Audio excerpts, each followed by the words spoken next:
Welcome back to, is that on?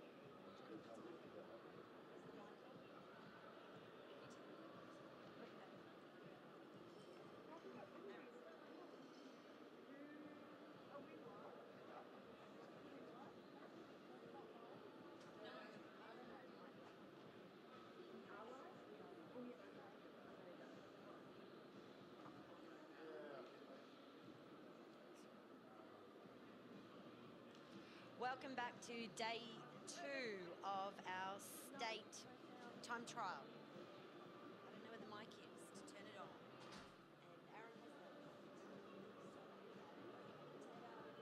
Because I asked him.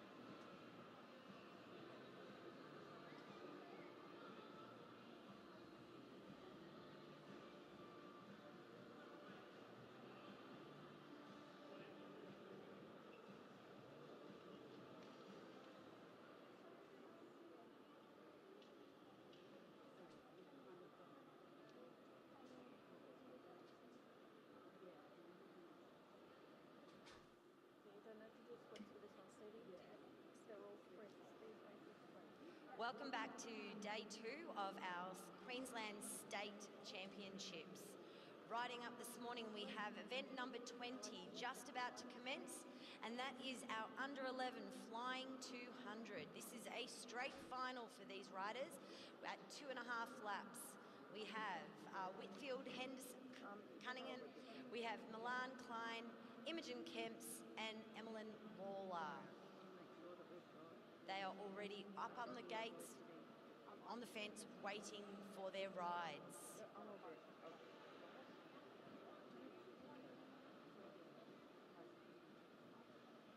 First up this morning we have Whitfield from the Balmoral Cycling Club.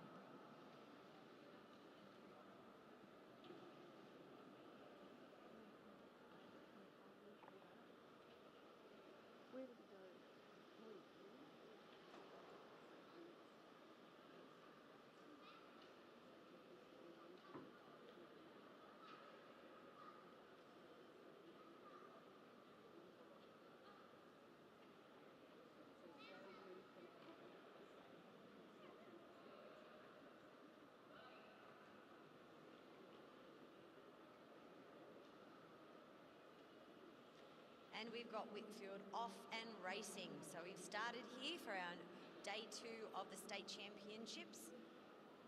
And you can see Whitfield going up and around the track. He's starting to build up that pace as he makes his way around. Gradually getting higher and higher on the track.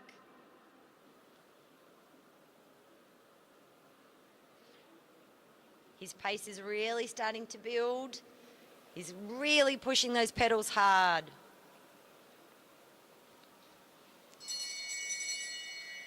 And as he comes down, we can see him dropping in, and he is sprinting hard towards that line, out of the saddle for a brief period of time. Round he comes, and he is racing hard. Off he goes. Making his way around. Really, it's a long way for some of these younger riders, and throws to the line with that little bit right at the end. Next up, we have Milan Klein from the Bundaberg Cycling Club. It's a lovely exhibition by our regional riders for the under 11s. 3 of our riders are coming from Bundaberg, so it's great work by the regional teams. You can see Milan climbing higher, just getting that speed, settling in.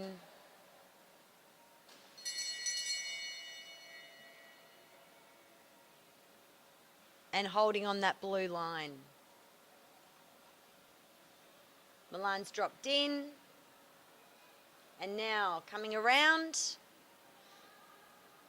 Really pushing hard for that line. Milan is pushing as hard as he can. And straight across for a great time.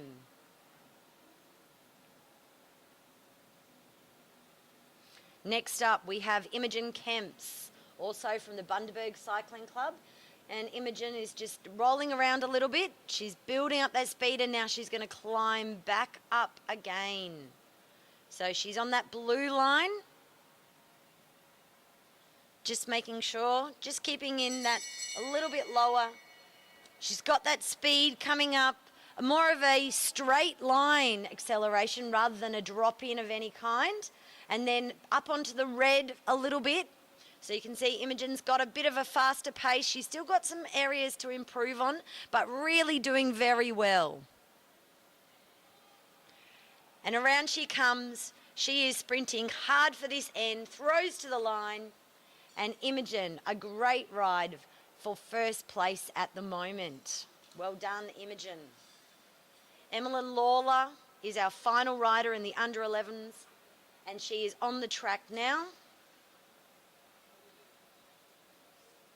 She's also got a similar style to Imogen in that sort of that lower riding level, and then she's going to start to build up as well. So again, she's more down the bottom of the track for that seated acceleration she's going for rather than a drop down. And Emmeline's now pushed her hands. She's going really hard. Her feet are spinning. She's still on that solid line down the bottom. So holding a good line there for herself. And round she comes, making her way around. Right to the end of the track, throwing for the line, and there she goes with a solid time across that line. Event 21, under 13 boys flying 200 final. Again, 2.5 laps. And we have first up, 1:45, Sebastian Urry from the Balmoral Cycling Club. You can notice the difference between a lot of these riders in the under 11s to the under 13s. A lot of these boys will go straight up high on the track rather than down low. So sometimes that comes with a bit of confidence as you get older. And these boys, some of them have been riding for a number of years. Sebastian is riding really well. He's dropping in now. His cadence is high. He's pushing. He's really accelerating now. He's spinning those legs as hard as he can. And he comes around corners 3, now into 4. And he is really going hard, throwing for the line. And he stops with a 16.277. Great work there by Sebastian. 1:46 is Nathan Lawley from the Bundaberg Cycling Club. And we watch Nathan again, a similar trajectory to Sebastian, going straight up onto the high top of the track to get that optimum speed for his racing. So we can see Nathan is settling in. He's not right at the top at the moment, but he's really starting to circulate. The bell rings and there is a kick in his stride. He's then dropping down a little bit later. And now that speed is really building as he goes around corners 2. He's coming in, his cadence picks up into corner 3. And now across corner 4 and really pushing for the line as he goes through. And a great ride with there. So he is now sitting in position number 1.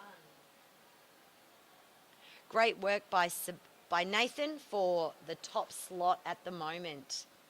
Let's see, we have Judd Larkins. He is 1:47 and he is riding for Hamilton Wheelers Cycling Club. Judd's a great little rider. He has been really quite dominant in his age group in the lower year levels and also in the quite across the spectrum of cycling. Judd's not going quite as high as the other boys. He's still got that. He's now going to build the speed, but Judd drops in at a very different spot than the other boys and he's picking up his cadence. So, yes, you can see that aero position. He's got his tuck into corners 3 and 4. And Judd is really powering through the pedals right now, throwing for the line. And Judd is straight away, you can see, really got that speed behind him. and snatches the first position. Our final rider in the under 13 boys is going to be 148. That's Scott Bennett from the Mackay Cycling Club. So another one of our wonderful regional riders who've made their way to Brisbane for these state championships. And Scott's also got that a flatter entry as he's looking around. He's really settling in just below the blue line to his build-up, and he's going to then start to go higher as he goes in. And his drop-in is coming through now. His speed is very consistent, pushing it a bit harder. He's building up speed actually as he goes around corner 3, into corner 4. And you can see Scott is really working hard, pedaling well, and throws for the line, off the track, and a great position for 4th in that. Well done to Scott. So great work to all of those boys. Well done. Next up, we have event number 22, which is the under 13 girls flying 200 metres. Again, straight final for this, 2.5 laps. For this, we have 6 riders. Our first rider on the track, who's currently up, is 151. This is Evie Rose Henderson Cunningham, and that is from the Balmoral Cycling Club. Evie is dropping in. She's doing that longer drop in that some of the others are doing, and now building her speed as she goes around. She's starting to get faster. You can see her cadence is improving in corners 3 and really starting to get that line. A little tiny wobble just on corner 4 and pushes for the line. And Evie has a great start to our under 13 girls. 152 is our next rider, and that's Matilda Kemps from the Bundaberg Cycling Club. Matilda has gone straight up to the top of the track, and you can see she's going up. She's holding that line more towards the top to get that optimum speed and the ability to use the gravity to push her down the track. The bell rings for Imogen, and she is really starting to motor. She's also doing a more of a longer drop in for her, and you can see again her cadence improving. She's actually getting faster as she goes into that turn 3, and you can see building speed as she goes around turn 4. Imogen's really pushing hard as she pushes for the final line, and she snatches away first place from Evie Rose. 153 is up next. This is Adele Dixon from the Gold Coast Cycling Club. We know that all the Dixon children are very good riders, and we look at Adele to be someone to watch in this race as well. So Adele again, she's going up the track, not quite to the top, but hugging it to get that optimum speed. And now we can see Adele start to move more towards the top of the track. The bell rings for Adele, and she's still staying high, and now does her drop in. Crosses the line and really starts to build up her speed, pushing through, really driving those tiny gears. They spin so hard on them. Round corner 4, and Adele is powering through. She looks really strong. And as we look up at the scoreboard for Adele Dixon, we can see that, yes, she was very strong in that, and she has snatched first place overall. Our next rider is 154, Ashley Mass from the Gold Coast Cycling Club. And you can see Ashley is more in that middle of the track. She's making her way near the blue line, but moves up higher just to do her drop in, and her drop in is a longer entry as well. Building that cadence. Those gears are really working hard. Round corners 3 and then 4, and then we can see Ashley building towards the line and rolling over it really carefully. Congratulations to Ashley. That is a great time for her to be in second place at the moment. Our next rider is 155, Georgia Dowling from the Hamilton Wheelers Club. Hamilton have been really strong already, taking an under-19 win last night in the time trial with Lockie Walters. And we know that Georgia Dowling is also someone who's a very strong rider from their club. We see that Georgia is starting to move higher up the track. She wants to get that real momentum as she comes down. She gets out of the saddle, and now she's pushing hard. She's got the longer entry again. She goes across the line, building up with that speed, getting that push right through the middle of the back track there and into corners 3 and 4. And you can see Georgia really finishing strong with a throw to the line and a solid run for Georgia overall. Well done. Our final rider for the under-13 girls is 156. This is Winter Bradshaw from the University of Queensland. Winter is only newly to Brisbane, but all of the 3 Bradshaw children are very strong riders, travelling across from BMX to track, and you can really see that speed and acceleration that they've had developed in them as something that's really strong. We watch Winter, she's hugged the top of the track and now dropping down that speed that from the BMX, we can see that coming in for that start. She's really pushing hard. The cadence is flying and across turns 3, her legs are going as fast as she possibly can. Turn 4 and off we watch is Winter. She's pushed to the line and you can see a great finish for her. Well done to Winter with a very solid ride for her overall. Congratulations to all of those riders, and that finishes our flying 200s for the morning. We are moving now into event 23, which is the under 15 boys 2,000 metre individual pursuit qualifying. First and second will go to the gold final, third and fourth to the bronze final. We have for this event 7 heats, and we are looking forward to some very strong qualifying events for these riders.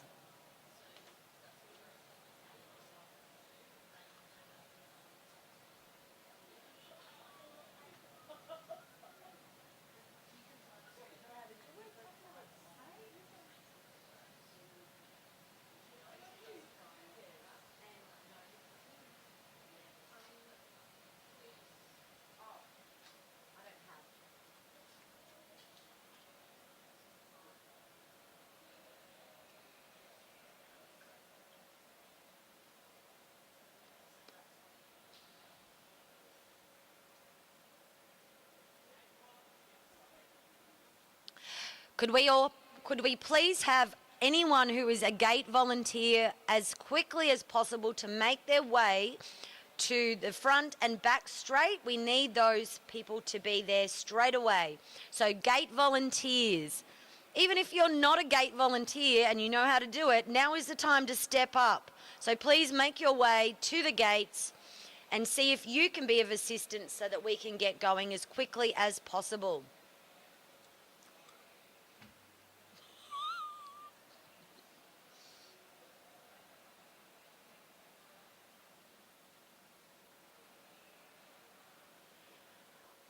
Thank you to those people who are at the front straight. We still need our gate volunteer for the back straight. So we're still waiting on our gate volunteer for the back straight. If that was you, or if you're standing in the infield and you look like you're free, please make your way to the back straight now.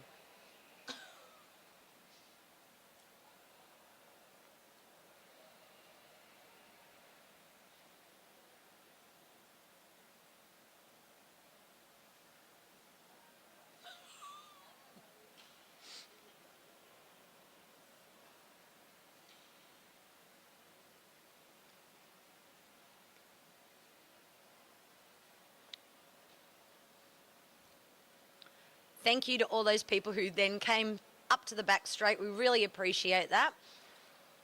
There will be a lot of gate starts today, so feel free to share the love around and you will enjoy your day. Volunteering is the very best way to support our sport. And so if you can, please make sure that you are always looking for an opportunity to step up.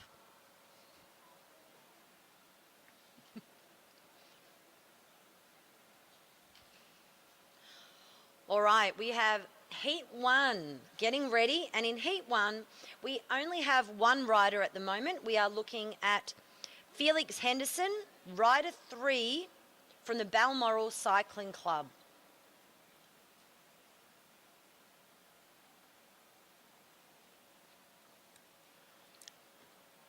And we see Felix has got into the gate, he's set, the timer has been on.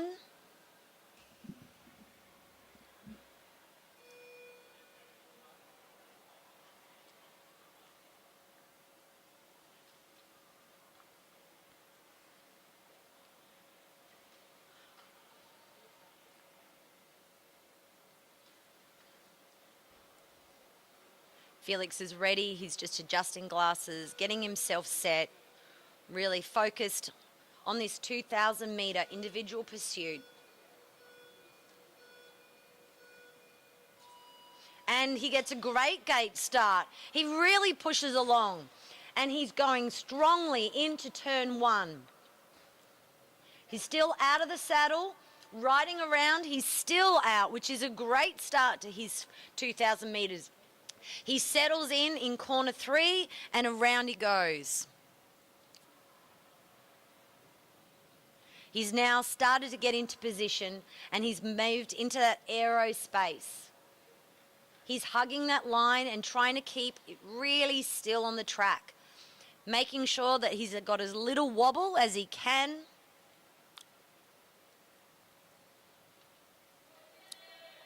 And he's really coming along. He's just settled into a nice pace.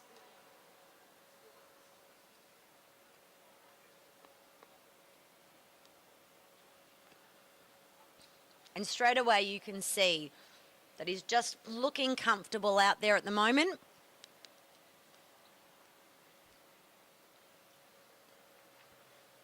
A great time so far at 1:07, so he's really doing well. It's hard to know at this stage with what times are going to be because only the first rider, but setting a good time is a great way to start an event, and Felix looks like that has been his goal today. Round he comes again. I'm going to check in with Felix. It's a 1:29. And round he goes into the second corner. Some really consistent times by Felix. Well done. What you want to do in these IPs is really just have that consistency of ticking over on those times. Often you'll notice as you go through with the older riders that they will have people letting them know about how they're performing from each lap. Some of our younger riders don't have that as yet. They're really thinking in their head and trying to gauge themselves. So for Felix, this is a really successful start to his campaign. Great work, Felix.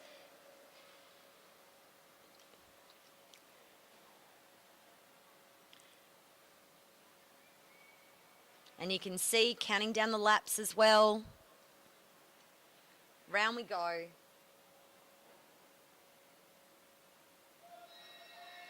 Okay, this is the bell lap. Felix has pushed it down a bit hard. It is getting really hard. This is a long way for some of our young riders. And yet Felix is really driving hard, pushing himself all the way to the end. He's coming around the final corner of his event. And over he goes with a head nod just to really push it to the line. And a great time he set for this first of the under 15 2,000 metres IP qualifying. In Heat 2, we have rider number 1, Patrick Richardson from the Balmoral Cycling Club, and number 12, Matthew Sikowski from the Mackay Cycling Club. Okay, we've got Patrick, who's going to be on the front straight, and Matthew, who's on the back straight. Both boys are just getting their bikes set into the gates. Front straight is ready.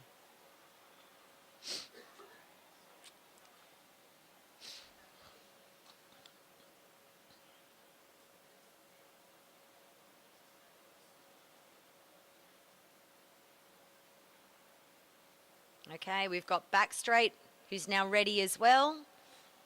And we're starting the countdown.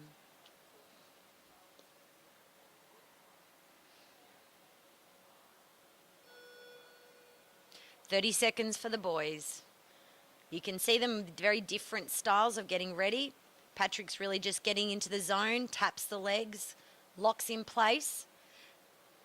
Matthew really already set a bit of a jiggle of the legs. He looks ready, rocking back, just making sure they're practicing that gate start.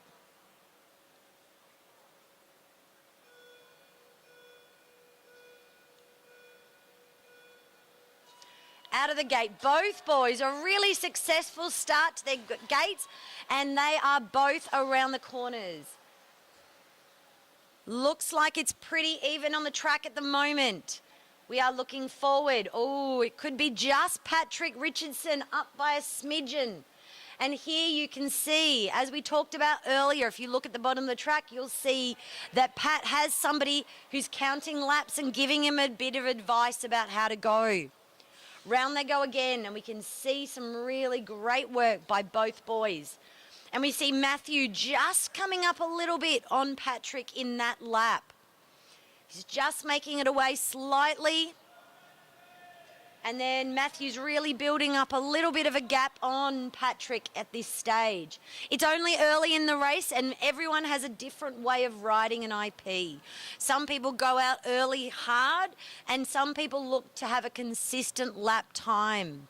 Sometimes if you go out too hard, too early, you can start to fade towards the back end of the race. All right, round they go again, and you can see Matthew seems to be stretching that lead ever so slightly every lap. Just a bit more. Pat's crossing the line as well. He's really stretching it and going hard. We can hear those cheers from the crowd. We know that there's lots of people who are here to support these riders. It looks like they're really close, and Pat might have even caught up a little bit on that lap. He seems to have made a bit of time. Matthew still got the lead, but Patrick is certainly not out of the woods and lost yet. He is coming back a little bit by little bit, really trying to build on that. Round they go, top of the track. And we'll get another chance to see how they are in comparison. It does look like Patrick is really making a comeback now. Matthew has still got quite a lead, but as we know, that can change in an IP. Holding and consistency is what you're looking for. It's closer and closer now. Patrick's really pushing himself. Matthew is holding on strong though. He is seeing, he's gone out hard, and now we can see it's Patrick has closed that gap. He's managed to claw it back. And straight away, they're pushing it. Can he get it? Oh, it's still out. I think Matthew's put a bit of a push on in that lap a bit harder as well. Straight away, they're coming round again. We're going to see where they are. Just keeping that. Matthew's really, he's picked up that cadence. Patrick's also picking up the cadence. A little bit of a wobble by Matthew, and it's, oh, maybe 5 metres in it at the moment. Not very far at all.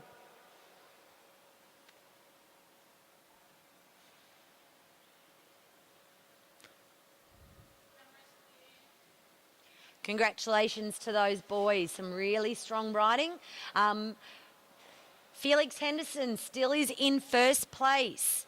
Matthew is in second, and Pat comes in third. So currently sitting in gold, silver and bronze qualifying positions. We wait to see what happens in Heat 3. Rider 13, Harley Bradshaw from the University of Queensland. We saw his younger sister Winter riding earlier. Harley is also coming across from BMX, and we know he's going to have a great start to the front end of this race. We also know that he's built up his endurance as well, so we look forward to watching him ride. Number 11 is Ethan Lee from the Ipswich Cycling Club. Ethan has been a strong rider all through the juniors and across all disciplines. We know that on the road he's pretty good and in a crit, so he knows how to go long. We're looking forward to these two different styles of riders. How does someone from the road back up against someone from BMX? Will they ride it the same? What's this looking like? We look forward to this race.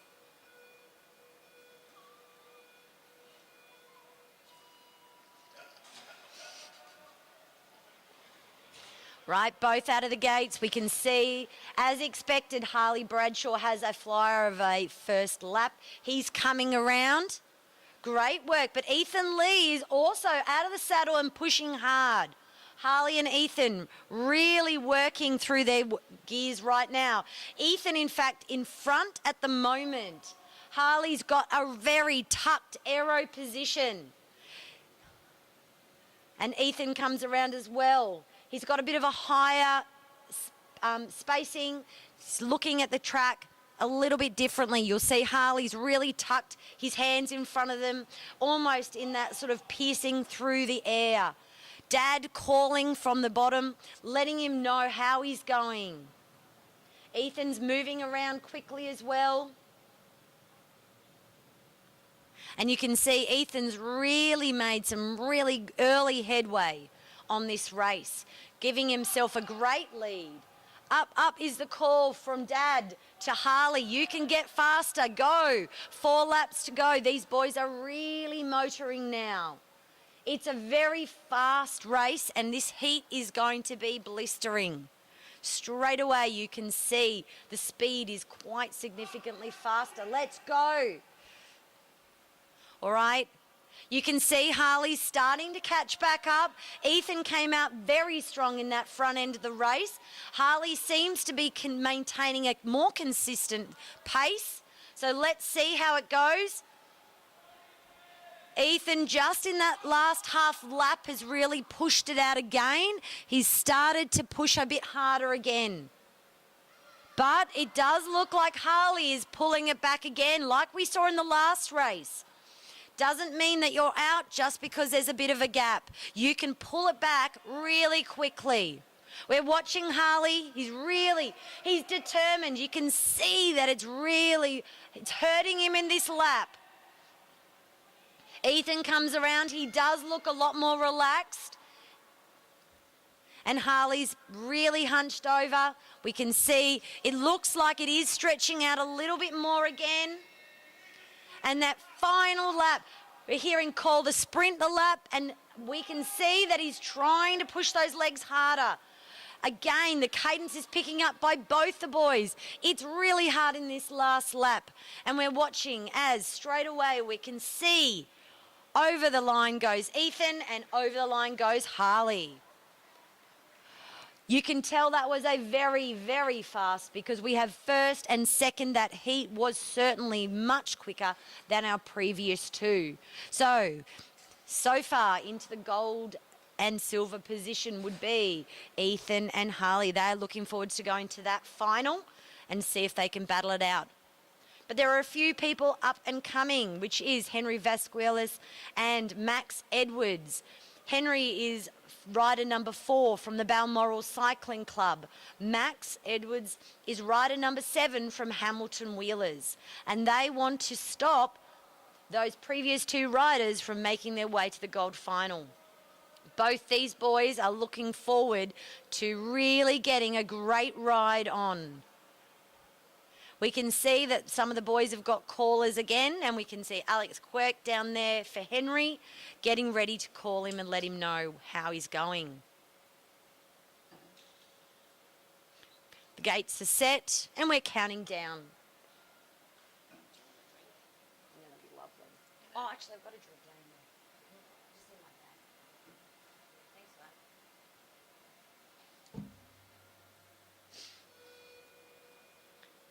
Both the boys are settling in. You can see at the back, Max Edwards already sort of thinking about him, got himself locked in that position. Henry is really just Now making his way into his drops.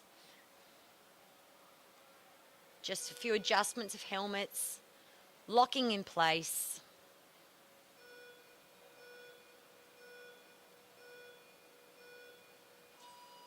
A great gate start by Henry. Max had a little bit of trouble getting out of the gate just then, so hopefully that isn't going to impact his ride. Henry is out of the saddle and he is going for it. You can see he's crossed the line. Max has made his way back though. After that little wobble on the gate, he is back and he is into his drops and ready to go. Both boys have assumed their aero positions. And as you can see, just like in the last race, some slightly different positioning by the boys. Max has got himself with his hands tucked together, whereas Henry's sitting that wider stance and now move forward just to make sure he's really cutting through the air. We're watching the boys go round. And really, Max has made his way back. As we said, sometimes it doesn't matter. You can see that early gate start has not impacted Max, and he is really hammering. Henry is now coming back again. So it seems to be a bit of a seesawing race. Henry's in fourth at the moment overall. Max is coming down and around. He seems to be stretching that lead. And we watch the scoreboard to see where he's sitting in the field so far. So Max is in second overall. Henry is getting the call on. Up, gets the message. You can do this. Let's go. He's in fourth. And it seems to be that, yes, he is picking up that cadence a bit. Max is also picking up the cadence, however, and he is really working hard. Max is now just down into third. He's making sure he's getting a little bit high on that corner 3 and now trying to make sure he's a little bit more on the line. Henry's staying on that line really closely and trying to build that speed, but Max is almost in the same straight as Henry. He's kind of getting his eye on him, and we're going to see whether or not he can catch him. Up is the message for Henry. Still in fourth, up for Max as well. So Max is pushing. He can see. He's almost again. Now he is on the same straight as Henry. That gives you a little bit of incentive. You can watch the rider in front of you. You can chase them down. Last lap for both boys as we watch them ride around. And we can see Max is really pushing hard. He's increasing his cadence. He's swinging up a little bit on there, got a bit wild. And then across the line he goes for third place. And then we watch Henry pushing as well. And Henry straight into fourth. Well done to both those boys. Our next heat number 5. We have rider 2, Flynn Jensen from the Balmoral Cycling Club. Flynn's more well known as a sprinter, but this is an age in which you're doing everything and having a go at everything. And so it's great to see our riders going for all the different events. We know that, again, being a sprinter, he's going to have a great gate start, and that first couple of laps should be really hot. Number 10, however, this is someone who wants to spoil his party, is Aidan Parslow from Hamilton Wheelers. Aidan is an outstanding rider and more of the endurance. So this is more to his fit overall. We know that he is someone who's very good on the road and the crit track. So we know that endurance is an area we look forward to watching how he rides this towards the end of the race.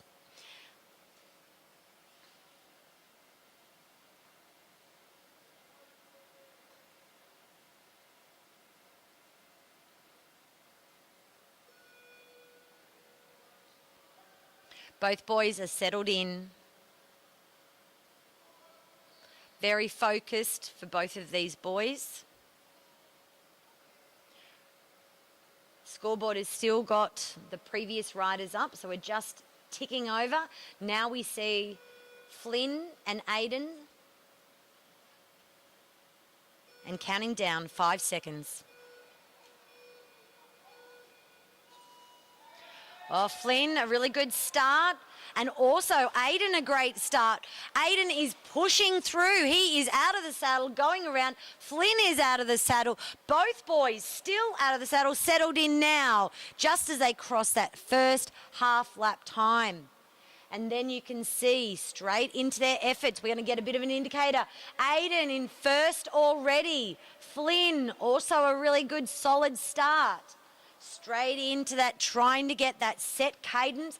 Aiden is showing this is where he's really strong. He is getting a straight top end. And already, Aiden looks like he's gained half a lap on Flynn.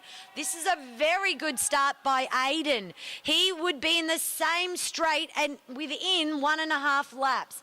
That is a blistering start by Aiden Parslow. Aiden comes around and now he is increasing his distance in front of Flynn Jensen and almost hunting him down. Now, just a reminder that we are looking at times. So even if Aiden does catch Flynn, that is not the end of the race. He will continue over Flynn and look to make a really good time. He wants to make his way into the gold final. Aiden is certainly going to be making his way past Flynn very shortly. Flynn is doing a great job. As we said, a sprinter, this is a very difficult race for them. But Aiden moves up and over very carefully. Well done. And straight away, he's back into and onto the black line. He wants to take every second, make sure it counts. He is pushing and stretching that lead over Flynn Jensen. And now we look to the scoreboard to see where is Aiden sitting in relation to the rest of the field. As he crosses that line, we see he is in first place. So he is looking to make the gold final with this ride. And it's certainly one that has stood out for all of us already. Great work, Aiden. You are powering through. Flynn is really looking strong. He's holding on. Again, a really solid ride by him. Aiden is crossing for the bell lap. And we watch to see what is the time he's going to set because there's only 2 heats left after him. Aiden's coming across and he's making his way round for his final corner before he crosses the line in the back straight. Well done, Aiden. He is in first place. And all eyes for the final 2 riders in those heats is going to be looking to the screen. Flynn is coming across as well, and he is making his way very strongly across the line, throws and has a great 5th. So he's actually come back again. Well done, Flynn. That is a great effort for a sprinter. Our next 2 riders who will be inspired by Aiden's ride, I know, for Heat 6 is rider 5, Cam Franks from the Balmoral Cycling Club. Cam is a very speedy rider.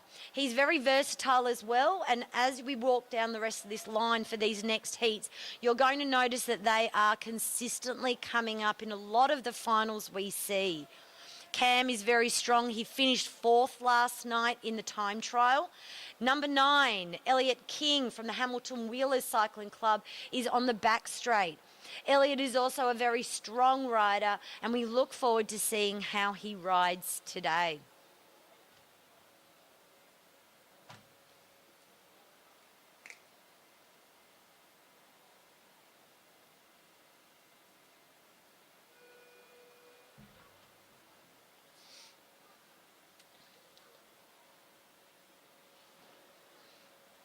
The boys are both settled, getting ready.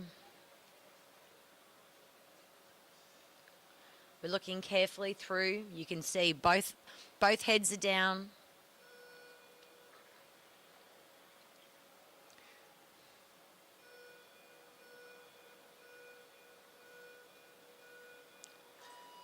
Oh, and a good gate start by Cam Franks, really strong, and also by Elliot King on the back straight. This is going to be a fast one as well. Cam is still out of the saddle. He is still out of the saddle. This is a long ride. So straight away, Elliot King is in front, but this means nothing, we know, in a 2,000 metres. It is really about how you hold on in this race. So it's all about tactics. You can see both boys for this now have callers letting them know how they're tracking. And we can see there's a little bit of a gap at the moment. Elliot's just got a bit of an ascendancy over Cam, but that means Cam can just come back. Cam's settled into his pace. He knows where he needs to be at this stage. Again, that little gap is there, and Elliot is coming around. Straight into, he crosses the line. We look to Elliot, and Elliot, a great ride, is in first place. Cam currently sits in fourth overall. Elliot's really trying hard. He wants that gold final.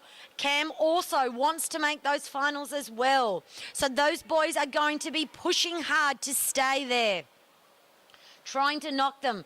Elliot still in first. Cam still in fourth. Both making finals at the moment. Boys are trying hard. They are also, looks like Cam might be coming back a little bit. Right at that back straight, we had a bit of a glance. We can see cross the line, and then we've got Elliot's dropped back just in a second, but as I said, looked like Cam had built up, and he is moved up into third overall. Elliot's really strong, but Cam is coming back at him. They are going around. It'll be interesting to see where are they going to sit as they cross the line. That last half of the race, second, and Cam is still in third. Really strong. As we said, there's a lot of things that happen in the back end of an IP, and there is going to be, very carefully, there's soon going to be one lap to go. Let's watch these boys. They are going to be pushing hard when that bell happens. Right, second and third, we can see them coming. Elliot is pushing as hard as he can. He wants to secure that place in the gold final. Cam is also lifted as well. He wants that place in the gold or the bronze final. He's riding hard. Elliot second, Cam in third. Well done, boys.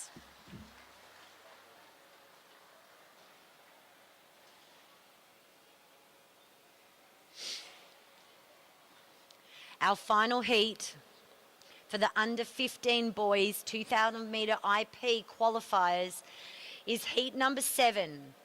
And rider 6 on the front straight is Riley Dixon from the Gold Coast. We know that Riley was on top form yesterday and certainly is someone who does an amazing IP. So we look forward to watching him. Again, a very, very strong rider. Also in this heat, on the back straight, rider 8 is Jacob Cork from the Hamilton Wheelers Cycling Club. Hamilton have shown their strength this afternoon or this morning, and they have really produced some strong under 15 boys here today. We're looking forward to seeing whether these boys can make it into the gold or the bronze final.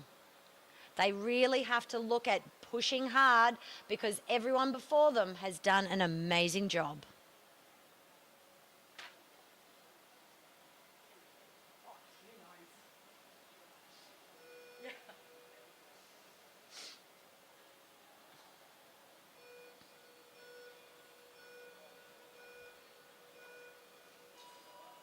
All right, a great gate start at the front by Riley Dixon.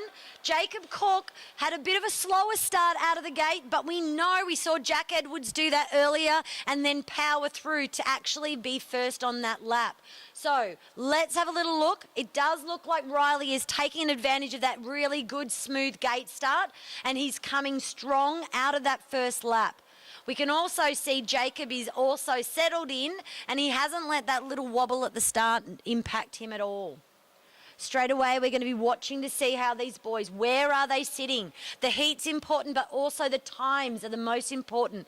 So as we go round, we can see Riley Dixon's in second, and we can see that Jacob Cork is also doing a solid time, but not quite in those finals at the moment. So Riley is really powering now. He is in the same straight as Jacob and making his way around the track very quickly. Riley's moved up into first place, so secured himself a place in the gold final if he can finish off with this same speed. Jacob is really settled in as well. He's also driving hard around that final corner. Riley still in first place. And then we watch Jacob in seventh, so a solid ride by him. We see now that Riley has got he can see Jacob in front of him. He moves around, and just like before, he is going to come up and over. It's a little bit more of an awkward place that he's had to encounter Jacob on that corner, makes it a little bit trickier, but Riley, really very accomplished rider, smoothly manoeuvres over the top of Jacob, round he goes, and straight back onto the black line, because he wants to make sure he maintains that speed to get himself into that gold final. Jacob is also doing well. Riley stretching that lead. In fact, probably about 15 to 20 metres now going around. Riley comes across the line for the bell lap, and he is in first place. So let's see if he can maintain it. We know that it was a very fast lap previously, and we are going hammer and tong. Aiden Parslow still had first. Is he going to be able to maintain it, or is he going to share that position? Straight across the line for Riley, who takes first place. And then we have, coming around to finish off his race, is Jacob Cork, who's had a very strong race at the end of it as well.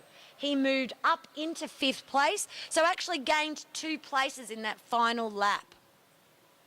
That completes our under 15 boys 2,000 metre individual pursuit, and we now move to event 24, the under 15 girls 2,000 metre individual pursuit qualifying. Just the same as the boys, first and second place overall will go to the gold final, third and fourth place overall to the bronze final. We only have 2 heats in this. In heat number 1, we have Hannah Walters and Elise Vaughan, and in heat number 2, we have Sienna Goulding and Aaron Seok. First up, we have heat 1, rider 46 on the front straight, Hannah Walters from the Hamilton Wheelers Club. We know that her brother had a very successful outing, and Hannah also is a very accomplished rider. She's done really well and was a state rep last year as well for the under 15 girls.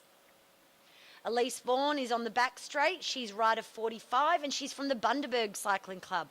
Elise has really come along in the last few years and has been really improving. It will be great to see how both of these girls go. Time is counting down. Hannah's into her drop. She's ready and focused. Elise is just pumping up those legs. We've got 2 dads out on the track, ready to call their daughters.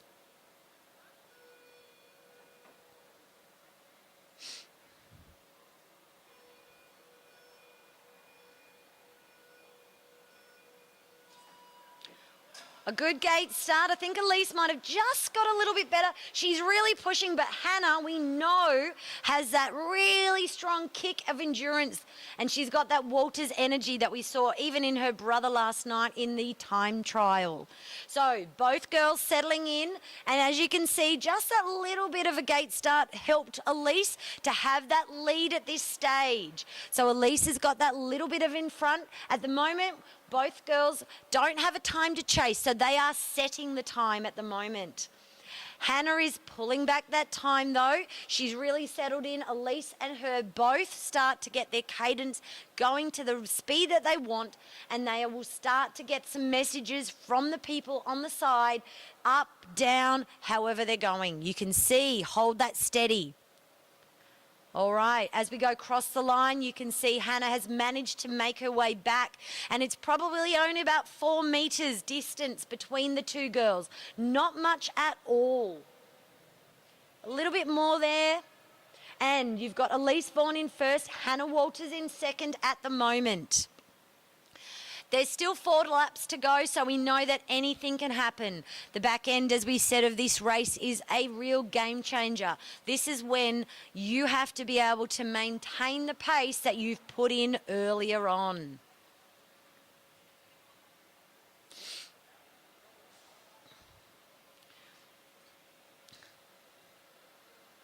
As the girls cross the line again, Elise still in front, but we can see that Hannah is keeping that good, consistent riding. She seems to be making small headways in front, and then we're going to watch it at the back straight. Elise still setting that time of 1:47. Great work. We're coming around.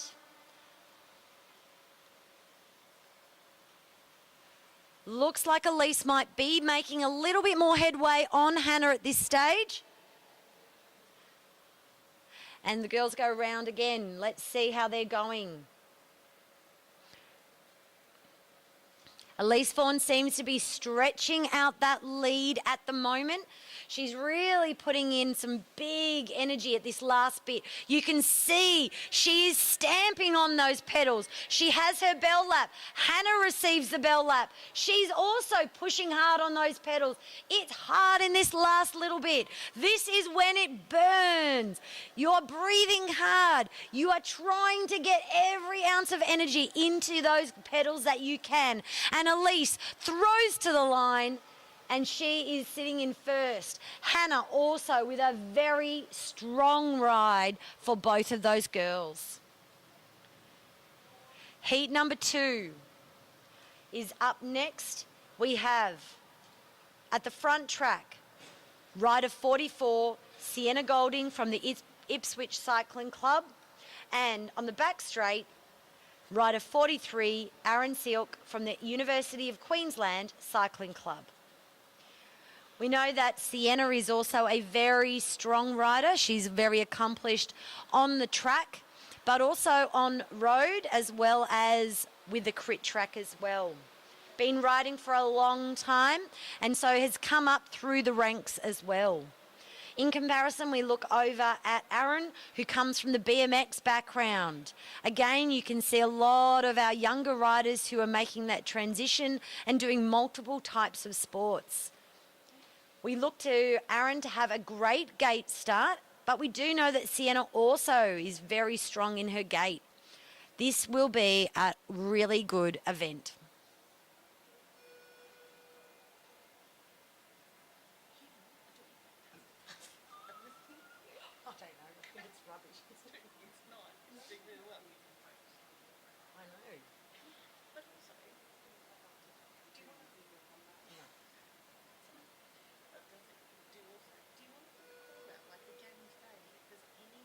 Oh, yeah, I will. I'll do that. Yes, I will. I'll do that next.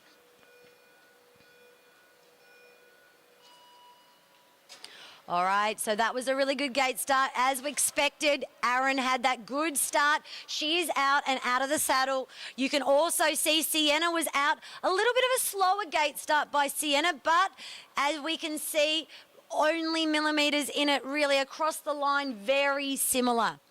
Again, with Aaron, we are looking at that speedy start, but she is a BMX rider, so we know that Sienna is a road and crit. She's that longer endurance rider, so she will probably come back at Aaron during the race. Straight away, we can see that you are looking at Sienna's really building on that cadence. She's got that distance going around. Aaron is really working hard, but not quite the same speed as she was in some of the time trial. Aaron was a very successful time trial winner. She won gold last night. And so that speed that she has for the 2 laps was really helping her. Today we're looking at that longer race, and so the endurance of Sienna Golding is certainly speaking volumes early in this race. She has got Aaron in her sights, and just like in some of the boys' heats earlier, she is hunting Aaron down. She's got her there, and now you can see right on the corner, she has spotted that she is just about to overtake her.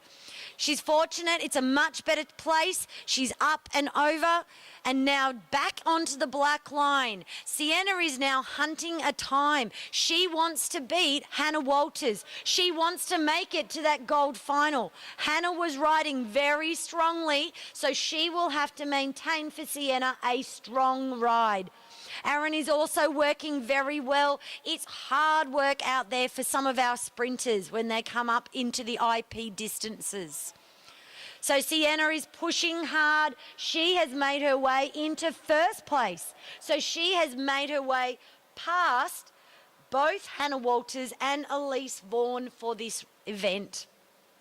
Can she hold on? We know that Elise Vaughan was very strong at the back end of the race, and will Sienna be able to do that? She gets the bell lap. Will she be able to stay in that gold medal final? She really needs to maintain her speed and make sure she's not dropping anything. Aaron is also doing well. She's keeping her cadence as much as she can. Sienna rounds her very last corner and crosses the line. We looked at the board and Sienna has made it into first place, securing her and Elise Vaughan a berth into the gold final. For Aaron and Hannah Walters, it is a bronze medal final for them. We look forward to watching them ride later on this afternoon. Up next, we have our under 17 boys 2,000 metre individual pursuit qualifying. For those people who are just joining the live stream, we are going to have for this event today the following number of riders, the following number of heats, which is 7 heats today. Whilst the boys are racing each other in the heat, they are also trying to set the best overall times, with the first and second best times to the gold final, the third and the fourth best times to the bronze final. First up, we have in heat 1,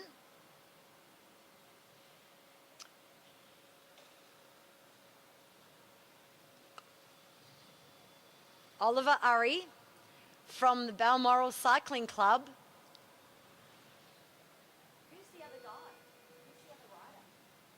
I only have one person on the... Harrison, thanks. And we have Harrison Dowling from the Hamilton Wheelers Club. Rider 24 is on the back straight, and Oliver Urry, number 19, is on the front straight. This is a little bit of a change from our program, so please be aware that that heat is slightly different. A good solid gate start. Both the boys got out. Harrison probably just got a little bit of a quicker gate start. Ollie was really stamping on those pedals at that stage, but just like can sometimes happen, Ollie is really motoring now. He has given himself a great start, and it is splitting hairs to see how they are going. Both boys have got callers standing at the sides, ready to let them know how they are going. At this stage, just a reminder, the times that they're setting, they are looking to get into those final positions. We don't have the top times yet. So first and second, Harrison Dowling is in first. Ollie is in second, but it is only by fractions of seconds at the moment. Straight away we can see, just in that last probably 500 metres, Harrison Dowling has put his foot down. He is stepping up his cadence and he's really trying to build that speed. He wants to be in those finals. And so this is the time to really put his foot down. As he comes across the line, Ollie Urry is settled in. He's got a strong, regular cadence. Harrison is just pushing it that little bit faster. You can see his legs moving around a bit quicker, and they are now on the same straight. You can see for the back rider, this maintains a little bit of momentum. It gives them somebody to chase. Suddenly, there is someone ahead of them. They want to beat that person. And you can see Harrison is actually getting closer. He is moving. He can see Ollie, and he wants to get to him and over him as quickly as he can. He knows this incentive gives him the ability to also build that speed and know about it. Harrison wants to get to him. Unfortunately, it's right on that bend, which makes it a little bit tricky. But again, Harrison, a very accomplished rider, moves up and over, straight down for his final bell lap. He moves into there, hugging that black line as he comes around and is making his way around. Ollie is also pushing hard. He gets the bell lap. Harrison, that final corner, and you can see he's really breathing deeply, pushed himself hard, and a great time to start for the under 17 boys. Ollie Urry coming around to finish off his effort, and he throws for the line. A relief as he sits up in second place overall.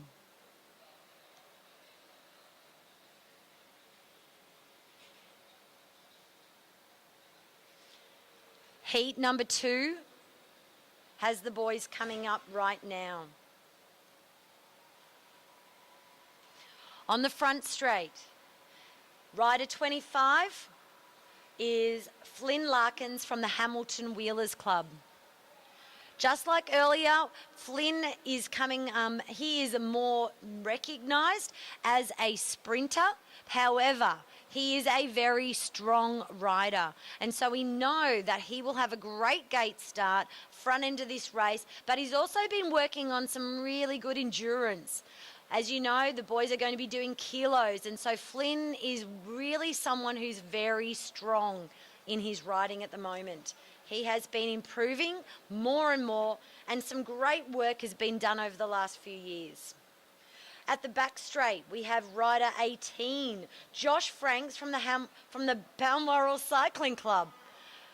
Now, Josh is coming back from injury, and he is really showing some great turn of speed lately. He had a few big crashes late last year that took him out, but he has not let that stop him. He has really done a great job.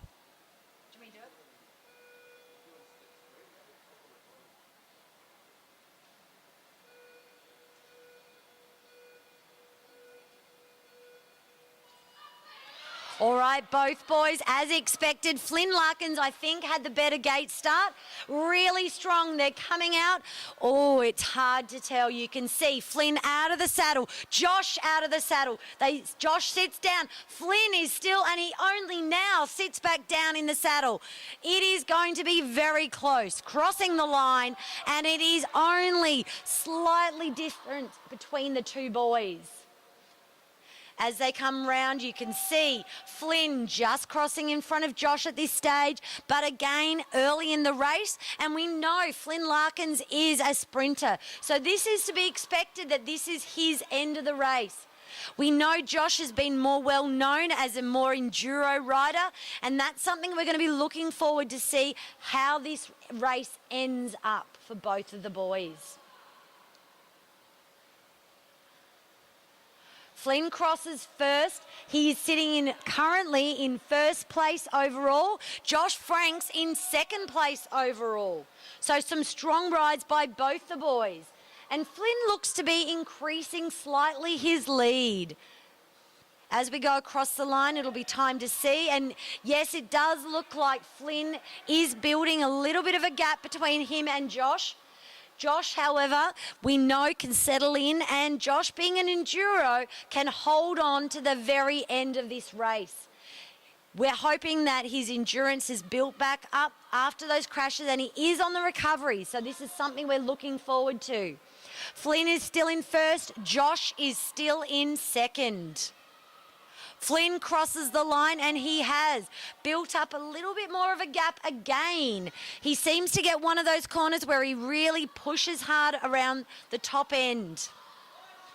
He is getting the hurry on from his caller, and Flynn listens to him and he pushes hard. He is stretching. He's pushing. You can see his legs are pounding through it. Josh also is coming through as well. He's got the curry on. We can hear the bell lap for Flynn. His caller is calling him higher. Go faster, faster, Flynn. Push it. Josh comes around as well. He's also making sure he's really getting that pace down. And Flynn pushing to the end and throws with a good sprinter throw at the end for first place. And straight across the line, you can see Josh Franks, a really good finish for that as well.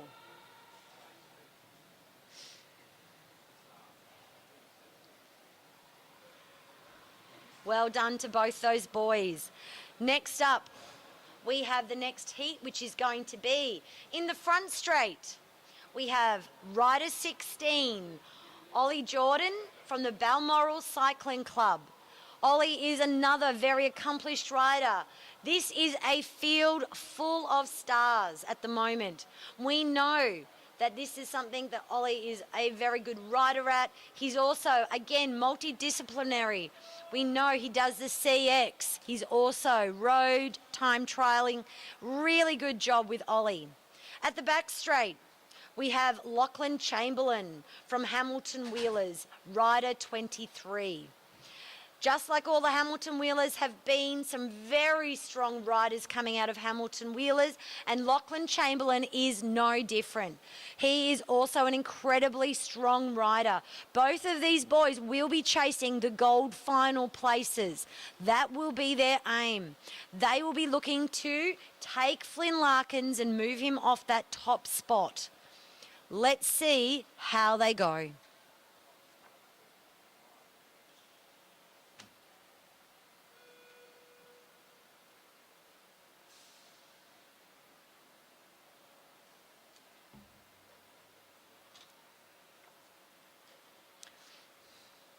Ollie Jordan settled in. Lachlan Chamberlain just adjusts the glasses, getting himself ready, taking a moment, pats the legs.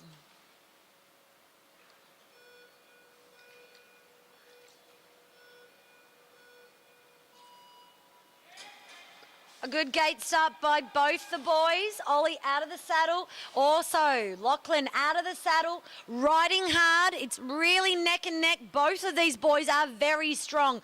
And it is splitting hairs. Maybe just Ollie Jordan in front at this stage. Let's see at the end of the first lap. This is when it can change. And yes, Ollie is in third overall and Lachlan in fourth. Now, there is a little bit of a difference. These boys are real enduro boys, so they're looking at making sure they get that real steady pace throughout the race. Whether or not you're first and second at the start isn't as important. Ollie's moved up into second, Lachlan into third. They are chasing Flynn Larkins' time. And you're going to watch them as they go round. There's a race within a race in an IP qualifier. You can see Lachlan Chamberlain, and they're coming around again. Ollie, great work. Ollie is taking it, the bull by the horns. He has decided this is his. He is going for it. And round we go with Lachlan as well. Ollie, well done. He is in first place. And Lachlan, also a great ride by him. So we can see that Ollie is pushing. He is wanting to really cement his place in that gold final. Not only is he making sure he's riding well, he wants to stretch that lead. He knows there are still some strong riders left to come in the heats to come.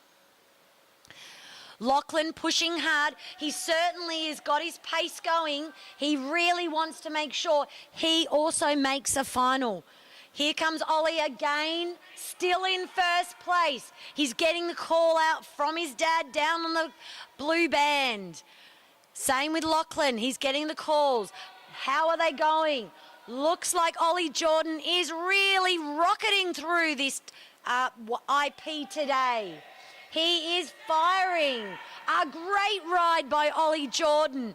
And Lachlan Chamberlain pushes. He's getting faster at the end of this race. A really good ride by Lachlan Chamberlain as well. Well done. Great by both the boys. And we're looking up to the screen to see the splits.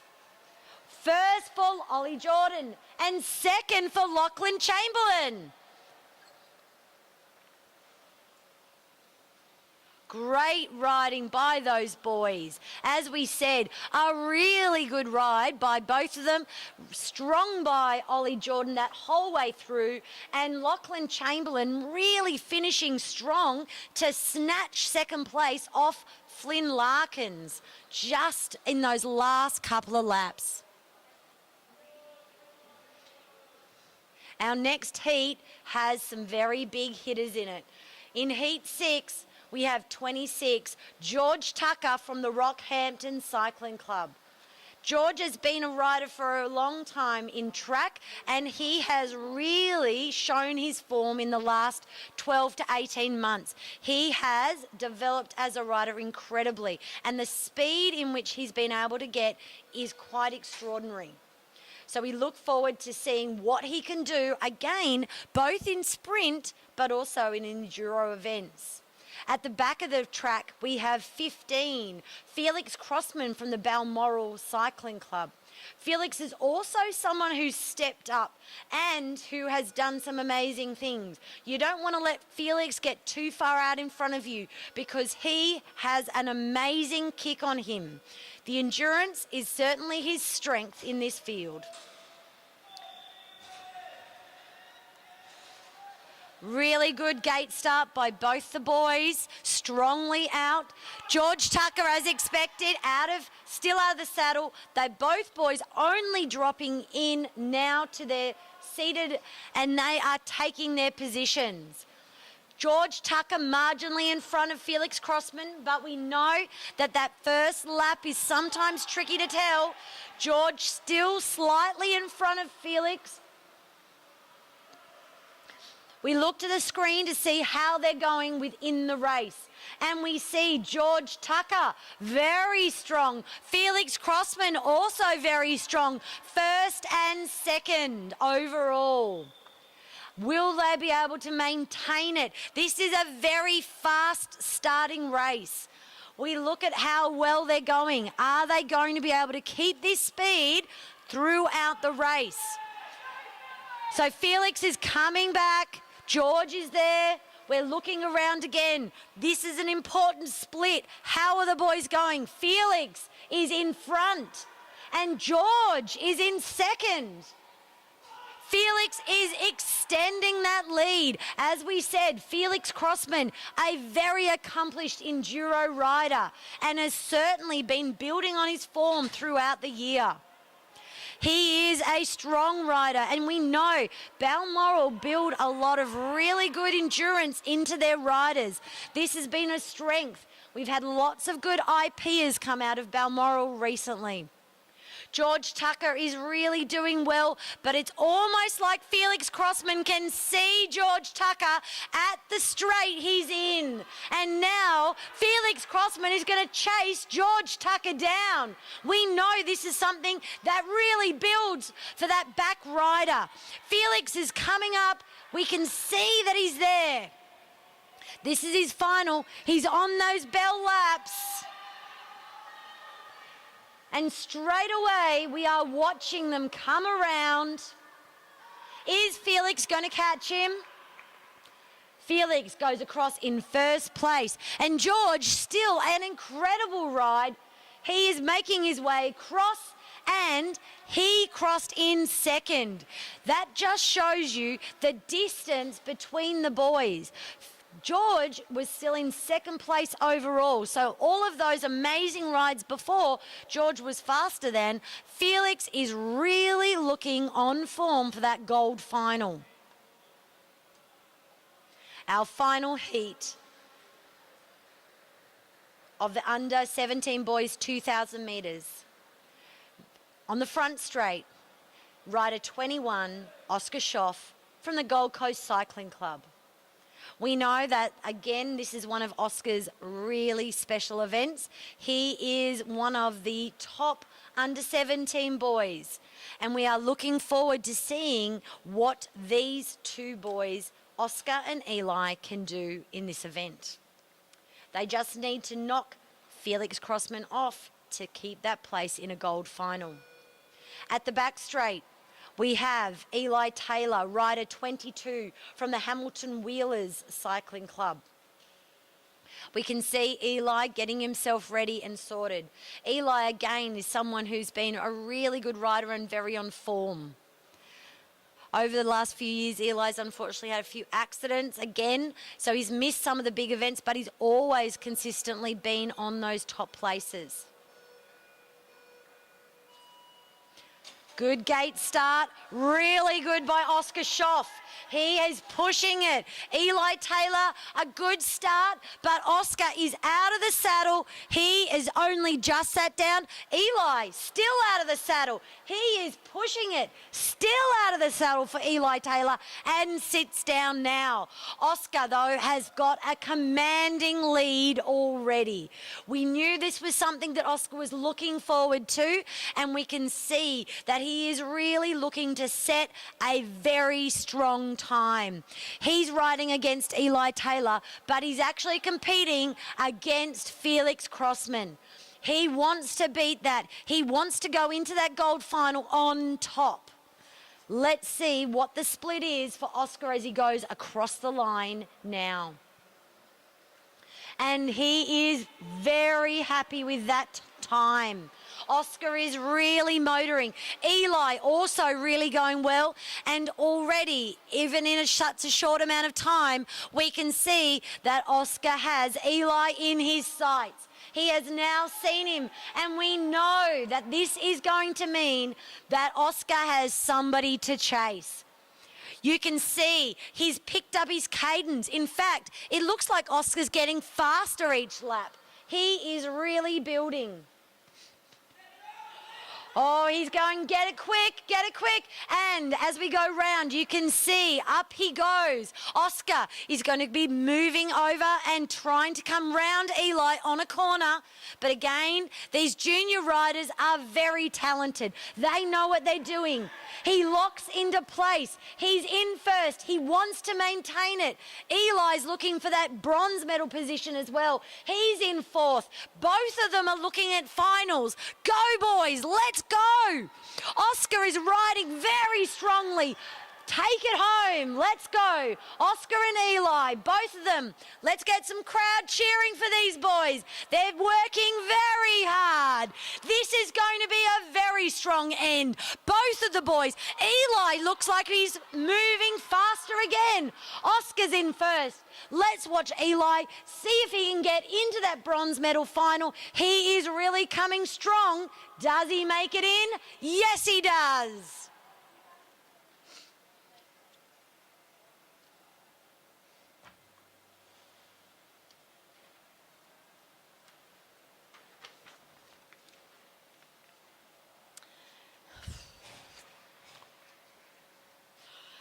Event 26, under 15 girls, 2,000 metres individual pursuit. I think this is actually a typo on the entry, so it's actually event 26, under 17 girls, 2,000 metres individual pursuit qualifying. We have 6 riders and 3 heats at the moment.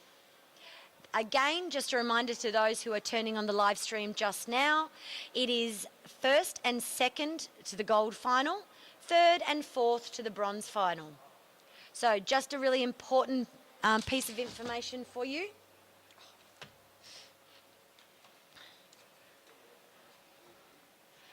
That we have got for these girls on the front straight in 51, Michaela Gibbs from the Balmoral Cycling Club, and on the back straight, 52, Grace Hunter from the Hamilton Wheelers Cycling Club.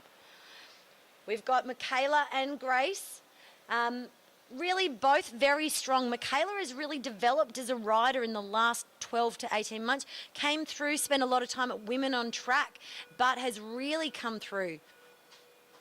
Grace, good gate start by both the girls. Probably Michaela is a bit stronger, which is a surprise because Grace has come through from more of a sprint background, but we know Grace has really come out of triathlon, so she is going to be a strong little rider. Both the girls now, really it's going to be pretty close. Just for those people, keep your eye at the end of this race. We are looking at some record times. So, for the record, the Queensland record, we're looking at a 2:31 .026, and that's Eliza Carnes. The Carnes family, some very strong riders. Now, as you can see, both of these girls are doing really well. And for later on in the gold medal final, there's even the Aussie time. For those people who are playing along at home, it's 2:28.775 as the time. So some really fast riding. As we look over here to the scoreboard, we can see Michaela Gibbs has just got that ascendancy over Grace Hunter. She is doing incredibly well. Both the girls, it's hard to gauge at this stage what they're looking for with comparison. So they really are just going out there and doing the very best time that they can. You can see straight away, Michaela is really pushing hard. It's really down to those last 3 laps. Grace crosses the line and they are working really well. As you can see, both of these riders are really starting to come back. And Grace is starting to make her way back onto Michaela a little bit. Really, as we go around, she seems to be just closing that gap ever so slightly. So it was a bit bigger, and now it's coming back. We watch carefully as they cross the line. And we can see Michaela in first, Grace in second. But that is coming down. Michaela looks like she is coming across, and yes, Grace Hunter is coming back at her. We look at to the form and watch the lines. It's the splits that are important. Sometimes it's hard to see. So Grace has now managed to get over the top of Michaela, and let's watch whether Grace can get this and finish it off. Can Michaela pull it back? This seesawing of an IP can often be that last lap where everyone is throwing it into themselves. And we see Grace Hunter just across the line in front of Michaela Gibbs. Grace with a 2:42. It really shows you how fast some of those state records are when you consider that they are like a 2:34. That is a pretty fast split indeed. Okay, our next riders. This is somebody to look forward to in heat number 2. Rider 47, Ava Robbins. Yesterday, she was on fire, setting a state record in the under-17 girls time trial. Really strong rider. April has come through all the way and has been really dominant right across the field as she's made her way through each of the age groups. Ava is still in this age group and first year, and so to be making those and setting those records shows that she has got some potential in the future. 49 is on the other side of the track, and that is April Paddy. April is another very strong rider. Both the girls from Balmoral, and you can see April is someone who has also come through the junior ranks. She has been really working hard on her endurance, making sure she's putting in the effort at the moment. Yesterday, very strong finish for a 3rd place in the time trial. So both these girls can get out of the gate, which they do. In fact, really close. Both of them, a great start. And now they're into their work. You can see Ava out of the saddle, April out of the saddle, and they're both sitting down, locked in, ready to ride. Our eyes should be fixed on the screen and the riders because we want to watch those splits. Ava Robbins in first, April Paddy in second.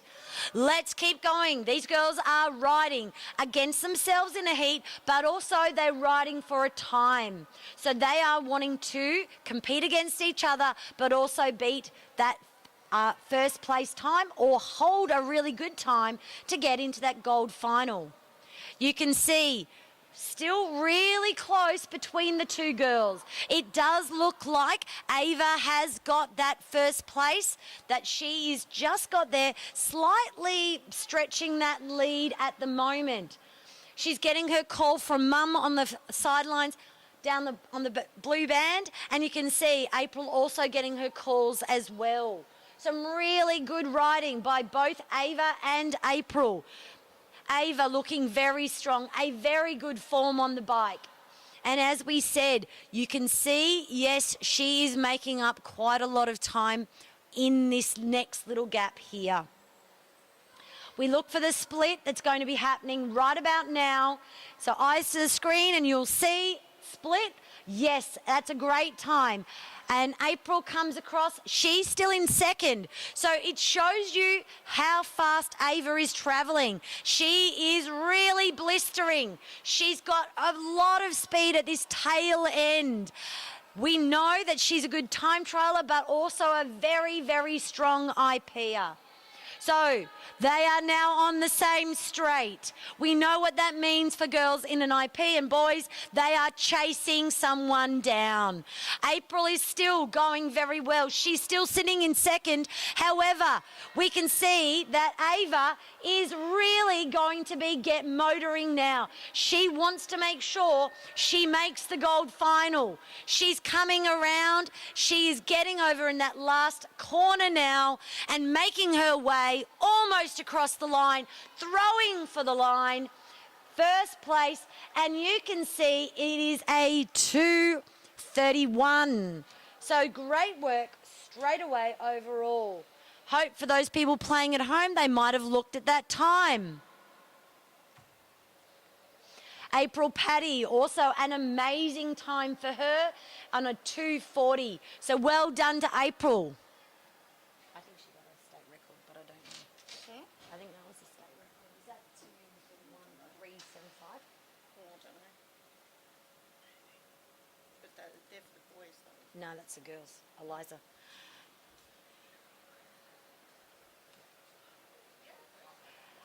That is a pretty good, and looks like at this stage she might have a state champs record for Ava. Eliza Carnes held it previously at 2:34.224. Ava's just out of the Queensland record by pipped slightly by Eliza Carnes, but we're still waiting for who is up next. We know in the final heat we have two incredibly strong riders. In 50 is Sienna Monteith from the Balmoral Cycling Club, a very, very strong rider. AJTS winner multiple times, and also Isabella Potts on the back straight, rider 48 from the Balmoral Club, another incredible rider. Both of these girls are accomplished IP riders. This is where everyone should be watching who will make the final. Thank you. Good gate start by both girls. Sienna may be slightly marginally quicker out of the gate, but again, we know that it really doesn't matter so much. Almost identically crossing the line. Let's have a little look. We're going to watch for that next lap to see how the girls are tracking. So both in their positions. Great work. So really good. Sienna in second, and Isabel and Bella also a great work for hers as well. We're looking as they go across and they come around again for the next split. We look for that one as well. First and fourth. So we know Sienna has that really early strong, but we know that Bella has an amazing tail end of her IP. She is very strong at the back end. So don't count her off. She is looking like it might be the gold place. So we've got here Sienna in first. She is still just in front of Ava. And then we've got Bella in fourth at the moment. Both girls are chasing medal places. They want to make those finals. And it looks like Bella might be coming back. Yes, she is. She's in third. Like I said, she is somebody who finishes very strong. So we are watching closely to see, can she make sure that she makes the gold final? Ava had to set for these girls here, it's going to be champ records to be able to get into that gold final today. So Isabella is going to be in third at the moment. Sienna in first. Bella is coming back though. She is strong. She finishes well in her races. And you can see it's marginally different. We're going to watch for the next split. How are they tracking? They're almost about to get bell laps. And let's have a little look. We're going across. We can see them building. Both of the girls really burning their matches. Second and third. Sienna's dropped back slightly. Bella in third. She's in the bronze. Will they make the gold final? Who's going to get there? Does someone beat Ava? Is there going to be somebody coming through? Let's go. We are almost about to cross the line. And we're looking at Sienna in second and Isabel in third. Oh no, sorry about that. Bella just snapped across the line. I'm looking at that. She is in second and Sienna Monteith in third. So Bella has made her way into the gold medal final. As I said, Bella Potts is a very strong finisher. Well done. They are going to, so Bella will be meeting Ava in that final, and both girls are riding very, very strongly. She just made a scale match. She got a cheap record. Oh, did you see me go? Oh, because I couldn't really see it through the window. Sorry, I said she got second. She got second. Yeah. And I was like, I called third. Sorry. That's right. I was going to say first, second, and third. All right, could I please ask for all of the under 11 and under 13 flying 200s riders to make their way to presentations immediately. Another, just a reminder, could I please have all under 11 and under 13 flying 200 metres riders make your way to presentations now, please. Okay, cool. Yeah, good to go. I'll help with all the results and stuff. Thanks. Thanks, guys. While we're waiting, just a reminder. Today is a great day to come and learn how to live stream. If you've ever wanted to be part of the live stream team, this is your opportunity. IP Day is a great day to get on a camera because you are watching one rider go round a track, and that is a lot easier than trying to navigate within a bunch. So make your way up to the live stream booth if you'd like to. You're more than welcome to come and have a go. We are going to be live streaming Oshis and Nationals later on this month and early next month. And so we need as many people as we can to come and help us during those days.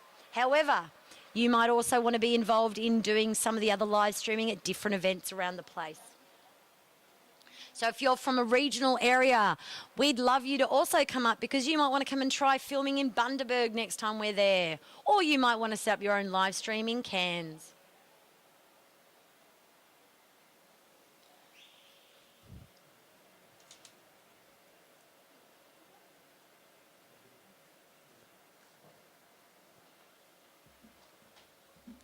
I don't know what that means. I don't know. All right, we are looking at the under 11s flying 200 final.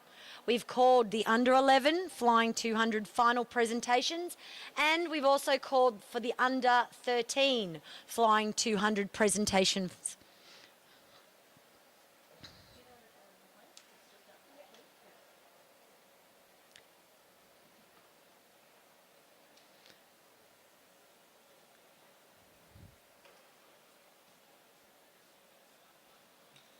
I think that was meant to be an 11.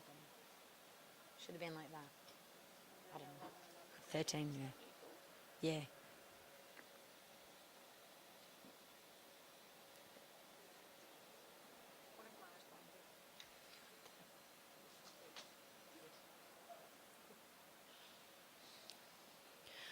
All right.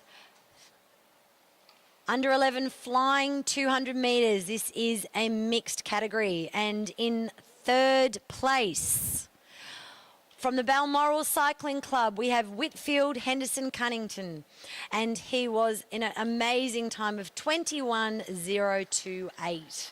Congratulations to Whitfield.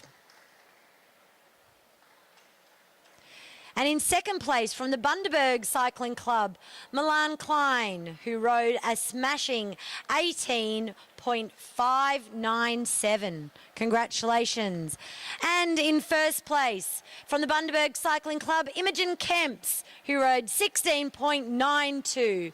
Congratulations to our under 11 Flying 200 medalists.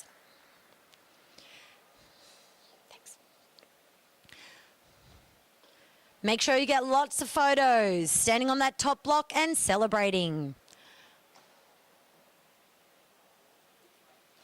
Our next event is the Under 13 Boys Flying 200 metre finals.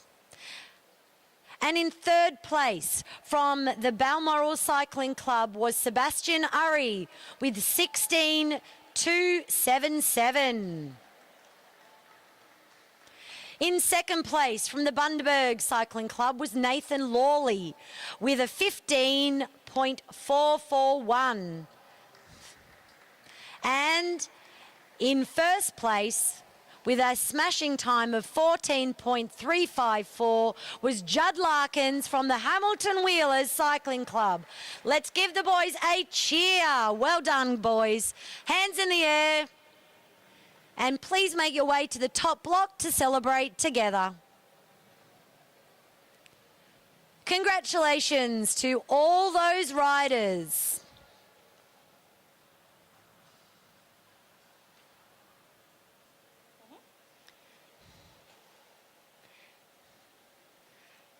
Our final presentation is the Under 13 Girls Flying 200 metres final. The girls are making their way up onto the presentation area. In third place, from the University of Queensland Cycling Club with 15.148, Winter Bradshaw.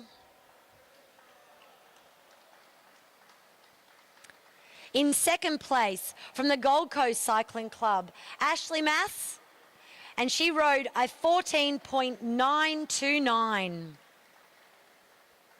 And our winner today and state champion, Adele Dixon from the Gold Coast Cycling Club with 14.583. Congratulations, girls. Please make your way to the top step. Arms in the air.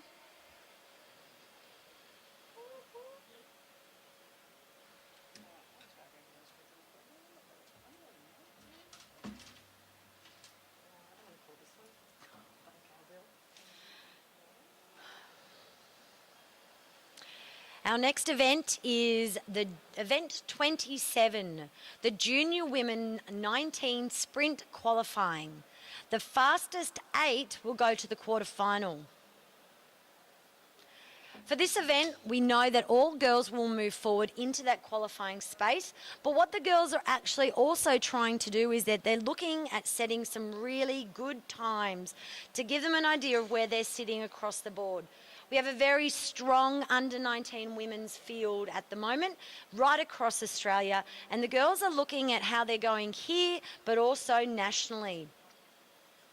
First up today, we have got riding from the University of Queensland, Rider 65, Indiana Plant. Indy is a specialised sprinter, as most of the girls in the under-19s are at this stage, and she has certainly been riding well. She had a great day in the time trial yesterday, and a lot of the riders doing their very first kilo effort, as this is a new event that had been brought in, and Indy did very well yesterday. Turn the fan off. It's freezing in here.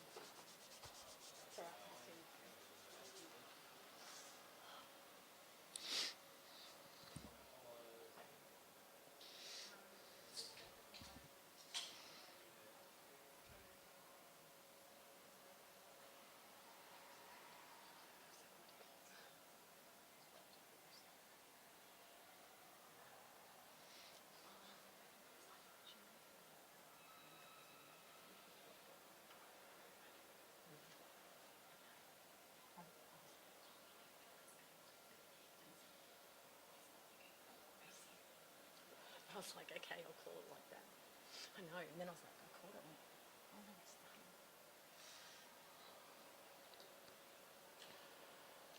And we've got Indy on the track. She rides high up onto the banking, really getting to look to build up speed. And because this is a qualifying event, the girls are looking at where they're going to be placed, who they're going to be riding against in those sprint rounds. They're really looking at putting together a really solid time. And you can see Indy doing that top. The reason why they ride right at the top is to get that speed, almost coming down the hill at that straight at the back. And then back up. And you'll see the girls put in a bit of a jump. If you watch Indy, you'll see she's got her leap. The bell lap comes, and Indy is out of the saddle. She's pushing hard, riding around, and down she comes. Right around, Indy is riding hard. She's got a good lap. She's putting in a good time there. And again, she's in first place, but it's hard to see at this stage. Indy pushing right the way to the end, and a 13.6 for Indy. So a really good start, averaging about 50 kilometres an hour. Our next rider on the boards is going to be Adelaide Bailey from the Balmoral Cycling Club.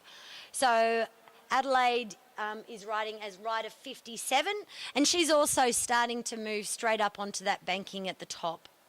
So she's got a fairly good cadence as she moves around, and she's looking at setting a good time. So Adelaide's goal will be to set her own really good time, but also to make sure that she builds up into that.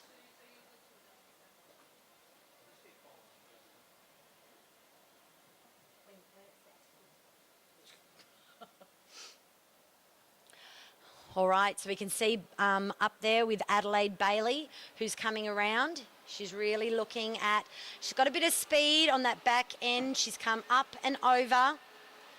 And there's a real technique to the Flying 200. A good Flying 200 looks effortless, but actually there's such a lot of different technique involved in it. As you go, you can hear the bell. Adelaide's out of her seat. She's coming down. She's pushing through. And you can see Adelaide is really motoring along in that gear. She's spinning, she's got a high cadence, and she's moving herself around through that gap now, straight across the line.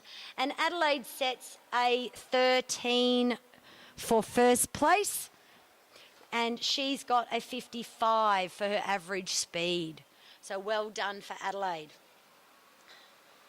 Our next rider on the boards is Madison Smith. Madison Smith rides for the Gold Coast Cycling Club and has certainly been someone who's really good. Sorry? Oh, when Ella rides. I don't know, right to the end, last one. So you can see there that Maddie is really going up high. She's got a bit of a technique slightly different than the other girls. She's got a bit of saving of a grace. She's making sure she's ready to go. And now she's going to come around up the top. She's going to put a bit of speed into this next little bit. She wants to get a bit more speed onto her legs so that as she comes round, she's going faster. And you'll see Maddie start to lift that speed right there. She's got a bit of a jump, sits back down, and then she's got that cadence built up for herself. There's another jump for Madison. She's got it. She's lifting it up. And you can see Madison's got a very strong drop down. She is powering as she goes through that corner. And Madison's gears are spinning through there. She is really working hard. Round corner 4 she comes, and she is going to cross the line with a 12.9 for Madison Smith. Great work by her. She is really riding well at the moment. Great job. Next rider after Madison is going to be Olivia Wright. Olivia rides for the Balmoral Cycling Club, rider 56. She's been part of the U for 2032 and has moved across from running and has certainly been someone who's shown some amazing form over the last 18 months. Very fast rider, certainly someone to keep your eye on. What Olivia's going to be looking for is, can she beat Madison Smith's time? She wants to do faster than 19.9. And so she's looking at getting up high, really hugging the boards right up to the top. And then you'll see she's out of the saddle, a bit of an acceleration, back in seated. And then you should see her jump out of the saddle again right there. She's going to be coming in. Then we see her, riding really hard, dropping down, and around she goes into her gear. Really looking fast. Well done. Olivia is really riding strongly. She's going to ride right to the end, a good split, and she's doing an 11.8 for that. Well done to Olivia. Great job on that ride. Well done. So we're looking for now. Olivia's set an 11.8. Victoria Smith is next up on the boards. She's the one who she wants to get past Olivia onto an 11.8.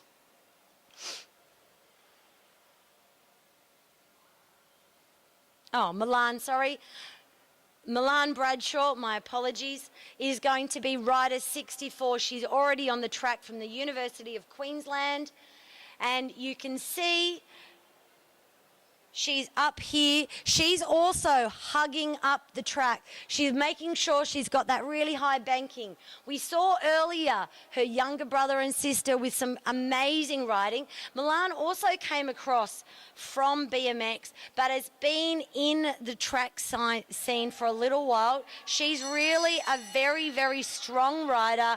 She's coming down and she's going to drop down in, and she is powering. This looks very strong from Milan. I wonder what time this is going to be. Second place at the moment. She's coming straight across the line. It is a 12.5. She's in second place. Great job to Milan. Now we have Vic Smith. Apologies for earlier. Victoria is from the Rockhampton Cycling Club, one of our regional riders. Victoria is an incredibly strong sprinter. She has proven it time and time again, and she has been working really hard to get into that flying 200 time that she wants. We're watching carefully for her. She needs to beat an 11.84, and that is what she's aiming for.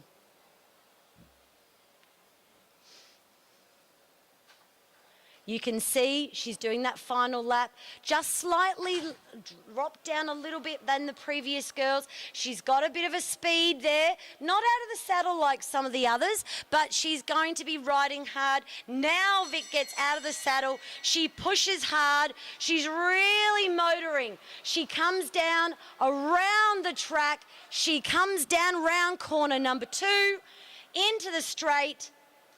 And we can see second fastest time overall, and straight across we're looking for Victoria's time, and it's second with a 12.4.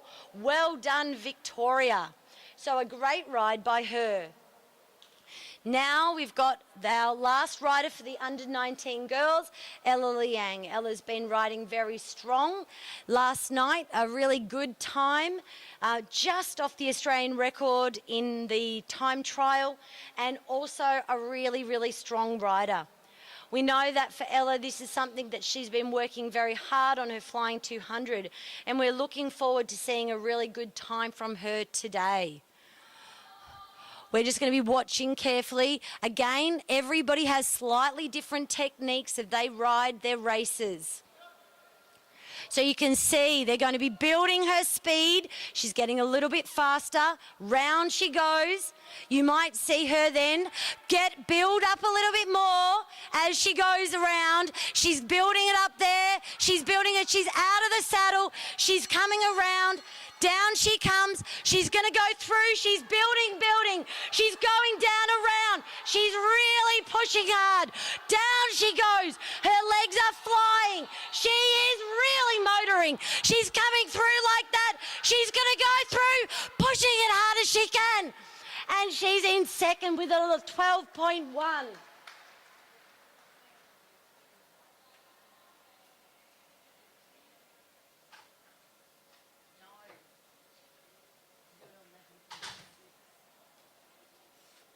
I don't want to...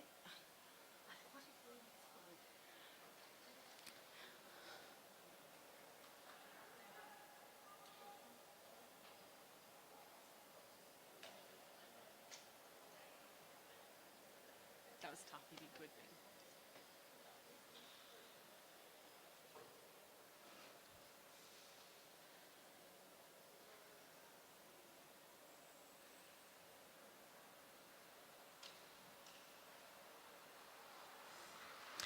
Our next rider is in event number 27, the event number 28, Junior Men 19 Sprint Qualifying.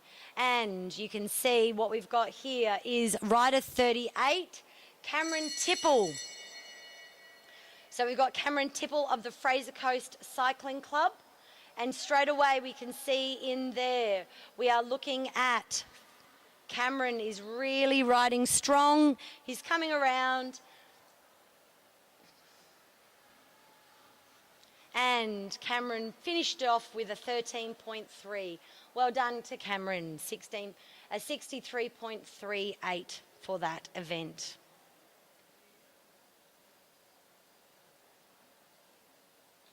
Next up, we have rider 29, Keita Smalley from the Balmoral Cycling Club.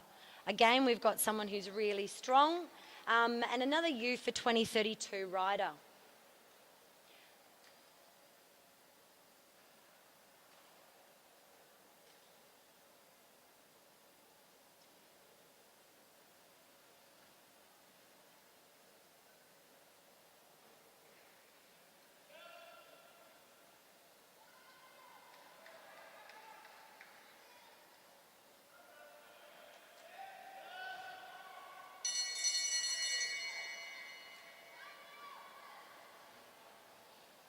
And Keita drops down in, he's coming around, a really good time.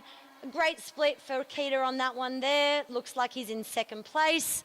And he rolls around to cross the line with a very respectable 11.6 for his time. Next up, we have rider 35, William Holtzberger from the Bundaberg Cycling Club. We can see that Will has really had a strong progression through the last couple of years. He's been working really hard and also rode really well in the Blackline events that were on late last year within his cycling team.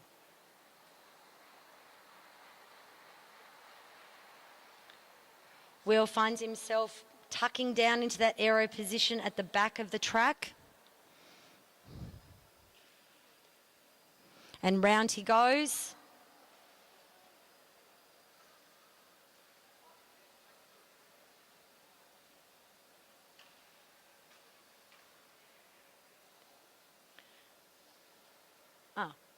No, Chris Mullins. Apologies. Chris Mullins is out there. My apologies, Chris. They've moved you up the rankings and I hadn't realised. So Chris is going to come in and he's dropping down. Down he goes through there. And you can see straight away going around through that area. Chris is really riding strong in second place. And Chris crosses the line with a really good 11.375. So only marginally in second place and a great ride by him.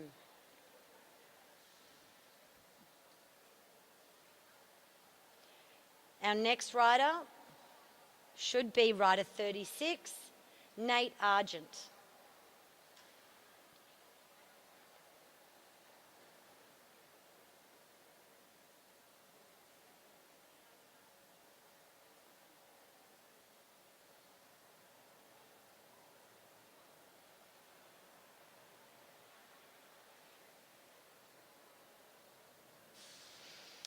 Really tracking well around the top of the track, making sure he's setting his way.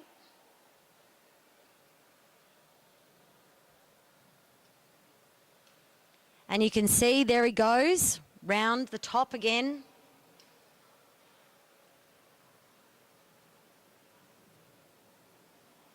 So Nate's right up the top. He's making sure he's using every ounce of the track to his best ability.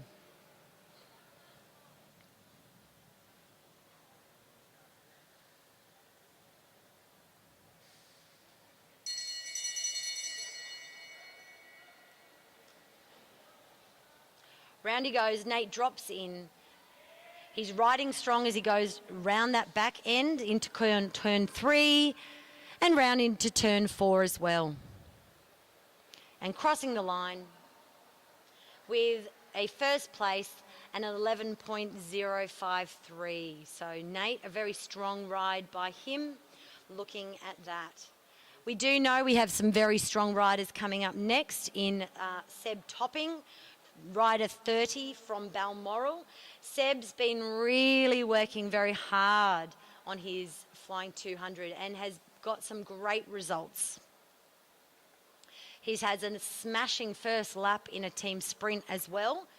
And I know that he is someone who's really aiming for that gold medal round.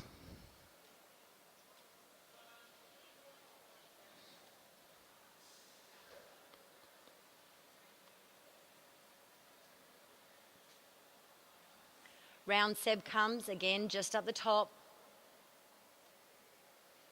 Riding high. He does a bit of a jump. Sits back down for that seated acceleration through there. Holding it high. And now he jumps. He's holding it high. He drops in. And Seb is really going strong through that bottom end. Round the bottom he goes. And Seb crosses the line to be first with a 10.948. So, very strong ride by Seb. Our last rider in the under-19 boys is Mitch Louis, rider 31. Mitch rode very well in the time trial last night, only marginally pipped by Lockie Walters, an enduro, so that's a bit of a crossover event, sometimes that kilo. But here is the pure sprinter event with this one here, and Mitch Louis has got himself into a very aero position. He's really crouched over those bars, holding position, making sure he's using every ounce of the track that he can. Mitch goes around the top of the track at the back. He's using that banking. Again, Mitch is not coming out of the saddle, but he's using that seated acceleration. He comes around, he jumps out of the saddle, Mitch drops down, he's holding it, and then he's coming down very fast, building it. Again, yep, he's looking very fast. It's very close. He's in first at the moment, and he just comes across in first place with a 10.5. to take first in front of Seb Topping. Great riding by Mitch Louis, well done. Next up, we have event number 29, Elite Women's Sprint. I really want to, but you've been doing it a long time. I'll have a bit of a break. You have a break. You're doing it awesome. I don't know if I did. Oh, can I have that? I was going to leave that for you. There we are. Well, we're going to have a little bit of a change in the commentary right now. My name's Luke Schoff, and you were just listening to Felicity Lang, who is a far more superior commentator than myself. I'm just doing my best to help out. Yesterday we had Andy Moore and Aaron Bear-Liang on the live stream commentary, and here at the Velodrome as well. Do my best to fill in the gaps as we head into event number 29. We've got Sandra Stoy from the University of Queensland coming in for a flying 200 as she goes up, gets the bell as she comes around the corner here and out of the saddle and starts the clock as she flies around turn 1. Looking very comfortable as she comes around on the back straight, on top of her gear nicely, ready to come around for a flying 200 to stop the clock at a very respectable 12.211. An average of 58.96 kilometres per hour.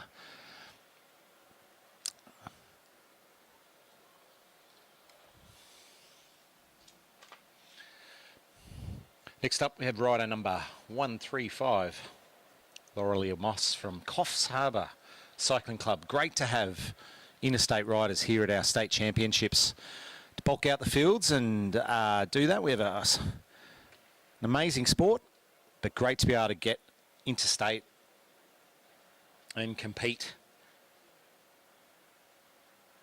Laurelia Moss comes around as she rides up high on the track. Got her double disc wheels. She's out of the saddle a little bit more, getting just on top of that gear just a little bit more. The aim is to time your wind up, particularly some of these riders with such big gears. You really have to work it out. Gets the bell as she comes around and dives down to start the clock at full pace.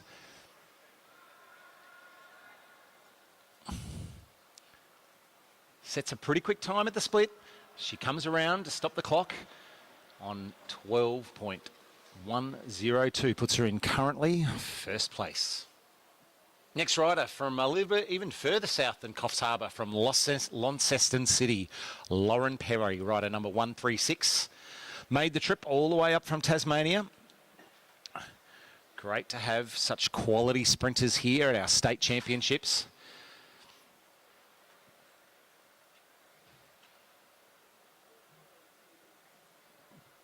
Lauren getting into position, nice and comfortable, riding high on the track once again.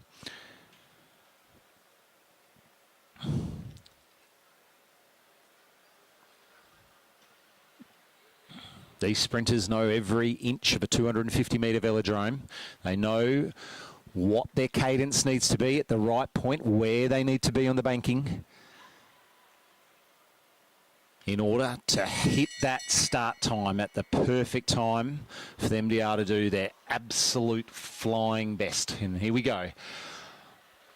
Lauren starts the clock. She's looking very quick and very comfortable.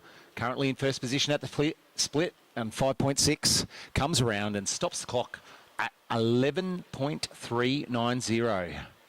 Well, we're only getting quicker here, aren't we? And generally that's the case as these riders come through. It's the fastest 8 to the quarterfinals for this elite women sprint qualifying here at Anna Meares Velodrome.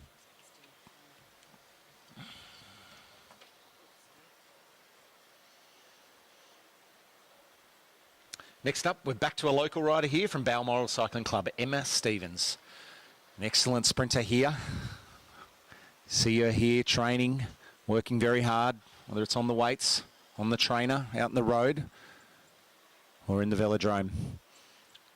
Nice and slow, getting into her positioning, gets out of the saddle just a little bit now. Establishes her rhythm.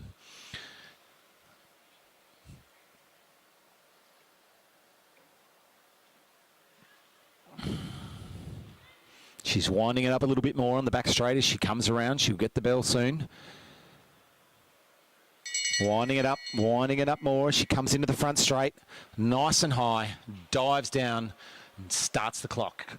Emma Stevens from Balmoral Cycling Club, hoping for a very quick time, I imagine.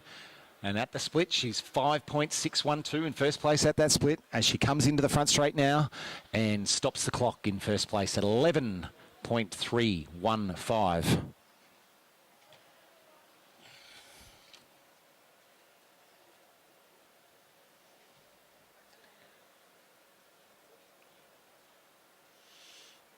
Our next rider up on the track now is again another one from Balmoral Cycling Club here in Queensland, Danica Blinko. My apologies if I pronounce these wrong, but doing the best here, rider number 132.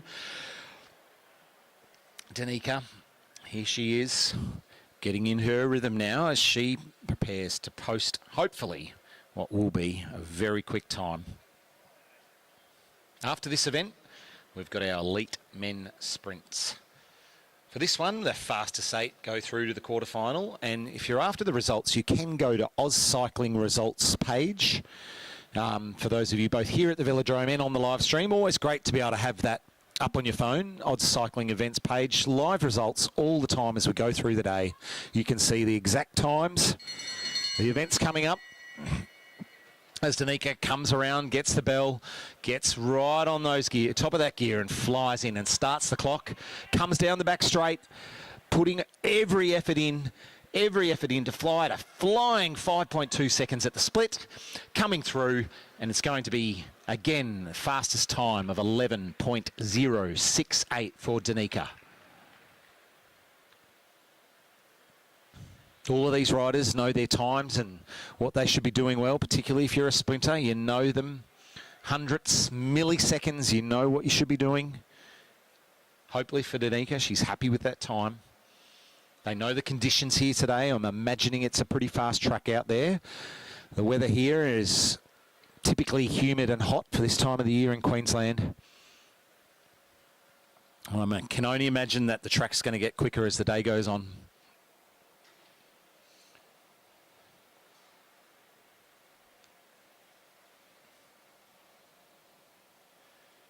Next up, we've got another interstate rider that's joining us from Bathurst Cycling Club, Kalinda Robinson, rider number 134.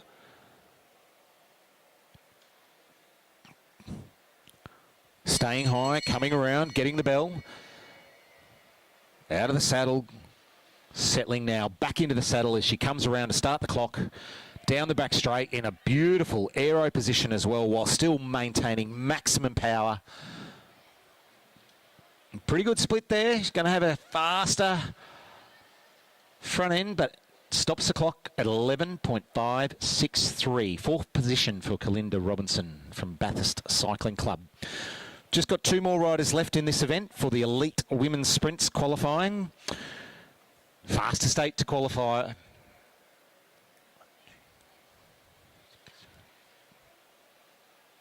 Which actually means for these riders today, they all go through to the quarterfinals.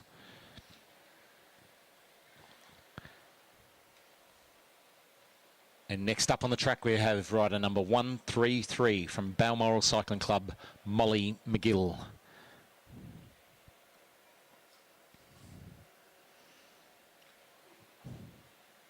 Molly looks very comfortable as she comes around. Winding up her gear, getting that momentum, using the slope of the velodrome to ensure they maximise the energy use that they can use for their flying 200. Molly gets out of the saddle, into the saddle now, comes around, nice angle into the start the clock, down that back straight. Lovely positioning, powering through those cranks, high cadence on that big gear. Brings her through with a time of 11.267. Second position currently for Molly. Has these 8 elite women here today at the Queensland State Championships have a chance to go through to the quarterfinal later on today. And the final rider of this event before we head into our elite men's sprint is Sophie Watts from Balmoral Cycling Club, rider number 130 today. She'll be the last of the elite women's sprint qualifiers before we head into the next event, event number 30, which is the elite men's sprint qualifying. There'll be 10 riders for the elite men.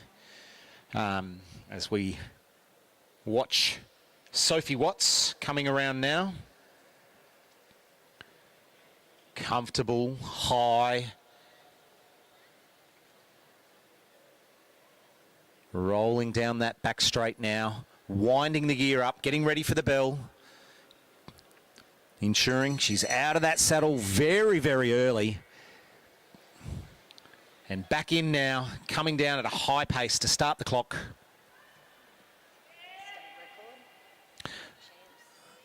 And she flies around at the split, looking pretty quick. Comes down through the front straight now and stops the clock. In third position for Sophie at 11.305.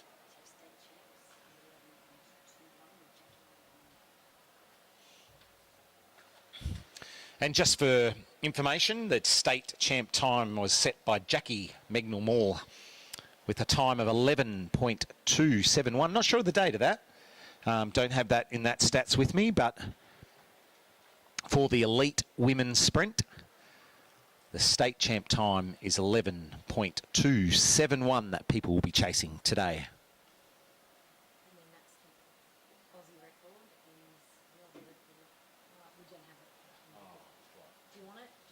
that's right. What's that one? That's Christina Clone, who has the state record of 10.6. And what's- And that's state champs. And this is a state champs. What's but the state record? A record means you do it at any event. You're the fastest from the state ever.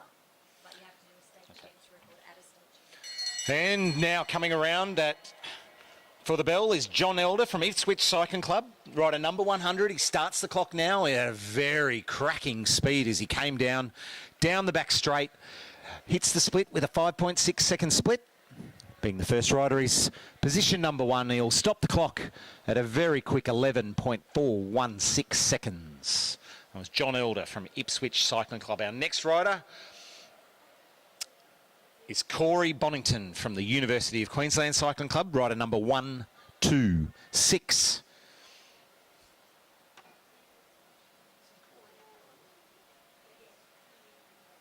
So what's his thing that he's won?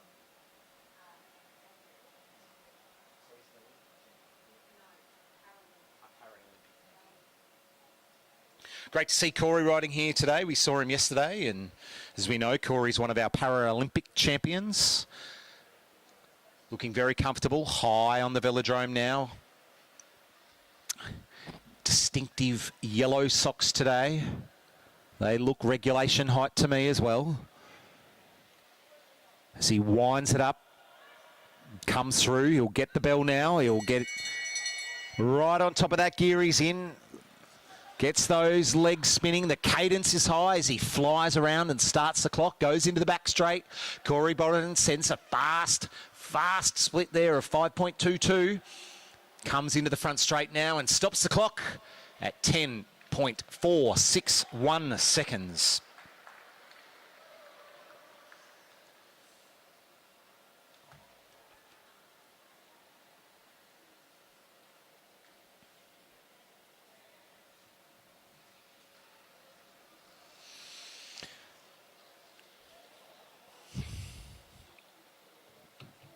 Next up, after Corey, we've got Joey Black from Bundaberg Cycling Club.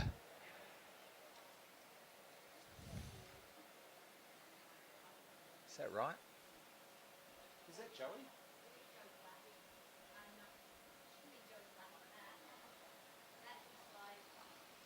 Sorry, correction there. We've moved to rider number 78, Josh Nixon from University of Queensland.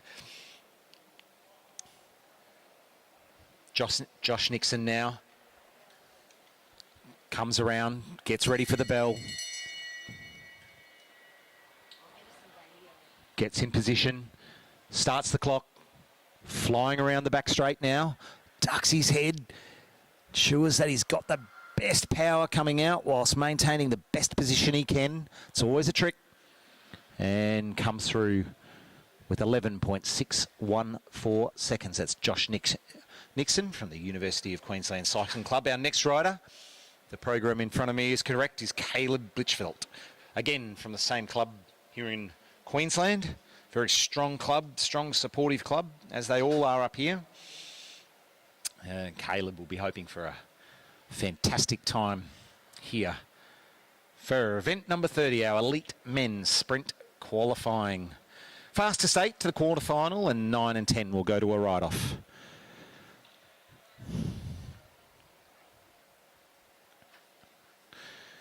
We do have 10 riders in this category today. Oh, there.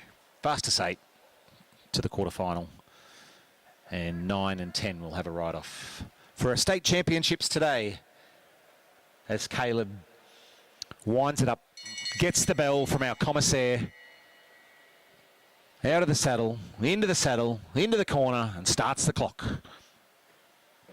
Down the back straight, high cadence. I think he's running probably a bit of a lower gear. Everyone has their favourite gear for this event, depending on their weight, their speed. And Caleb, again, great time of 11.564, currently in third position as it stands. About halfway through the elite men's sprint. Next up, we've got Ronan Munro from Mersey Valley Davenport Cycling Club. Most of us know Mersey Valley for its famous crumbly, sharp cheese. Goes really well with a bit of Maggie Beer quince paste. But we're not here to talk about food. We're here to talk about the amazing cyclists that come from all over our country, and Ronan is from a wonderful part of the world down there in Devonport. Hope he's surviving the heat here in Queensland, the humidity, but with that comes a nice fast track here at Anna Meares Velodrome as he sits high up on the boards, past the signage. All the live streamers will be picking up all the advertising here and the revenue that that's creating. Maybe it can go into a little bit of our live stream equipment. Winds it up, sits back in the saddle, starts the clock at a flying pace in his grey kit there, looking very fast with the white helmet. Great split as he comes around into the front straight. Ronan's going to stop the clock in second place at 11.119.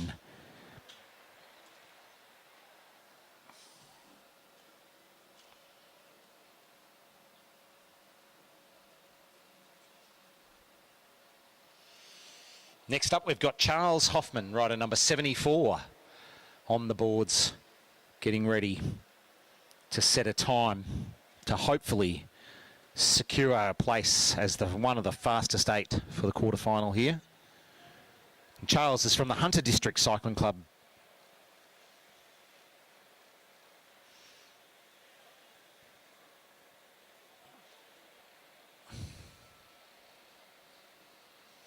Charles has chosen to sport the traditional no socks look that sprinters often like. It's all about their feel, a little bit like the gearing they choose, the kit they wear, the socks sometimes high, sometimes low. He's chosen the low look today as he puts his seat back, sits down in his seat, starts the clock, back straight, quite forward on his seat there. Flying start for Charles, currently in first position at the split.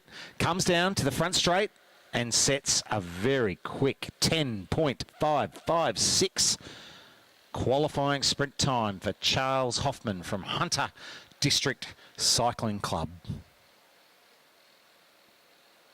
3 more riders to go before we head back into some junior racing after this.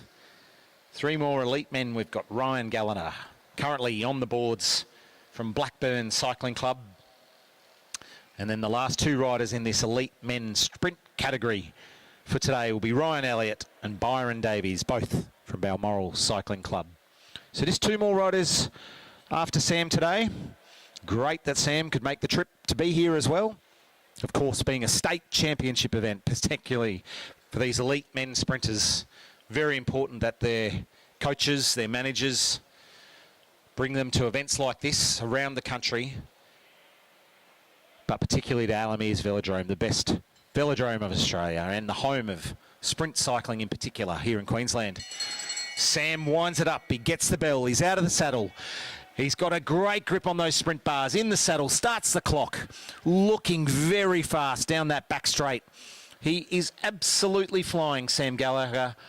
Sub 5 on the split. This is going to be the fastest time of the day with a blistering 10.081. Puts Sam in first place to qualify for our elite men's sprint. Here, event number 30 of the Queensland Track State Championships. Our penultimate rider for today is Ryan Elliott in this category, Balmoral Cycling Club. We know him well up here.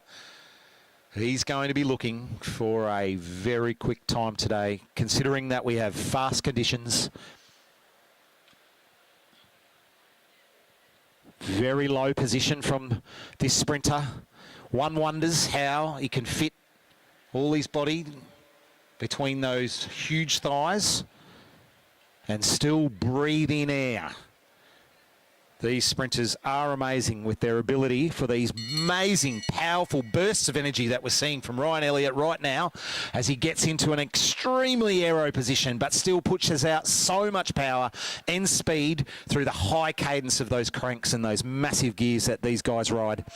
Comes through with an incredible blistering time, 10.081, second position. Ryan Elliott, very fast, very slick. And now, as we head to the final rider for the elite men, the ultimate rider in this category, Byron Davies from the Balmoral Cycling Club.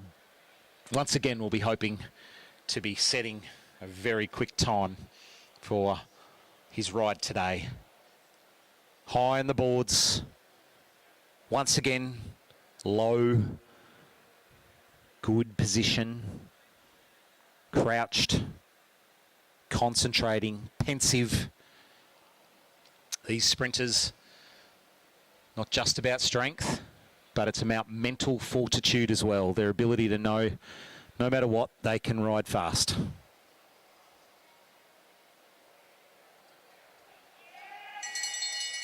Ryan will be hoping for a start time here as he winds those gears up, still out of the saddle, nips right back in, starts that clock, super fast speed, very, very fast split from him, fastest split so far, 4.8, so we see him come into the front spate, and there we go. As expected, Byron Dairy, sub 10, 9.669. So Byron Dairies qualifies first, followed by Sam Gallagher and Ryan Elliott. Byron, the only one today to go sub 10 here on the boards of Anna Meares Velodrome.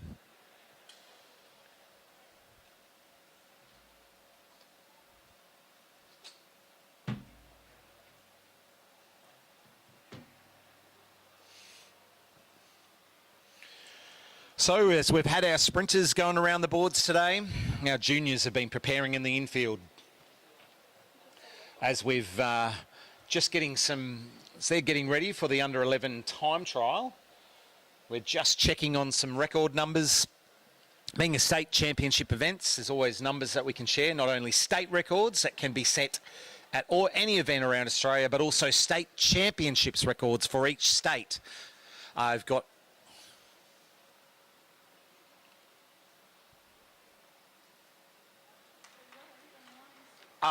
could I just ask, could we have, they're going to have gates, people who are supporting with gates, could they please head to the gate locations at both the front and the back straight? This is just a message for our helpers here in the velodrome. If you're helping with the gates, could you please head to both the front and the back straight as we head into our time trial for our under 11s. Thank you.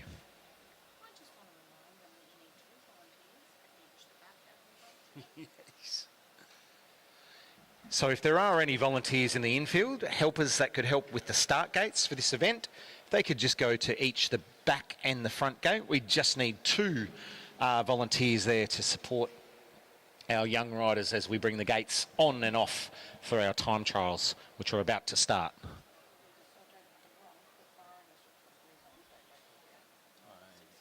what was his time? Here we go. I've got it here. He got 9.669.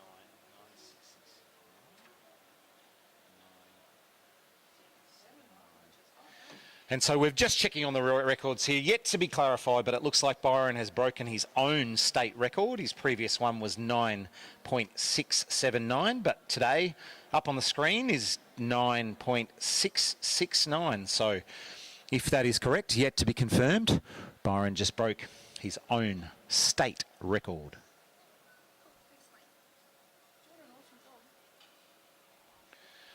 So we're just getting set here. I think the riders are ready. We're just looking for a few volunteers and helpers to help with the gates as we get ready for our time trial for our juniors. And of course our juniors here do 500 metres, not a kilo.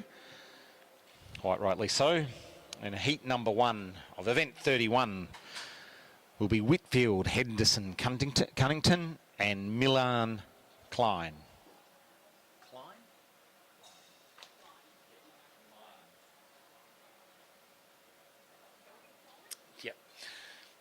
So we'll soon see young Whitfield and Milan hitting it out. Whitfield from Balmoral and Milan from Bundaberg Cycling Club in our under 11 500 metres time trial.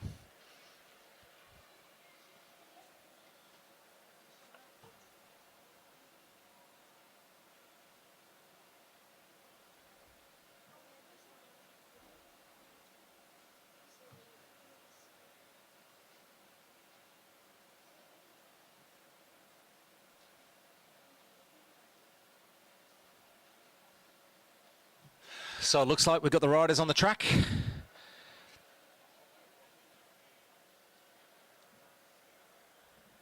And it looks like for these guys, we won't be using the gates, of course, because of their age. Thank you, everybody. We've got some holders that are helping these riders.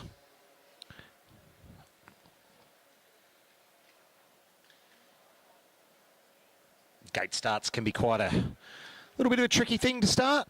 This is how they learn. You can see that a parent or a helper here is holding each of the riders. They are excited when they get to use the start gate, particularly here at Adam Eyres Velodrome.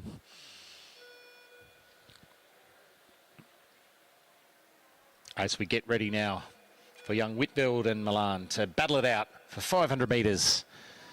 The clock counts down and they jump on their pedals, staying out of the saddle so they can get on top of their gear and go around the velodrome the shortest way possible, and that's always following that black line. So they go around and get themselves in position and spin their gears. Of course, being juniors, they're on restricted gears, have a set rollout. That set rollout just ensures that they can control their bike well and particularly learn to pedal so well. The cadence is so important as young Whitfield on the front straight here gets out of the saddle again to just pick up that little bit more speed.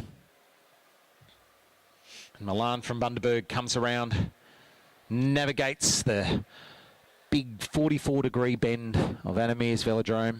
A little bit steeper than one that Milan will be used to back in Bundaberg. And pushes through with a sprint push over the finish line. Riders have to be aware as soon as they roll through. There'll be another rider getting ready. Again, that's something else they learn as they go through the age categories. After a time trial, always watch out. The gate will be coming back on, or a holder will be coming back on to the velodrome. But you'll see there, and particularly for those on the live stream, you'll see that our wonderful commissaires, part of their job is to keep an eye on the rider finishing. But it's always very important for the rider to be aware of their surroundings. It's something that we teach young kids from a very young age. Always be aware of your surroundings, whether you're on the road or the velodrome. So important as these two riders now. We've got Imogen Kepps and Emmeline Lawley, both from the Bundaberg Cycling Club. Here they are. They've come all the way up to the velodrome to shoot it out here in the under 11 500 metres time trial. We're straight to finals, of course, as Imogen gets on top of her gear, gets spinning around, and same with Emmeline. Emmeline Lawley, Imogen Kepps battling it out. I'm sure they've had lots of fun up there at Bundaberg Cycling Club. And now here they are in the big smoke on the big velodrome, on the boards inside, battling it out once again. Can see that they've both done their best today. Everybody's looking out to do the best they can. Even though they're competing against each other, they're also competing against the clock. And that's always important, particularly as a junior. You learn very quickly too to always be aware of your surroundings. And in races like this, you just look down, don't look across at your opponent. Look up to make sure if you've got the catch on, like we almost saw in that race, and being aware. And that concludes our under 11 500 metre time trial. And we now move to event number 32, the under 13 boys 500 metre time trial. Once again, it's a final straight away, so championship medals are on offer for these events. And heat number 1 for event number 32 is Sebastian Urry from Balmoral Cycling Club and Nathan Lawley, Ellen's older brother, from Bundaberg Cycling Club.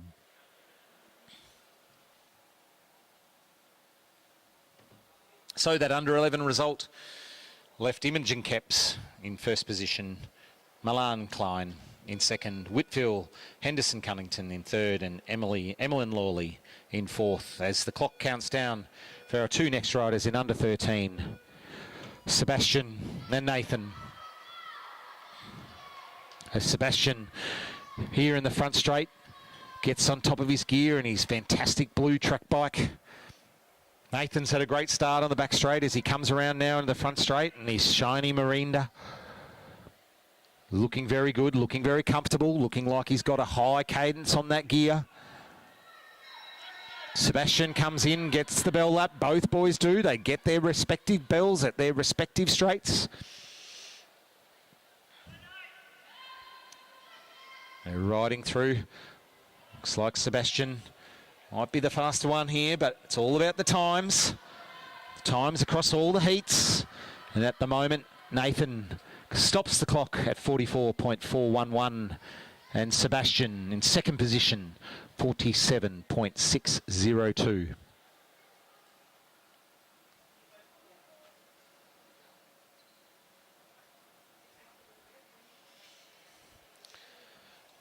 Next up for our under 13 boys, 500 metre time trial. That's 2 laps here at the Velodrome. We have Judd Larkins from Hamilton Wheelers Cycling Club in the front straight, and Scott Bennett from Mackay Cycling Club.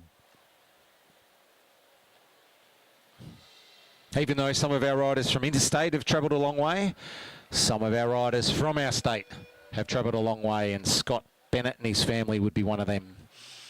Great that they can make it, particularly being a state championship event. Long way to come, but it's fantastic here as Judd and Scott both start so well. Judd with his long locks. I'm not sure how he went at the beginning of this week at school, whether or not his school teacher had to have a chat to him about the length of his hair, or maybe he had to have it tied back. As the riders come round, they'll both get the bell now in their straights. Young Judd Larkins there, certainly looking the quicker the riders of the 2 that are on the course now. But as we know, it's all across timing, across all the heats. And I think there's only 2 heats in this event today. As he flies around, comes into the finishing straight for young Judd Larkins. And he stops the clock.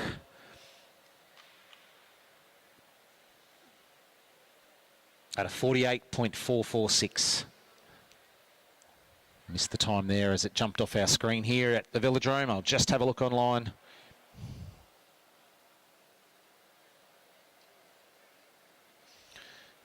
My apologies everyone to the Velodrome and on live stream. We've just lost the timing for a moment. I'm just picking it up on that results page I was talking about, everybody. Make sure you click on it. Have that in your hand on the phone, keeping updated with all the timing and the results. And you can see them for yourself.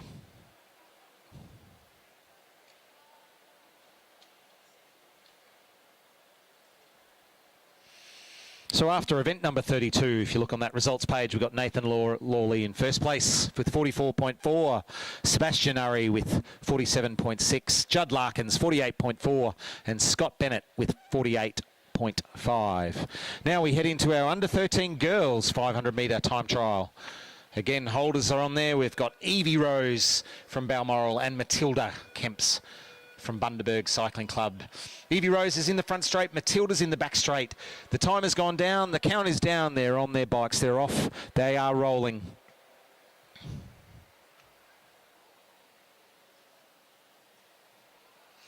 We've had a red flag's been popped out for one of the riders here. The commissaires are flagging out. If those riders just look up, you'll see a flag's been popped out there for you, Evie. Sorry, Matilda, is it? Evie's flying around, getting a time. I think Matilda's there, going to get another shot at this one.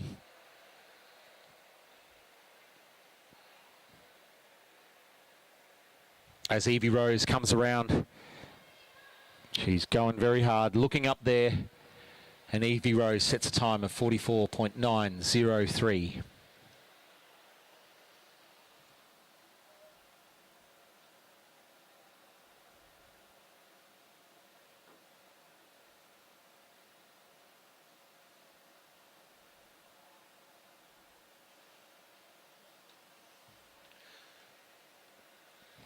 So we've just got a bit of a mechanical there, I think, with Matilda Kemp's bike.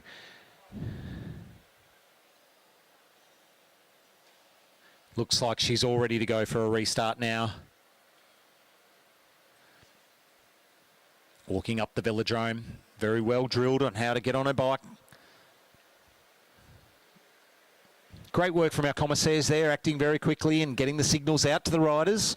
Particularly when there's 2 riders on the track, it can be quite tricky to do, to make sure you give the right message to the right rider, but done a very good job. We've got very experienced commissaires here today. As Matilda Kemps gets the countdown and gets her start this time, and up she's looking good. Looks like it's a great start for her.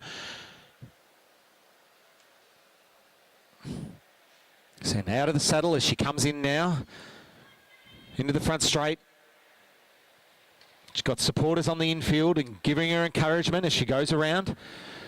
You have to have a big voice if you're a supporter on the infield. There's a big piece of glass that you got to get your voice over, and plus the sound of the crowd. Often it's more for the parents just to encourage them because the riders can't hear a thing sometimes. Matilda comes around.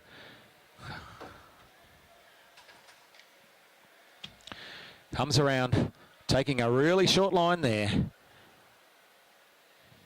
And stops the clock with a 44.829, second position.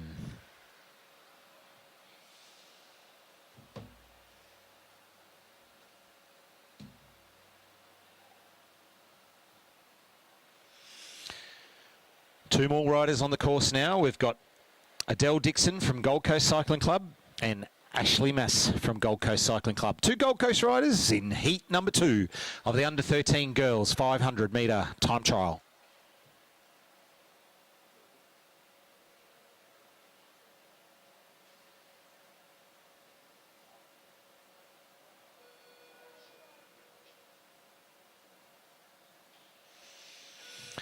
The clock is on, the clock is counting right down. Adele and Ashley take off now, both from their respective straights. Looking very good in their Gold Coast Cycling Club kit together. One's a white bike, one's a black bike. That's how you'll be able to tell if you're getting a little bit confused to our live streamers. We've got split screen going there, so one camera follows one rider, one camera follows the other. For those of us in the velodrome, we get to choose who we look at and at what time. Both riders get the bells from their straights. Looking very comfortable as they ride around Adamir's Velodrome. High cadence for these young riders. Perfect for their body size. As these two young Gold Coast riders battle it out in the 500 metre time trial, and they both now stop the clock. Ashley with 43.3 and Adele with 43.6. As we head into our final heat of event number 33 with Georgia Dowling from Hamilton Wheelers Cycling Club and Winter Bradshaw from the University of Queensland Cycling Club. As these riders are getting ready, our next event is the Men's Masters 2,000 metre individual pursuit qualifying. If there are any gate people out there that are supporting with the gates today, we have our IP event coming up after this last heat of event number 33. So if you're a gate person and a volunteer, can you please get to your stations so we can get started with our Men's Masters pursuit qualifying after the final heat here of our under 13 girls time trial, as we watch Georgia Dowling and Winter Bradshaw battle it out in the final heat of our under 13 girls 500 metre time trial.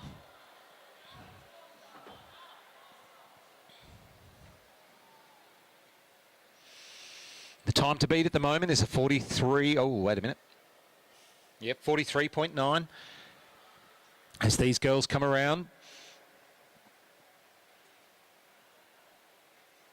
Looking comfortable, looking fast, with fast cadence.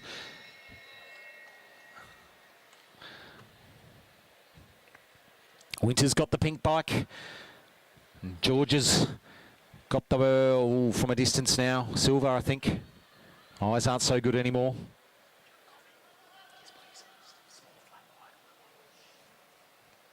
These riders so good at just powering out that cadence, rolling around.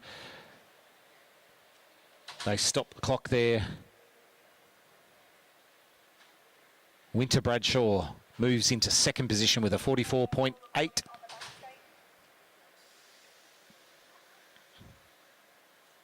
Waiting for the times to come up. Apologies, the screen sometimes changes here in the velodrome. For those on the live stream, again, like I said before, just keep your eyes on the results page. And for those people in the velodrome too, have that results page running to get the times as you see them come through. We're now going to be heading into our Men's Masters 8 and 9 2,000 metre individual pursuit qualifying. Of course, first and second will go through to the gold final, and third and fourth will go through to the bronze final. We have exactly 4 in this round. We need some volunteers, please. We're just chasing one more person on the back straight, please. if there's a volunteer in the infield that could head to the back straight just to help with bringing in the cords of that gate when they're whisked off after a rider has come on, that would be marvellous. Thank you. We need the same on the front straight too. If we could just have one more volunteer to jump down to the... Just need a volunteer for the front straight, please. If there's anyone that could just help the cord on the front straight, that would be marvellous.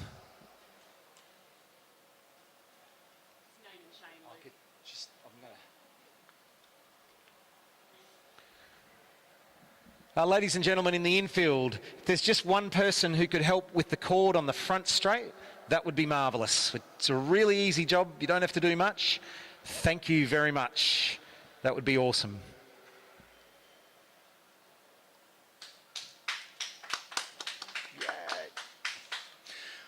All right, as we head into our first heat of event number 34, the Men's Masters 8 and 9, 2,000 metre bonfire, we have Ron Hughes, rider number 121 from Murwillumbah Cycling Club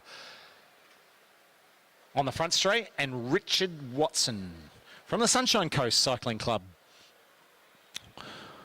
So quite spread out clubs from the southeast corner of this marvellous state. Richard and Ron will battle it out. 8 laps of Anna Meares Velodrome in the men's individual pursuit qualifying.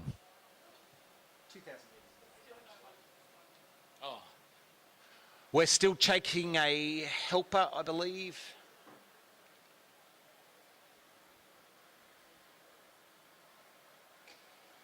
Oh. He started. What started, so they'll deal with it. And the clock is on for these riders.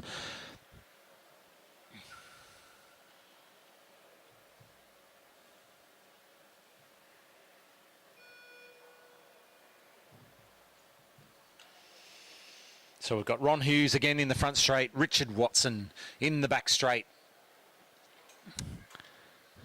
Both riders have got the double discs, the pursuit setups, the aero helmets, the skin suits. We see that with our juniors right through to our masters. It's all about the kit sometimes. Makes this sport fun. Quite pricey at times, but we love it. And both riders out of the gate there. You can see it is quite a long race, 2,000 metres. So generally the gearing these riders will have would be one that they can settle into. Might be a little while to get them started. Both riders now are down in their saddles, in their pursuit position, getting comfortable, ensuring that they pace themselves. For an IP, you don't want to go too fast in your first few laps, as we know, and for those that don't, but you want to negatively split your laps. That means you want your laps you do at the beginning to be a little bit slower than the laps you do at the end. When you do the other way around, it often means that you slow up very quickly. For those of you both in the velodrome and at home, you might see that sometimes for individual pursuit, you'd see a coach calling out times to the riders. Of course, the riders aren't allowed to have their clocks or their Garmins or their Wahoos on their bikes in a velodrome, but coaches can call out times just to give them an indication of whether they're going right on the pace they need or need to speed it up or go a little bit slower.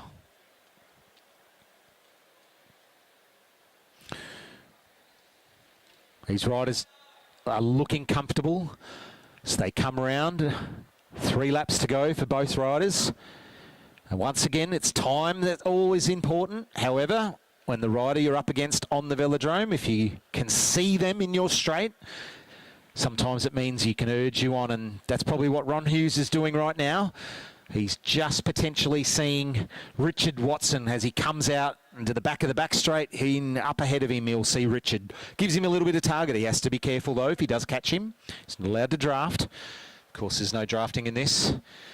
But both of these masters will be just ensuring that they're on time, on their times, meeting their mark, feeling good. They'll be getting the bell shortly.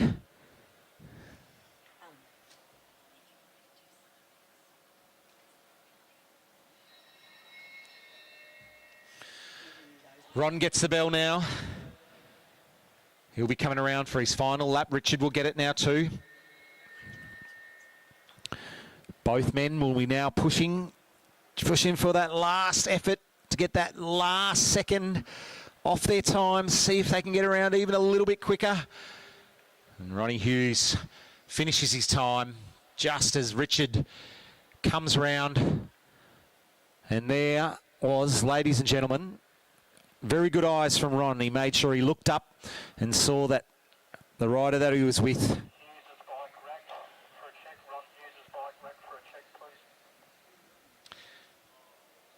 Message there for you, Ron, if you could ensure that you take your bike for a bike check once you get off the velodrome.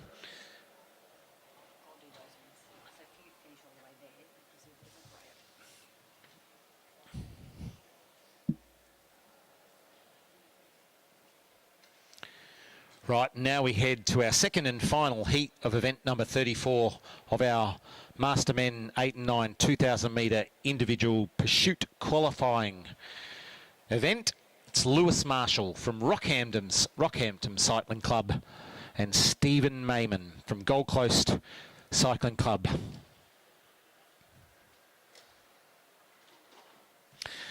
I myself has only just moved to the Gold Coast, and my youngest son Oscar's joined Gold Coast Cycling Club. I think I've met Steve a few times. I don't know if he's a Steve or a Stephen, but in my list in front of me it says Stephen, so I better do that.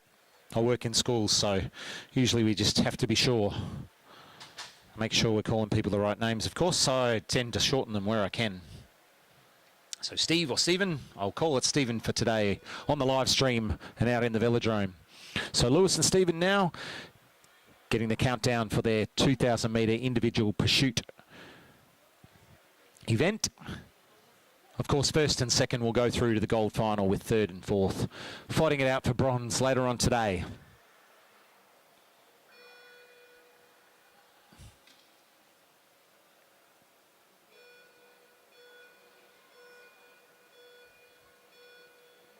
And as they count down, both these riders out of the gate cleanly.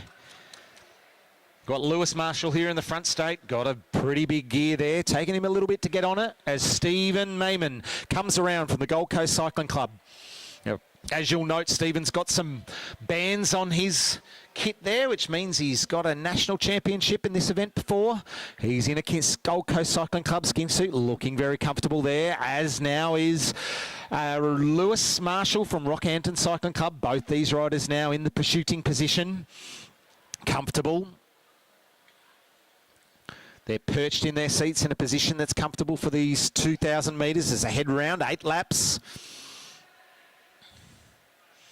Lewis is having some calls in the front straight here, giving an indication of whether he needs to push harder or slow down a bit and conserve energy so he doesn't blow up in the final laps. Looks like Steve Mayman here from Gold Coast Cycling Club's looking very comfortable as he goes through, as is Lewis as well. Both these riders, I imagine, are very experienced in this event. They look comfortable. Like I was saying before, important that you don't go out too hard. It's about being measured, about being on top of your nerves. And you'll see there Lewis's coach there just giving the signal to stay, not go up, not slow down, don't go no faster though. His time must be what he's looking for.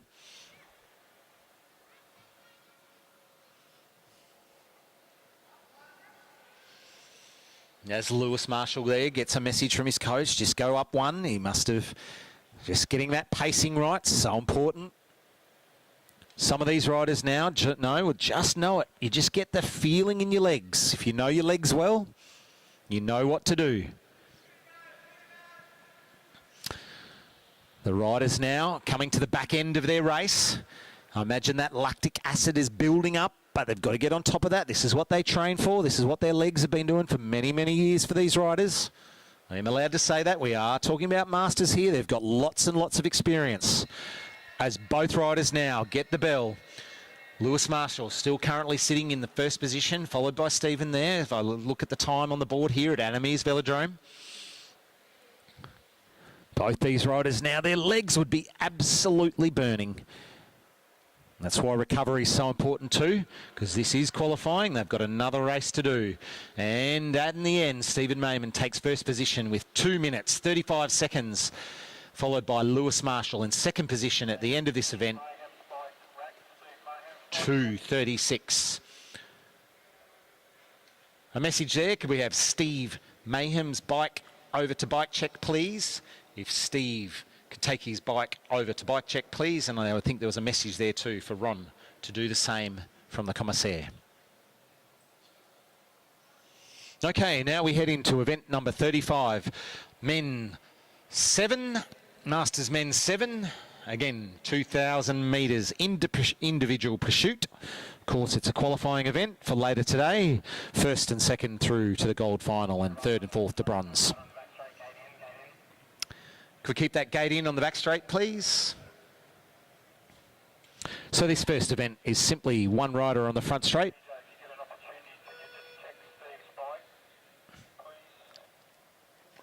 We've got Glenn Searle from the University of Queensland Cycling Club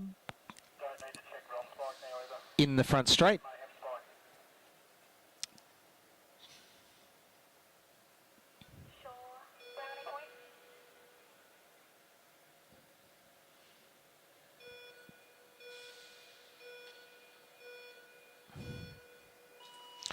And Glenn gets cleanly out of the gate here. He's sporting the sprinter's look with those socks there, as he looks very good with his matching university kit and matching bike as he gets on top of his gear now. Now, Glenn's the only rider on the track for this IP. Generally, we have two, but of course, the principle of odd and even numbers in event means that this does sometimes happen quite regularly.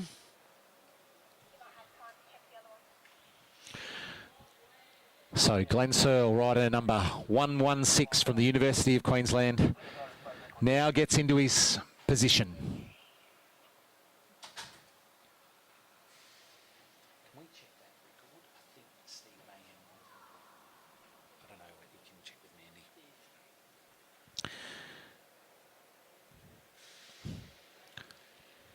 Now Glenn's looking very composed here in his individual pursuit, and the astute of you in the crowd or on the live stream will notice he's chosen not to go for a pursuiting cockpit setup.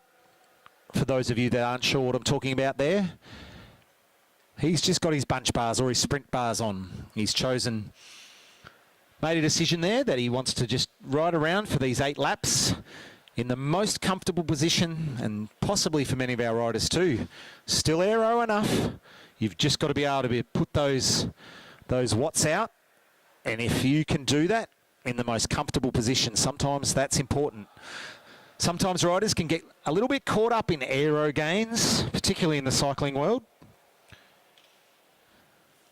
and sometimes experience, power, technique are forgotten, and they can be the things that make all the difference, as we see Glenn Searle from the University of Cycling Queensland come. He'll be over the halfway mark now.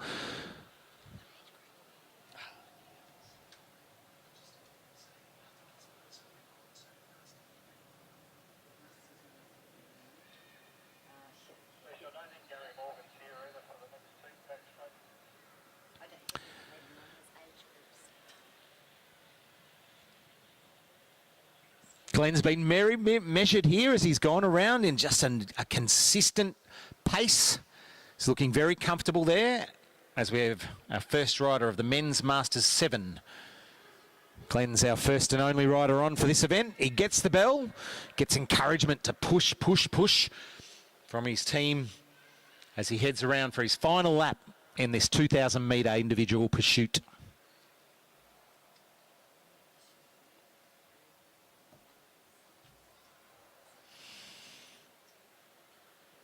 Glenn Searle comes around now and he stops the clock at 2 minutes 56 seconds in this individual pursuit for Men's Masters 7. Our next heat, David O'Connell from Mackay Cycling Club, rider number 114. We've had a scratching there from Gary Morgan from the Sunshine Coast, so once again, for our viewers at home, And here at the Velodrome, a single rider on the track for these 8 laps of 2,000 metres around the beautiful Annie Mears Velodrome.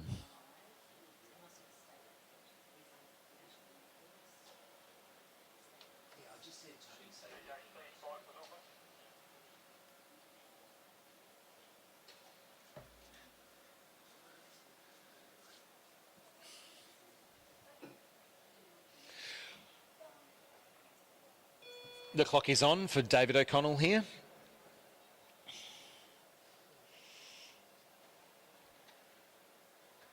So in contrast to our rider earlier, and for those watching and who might be new to the sport of cycling, the handlebars and the what we call the cockpit setup that David now has is what we see generally in pursuiting.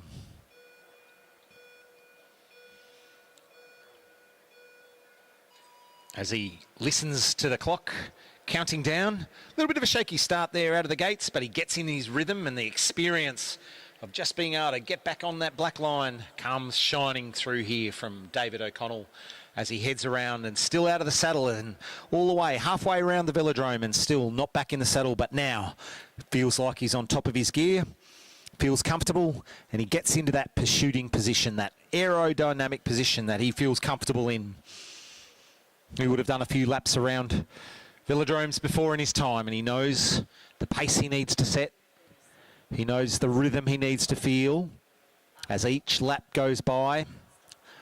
Our commissaire counts down the numbers. He gets 6 laps to go now. Next time he comes around, it'll be 5 laps to go.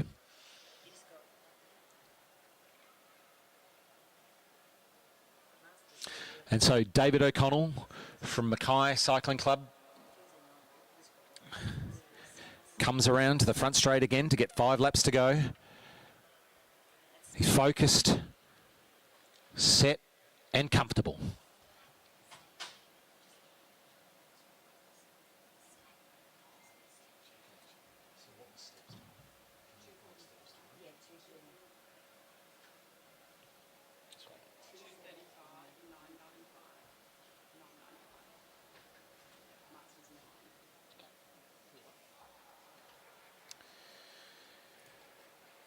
David O'Connell here is comfortable, rolling around, about to set his time. He's got his double disc wheels on, perfect for individual pursuiting. Gets 3 laps to go now.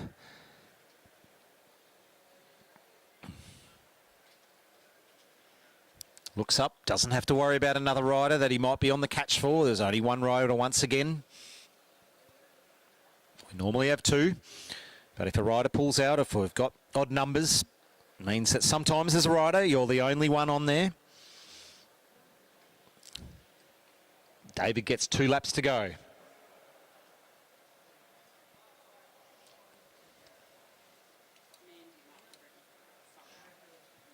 Comes around. He's going to get the bell this time. And then he's going to lay it all out there. We often say, leave nothing on the track. Legs burning, lactic acid high, breathing in the hot, humid air. But for David, he's from Mackay. Probably feels dry for him right now. I think they're having a lot of rain up north. As he comes around now, he's going to stop the clock. He's going to stop the clock. It's going to be sub 3, that's for sure. In first position now. 2 minutes, 53.667. Just a message as we get ready for our next riders to come on. The final 2, Graham Ward and Tony Simonelli. An update, Stephen Mayman in the last event has broken both state All Corners and state championship awards for the IP of his category. He set a time of 2 minutes, 35 seconds, .995. Smashing all the other records that I have in front of me here, set by Ron Hughes, Paul McKay, and Ron Hughes, don't know the times here, of 241s and 237s and 238s. Stephen Mayman set a cracking time of 2.35995. As we get ready for our final men's Masters 7 2,000 metre individual pursuit. Finally, we have both front and back straight. Graham Ward from Balmoral Cycling Club's in the front straight, and Tony Simonelli from Ipswich Cycling Club in the back straight. Clock is on. It's not often that our live stream camera people get a little bit of a break like that. As you know, for shooting, we've got 2 cameras. They both film the front and the back straight, and we do set up a split screen for our viewers at home. Marvellous technology, great mixing. Here we go. Graham and Tony. Both clean starts. Graham's just gone for the one disc wheel at the back, whereas Tony's got the double disc today. Both of them now settling into their rhythm, still out of the saddle, still out of the saddle. Now they're both in, both getting in their rhythm, getting their position as they head round the velodrome. 7 laps to go. Quite a fast initial few laps, I think, there from Graham. Looking very comfortable too, so too from Tony. Hopefully they'll be hitting their targets with how they're feeling. Tony's got some support with a coach at the back there, giving him a little few signals about his pacing. Graham here, going it alone. Looking comfortable in his position. Not quite a flat pursuing position. If you want to have a look as these individual pursuit riders go around, everyone looks a little bit different. If you compare Graham and Tony right now, Graham's got his pursuit bars facing up a little bit. Whereas Tony, you might notice, got quite a flat, almost parallel to the ground position for his pursuing setup. Goes to show there's just no one setup for each rider. Everyone's different. What feels good is good for you. Of course, as you know, there's parameters that must be met. You can't just put it anywhere. That's why we have the jig, and all bikes have to be measured and be within the requirements set by Oz Cycling. However, within those requirements, each rider can set it up individually to suit their body type. Some's got longer legs, some have longer backs. It all depends. Of course, we've got categories as well, depending on how tall you are. If you've been measured by a doctor, you're officially measured, and you've got your official paperwork in, you get different parameters, depending on how tall you are, which makes a lot of sense. Both riders now getting towards the back end. They'll be getting the bells for both Graham and Tony. So far, first and second are out on the track. Let's see what times they end up with. Will this be the gold final? Are we looking at the gold final right now? Often it is as we get towards the end of qualifying. Sometimes there's a surprise earlier in the qualifiers. As both riders come through now, Tony takes first place, 2 minutes 44.685, followed closely by Graham Ward from Ipswich Cycling Club, from Balmoral Cycling Club, 2:46.480. There, ladies and gentlemen, will be our gold final later on today.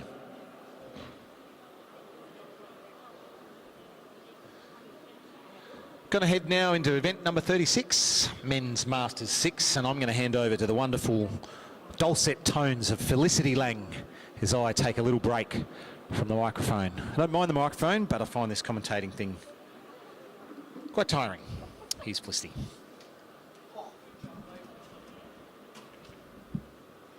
Welcome back to event 36. This is the Masters Men's 6 2,000 metre individual pursuit. And just a reminder that we are looking at times. First and second will go through to the gold final. Third and fourth to the bronze final. And in heat 1, we have from the Balmoral Cycling Club, Patrick Curlin, rider 106. And certainly is looking at setting a very fast time because we have Jay Doroboom in this age group, and that means that you need to be riding very fast if you want to be in that gold final.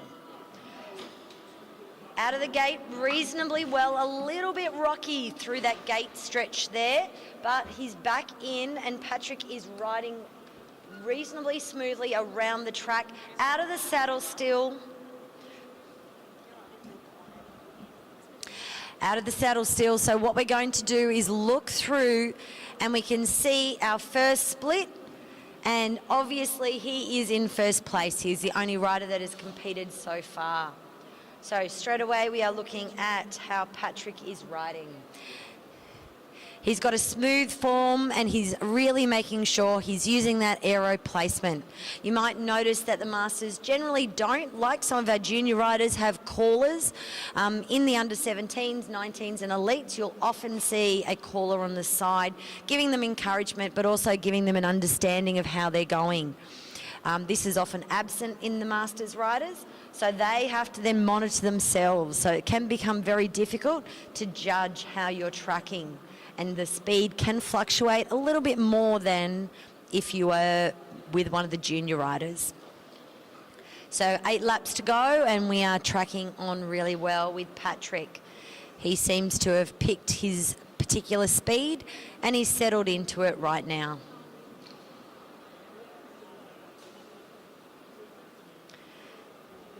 In Masters 6 there will be 5 competitors.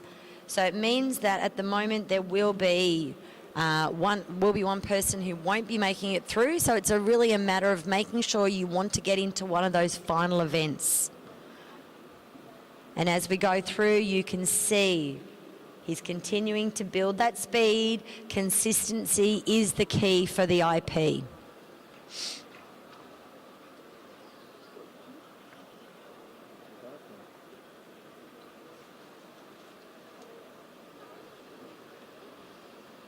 And around, again, he goes with a 2.07, which is a great start.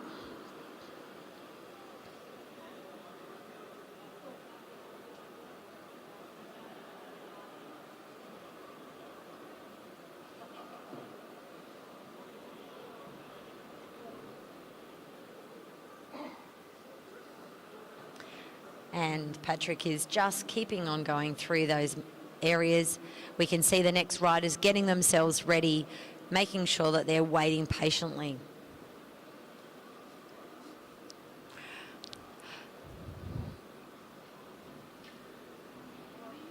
And Patrick's really got that steady and good cadence. He's made sure that he's not really fluctuating in speed. As we said, some of the Masters can tend to do at times. However, he has maintained. Do you need the 13 girls? Yes. Pat. Good job. Yep, you're clear. So this is 1500 metres though. Yeah. What are we doing? What are we doing? What are we doing? I don't know. What happened there? No, But, something got dragged over. you know, that's Neil's machine down there. Okay, so we're still on camera 1. You can go to 3 now. Go to 3. Good friend, yeah, good pick up. Okay, good. That's the commentators not watching what they're doing. It was their bloody footy tips they had up on the screen, I'm pretty sure.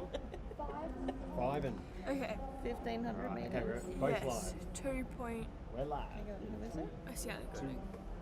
Oh, 100 metres. Silver last night in the time trial for the Masters 6, and so back up again for the next one. Let's see how he can go with this IP effort.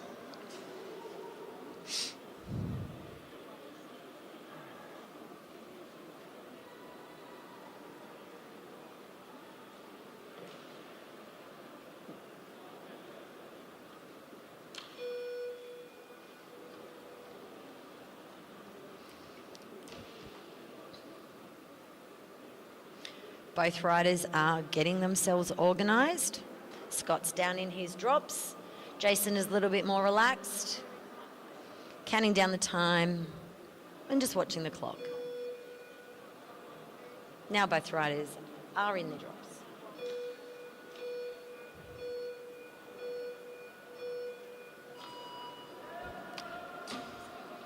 Scott has a great start, a little bit of a wobble there, and also Jason had a reasonably good start as well. A little bit slower out of the blocks, but then was able to hold a straight line.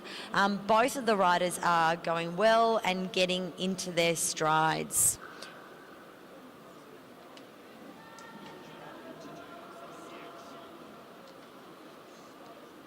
So straight around, you can see Jason has really just got that little bit of extra speed maybe on Scott at this stage. So Scott is really looking at focusing on keeping that consistent pace, and Scott is also looking at really building up on that speed. He seems to be closing that gap to Scott and almost marginally, I think in the next lap, maybe on the same straight as Scott if he's able to improve as well.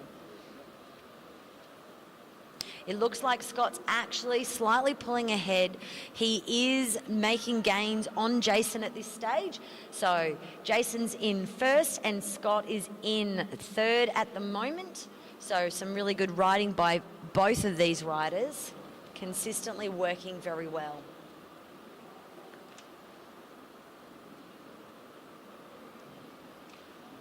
It does look, however, like Jason has managed to claw back a little bit more time and make sure that he is breaking into that time with Scott. So Scott's moving forward now. But still keeping that same regular distance, approximately 3 laps to go, and then you're going to see really this tail end of the race. Scott's now moved up into second, so he is working well. It's really hard. These last few laps can be draining, and up we come. For Jason to get the last 2 laps, you can see him moving forward. He is starting to strain. They've got a head wobble. He's bouncing on the bike with his shoulders. Scott seems to be a lot more stable, but it does seem like Jason is making headways. He's really pushing down. Scott's continue to keep that regular cadence up. And as they're crossing, they're getting this bell lap for the last lap. Jason's still in first with 1:24. And Scott still in second with a 2:28. Round we go, the last lap each. Really pushing hard. Give these guys a cheer. It is a long way. The lactic acid is burning in them by now. Jason crosses the line for a 2:45, 2:58, and Scott just slipping into third with a 2:50.350.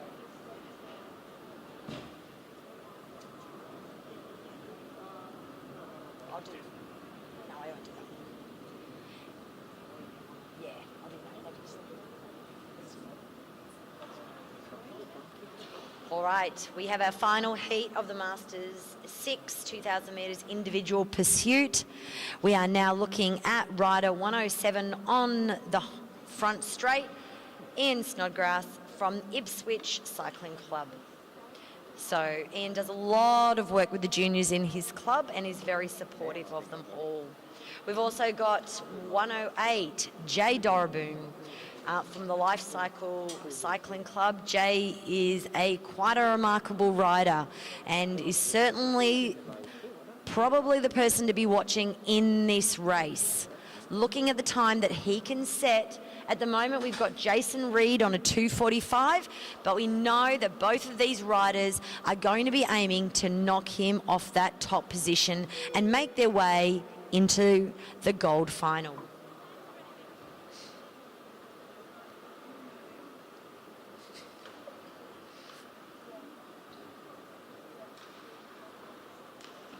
Both of our riders are now in position, focused, just a bit of jiggling, shaking around, getting ready.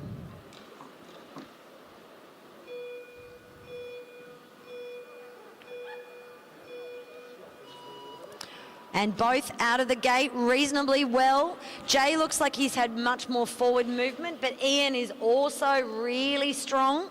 He's out of the saddle, still out of the saddle, keeping on going. Both guys are now sitting down. They are now into their aero positions, getting into that tuck, and so that they can then settle in. As expected, Jay is out like a light, and he is really rocketing through this early part of the passage. Straight away we can see, we're going to be watching that split for Jay and for Ian to see where they're going to be sitting in the field, which is most important. Jay in first and Ian in second.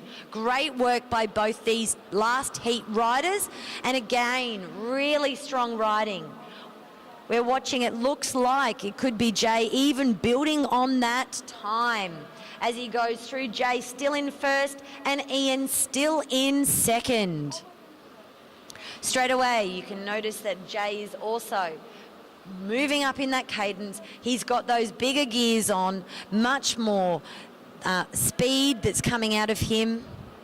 And again, you'll notice that these two riders have got their counters who are helping them on the side, letting them know speeds, where they need to be.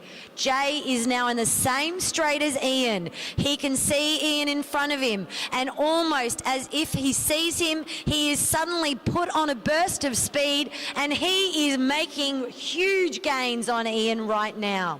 He has come around, over, and moving straight past Ian Snodgrass. Ian is still in second position, working incredibly well, but Jay is just unstoppable. He is just keeping on going. Ian, as you can see, still in second place, but Jay has blitzed the field. His time now with a bell lap, he is going around looking to make sure he is finished and to see what time he can have produced today. Is this going to be another state record? Let's see. Off we go. We have those final competitors. Jay with a 2:18.921. Huge time for the 2,000 metres. And then we have Ian. We are requesting Jay for a bike check with a possible new national record. That was an incredible time. Congratulations to Jay in anticipation. Looking forward to, that could possibly be. We wait for confirmation for all records before we are saying that it definitely is, but we are hoping, looking at the times that are recorded. Again, a marvellous time by Ian Snodgrass. Riding against that, it looked like a huge gap, but still second place, an amazing time in that field. We're moving on now to event number 37, which is the Masters 5 2,000 metres individual pursuit. Just a reminder, whilst the men are riding for their place in a heat against each other, they're actually competing for times. The top two riders, 1 and 2, will go through to the gold final, and 3rd and 4th will go to the bronze final. We have 3 heats with 6 riders that are scheduled to ride today. In Heat 1, on the front straight, we have Raymond Smith, rider 103 from Rockhampton Cycling Club.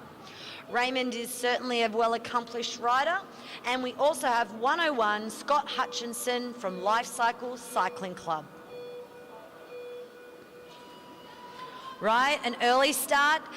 We saw Scott out of the blocks and then a little bit of a stop, but Ray came straight through with his, a really solid start from him on that ride. We can see they're going round, looking at the lap.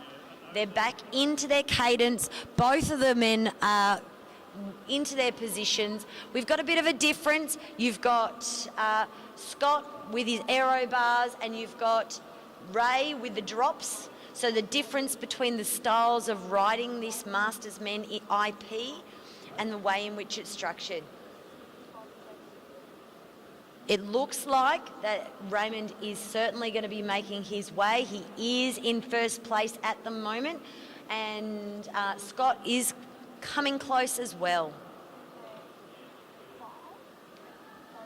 Ray seems to be stretching that lead. Just with every half lap, he seems to be putting a little bit of distance between him and Scott, and certainly focused on that time.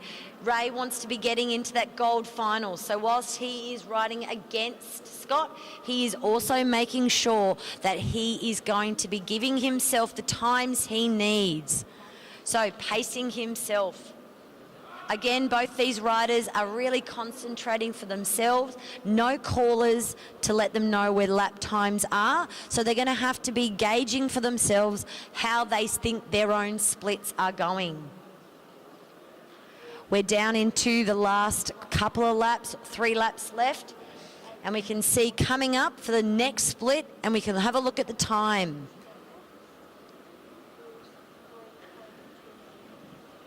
We can see Ray Smith with a 150 and then Scott with a 153. So just a little bit of a difference between those two riders at the moment.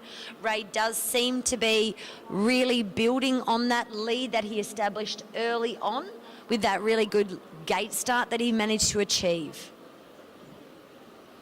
Ray again coming around.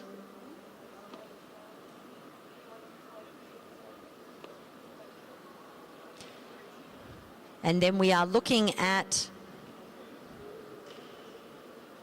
heading into our final lap for both of these riders. You hear the bell, which lets us know both riders are now on that final lap. And this is where it can really start to hurt.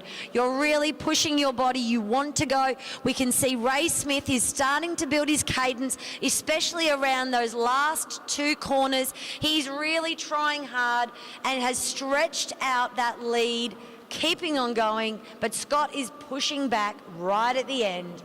And so it ends up very close after all. Our next 2 riders in Heat 2, we have rider 97 from the Bundaberg Cycling Club is Andrew Pratt.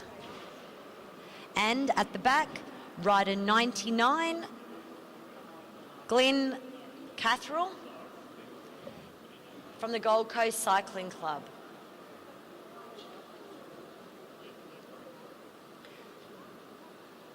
Riders are settling into their gates now, just making sure everything is sorted. Front straight is ready.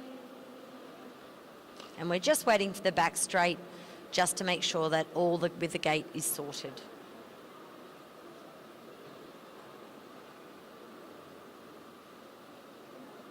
Just a reminder, we look forward to hearing about Jay Doroboom after he has his bike measured and checked to confirm about an Australian record.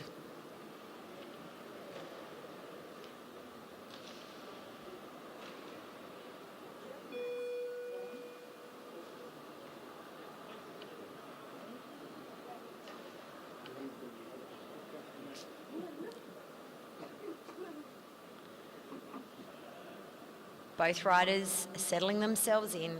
Glenn on the back straight, already in his drops. Andrew takes his position. Again, 2 different styles. The Aero versus the drops TT. And a really good gate start by Glenn at the back. He got out early, straight away from that gate. Andrew did a good start as well. A little bit of a delay before he got out of that gate. And now both riders are coming across the line. But just like we've seen in some of the junior racing, Andrew was able to get back in front by the end of that. He is now in front and he is leading this race. What's important though is once we're looking at those splits, we look up to the board to see where they are in the heat, but also where they are across the board.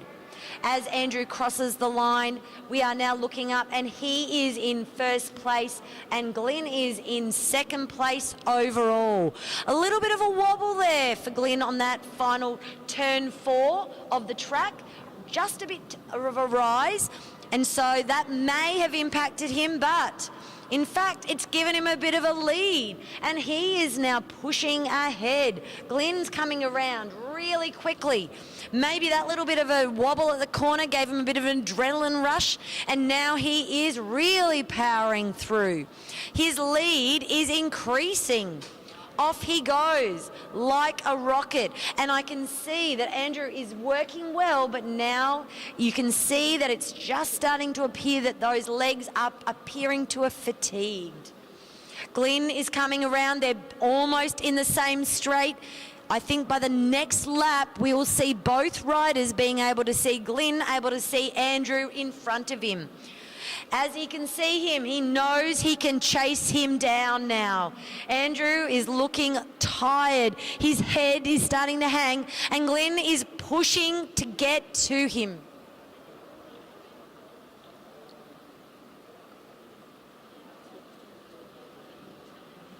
Oh, yeah. Oh, yeah. I see him. Great work by both of them. I can see now Glenn is coming up. He is working hard. He's going to push himself further and further. Straight away, Glenn has got that one lap bell. Let's see, can he get him on the line? Can he make it before then? They're going to catch him. He's going up round on the corner, which is always tricky. A little bit wider than the juniors go, but still a great ride. And across the line they go. Glenn goes up the track to finish his race, and Andrew comes around just to complete that end lap. And they both finish in 1-2.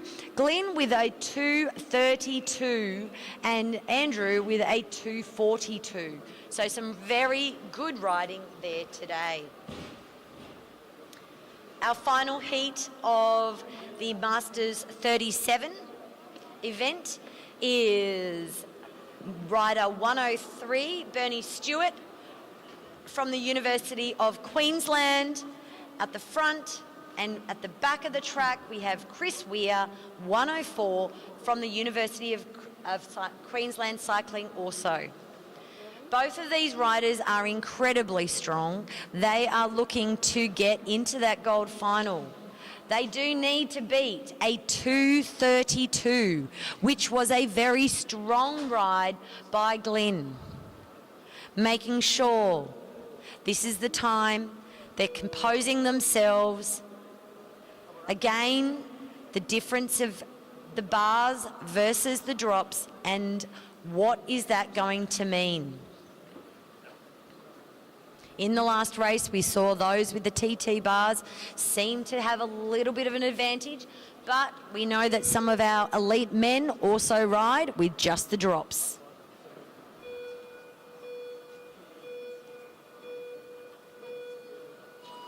Out of the gates they go, pretty even. Not the quickest gate start by either of these guys. They're usually a little bit faster on that, but now they are building speed.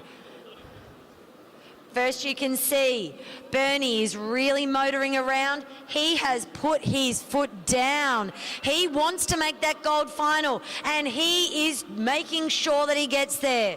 But without a doubt, Chris has got something to say about that. So Bernie's crossing the line, Chris crossing the line, and then we're going to see that split to check where they are in going against the rest of the field. And Bernie first and Chris in fourth. So not much between them. We know that, particularly for Glenn, he was really fast at the tail end of that IP, and a really successful ride by him. Bernie is powering through. Chris crosses the line now, and Bernie is chasing him down. He seems to have suddenly got an extra kick in his IP, and now he is riding incredibly fast. His cadence has increased. He's managed to get on top of that gear, and he is pushing it. They're on the same side of the lap. They are working together. You can see Bernie's now caught sight of Chris, and it's almost tantalising. They're closing in on him. This is the exciting bit of an IP. It's the hunt down. Will he get there in the time frame? Chris is holding him off, but Bernie, you can see bit by bit, inch by inch, he's eating up that track. Gradually, he's making his way. Chris is holding out, but Bernie is coming for him. He's swinging slightly wide on those turns, up onto the red line. He's coming at Chris. He's about to get him on the corner of turn 4. Up he comes, over the top, and he smoothly swings back down with a bit of a wide berth around him. And down he comes. He is going to set a cracking time as well. Let's see if he can get in to first place. And then whether Chris makes the bronze. First for Bernie Swartz with a 2:18. And Chris really coming home strong to finish in second with a 2:29. He did look like that was an inspiring end to his race. Congratulations to both those men. Well, thanks for your calling there on the IPs, Felicity Liang. You've done a marvellous job this morning. Back over to me again for a little while, ladies and gentlemen, boys and girls, and those out on the live stream. We're heading into our quarterfinals of our sprints now. So obviously earlier we had our qualifying, and those of us that can see on the infield now, all those sprinters are getting ready. Just as we're waiting for our IPers to cool down and roll off the track, we'll have our sprinters and into the quarterfinals. So as you know, we'll now be having our sprinters pitted against each other.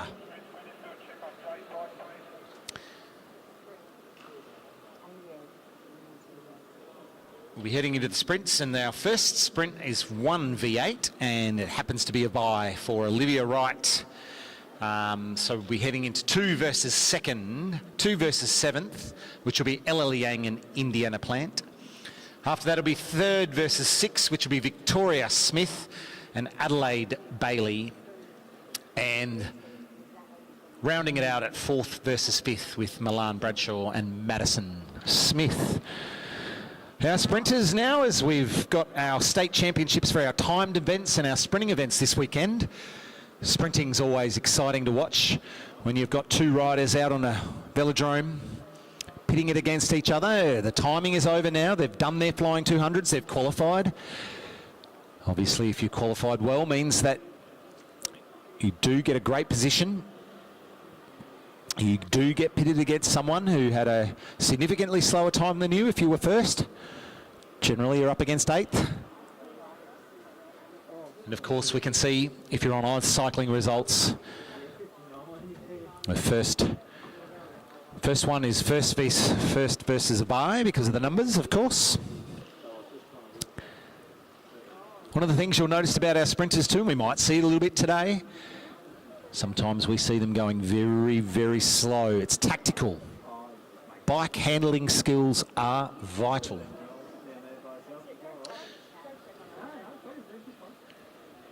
Sometimes we even see riders doing a stand. You'll see the commissaires having to have positions to ensure that they don't go backwards, of course, don't infringe.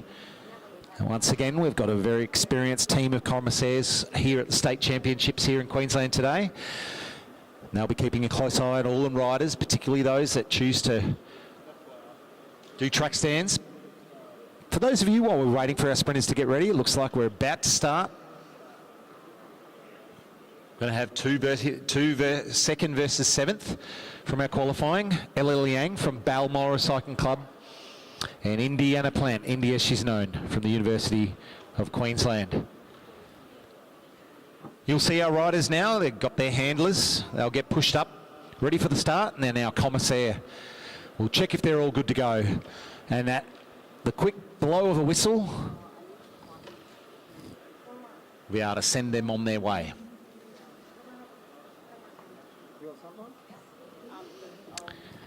Carolyn Jones will have that responsibility here today.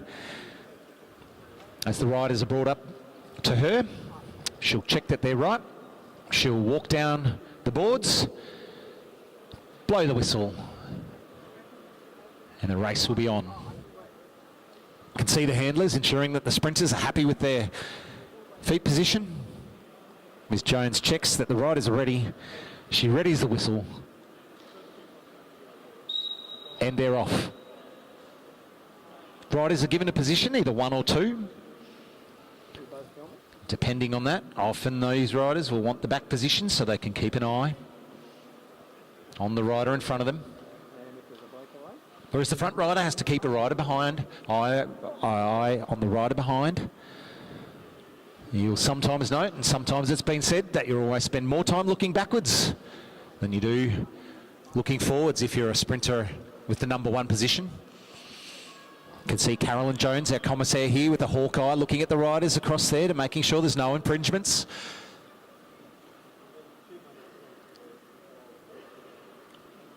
As Indy ensures that she can keep Ella in her eyes, making sure that she can see now as the riders come around again. Generally the speed begins to get higher, and Ella now has just made a position where she can get Indy on her shoulder, and she's probably going to keep a high here and make sure that she might be able to have the position that she wants. It's depending on the tactics, depending on the gearing that they've set themselves for this race. As they come now, they're going to get the bell. Indiana puts on the speed. Ella keeps the inside position, looking forward, puts on the power, creates a gap between her and Indy. Will Indy be able to close that gap as they come into the second last turn? But no, Ella Liang too strong with the turn of power and the positioning there. And she'll take that one.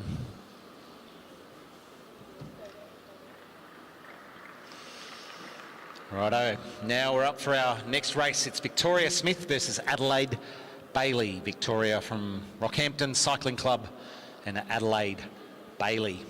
So their handlers will be getting them ready to bring them up. So Ella Liang out of that race takes the honours.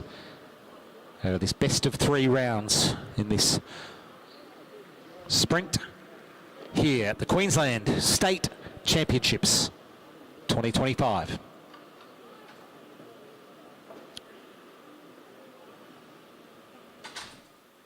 Scotty Allison brings up Victoria Smith, adjusts her position.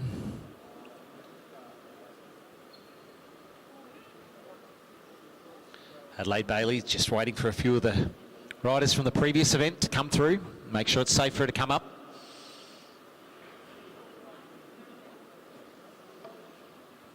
Commissaire checks that the riders are ready.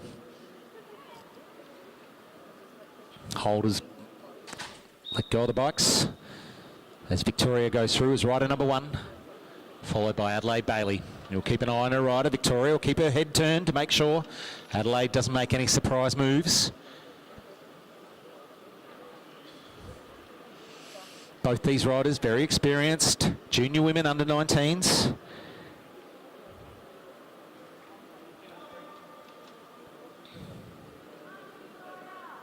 Victoria keeps the pace relatively high for the first lap of the sprint.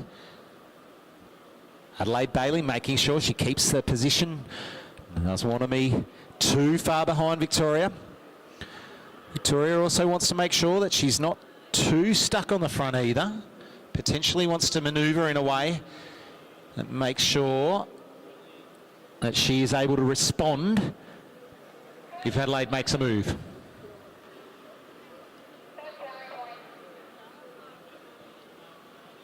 Victoria Smith making sure that Adelaide is not out of her sight.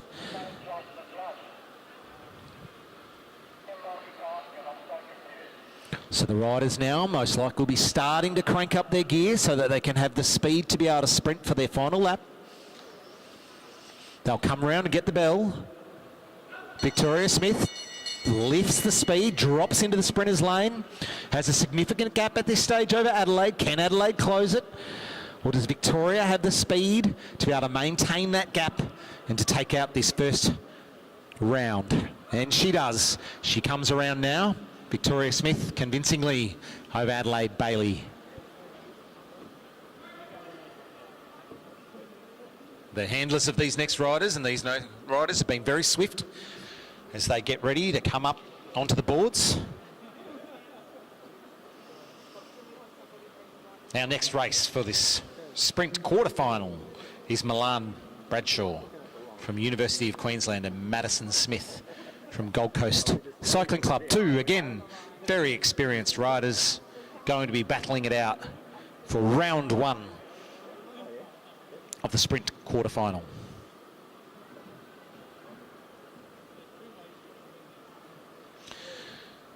The winners, of course, go through to the semi-final, and the remainder go to a write-off.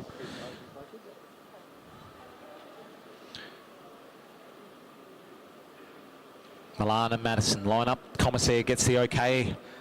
Blast of the whistle will send them off.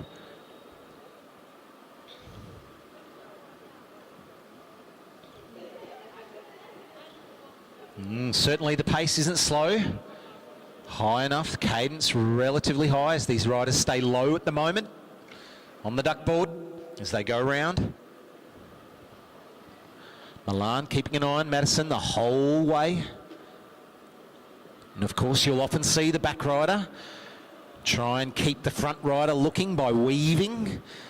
Ensure that they maybe might have to look one way and look the next. Anything that might just take their eye off for the moment.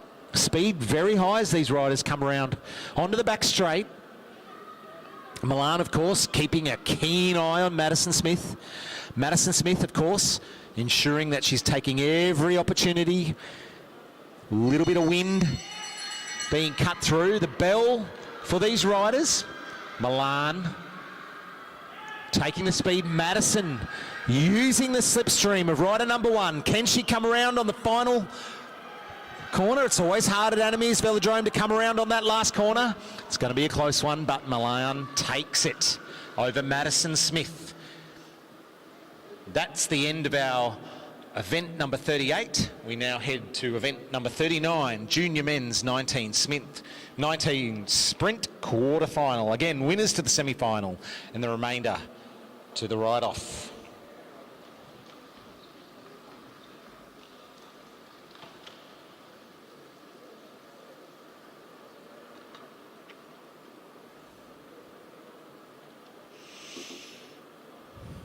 All right, here we have, for the first of event 39, the Junior Men's Sprint quarterfinal.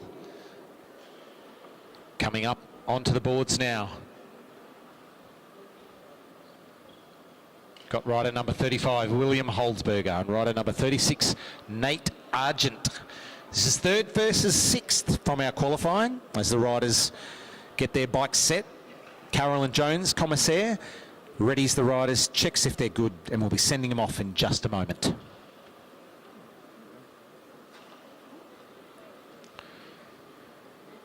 Nate from Balmoral Cycling Club, Will from Bundaberg, the whistle blows.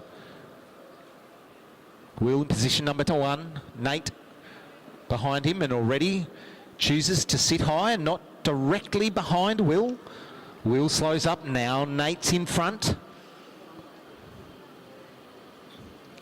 Will might not have been expecting that from Nate. Both riders keenly looking at each other as Will comes up the bank to ensure to keep Nate on his right hip. Nate does the swerving of only as a sprinter can do. Will still in the front with Nate behind. Oh, Nate tops down. Will now has him on his left. Nate holds him high. Great tussle from these two as Nate holds Will Holzberger high on the boards as they head around. Heads around the 44-degree baking here at Ananias Velodrome. Speed increasing for these two riders as they start to get on their top of their gear. Nate puts in a surge, creates a gap as they take the bell. Will Holzberger's certainly got a gap to fill here. Will he make it down the back straight? Nate puts the power on to ensure that he takes a big gap into this quarterfinal and ensures that he comes over in first place over Will Holzberger. Next up for this sprint quarterfinal, we have Chris Mullins from Balmoral Cycling Club and Keita Smalley from Balmoral Cycling Club.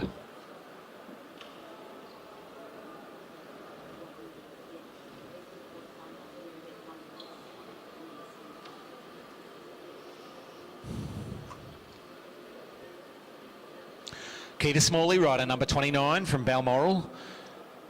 Takes us a second position spot at the starting line. Chris Mullins, big strong sprinter here from Queensland, rider number 34. Stay prepared to battle. Riders checks, encouragement from the handlers. Whistle blows, sprint is off. Chris dives down, ensures that he's got good eyes on his opposition of Keita. Keita ensures he's happy in the second position. Chris keeping his head forward and back, forward and back, forward and back. Hope he did his neck exercises this morning. Very slow on the banking over there on the back straight. Chris comes down, ensuring that he can keep a close eye on Keita Smalley from Balmoral Cycling Club. Oh, had a little bit of a fall there. Sometimes happens. Commissaire blows the whistle. The speed at which you can go on these boards sometimes needs to be negotiated carefully. Some of the other velodromes around Australia are known for their dusty surfaces. Unlike our one here in Queensland, very clean.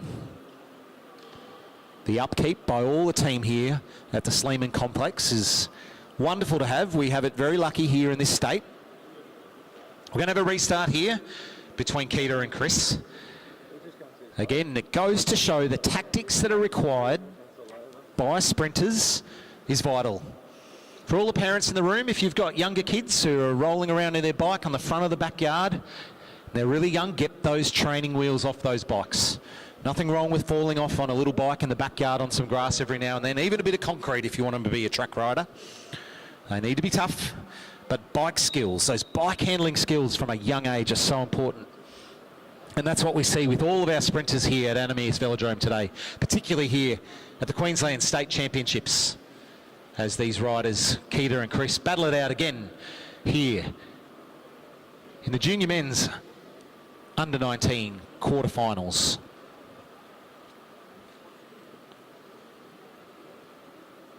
Very slow. Chris ensuring that he's got his eyes on Keita up the front. Keita making sure he can see Chris, looking back, looking forward, looking back, looking forward. Chris runs down low. Keeps the rider in front guessing by swerving from side to side. Slowly increasing the pace. Keita making sure he can see Chris at all times. Looks left, looks right. Where is he? Riders have to make sure that they don't unduly cause the other rider. Takes their lane. Once they've got their lane, they take the bell. The speed is high. Chris takes the front line. Keita close on his wheel. The pace is high. It's a big sprint for these two riders. Holding. Chris holds him off to take the win that time. Those riders stayed close the whole way. The 200 metre time, 11.69. That concludes event number 39. The winners will go to the semi-final and the remainder to ride off.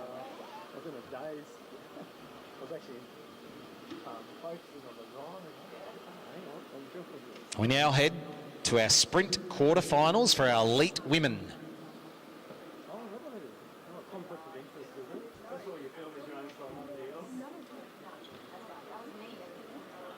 The elite women, of course, the winners will go through to the semi-final and the remainder to ride off, just like our event prior. Danica Blinko from Balmoral Cycling Club versus Sandra Stoy from University of Queensland in this first quarterfinal for the elite women.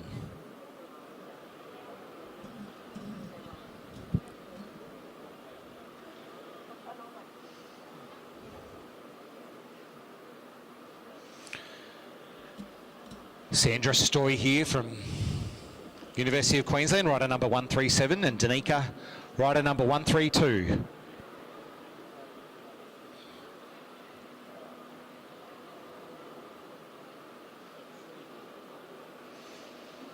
Holders get them positioned. Danica has the advantage of being able to hold onto the sidebar. She adjusts her wheel Carolyn Jones sends them off. Sandra in the front position, Danica following. Eyes forward, eyes back, rolling around. Very experienced riders, these two. As I was saying before, sprinters need to have excellent bite handling skills, as well as have a turn of speed. That gap is often so important that can be created. They must have awesome neck flexibility if they're the rider in the front. Looking left, looking right, making sure they can see that rider. Must have awesome peripheral vision, being able to see, even notice the flex in their opposition's legs when a sprint's about to come on, being able to anticipate when your opposition is about to put on some power. If you can match it, those split seconds can make a huge difference. As these riders get the bell here, and Danica and Sandra lift the pace. We can see here the riders absolutely know their way around this track so well. But rider number 132, Danica, takes the win comfortably in that, the first of our elite women's sprint quarterfinal. Next up, we have rider number 133, Molly McGill, versus Laurelie Moss from Coffs Harbour. Molly McGill, a local from Balmoral, and Laurelie from Coffs Harbour. Beautiful town, has a big banana. Awful to drive through if you're going down to Sydney on a beautiful Pacific motorway, and then you have to hit all this traffic. But for those of us that have done that ride, we know that eventually the marvellous Coffs Harbour bypass will be in play. Although for all of us here in southeast Queensland, we're quite used to roadworks. But enough of that now, and rider number 133, Molly McGill, and Laurelie Moss, rider number 134, about to battle it out here at the elite women sprint quarterfinal.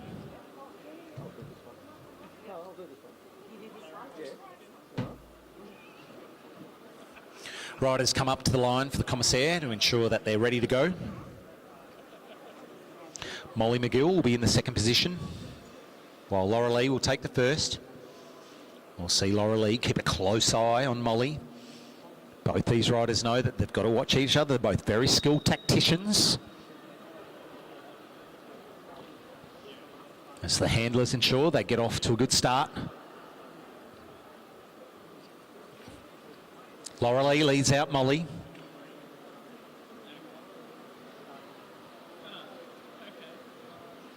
Pace quite high already. Laurelie quite happy to sit there. Molly coming down into the sprinter's lane. Maybe Molly wants that position now. She can keep Laurelie in her sights, on her right hip, up against the barriers. She now has that ability to move into the sprinter's lane whenever she likes. But she'll have to be sure that Laurelie just doesn't get into her slipstream and come straight past her. These girls often know the strengths of each other. They also know the weaknesses. And leveraging that is so important in everything that you do. Is they get the bell, they crank up the pace. Molly gets down into the sprinter's lane. Laurelie gets onto her tail. Molly keeps an eye, keeps a gap. Laurelie wants to close that if she wants to get close to taking out this race. But Molly McGill controls it the whole way around, followed by Laurelie. The next up, we have Sophie Watts versus Kalinda Robinson.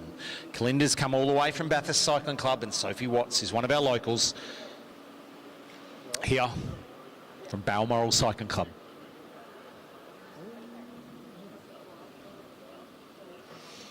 This is rider 4th versus 5th. So in qualifying, these two were very close.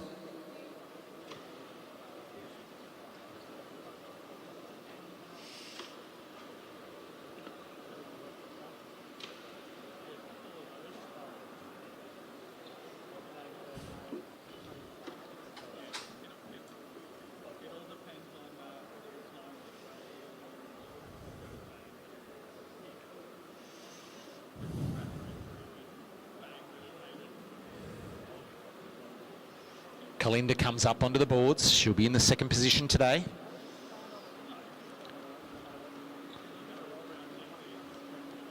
Sophie getting a run up by her handler.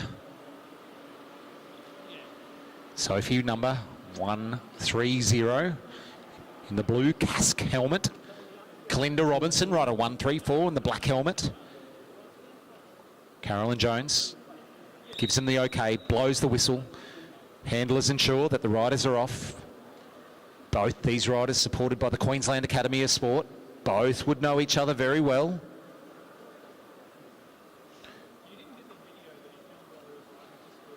After I said that, I didn't take much notice of what I said. And now as they head over to the other side of the track, I cannot tell them apart. Their kit is fantastic. Their bikes are similar. A disc and a quad spoke up the front. I think they're Argons. These two riders doing an excellent job just keeping the pace at a level at which they can keep an eye on each other and within their limits, and they're ready to pounce. As Sophie and Kalinda now come around the front straight. Sophie's in the front, Kalinda behind her.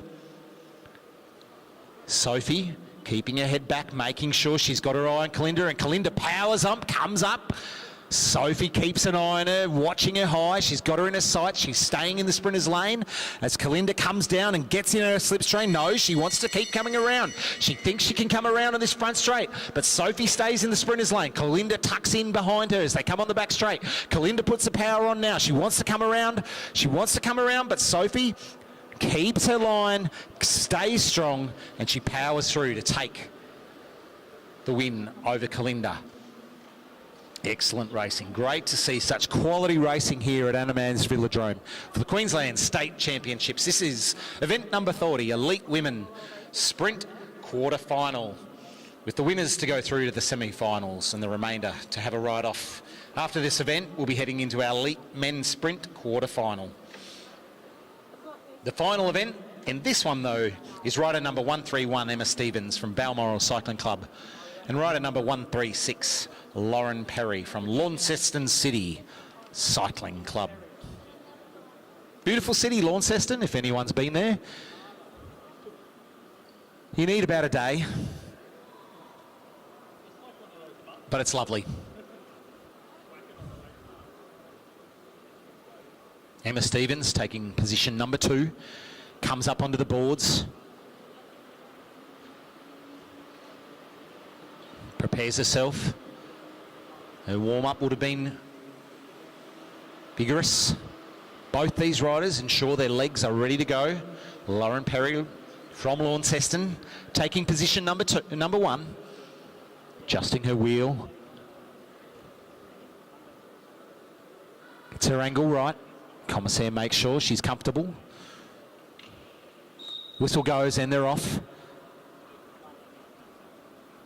Lauren starts with quite a high speed there. Emma right on her tail.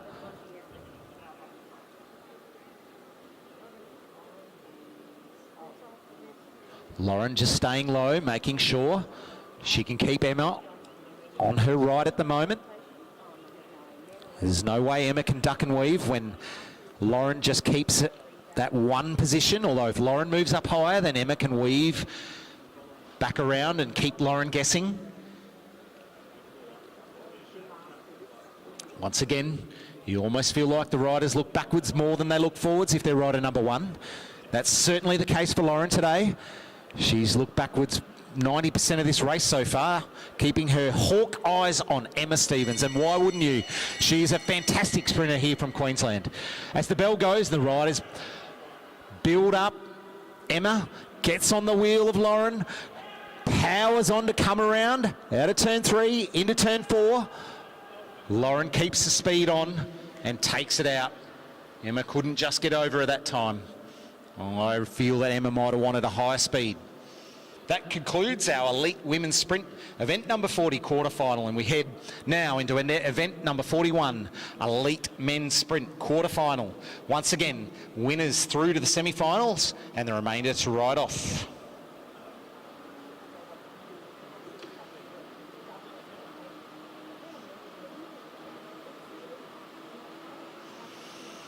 So, ladies and gentlemen, boys and girls, those on the live stream, for event number 41, it's 1 versus 8. It's Byron Davies who got the fastest time against Caleb Blitchfelt. Byron from Balmoral Cycling Club, Caleb from the University of Queensland.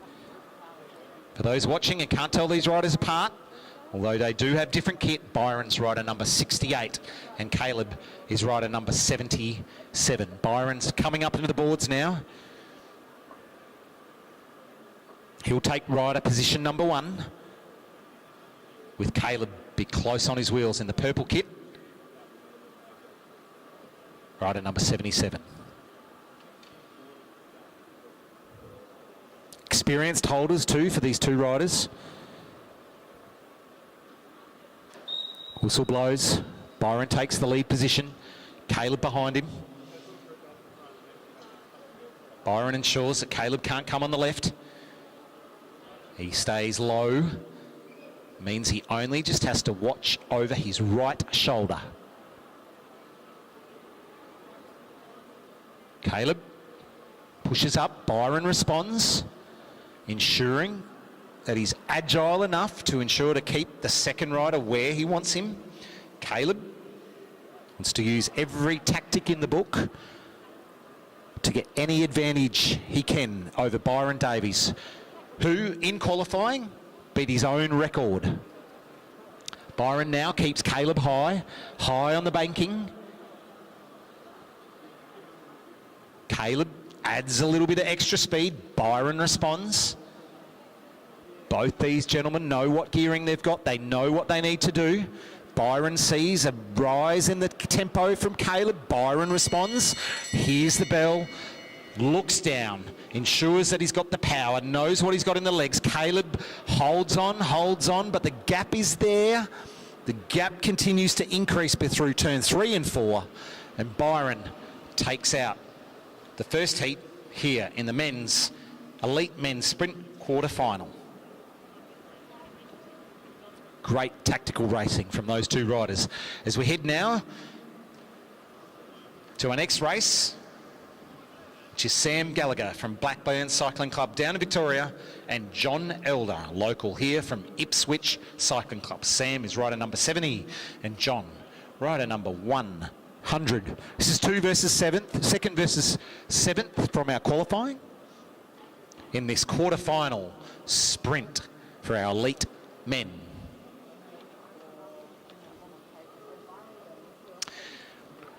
Sam today sporting the Victorian State kit, skin suit, complete with pockets. As we know, aero gains, well, I've talked about them a little bit before today. They are important. It's important that you feel fast. All about every little gain that can be made. So Sam will take rider position number 1. John Edder, my apologies, I've been pronouncing that wrong, but John Edder will be taking rider number 2. He's sporting the look. And Sam is sporting the Argon 18 complete with Australian stars and stripes. Both riders now ready as their holders prepare them. The whistle goes. Sam ensures that his helmet's tight. Takes a low position once again, just like Byron in the race before him. Only has to look over his right shoulder now. John Edder and Sam Gallagher, 2 versus 7 in the elite men's sprint quarter-final, down the back straight. Sam just quite happy to stay low on the sprinter's lane. Pushes up a little bit to respond to John's high line on the velodrome.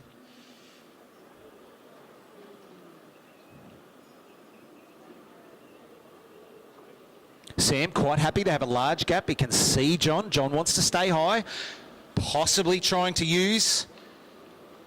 And there we go. There's the switch. Sam's happy for John to take the lead here. John just switched it over then. John now puts the power on the pedals. He's going to ask the question, can Sam stay with me? Maybe that's his tactic. He goes, let's go early. I can do this, he says.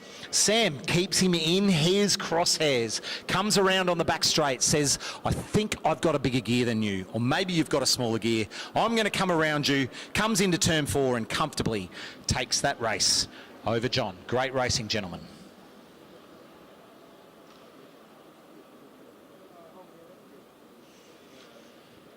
For those of you that can see our infield now, you'll see that our next riders are getting ready. It's Ryan Elliott from Balmoral Cycling Club, pitted against Ronan Munro from Mersey Valley Davenport Cycling Club.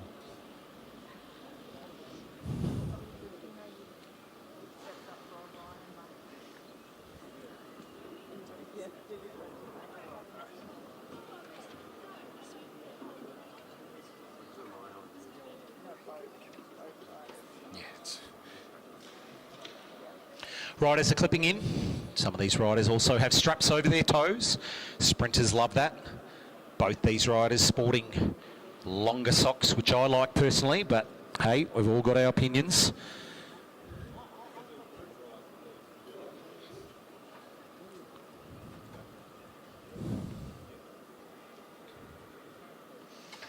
Ryan's going to be taking rider number 2.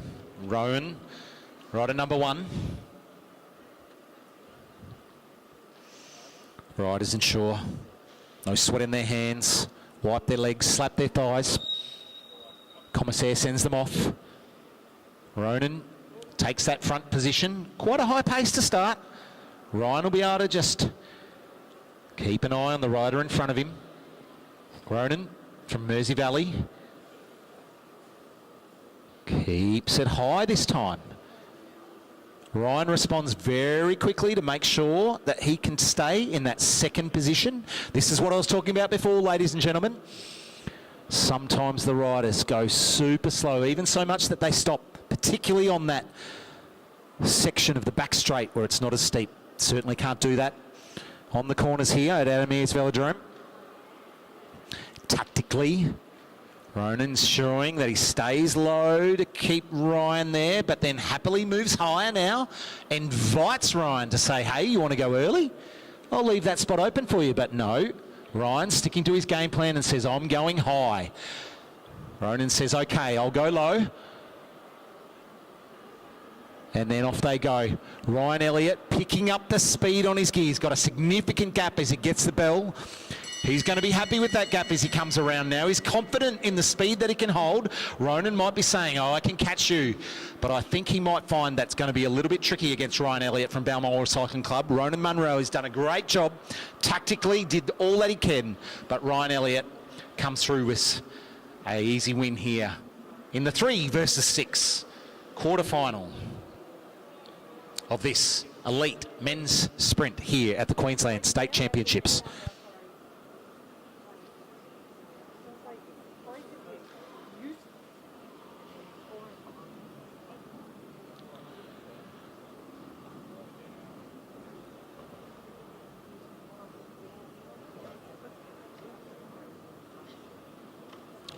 All right, ladies and gentlemen, now we have rider number 126 of the University of Queensland Cycling Club, Corey Bonnerton, Paralympian, and Charles Hompton from Hunter District Cycling Club, going to be racing it off here in this sprint event. This is 4 versus 5 from our qualifiers, so very evenly matched riders. That happens as they qualify. 4 and 5, very close together. Don't need to tell our learned audience here that the numbers 4 and 5 are very close together, both our audience here and our live stream audience. However, when it's 1 versus 8, it sometimes means it's a slightly different race. But as you can imagine, 2 riders as evenly matched as they can in this quarterfinal.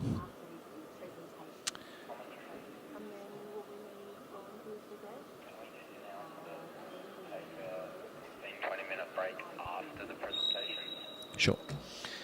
So the whistle goes. After this event, we're going to have an elite men's sprint ride off, then some presentations, and after that, there will be a short break. Corey Bonnerton takes the front over Charles here, keeps him high. Just a reminder, we've got one more event after this, which is the elite men ride off, then some presentations, and then we're going to be having a 15-minute break, particularly for our awesome commissaires and volunteers here today. Corey keeps the pace high. Charles makes sure that he always stays super close. Corey now makes the turn, uses the banking to get some extra speed, to create that extra gap over Charles. He wins that little race within a race here. They take the bell. Corey's got some significant speed, but Charles is closing in on that turn. Charles closes in on the back straights, uses the slipstream, comes around super close. Corey maintains his position. However, Charles takes the speed, uses the slipstream, and takes the win over Corey Borrington of the University of Queensland Cycling Crux. So Hunter Valley versus University of Queensland, but Hunter Valley takes it out with a 200 metre speed there of 10.96 seconds.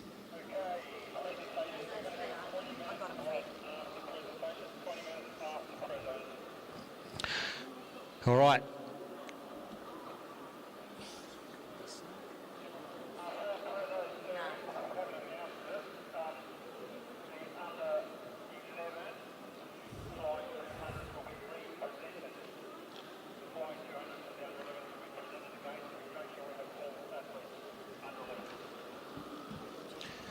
All right, this is just a reminder that after this ride-off for the elite men that we have coming, that we have all the under 11s for your presentations. So all our under 11s for our presentations after this one more, I think we've got a sprint ride-off happening according to my program. Ensuring that we're ready for presentations, everybody. That includes making sure you're in your kit. No sponsors.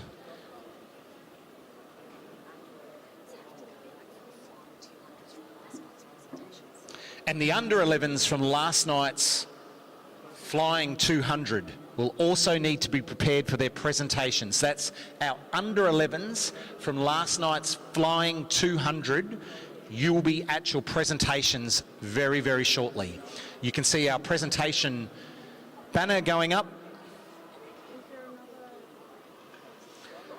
So they are getting redone for those people as well. So make sure you bring your medals back. You can already see some riders doing that, bringing your medals back from last night. Your presentations are being redone for our under 11 Flying 200s from last night. And just for all our members here, audience members here at the Velodrome, after this break, and for those on the live stream too, after we've had the presentations, we'll be taking a 20-minute break here at Anamir's Velodrome at the Sleeman Complex here in beautiful Brisbane City, the city on the river with a brown snake river. Boy, oh boy, this commentary thing. I tell you, I didn't deliberately make that a tongue twister, and it wasn't one, but boy, oh boy, I made a tongue twister out of it.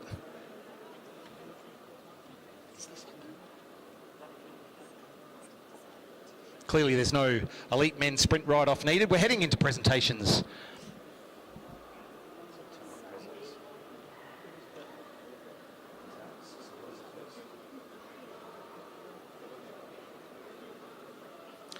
For those on the live stream and those are here in the Velodrome, we're going to be doing the presentations in just a moment. We're just working out the balance between the commentary box here and what's actually happening down there on the ground. It's a bit tricky sometimes.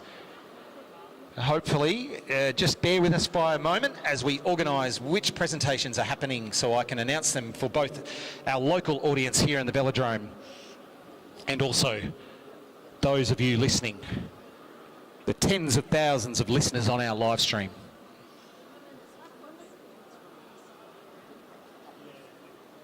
Can you see who that's there? So can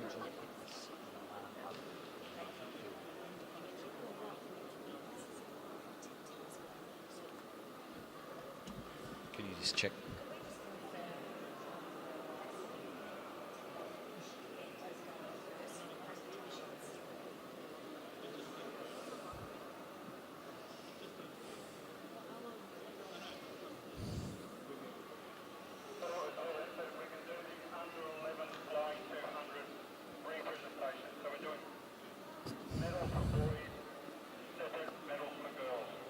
Ooh. Okay, thank you so much for that. So boys, Engines as well. and Alarm. TJB. So those two, so she gets gold,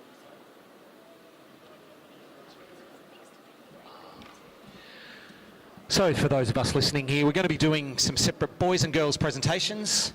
I'm just waiting to get a cue so I can see down there who we're going to be doing first. But we're doing the under 11 flying 200 metre presentation from last night, I believe, first. And we'll be presenting separate categories for the boys and the girls.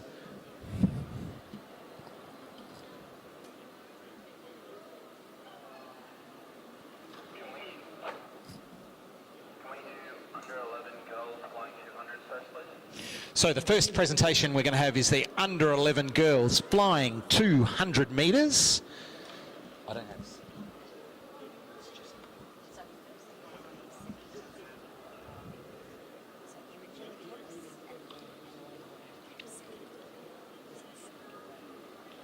As we prepare for this presentation as the Oz Cycling State Championships for the under 11 flying 200 metres final.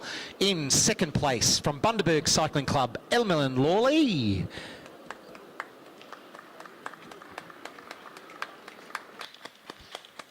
Taking out then the gold in first place, Imogen Kemps from Bundaberg Cycling Club.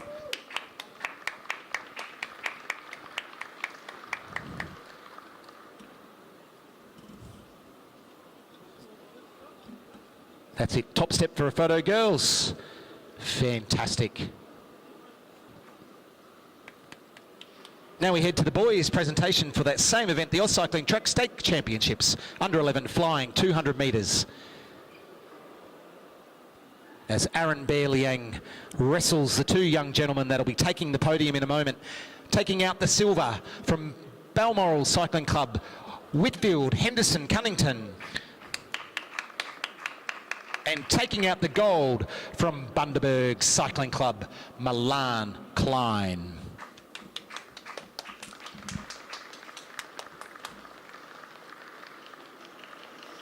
Great to see some floshing on the podium right there.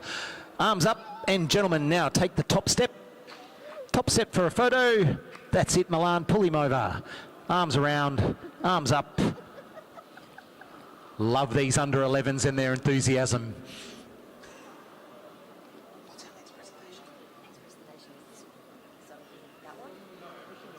That's it. So just a couple. Oh.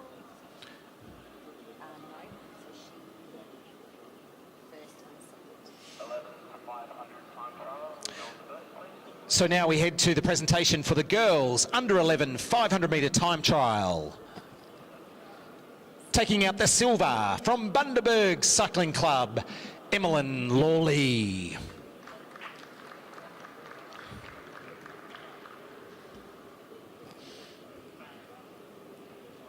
And taking out the gold, her compatriot from Bundaberg Cycling Club, Imogen Kemps.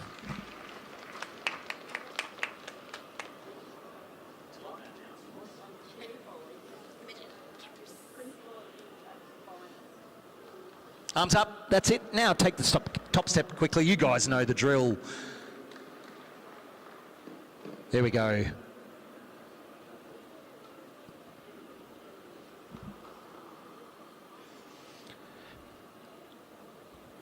And the under 11 500 metre boys time trial final is our next podium. Once again, as Aaron Bear Liang wrangles our two young finalists, taking out the silver, Whitfield Henderson Cunnington from Balmoral Cycling Club.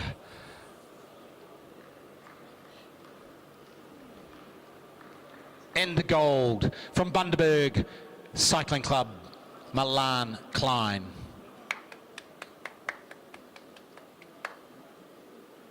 We might have to have a dance-off later on, gentlemen. Posing, everybody, arms up. Photos. Great to be able to recognise these two champions. Well done. A lot of energy there.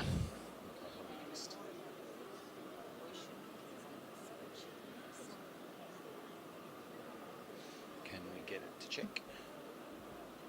Just. Yep, boys are standing behind you. Now we head to the under 13 boys 500 metre time trial final in third place from Balmoral Cycling Club, Sebastian Urry.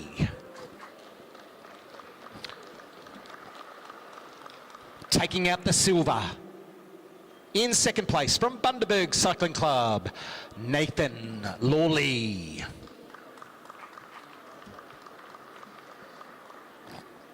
And with long flowing locks, taking out the gold from Hamilton Wheelers Cycling Club, Judd Larkins.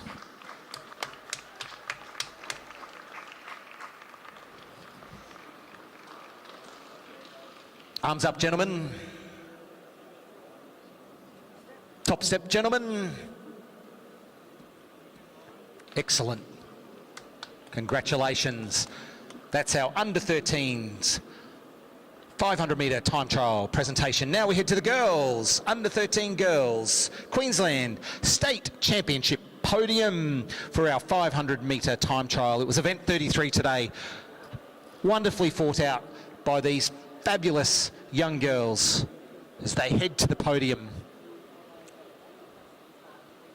In third place from Balmoral Cycling Club, Evie Rose Henderson Cunnington. In second place, taking out the silver from Gold Coast Cycling Club, Adele Dixon.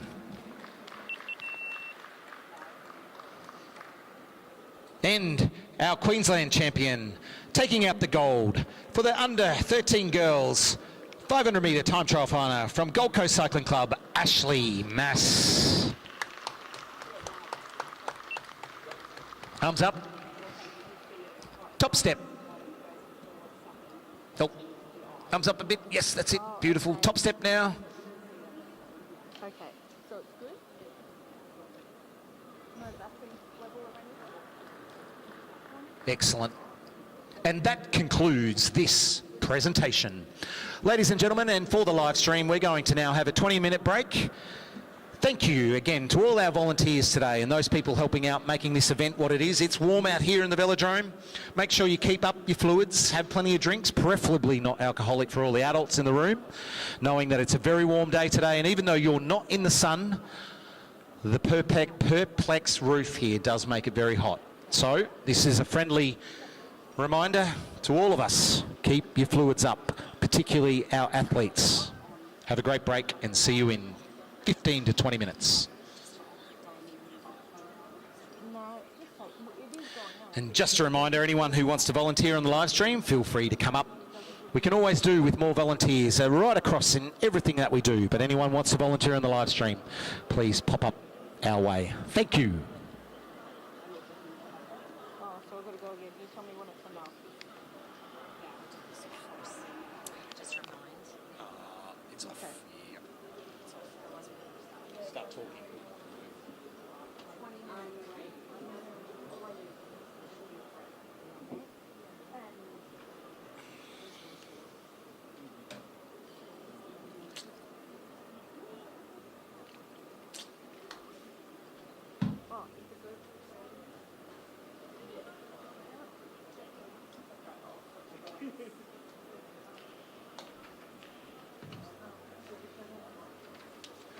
So Fliss, what was the plan? Did you want to do, would you want me, yeah, we've got myself.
at all.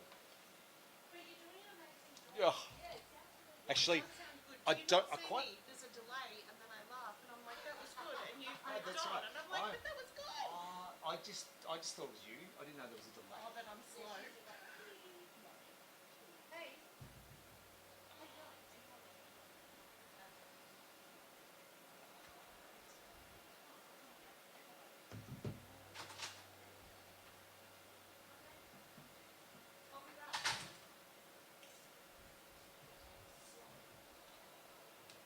Alright.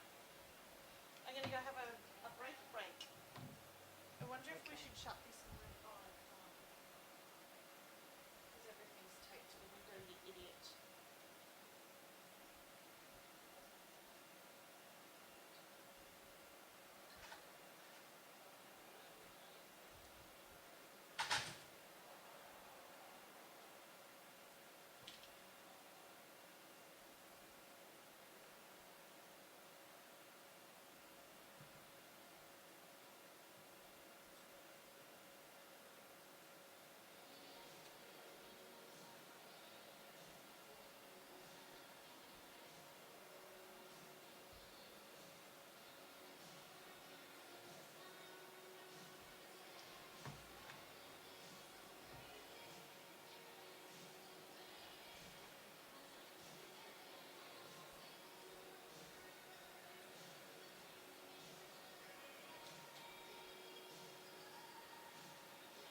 yes, actually. True.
And there's plenty of electrical tape up here to prove that point.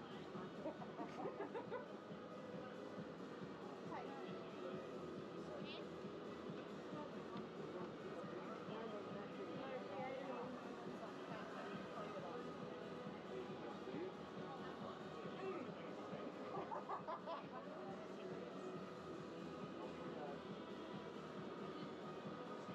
Oh, okay. Seeker resolution.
Shoot.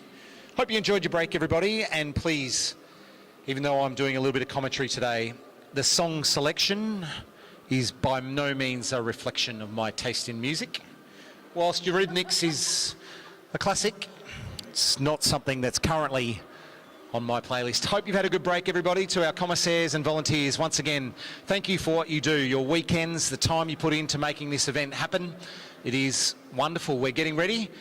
I'm going to hand over to our queen of commentary today, Miss Felicity Lang, to commentate these pursuits.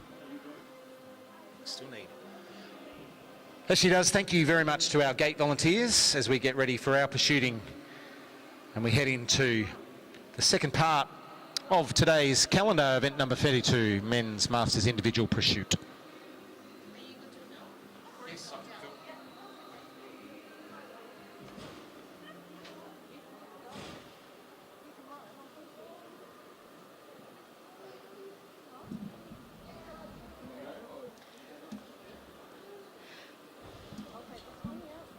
Thanks, Luke. We're welcome back to event 42, the Masters Individual Pursuit 3,000 metres qualifying.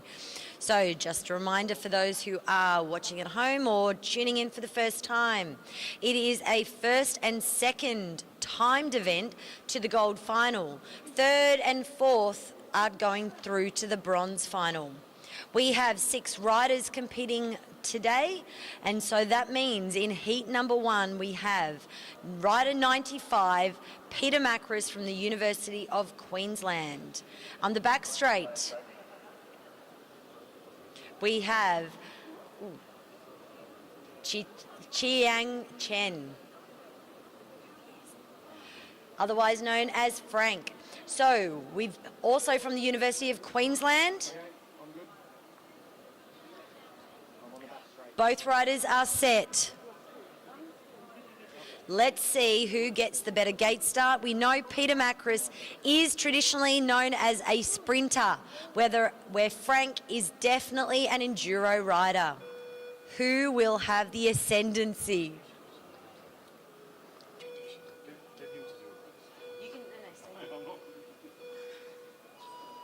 And a gate start of really great significance to both those guys. So really well done.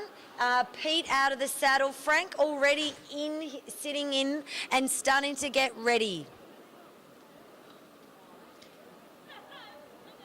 As expected, we can see Peter Macris out to a really quick start, but this is a endurance event, and so it's certainly not something that we're looking for speed early on. It's something that you are looking for the ability to be able to maintain that speed over the full 3,000 metres.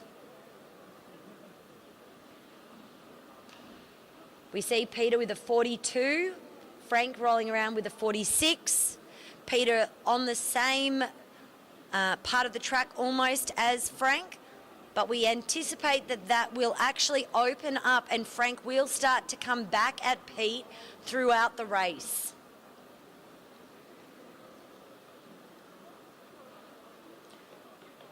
Peter can see Frank as he rolls around on those straights, just in touch with each other. And again, Frank just gradually pulling Peter back in. Pete still in first position with Frank in second. And Frank's coming around. Both these Masters riders have callers who are letting them know whether they're on track with their pacing. And we can see that it does look like Frank has made up time on Pete at this stage. So it looks like he's starting to come back at Pete a little bit.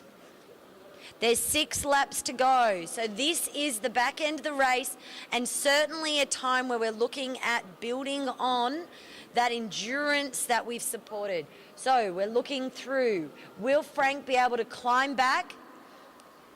And certainly it is now 1-2. It is hundredths of a second that is splitting these two riders. Still with Pete in the lead, but we see Frank is really working smart, taking his time. Pete's just sliding up a little bit as he goes around those corners. They're becoming a little bit loose and he's losing a little bit of that aero. Frank has not moved around at all. He seems to be really locked into that position. As we say that, Peter has put on a bit of a blast of acceleration and he has decided that he does not want to be known as just a sprinter. He's put on this burst of speed, and now Peter Macris is back in front. He's stretching that lead as well.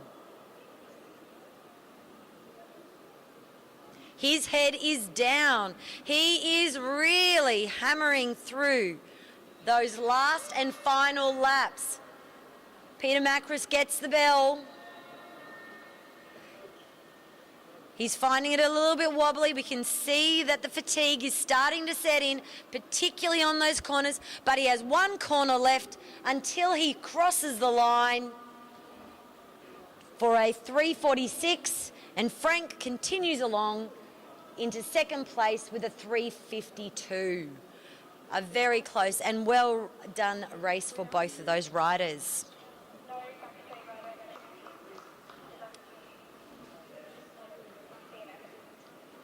All right, in the next heat we have on the front straight, rider 89, Sean Crossman from the Balmoral Cycling Club. Unfortunately, Matthew Wynn is not starting with us today from Kangaroo Point, and so we will just turn our eyes to Sean. Sean already has an advantage in that he knows the time he needs to beat, which is Peter Macris, and he is going to be going for that as much as he can. Sean wants to find himself in that hot seat in the gold medal round. We saw his son Felix Crossman riding earlier today, an amazing time, and so we're looking for Sean to replicate that effort.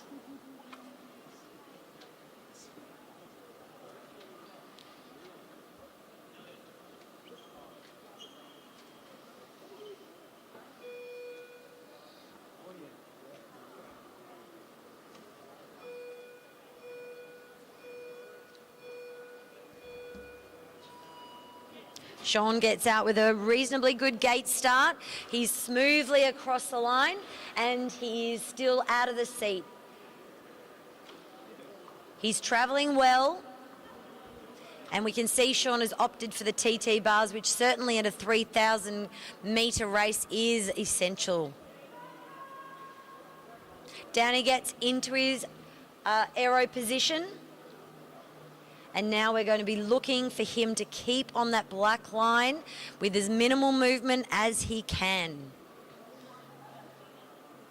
Sean's travelling around really well. We'll look for the split to see where he's placed. And he is in first place at the moment. It looks like a great day for the Crossman family all round. Sean's travelling well. Round corner 3 and into 4, and we'll now look for the split. Has he maintained it? And he has. He has been able to maintain that fast start, and now we're going to be looking to see, is it possible for him to continue through with that as well? Coming across the line, and again in first place. So at the moment it is Sean and Peter Macris in the gold medal final, but we still have one more heat.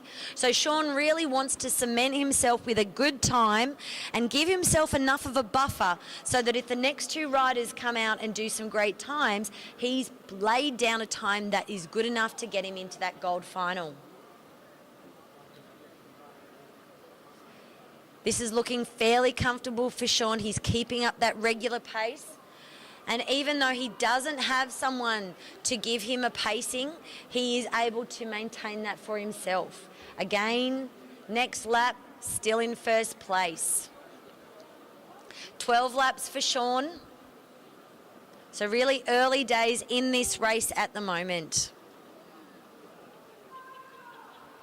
Coming around, some cheers from the crowd, encouragement. Still maintaining that first position. We know that Peter Macris rode really well and then sort of had a bit of a slower patch and then came back at the end of the race. And so let's see how that compares to Sean, who seems to have been a more consistent rider travelling through here. Very much the same pace, same cadence. looking very comfortable at this stage. On 3 laps to go.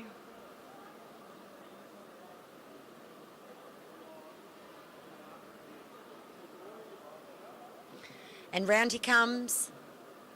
Let's see, this is towards the end of the race. How is he going to be tracking?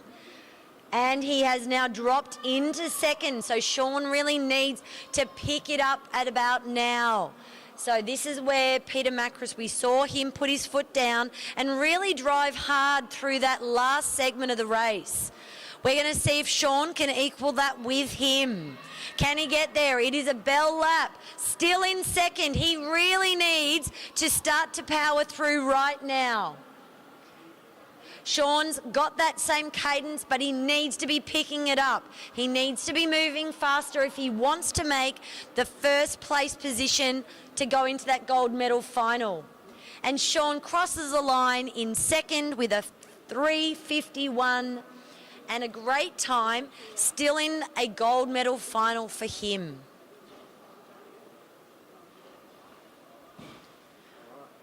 We welcome to the boards our final 2 riders from the Men's Masters Individual Pursuit qualifying.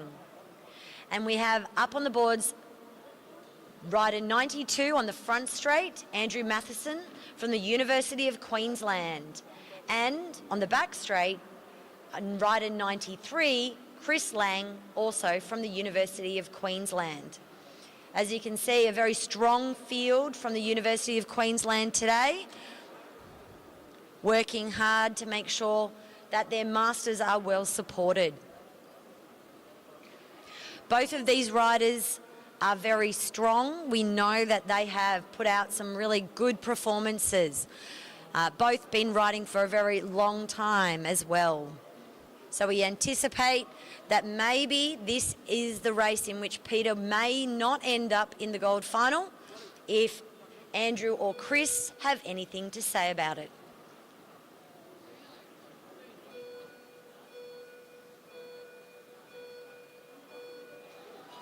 Chris Lang with a great throw into his gate start. A really powerful start. But Andrew Matheson also a really good gate start as well. Fast, yet slightly different technique out of the gate. But we can see, obviously, that throw that Chris put in early on his gate really has paid off. And, ooh, he is just in front at the first lap. Riding around, it looks like that Andrew has taken over the lead of this race, and we're going to hear and see what they're doing with time-wise.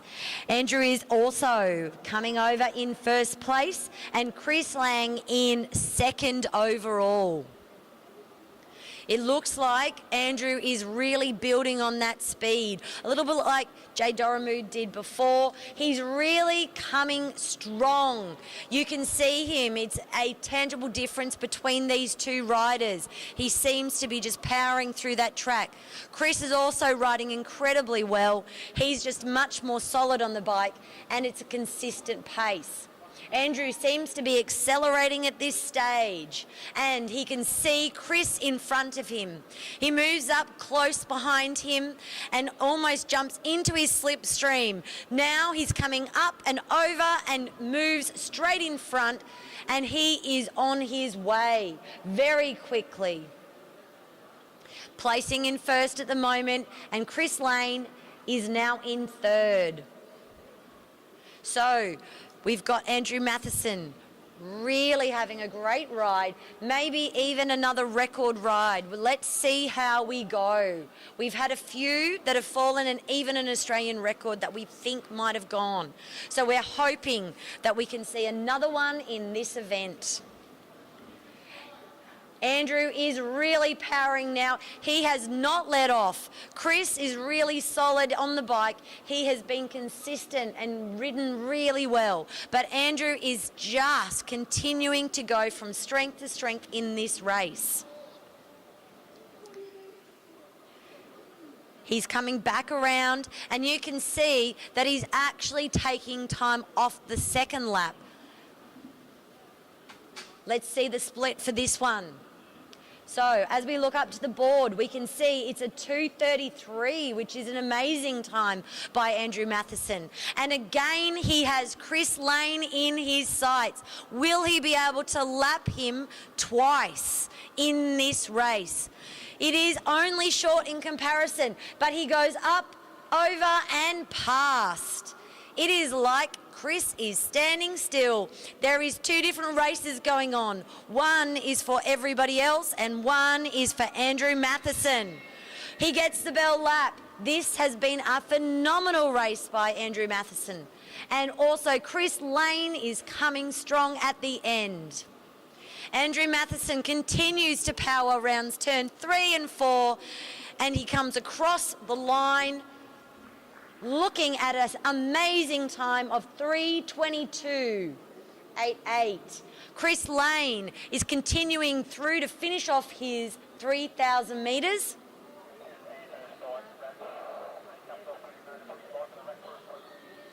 Just a reminder to Andrew, please take your bike down to get it checked again, please. We have now Chris Lane on his final lap coming back around, and we're looking for where will he end up.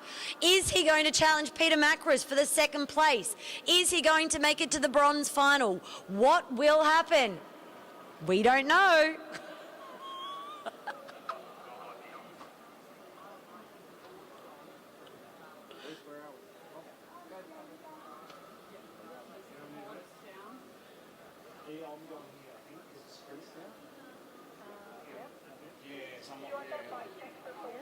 And the results are as follows. In first, so far for qualifying, Andrew Matheson. In second, Peter Macris. Third, Sean Crossman. And fourth, Frank is Chen, who is going to go into the bronze final. Congratulations to all of those riders. We also ask for Andrew Matheson to take his bike to the bike check to make sure that we have got everything sorted for you. Up next, we have Event 43, which is the Junior Women's Under-19 Sprint Semi-Final Round 1. This is a best of 3. We have Rider 1 versus Rider 4, and then 2 versus 3. Yep. It's Event 43.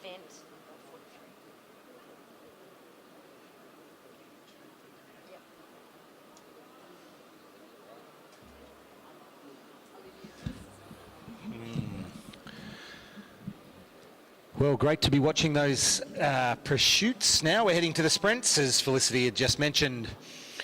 We're up to event number 33, the Junior Women's Sprint Semi-Final.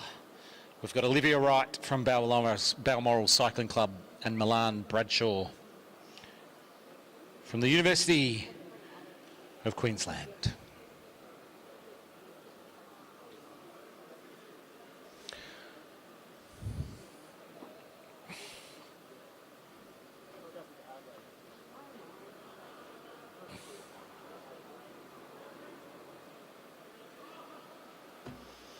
Riders are just coming up into the boards now, getting ready, getting their bikes sorted, their handlers ensuring their bikes are in the right positions.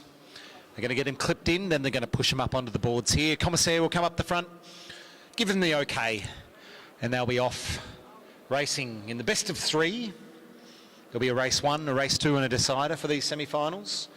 So Olivia and Bhavan definitely going to be, at the very least, shooting it out around Anna Meares Velodrome for 2 races, if not 3.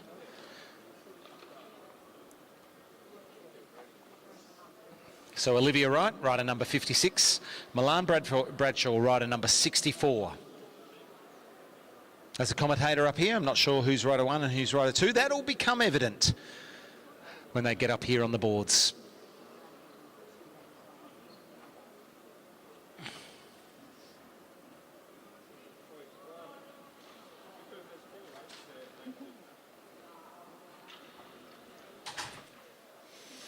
As we can see here, rider number 56, Olivia, will take the front position, followed by Milan.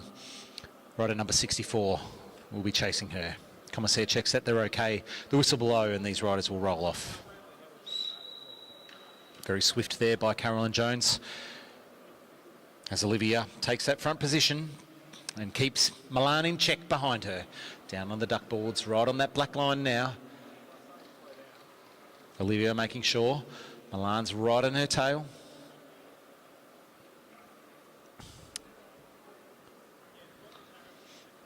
Milan making sure Olivia's guessing where she is. Making sure tactics play, bike handlings play, certainly strength plays an important role in all of this. Olivia lifts up the pace. Milan stays close, goes high, moves around just a little bit, keeps them guessing.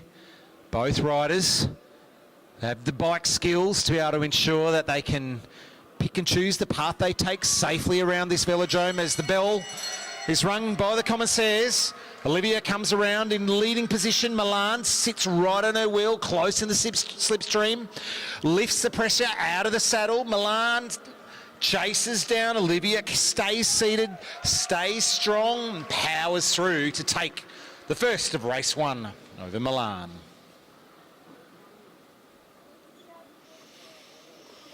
Okay, our next event, we have a local versus a regional rider here. Ella Liang versus Victoria Smith. Victoria from Rockhampton, Ella from Balmoral. Rider number 55 and 63 now heading onto the track.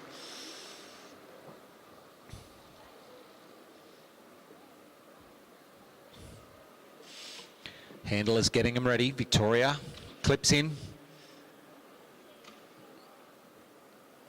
Ella in. Both choosing not to go with the straps over the toes for this race.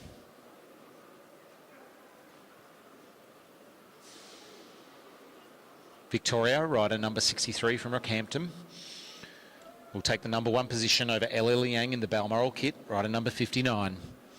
In this best of 3 sprint semi-final. Riders are ready. Whistle goes. Victoria's off. Sets a little bit of a pace. Ella will close that gap down. She'll make sure Victoria is in her crosshairs as she goes around. Midway up Annamere's Velodrome.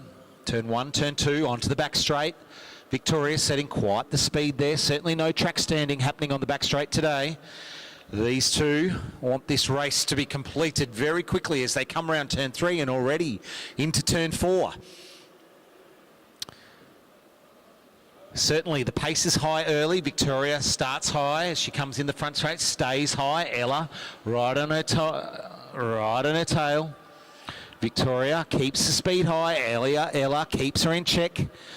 Victoria staying high as they get the bell, as they come around turn 4. Victoria sets the pace. Ella drops into the spinner's lane, just like she would in a flying 200. Comes around at a cracking speed. Down the back straight, a bit of a gap back to Victoria. Ella keeps the pace high. Victoria tries to latch on, tries to connect, but Ella Liang over Victoria Smith in race 1 of this semi-final.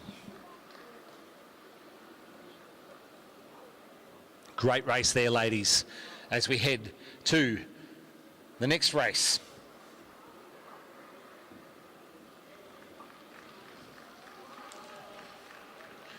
We now head to our junior men 19 sprint semi-final, and on the track getting ready as their handlers push them up onto the boards is Mitch Louis, rider number 31, and Christopher Mullins, rider number 34.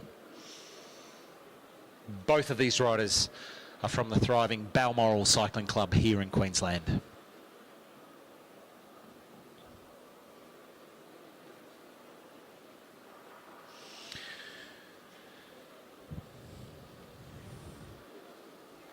Mitch will lead out Chris. These two have been riding together for a long time. Mitch on the BT, Chris on the Dolan.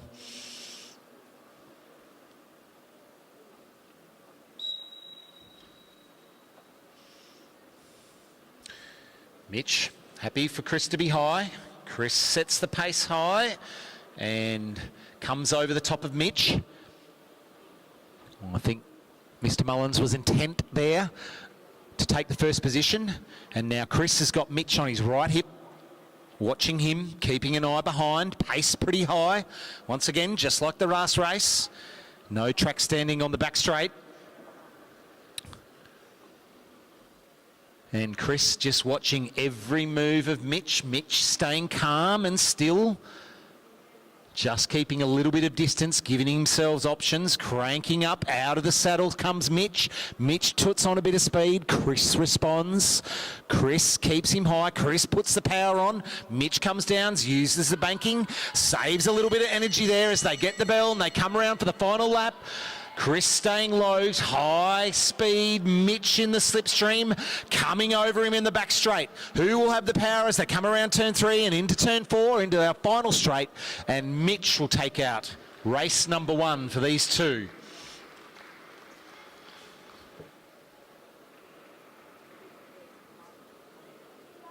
Great racing by those two gentlemen. 11.52 is the 200 metre time for Mitchell Yui there from Balmoral Cycling Club.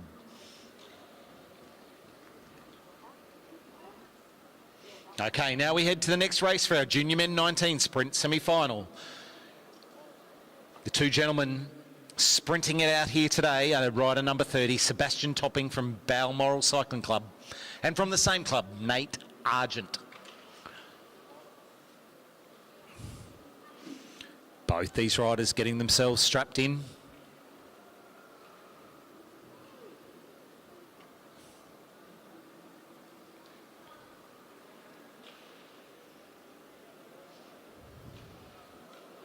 Rider number 30 here, Seb Topping, wearing the club Balmoral kit.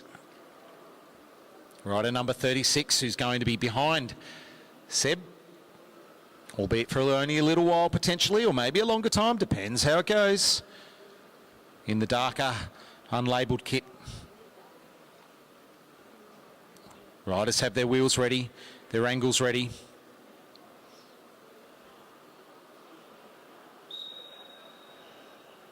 And Seb leads him out. Nate following behind. Nate wearing the rainbow socks today. Not much colour on his kit, but colour on his socks all the same. Seb wearing the Balmoral skid suit, recently revised by Balmoral Cycling Club. Both riders look fantastic on a bike. And the bikes look fantastic on them as well. I think Seb's got a tri-spoke on the front, Nate quad, maybe 5, both discs on the back. Seb is not taking his eyes off Nate. And Nate ensuring that he can power on at any time. Seb keeping his eyes on. Midway up the banking as they go out of turn 1 and into turn 2 and into the back straight. Seb keeping the pace up, matching the pace to Nate. Nate putting some more power.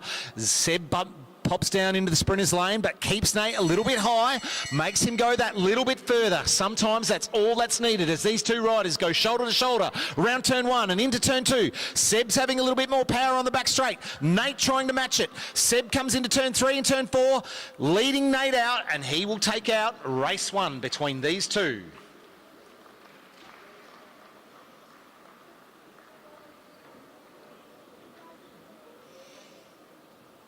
Seb Topping there with a time of 11.13 on the 200. Now, we come to our elite women's sprint semi-final. Again, these two are going to duel it out over 2 or 3 races today. Danica Blinko from Balmoral Cycling Club, Lauren Perry from Launceston City.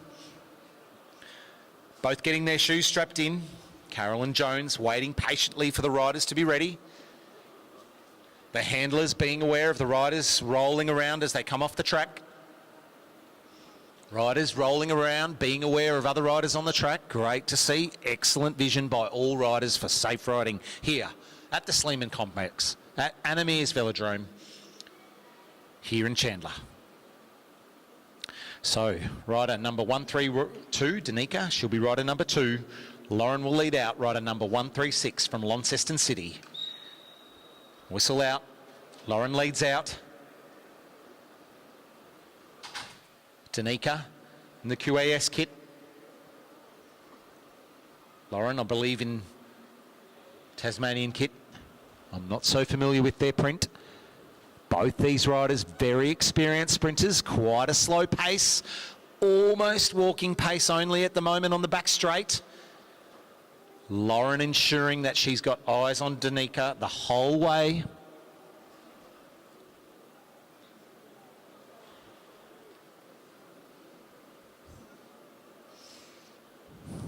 Lauren looking back.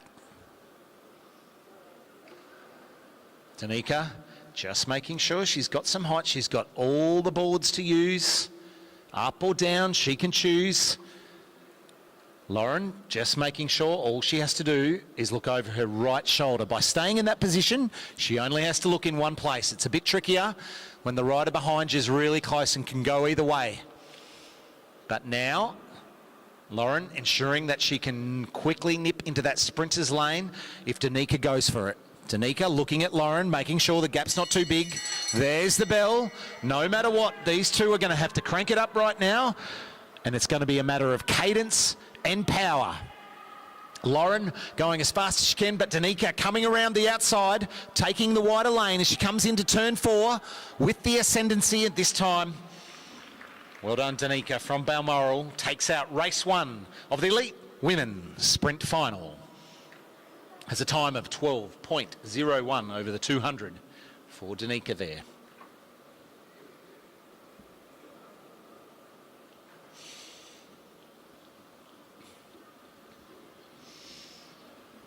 Our next two women taking the boards is rider number 133, Molly McGill from Balmoral Cycling Club, and from the same club, Sophie Watts, rider number 130.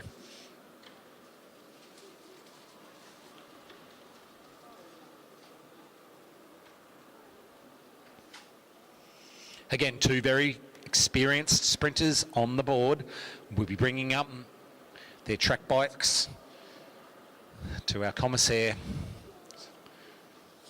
to begin their race 1 of possibly 3 for the Elite Women's Sprint semi-final here at Anna-Meares Velodrome.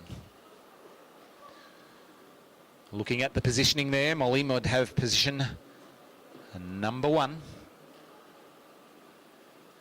with Sophie Watts about to come up the boards now to take position number 2.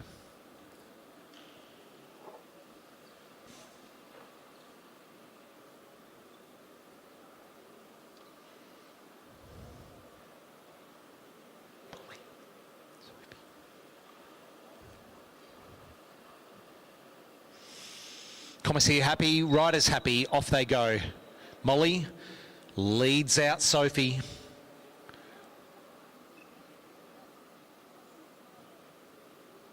Sophie expertly standing on the cranks.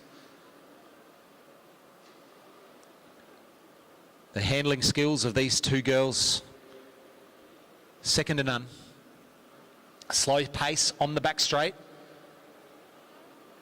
as Molly keeps her head turned.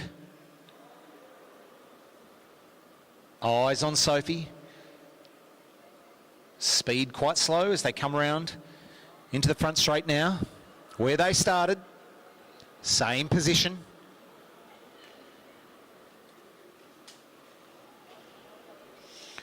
Molly choosing to hold Sophie a little bit high, but then drops down now. Sophie follows. Into the back straight now. Pace, just a fraction higher than it was last time when they were at this point last round. Last lap. Pace picking up now.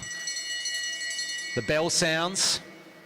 Sophie comes over the top, confident in being able to stay at the front, all the way down the back straight. Molly closing the gap slightly. But Sophie comes round, confident in her gearing today. Sophie takes that over in 11.45 over the 200 metres.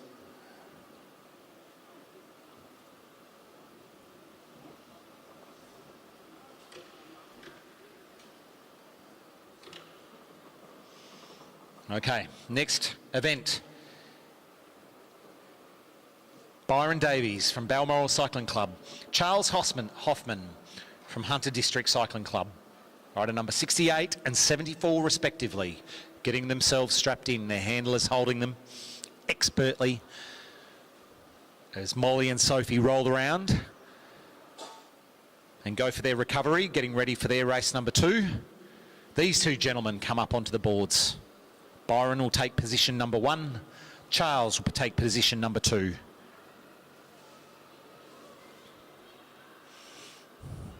Charles in the blue New South Wales Institute of Sport kit. Byron in the QAS colours, blue and purple.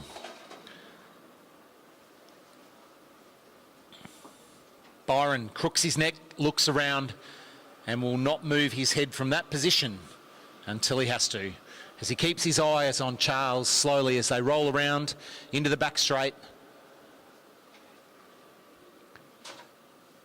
Tactically manoeuvring their bikes up the banking as Byron lets Charles swing through.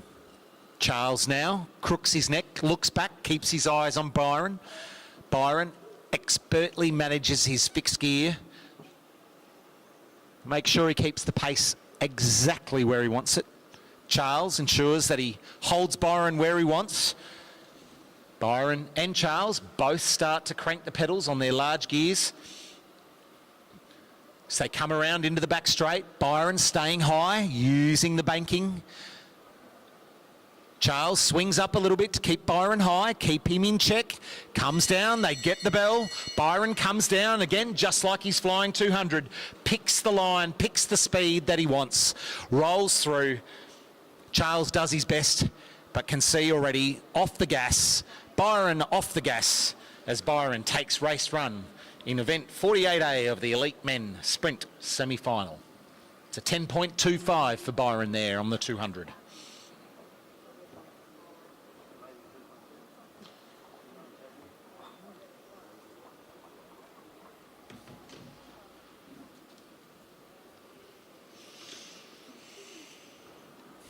The sprinting continues here. Sam Gallagher from Blackburn Cycling Club, rider number 70, versus Ryan Elliott, rider number 67 from Balmoral Cycling Club.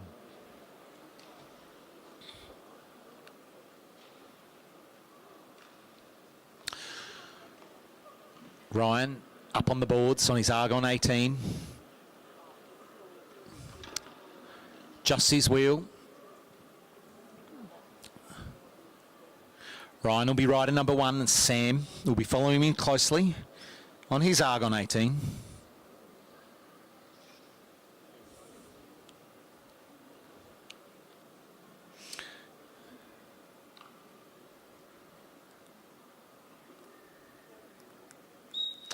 Ryan leads Sam out.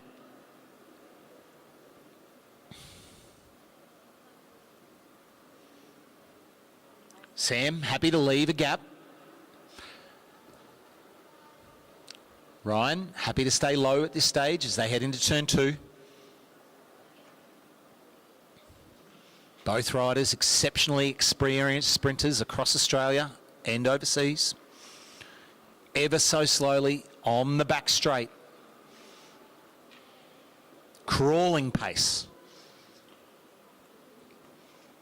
Both riders are tuned to their bikes, know exactly the limits they can push. Ryan staying low in the sprinter's lane. Sam on his tail, starting, take the pace up. Ryan again expertly using the boards to ensure that he can get the speed that he wants up the back straight. Both riders go. Sam following Ryan. Ryan keeping high. Here's the bell, getting the pace. Ryan leading out on the back straight. Sam closing in. Coming around turn 3 and into turn 4. It's a close one, but Ryan takes it over Sam for race 1 of the Elite Men's Sprint semi-final.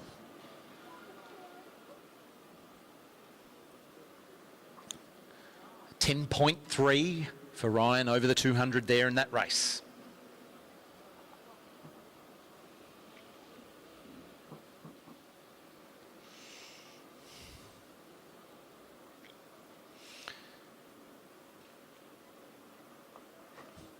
Now we head to event number 47, Junior Women's 19 sprint ride-off between 3 riders. Being the Queensland Transit Championships, it's not surprising. They're all from Queensland. Even though we have a number of guest riders from interstate here, we've got Adelaide Bailey, rider number 57 from Balmoral Cycling Club. Rider number 61, Madison Smith from the beautiful Gold Coast. And rider number 65, Indiana Plant from the University of Queensland Cycling Club. These 3 riders now in the Junior Women's Under-19 sprint ride-off. 3 of them on the boards this time. Madison, Adelaide and Indy. Commissaire Carolyn Jones will check they're all right, send them off.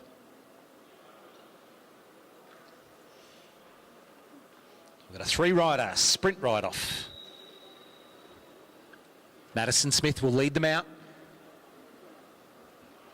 followed by Indy, followed by Adelaide, as they head around at Animere's Velodrome in this sprint ride-off between these 3 women's under-19 riders.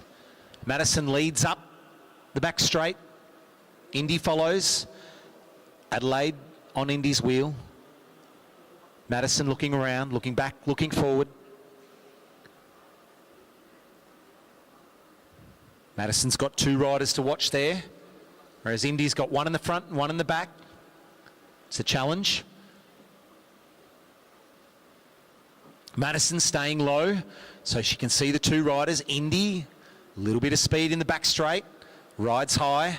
Adelaide has the advantage of just being able to watch 2 and now choosing the lane. She nips into the sprinters lane behind Madison. Indy drops behind to Adelaide. They get the bell. Madison cranks up the power of the BT, puts the power on the pedals. Adelaide stays close behind and followed by Indy. So they come around the back straight. Adelaide going high to try and come around Madison Smith. Madison Smith holding the sprinters lane. Comes into turn 4 with the ascendancy this time. Madison, Adelaide and Indy in our sprint ride-off for the Junior Women's Under-19s Queensland State Championships.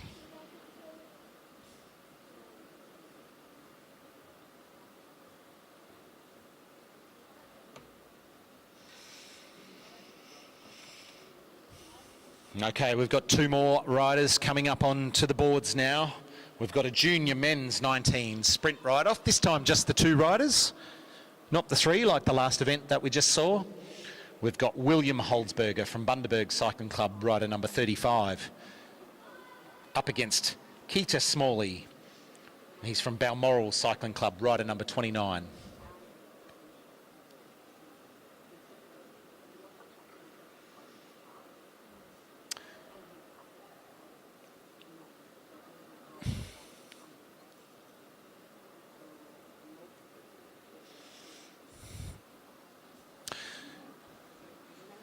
Our commissaire just waiting for the last event riders to roll around safely before our sprinters head off into their event.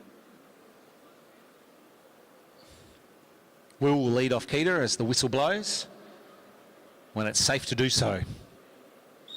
Off they go. Will turns his bike down the track a bit, but then up the track just already, right at the very beginning of this race.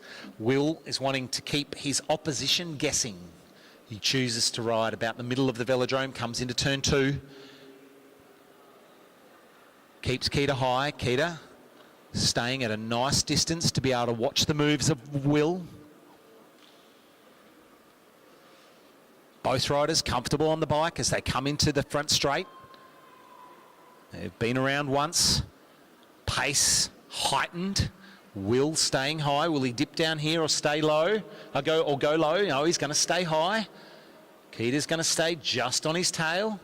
Will chooses to drop down, uses some speed on the back straight to get on top of the gear that he's running.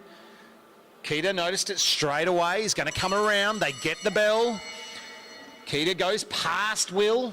Will, can he hold on? The moment in the back straight, Keita's on his gear. Will's catching him now in turn 3. Will he be able to have enough pace to come around the top of him? He comes around and he just takes it. That was a close race, but by my eyes, we'll see on the board in a moment, Will came over Keita right at the last minute. You don't often see that here at Anna Meares Velodrome. Sometimes if you're ahead in that front straight, it's tricky to get around, but it looks like Will did it that time. His 200 was 11.65.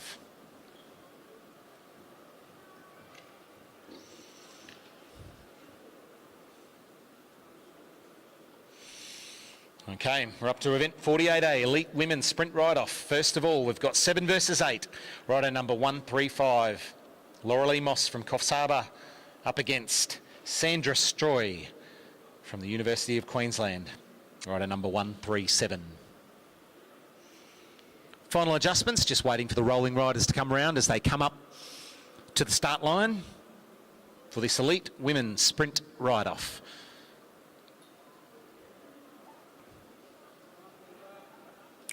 Sandra will lead off Laurelie. 2 experienced riders once again. Brings their advantage up to the start line. Laurelie will lead out Sandra. Sorry, other way round. Sandra will lead off Laurelie.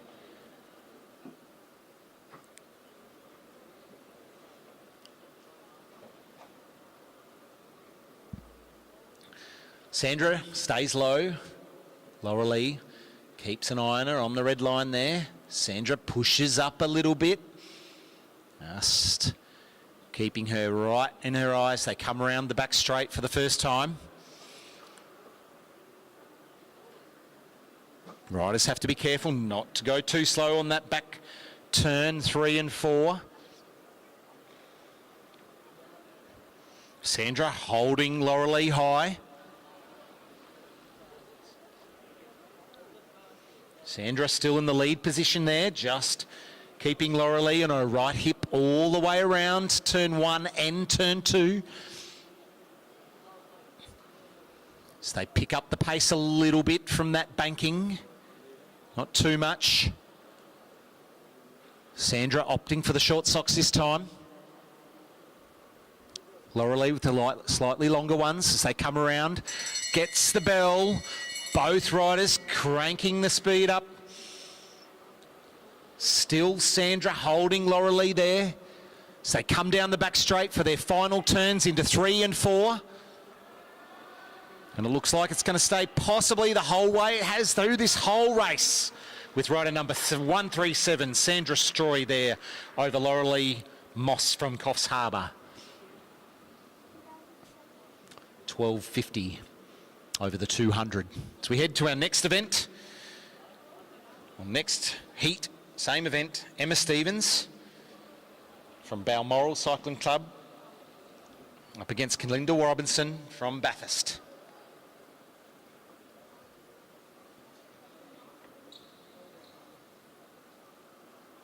Both riders coming up to the boards.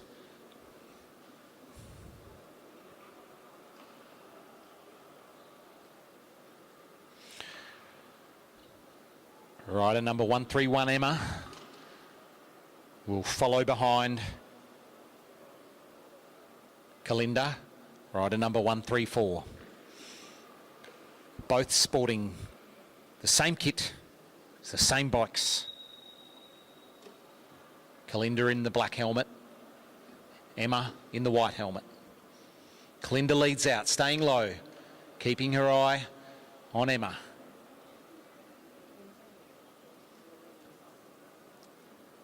Pace low, position low. As Emma rolls up a little bit. It's interesting how the rider behind can sometimes dictate a little bit what the rider in front does. And that's a tactic I'm sure that Emma Stevens has learnt. Emma keeps her eye on Kalinda. Kalinda, her eye on Emma. It's an eye off.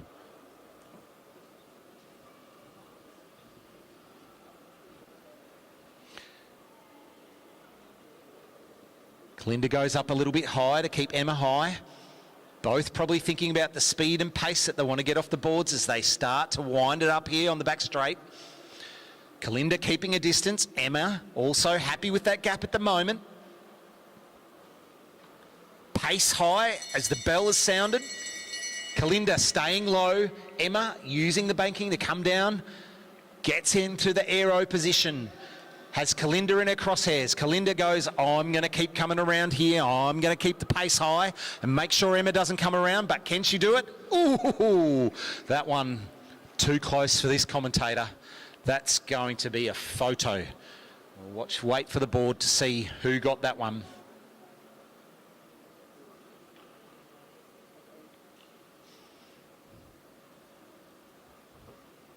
Emma Stevens takes that one over Kalinda. Boy, that was close. Glad it's not me judging that one. Up to our next event now.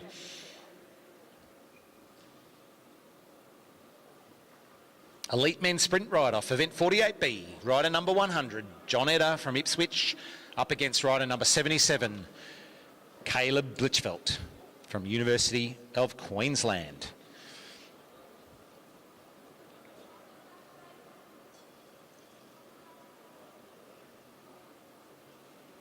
Commissaire just asking our sprinters to come off at the back straight there.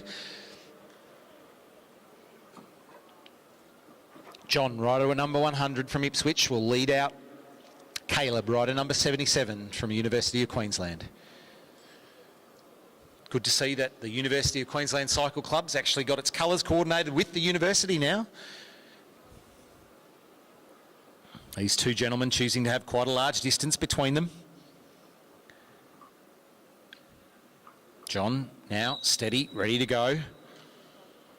Leads out Caleb.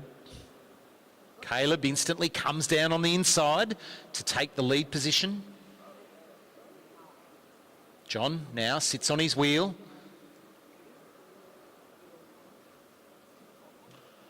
Caleb staying very low there for a while. Now John picks up the pace, says no, maybe I'll take the front. John says nope, I'm going to keep you high. Caleb, sorry.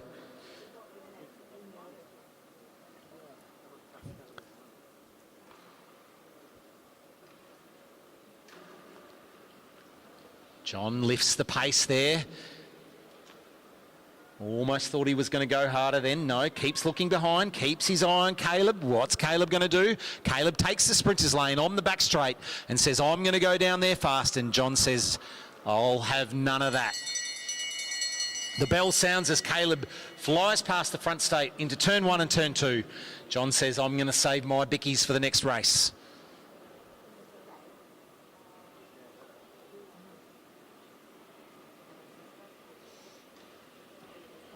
Every calorie counts, every kilojoule. So if you know you haven't got it in a certain race, sometimes it's just best to pull out, and that's what John did that time. Okay, we're heading off into our next ride-off between rider number 126, Corey Boddington from the University of Queensland, up against Ronan Munro from Mersey Valley.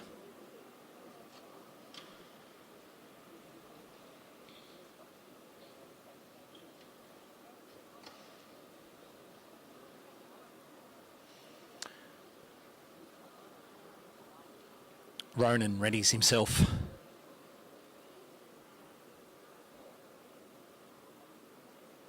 As Jacko holds him expertly up on the boards. We're just getting Corey's just getting his foot clipped in and all ready to go, and he'll come up and join Ronan as they head to this elite men's ride-off here at Amirs Velodrome.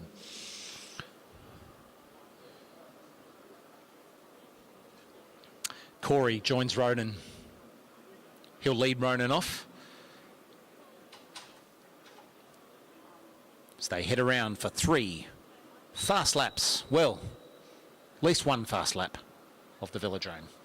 Corey sets an early high pace over Ronan. Ronan happy with a small gap at the moment.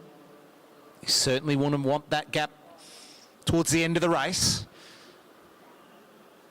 They're already in turn 3, coming into turn 4. Every sprint race is a little bit different. Tactics a little bit different. Riders are different. Gearing's a bit different. Corey choosing to keep Ronan high as they come around the front straight and into turn 1. Ronan keeps Corey guessing by making a little bit of a movement up and down the banking. Ronan lifts the pace. Corey keeps him high. Chooses to use the advantage of the banking into turn 4. Takes the bell. Corey out of the saddle, puts the power on. Can Ronan match it and catch up to Corey through the back straight? That gap seems to be staying at about 3 or 4 metres to me. Corey keeps the power on out of turn 4 and takes a convincing win over Ronan in that battle. Corey Boddington there from University of Queensland does a 210.85.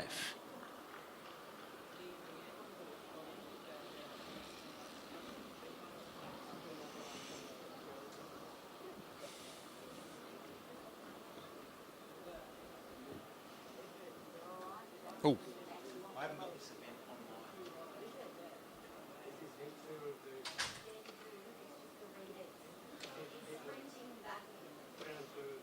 Oh, okay. So basically, it's going to be all those same riders that you just had before, round 2. It's going to start with Olivia and Milan.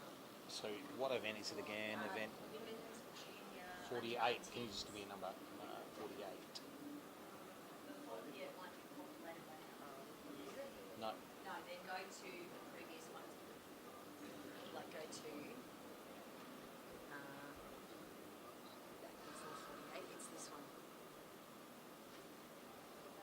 That's not those two.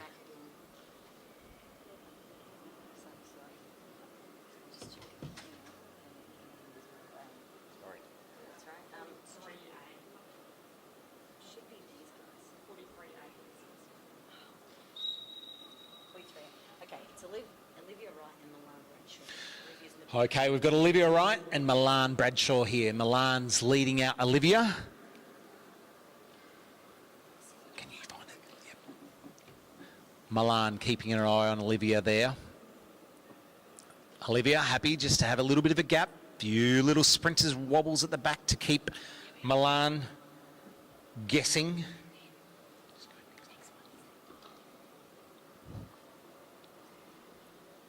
Milan still in the lead, taking that front position over Olivia.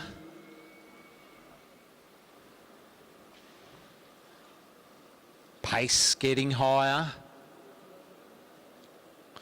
Olivia keeping Milan guessing. Milan holding the position, ensuring that she can see Olivia at every turn and in every straight. Commissaire rings the bell. Olivia powers over the top of Milan, but Milan holds her position there. Can she hold on? No, Olivia seems to have had the ascendancy over that back straight over Milan this time round. And Olivia Wright takes it out over Milan Bradshaw in race 2, which means there won't be race 3 for those two, with Olivia Wright taking that out with both 1 and 2.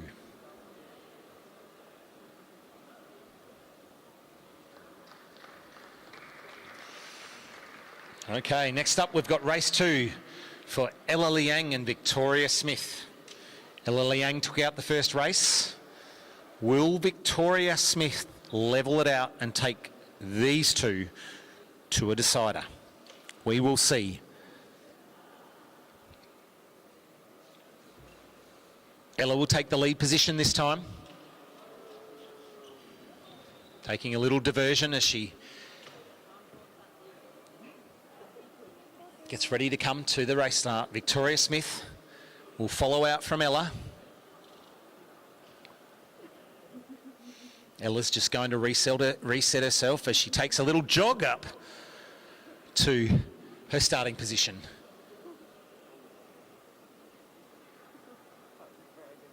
And Steve Modighetti's doppelganger holds the bike for Ella, as these two riders get ready for their race 2. Will Victoria level it, or will Ella make it a 1-2 clean sweep? Can't wait to watch that back on the live stream. Mr. Jordan.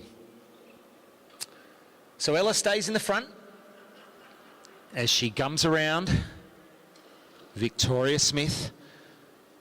getting as aero as she can, making sure she's making it as hard as possible for Ella to see her. So they come around turn 3. Victoria, low on the boards there for a bit, keeps Ella guessing. Ella, controlled, comfortable, experienced. Both riders know each other well here. Ella happy just to keep the pace high. Happy for the lead position at the moment. Victoria picking and choosing the line she takes to keep Ella guessing as they come into turn 3. They're going to come around and get the bell. When are they really going to crank it up, these two? Victoria gets a little bit of speed. Victoria chooses to take the speed into turn 1 and 2. Ella coming around the back straight. Puts on the power, comes into turn 3, levelling shoulder and shoulder. Around with Victoria. Will Ella power over? And she does. And Ella takes a 1-2 sweep between her and Victoria in this semi-final. Ella Liang takes race 2 over Victoria Smith from Rockhampton.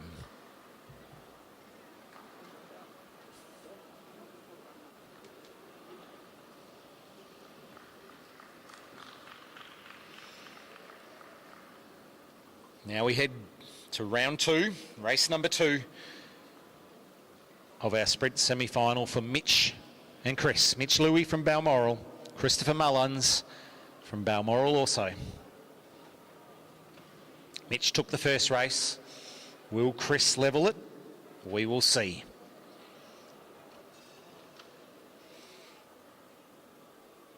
Both men strapping their feet in. Helmet checks. Narrow sprint bars for both these gentlemen. The big bulging muscles of these sprinters, balanced out with aerodynamics, means that their bars are quite small. They can still push out significant power. Chris will lead out Mitch. Chris immediately eyes on Mitch. Mitch comfortable to leave a bit of distance at this stage.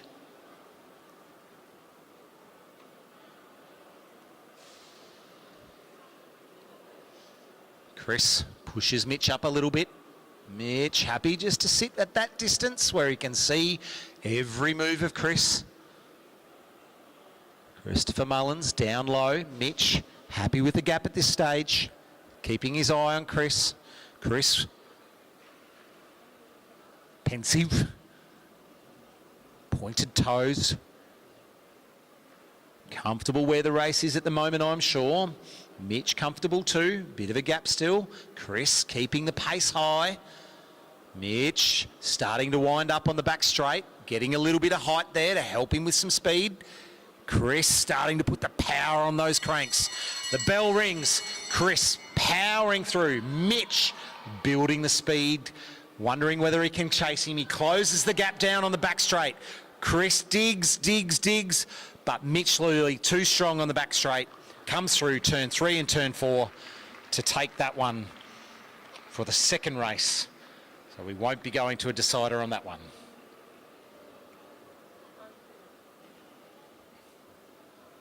Out on the boards now comes Seb Topping and Nate Argent. Again, two riders from Balmoral Cycling Club. Seb Topping took the first one. Will Nate level it and take it to a decider?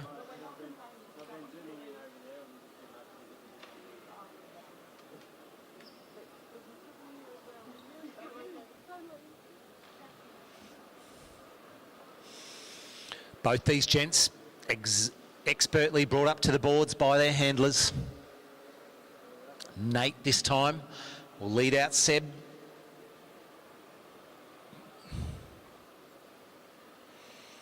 Final adjustments. Com makes sure it's all clear. Waits on a rolling rider to pass through before she blows the whistle.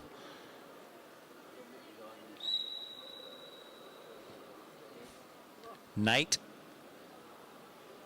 slowly starts, skillfully, almost pauses his bike there on the start.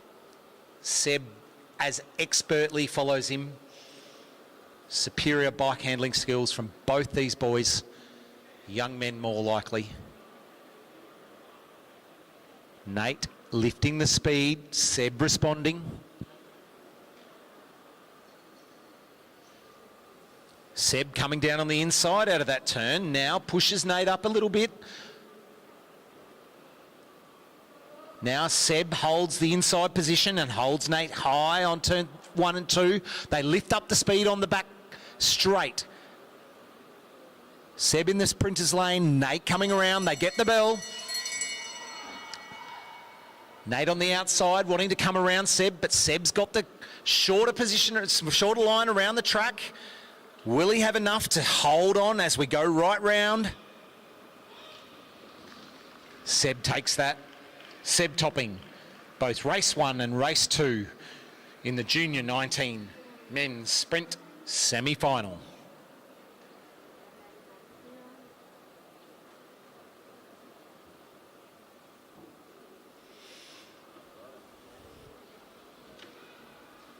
Now we have our next battle, Tasmania versus Queensland. North versus South. Danica Blinko from Balmoral, rider number 132, up against Lauren Perry from Launceston City. Danica took race 1. Lauren Perry will be looking to equalise and take this sprint event to a decider. Danica be using all her skills and expertise to keep it at a 2-race sprint off.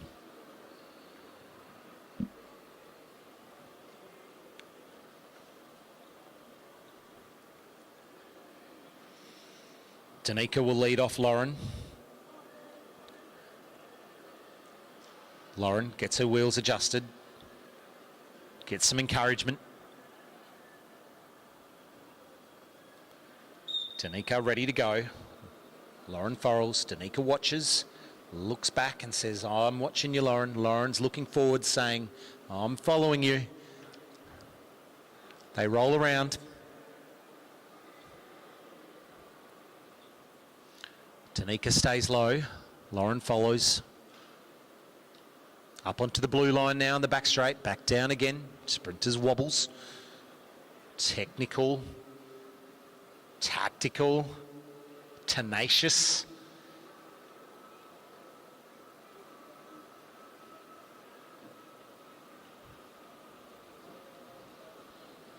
Speed rising. Danica says, I'm going to keep you at a distance now. Lauren says, I'm happy to sit back here. I've got you in my crosshairs. Pace higher and higher. Lauren picks up a big spade. Danica moves up a little bit there. The comms might want to have a look at that one. Lauren comes over the top, down in the front straight. Lauren takes the front position in the sprinter's lane. Danica follows, gets in the slipstream. Will she come around on the back straight? Lauren stays low, fast, cranking on around turn 3 into turn 4. Lauren possibly holds on, but Danica, boy, she came quick. And race 2, we will see.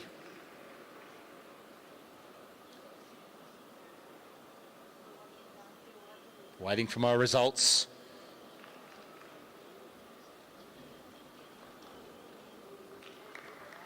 And Danica takes that one out. So Danica takes a clean sweep with that one with both race 1 and 2. Once again, I'm glad it's the judge and not me deciding on that one. But I don't have the technology that they do up here in the commentary box. I just have a simple microphone. Now we head into the sprint off between Molly McGill from Balmoral and Sophie Watts from Balmoral.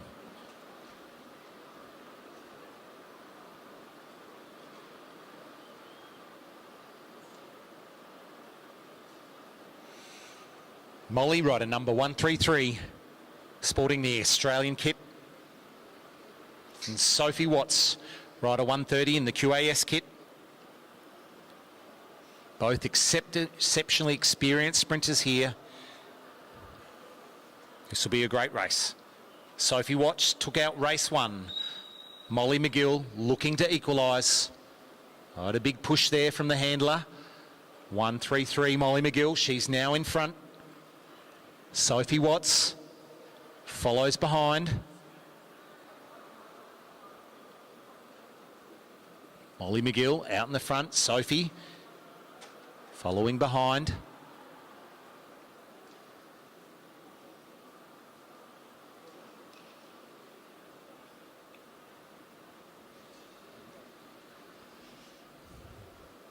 Molly McGill just keeping an eye on Sophie. Sophie high on the banking. Molly sitting on about the blue line. They come down in the back straight. They'll get the bell when they come around this next time. Into turn 3. Quite a gap now. Molly happy now to just nip in there. Keeps an eye on Sophie. If they come around, they get the bell.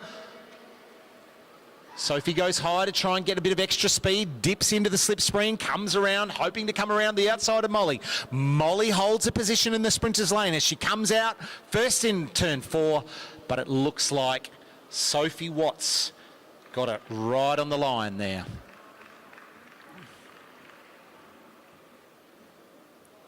Boy, we've had some close calls with these sprints. I have to wait for the results on my results page, everybody, before we can decide. And confirming that Sophie Watts takes out race 2 between Molly McGill and herself to make it a clean sweep. All right, ladies and gentlemen, and people on the live stream, we're now heading to our elite men sprint semi-final between Byron Davies and Charles Hoffman. An epic battle, this one, between these two elite sprinters from Australia. Charles from Hunter District Cycling Club, sporting the New South Wales kit, and Byron Davies in the distinctive QAS kit. Byron took out race 1. He'll be following Charles this time round for race 2. What tactics does Charles have in mind to keep the juggernaut of Byron Davies at bay? Byron will be wondering if his legs are good today. Every day's a leg day for sprinters. Or so I'm told. Charles Hoffman leads out Byron. Byron Davies happy just to mosey on behind as they both mosey on down. Like it's a Sunday afternoon ride, but it's far from that. We all know that. These two fantastic sprinters from Australia, tactically playing it out here in Tandler as they come close to a track stand on the back straight. It's crawling pace once again.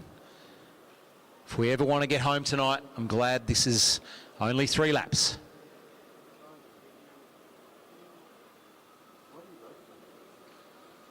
Charles happy to see right out the front. Byron happy to be high and keeping him in his crosshairs. They start to roll up the speed. They'll get the lap the next time they come around. Speed increasing. It's socks versus no socks. Charles takes the lead, goes a little bit higher. Byron nestles in. Will he hunt him down on the back straight? Charles out of the saddle again to get extra speed and get on top of that gear. Byron Davies comes around and takes out pace too big around 3 and 4 for Charles. And Byron Davies takes a clean sweep over Charles Hoffman today here at Amirs Velodrome. Looks like Sox wins, ladies and gentlemen.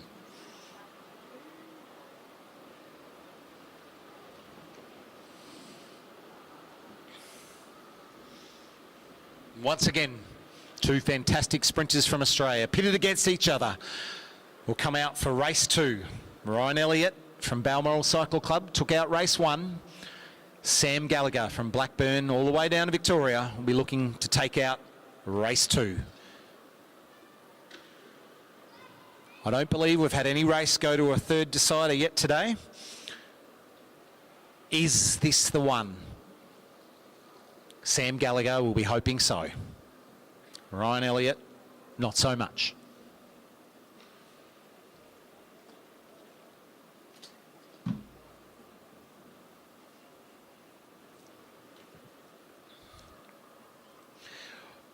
Ryan Elliott be rider number 2. Sam will be leading him out.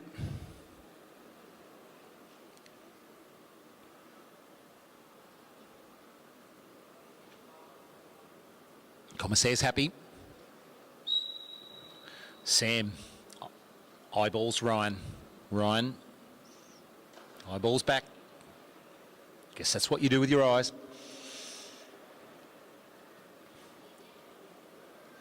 Pace is slow as these two sprinters head round turn 2. Sam staying low on the duck board. Ryan happy just to follow him.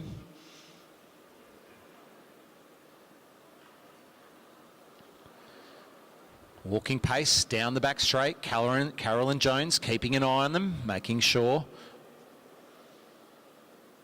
there's no errors.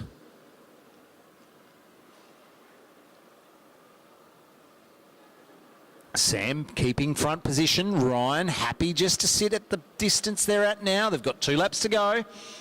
Pace starting to increase as these two riders start to get in top of the gears that they've set for this race today. Sam Gallagher still in the front spot. Ryan Elliott getting low and aero. Chasing him down. Hoping that this does not go to a decider. Sam hoping that he can take this. Sam out of the saddle again to get some extra speed. As Ryan comes around turn 3 and turn 4. And Ryan Elliott takes it out for a clean sweep of race 1 and 2 over Sam Gallagher from Blackburn Cycling Club.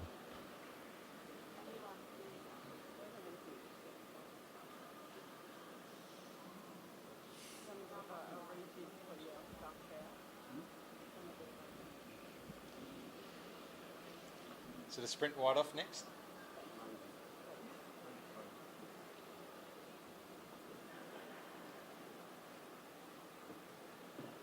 We're up to juniors now.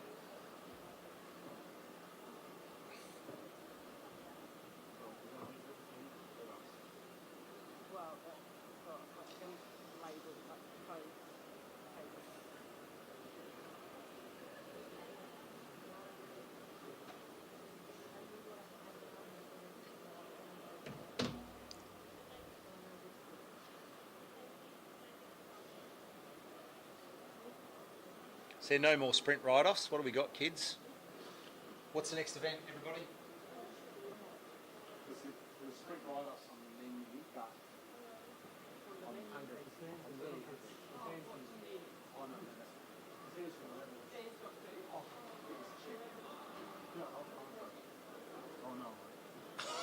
What do we got? Yeah, right. Oh, well, just check what we're up so I can tell everyone. There's just a bit of pause in proceedings here as we sort out what event we've got next. We've got some riders ready to go. If the previous event was event 46B, one would assume it's either going to be 46C or 47A.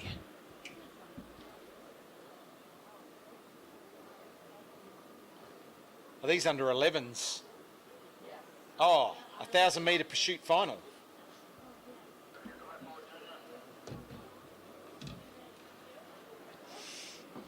Oh, lovely. All right, well, ladies and gentlemen, we're now jumping right from event 46B to event 52. So not quite chronological here, but we've got our under 11 1,000 metre pursuit final. In the front straight, we've got Whitfield, Henderson, Cunnington, and on the back straight, Milan, Klein. Both riders being held by their handlers here as they head into the under 11 1,000 metre pursuit final.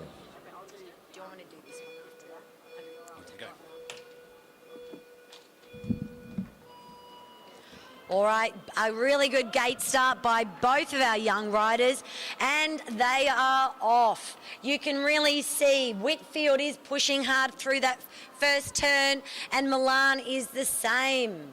It's going to be very close, but it looks like Milan might have just snuck in front of Whitfield right now. Straight away, you can see some really good riding. Off you go with Milan. Yes, he is still in front by, pretty close, 28 to 29 seconds. So we're looking through here.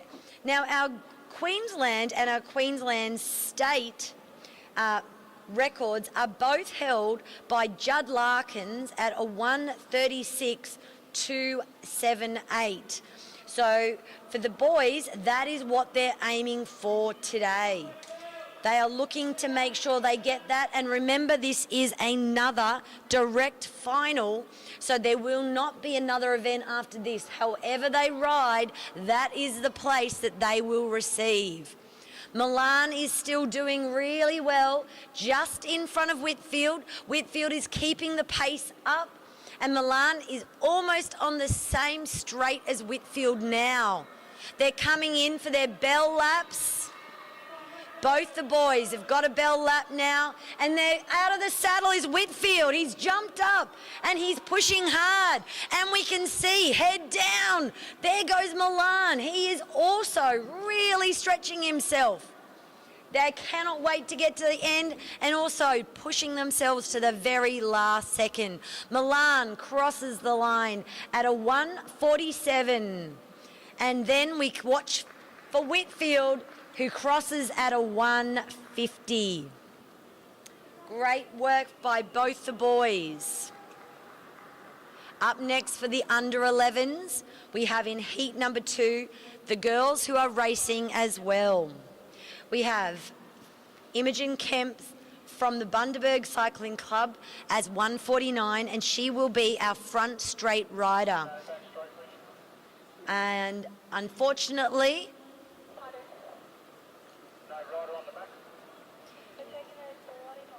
we have no rider on the back straight at the moment. We have now Emmeline Lawley, rider 150 at Bundaberg Cycling Club. So we've got the 2 young riders. They are being held for their starts, and now they're just hearing from the commissaires. The front straight is ready, back straight is ready, and they are counting down.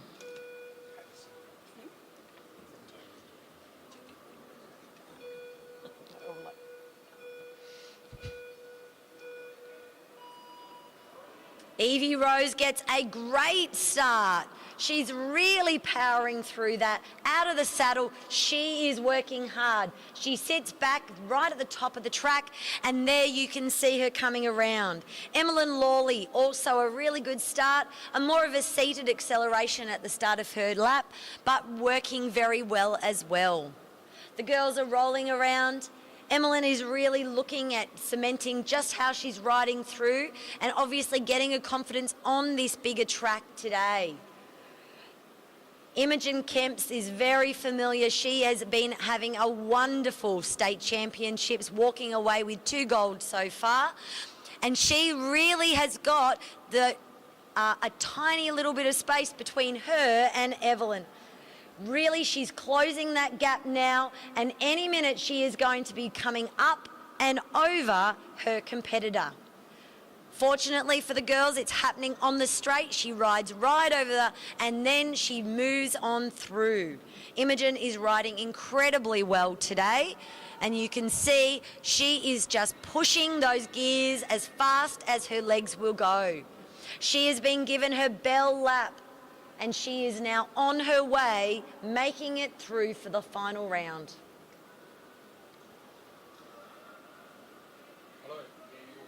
Emmeline Lawley is also there. She's in 4th place currently, and we look towards how is Imogen going to finish. Is she going to split those boys? Let's see. Here she comes.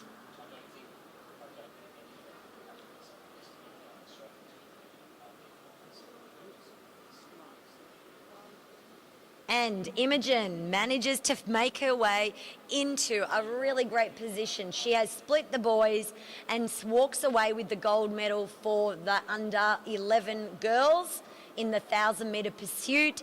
And Emmeline Lawley will be looking at a silver medal for that ride.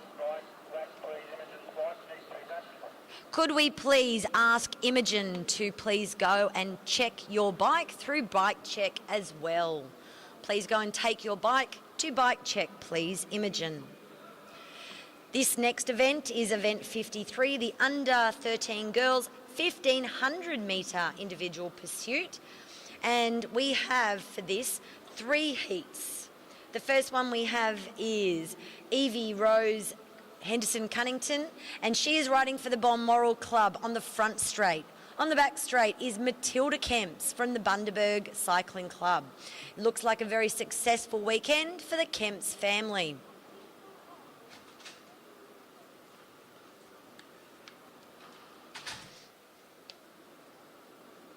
We're counting down at the moment, almost 10 seconds.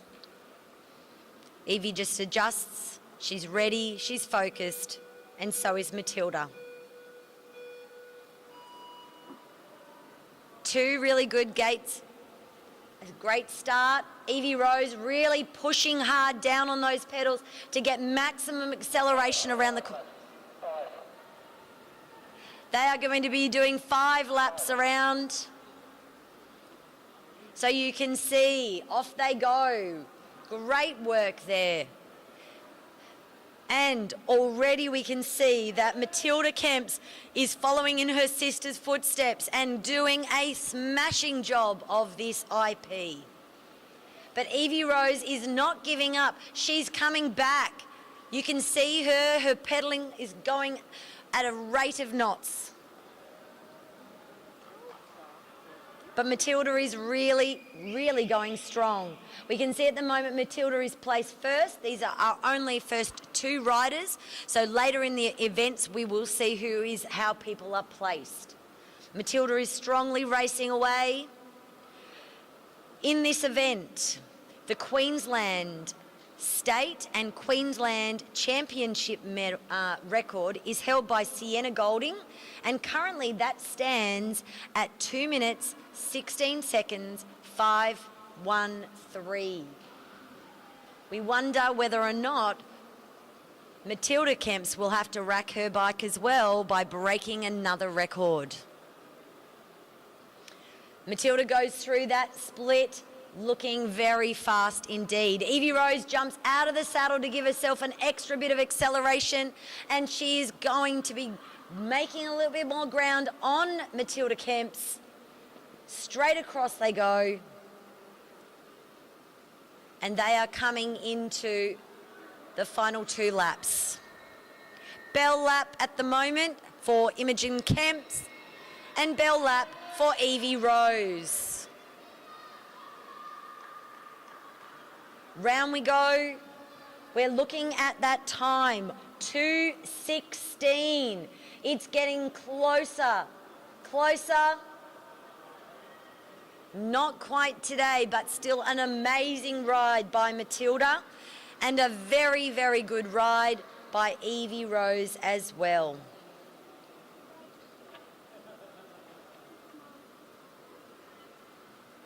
Our next 2 riders up for heat number 2 is rider 153, Adele Dixon from the Gold Coast Cycling Club.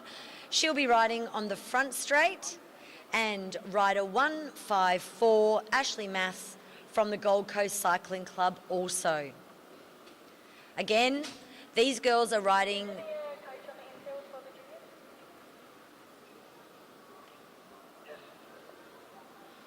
We are looking for a time for these girls. They need to beat Matilda Kemps's time to make sure that they are getting that gold medal. At the moment, she is sitting at the top of the leaderboard.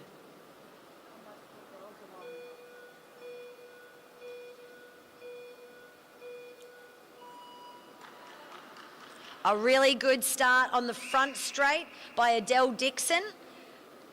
Ashley Maths had a good start, a little bit slower just to get going than Adele, and that you can see that in this first half lap as Adele is crossing the line with a couple of metres difference between the 2 girls.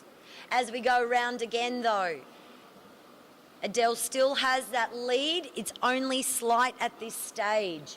Both of the girls are looking to make sure that they are coming in at the right time.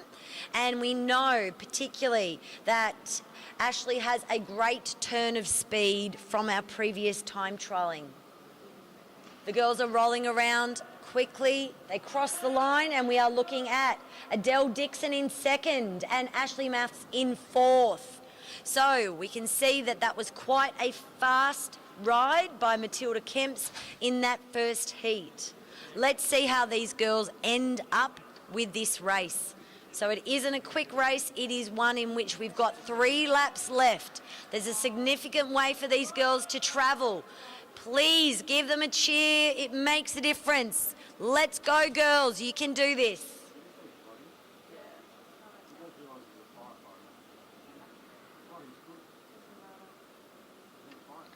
And round we go. You can see we are going to do a next check-in and see how these ladies are tracking. Where are they sitting? As predicted, Ashley Maths has come back. She's now in first and Adele Dixon is in second. She has kept her position, but Ashley has had a huge increase. She's really taken the bull by the horns in this race, and she is charging. She's coming back at Adele. In fact, you can see a noticeable change in the distance between the 2 young girls. Adele seems to sense it and pick up her pace as well. She's in second with Ashley in first. How are they going in relation to that record that we know stands at 2:16, 5:13? Could it be that Adele Dixon or Ashley Maths may take it? Not today. A really good ride, but not quite there. And they end up just slipping behind Matilda Kemps at the end. So Matilda had a very good end final lap of her race. Our final 2 riders in our under 13 girls 1500 metres individual pursuit is rider 155, Georgia Dowling from the Hamilton Wheelers Cycling Club on the front straight, and rider 156, Winter Bradshaw from the University of Queensland Cycling Club. These girls really have to try and get into those top 3 positions. They are looking at beating Adele Dixon at a minimum at 2 minutes and 21 seconds. They need to get faster than that. They're both ready.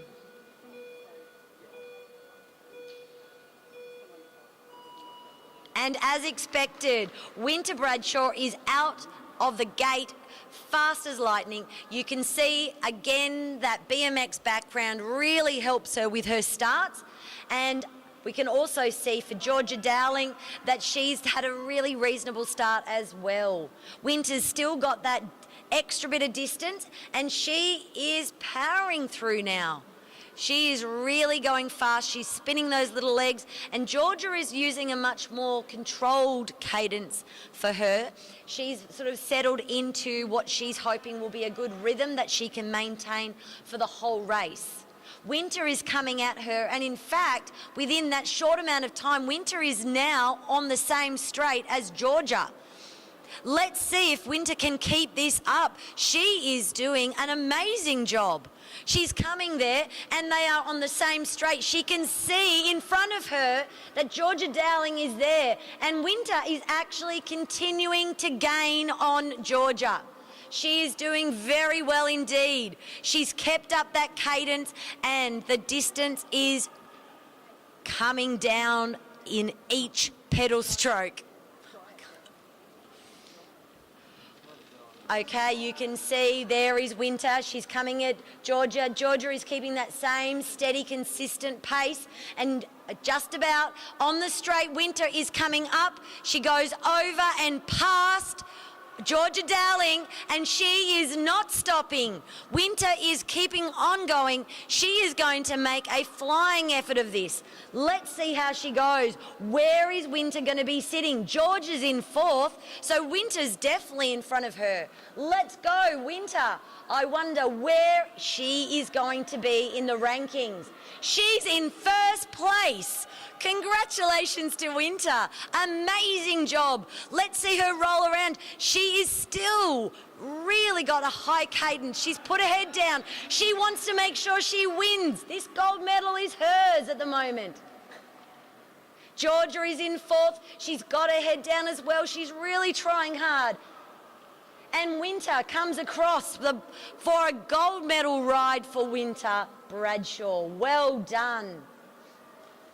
Georgia Dowling coming around. She's been valiant in her continued pace of effort, and she crosses the line in 6th place. Congratulations to both those girls. You can't laugh when I'm talking. Event number 54 is the under 13 boys 1500 metres individual pursuit. Our Queensland record and our Queensland champs record is held by Cam Franks for this event in 2:13.869. In Heat 1 we have 145 Sebastian Urry from the Balmoral Cycling Club riding on the front straight, and Scott Bennett 148 from the K Cycling Club. A really early and good start by Scott Bennett at the back. And then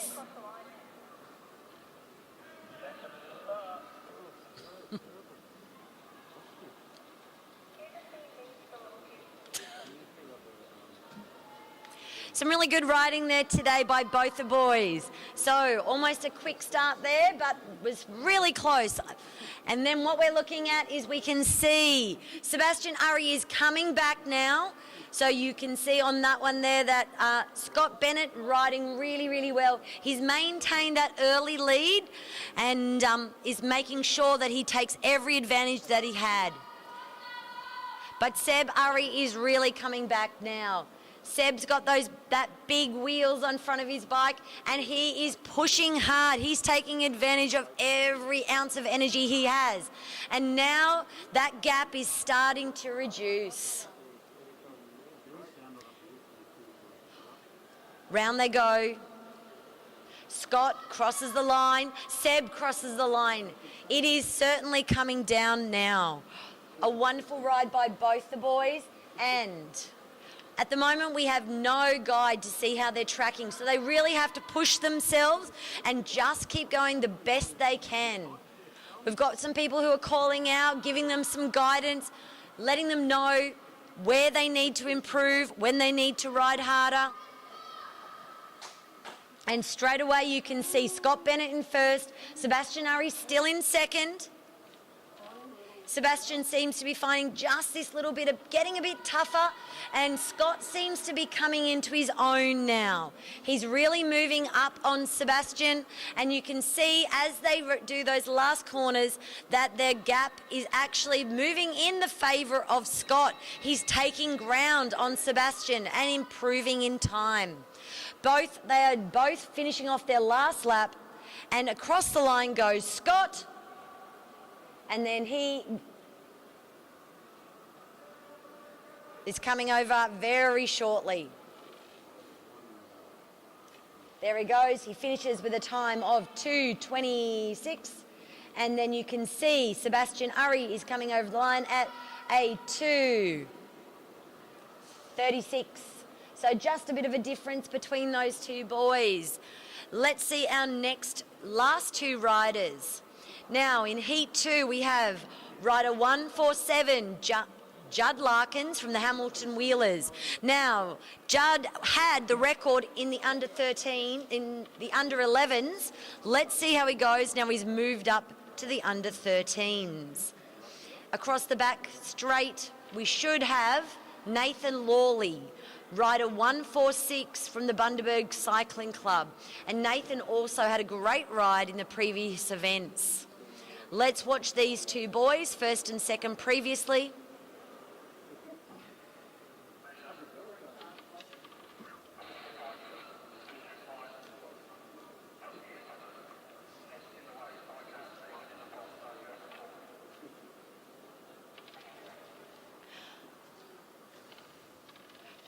Front straight is ready. Judd just adjusts his glasses.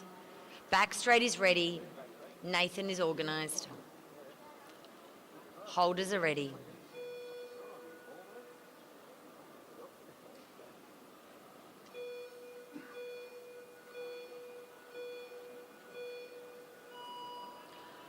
And Judd really is throwing that bike around early on. He wants to get a good start. He knows he's a record holder from the under 11s. He needs to get out of that gate, get himself some really good speed. But Nathan has got a different set of agenda in mind. He's also really going hard early on, and it's relatively close. Just together they cross the line, and it looks like Judd Larkins by 0.02 of a second between those two boys. Again, another really good split. Both these riders are going incredibly fast. Let's watch how they go. Judd knows how to ride these races. So does Nathan. Judd's now starting to stretch that lead a little bit more, but we can see that Nathan has that endurance as well. He should be able to hold on. Judd crosses the line. Nathan does as well. Nathan's got a little bit of a wobble. He's trying to make sure that he holds that straight line, and then we see Judd getting into that aero tuck position. He's trying to make sure that every bit of aero is working for him. As they go across the line, you can see there is a gap starting to develop between these two riders. Early on, they were very close. It was just hundredths of a second. Now, it seems to be that Judd is taking over this race. He's got 1:37 on the board. And then you can see in second place, Nathan has got 1:34. Judd seems to be increasing that lead. He's really got his head down. He's pedaling as hard as he can. And you can see that just on those corners, he's just lifting a little bit with that really huge effort he's putting into every stroke. He's got his last single lap. Judd jumps out of the saddle, pushes himself. Round he goes again. Nathan's on his last lap. What can these boys do? Will it be a record? Will Cam Franks be able to retain it for another day? Or is this another record to fall to Judd Larkins? Judd crosses the line in a 1:18. And then we look to Nathan Lawley, who crosses in a 2:24. So Cam Franks, with that smashing time of 2:13, maintains his record. Great riding by Judd today, really confident.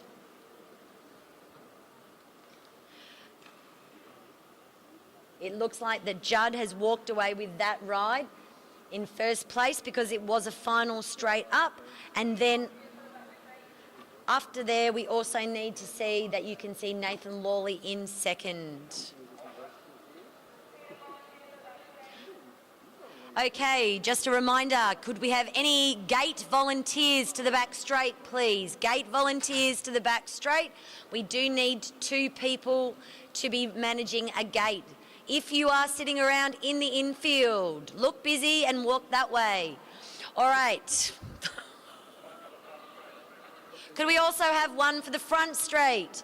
Please, if we could get another person for the gate, we need someone for the cable. So a second person for the front straight as well. We are doing event 55. This is the junior women's 19 sprints. Semi-final round 3 if required. I don't think we needed any. So we're going to go straight through to event 59, the under 15 girls 200 metres individual pursuit. While the girls are getting themselves set up, you are going to see that the state record is held at 2:38.704. The state champs record is 2:40.180. Both of these are held by Ava Robbins, who is an amazing young rider. We're hoping that we can see another title go today, so we look forward. We see as we glance across that we have got Hannah Walters on the front straight from Hamilton.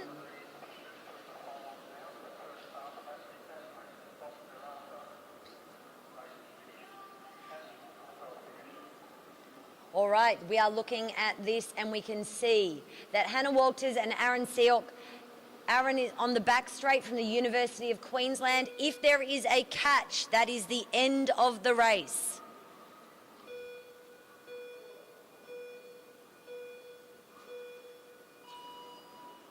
A great start by Aaron on the back straight. She's really got out very fast. Hannah's also making her way quickly. She's managed to then power through that top bend. Aaron is coming around at a rate of knots. You can see her. She's got her head down now. She's really hammering. And then as you glance over to Hannah, you can see that she's also lifted her cadence. She's in that aero position. She's going to be riding the TT bars. And then Aaron is on the drops, the two differences between them. As we look for their next split, we can see how they're going. We'll be able to have a glance about where the difference is for both those girls. So Aaron is in front with that lead. Hannah is just marginally with 1.8 behind her. Aaron is going really well. However, you can see Hannah start to come back at her. The gap has significantly closed. That was a very fast start by Aaron. Is she able to keep that up? It's hard in a race of this distance to be able to ride really quickly for the entirety of the laps. So Aaron has now dropped into second and Hannah has made her way into first place. Not only is she in first, she is stretching that lead. She's really going well. Hannah is working hard. She's making sure she's keeping a consistent speed and cadence. She's getting advice about how she's going from her pacer on the side, and she can see Aaron in front of her. Will she catch her? If she does, the race will be over and she will have won. Aaron is tiring. You can see her legs are really starting to be heavy and Hannah is almost on her hip. She comes up around and Hannah has taken the race. Congratulations to Hannah. That is the end, and that is for her. She is the first in the third and fourth for the final. So congratulations. That was, for that one there, a very good race indeed.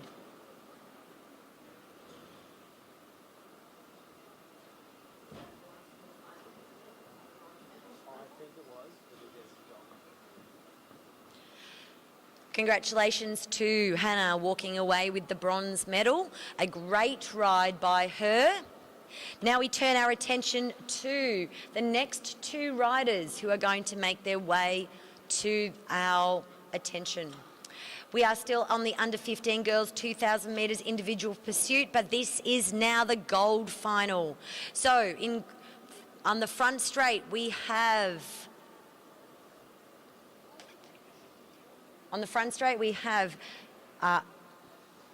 Sienna Golding, and she is from the Bundaberg Cycling, the Ipswich Cycling Club. And on the back straight we have Elise Vaughan from the Bundaberg Cycling Club.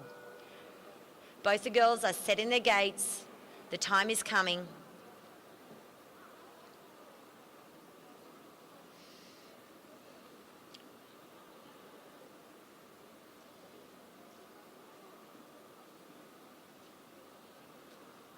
Will we see 2:40 go down today?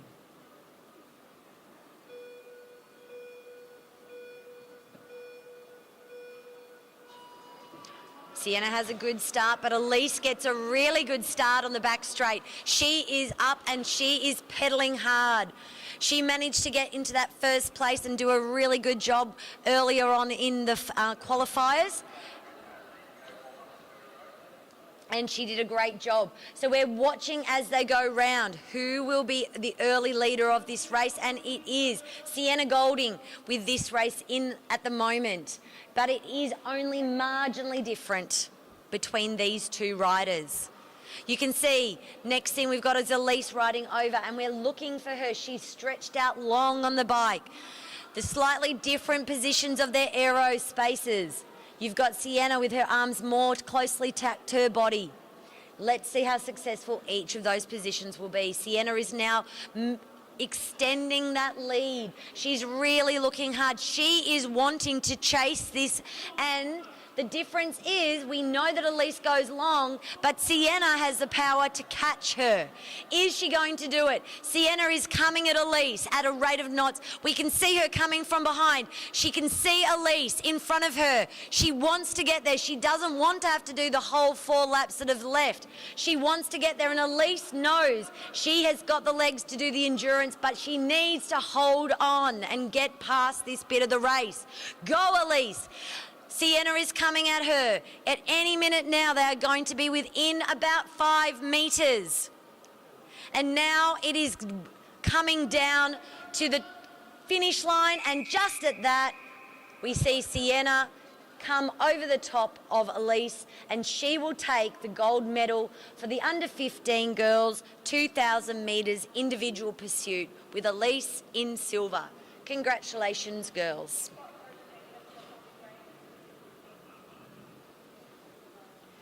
Our next event is event 60, the under 15 boys 2,000 metres individual pursuit. This is the bronze final. Just for those people who are tracking records at home, if we do we've had 2 catches already, however, if we do manage to get to a time, the state record is 2:27.894 by Zach Patterson, and he also holds the state champs at 2:31.182. So, up riding here today, we have got in the front straight, not the people on the screen at the moment. They will be moving off shortly, and we'll have our new riders to make their way. On the back straight, we have Cam Franks from Balmoral Cycling Club, and on the front straight, we have Elliot King from the Hamilton Wheelers Cycling Club. Both boys are ready and set to ride.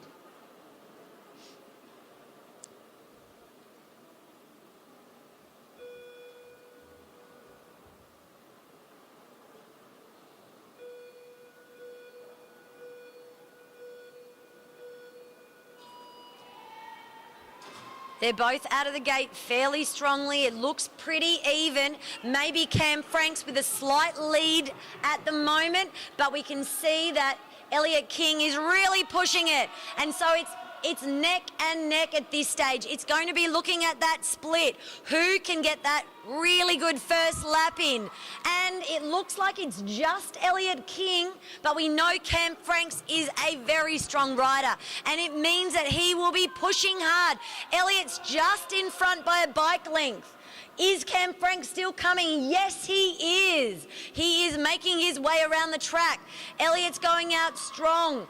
It doesn't look like this will be a catch in this round, but we never know. We can see here, both boys still only about 5 metres, couple of bike lengths between the two of them. Cam has got his head down. Elliot went out very strong, but Cam seems to have been pulling that lead back a bit. Straight through, you can see there, it looks like still with Elliot at this stage. Cam, will he be able to pull it back again? He did take some time off Elliot previously on one of those laps.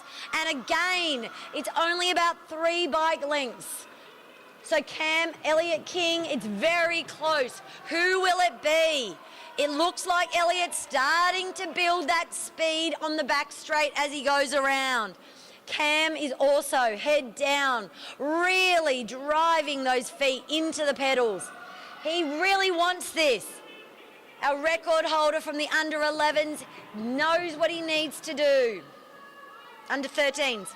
Straight away you can see they're really riding hard, both these boys, and it looks like Cam is really coming back in this back end of the race. It is coming down. Will he make it in time? He's almost got 2 laps to go. So we're about to get bell laps shortly. Round they go. Now they need to really put their foot to the metal, and off we go. We can see Elliot still just in front, but Cam has not given up. He is riding to the bitter end. Elliot's pushing hard. Cam, suddenly he's got an extra wind. Can he get there? He's riding up. He's trying as hard as he can. Round comes Elliot King. He is going to just cross that line before Cam Franks. It was so close, with a distance of 1.4 between those riders. That is nothing. Congratulations, boys. Now for the gold. That was impressive for just our bronze. We can't wait to see what our gold riders will do for us today.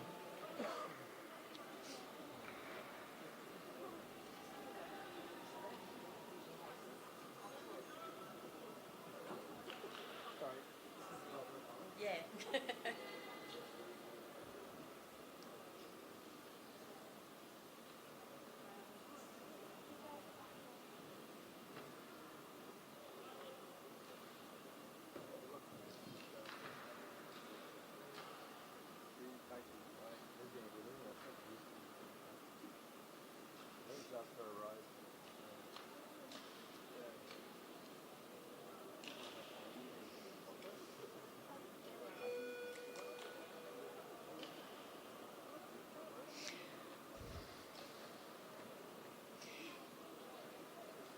All right.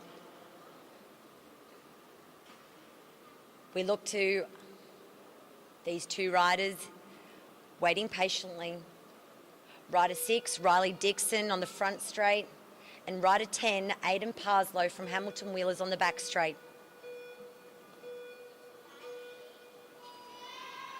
Oh, so a good start. Both the boys, a little bit of a snip in the back there for Aidan, but he has not let it stop him. He's already out, and we know Aidan has a rocketing start. He is crossing that line first. But Riley Dixon, we know that he has a great end to his race. So this is going to be very, very close.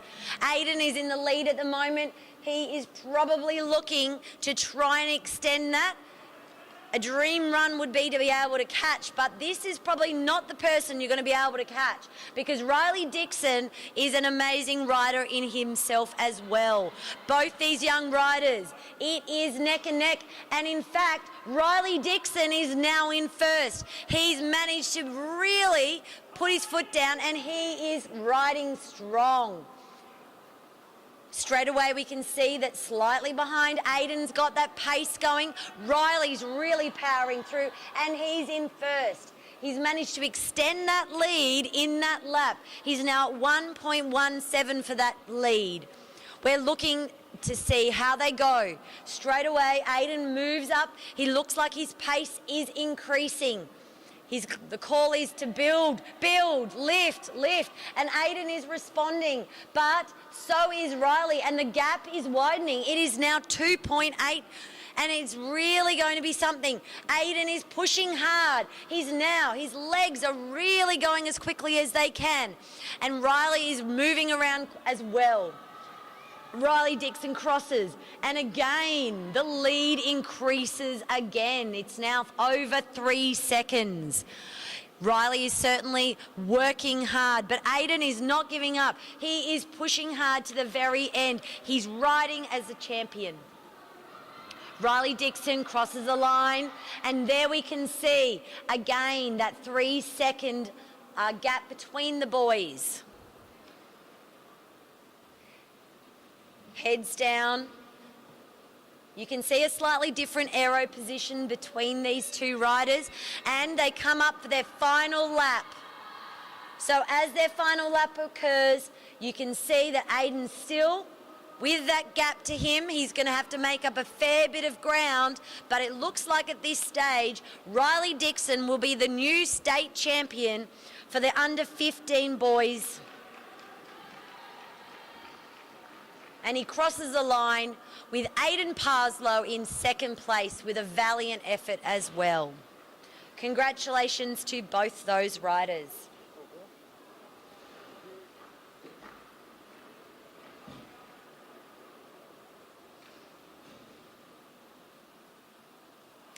Our next event is our under 17 girls 2,000 metre pursuit final.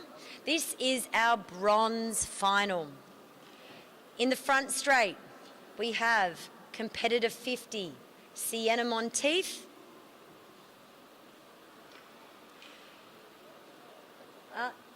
Is she in the back straight? Yeah, April, yeah. And 49, April Paddy, both from Balmoral Cycling Club. Both these girls are strong riders. Sienna has always been a consistently very solid rider, and April has certainly been showing that she is improving every single day. Both the girls have got their coaches on the sides, ready to call them.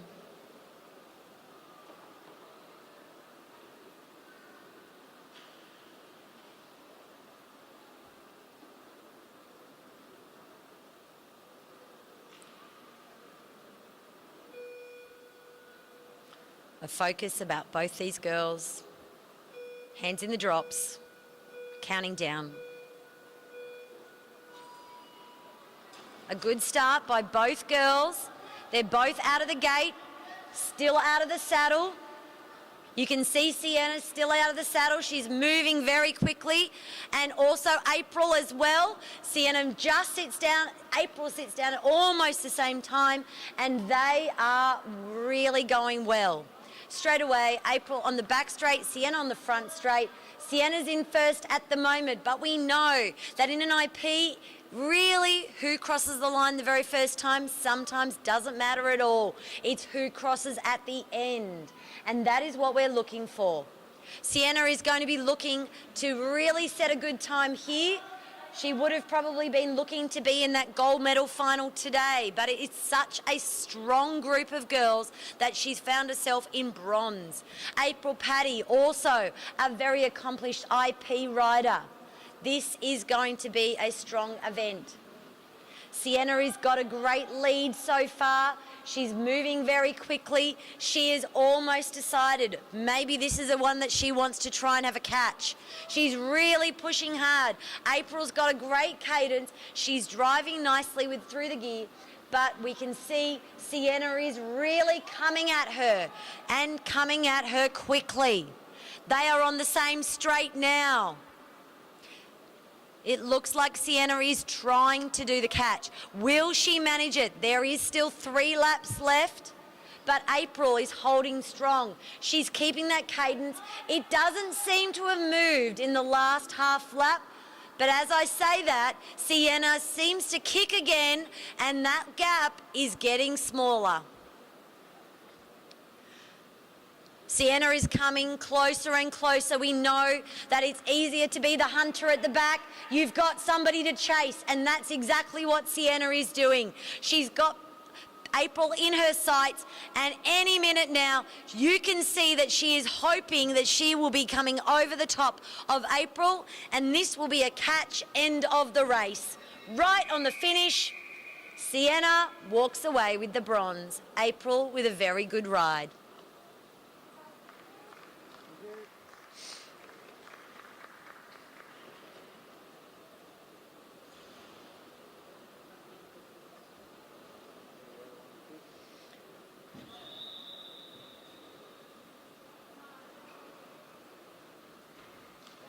Some really, really good rides there. For the next event, what we've got is, we've also got our state championship record, and that is 2 minutes, 31 seconds, 3:75. For Ava Robbins has the state championships, and Eliza Carnes holds the state record with 2 minutes, 31.026. We look closely at this final race. Will Ava be able to take Eliza's state record in this, like she took the state champs in the qualifier? Isabella Potts is going to say no. She is going to be looking to do that same thing. So on the front straight, Ava Robbins. On the back straight, Isabella Potts. Both from Balmoral. So if you're a Balmoral supporter, it has been a hard day. 2 in the gold medal final and 2 in the bronze.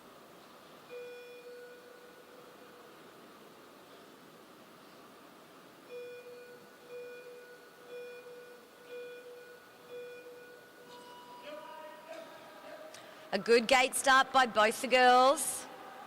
Looking strong. Bella rode a slightly different tactic than normal in the qualifier, just maybe giving herself a little bit of a breather and a rest. Let's see how that pays off for her. She might change tactics for the final. Ava's also using a nice, strong start to her race. She's really powering through, and we can see that for the girls, it is almost neck and neck. As we come up to this first cross, we'll see Isabella Potts is just in front, but it is really by hundredths of a second.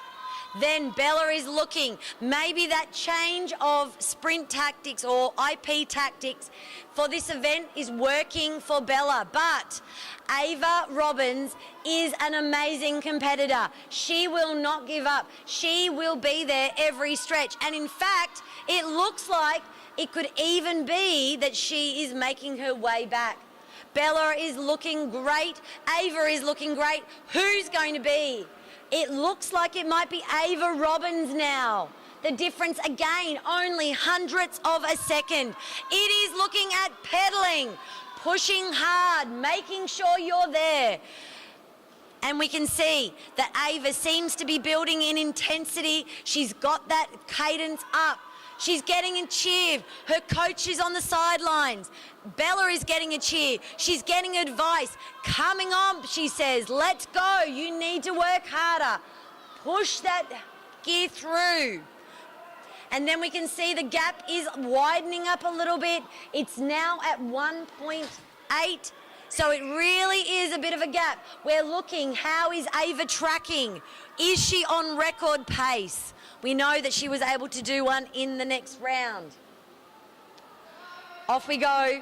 We can see Ava has definitely taken control of this race, but she is looking now to be able to get a record time. She's now definitely in first, but will she get the state record with this ride? She comes around, down the straight, and Ava Robbins coming across 2:29.902. It looks like it could be a new state record. We'll ask Ava to rack her bike after this event. Well done to Bella. That was a very fast race. And Bella on a 2:34 is only just outside of the record time as well.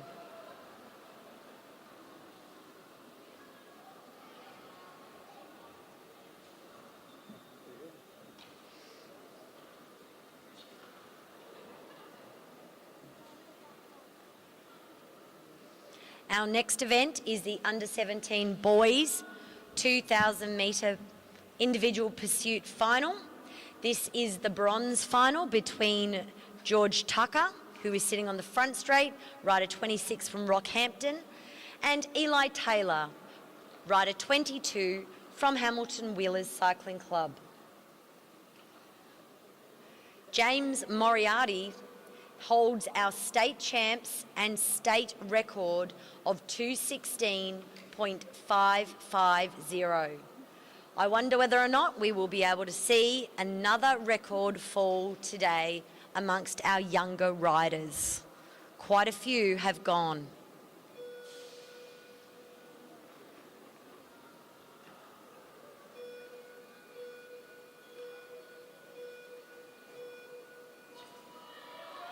A good start by both the boys, really strong, coming out of that gate.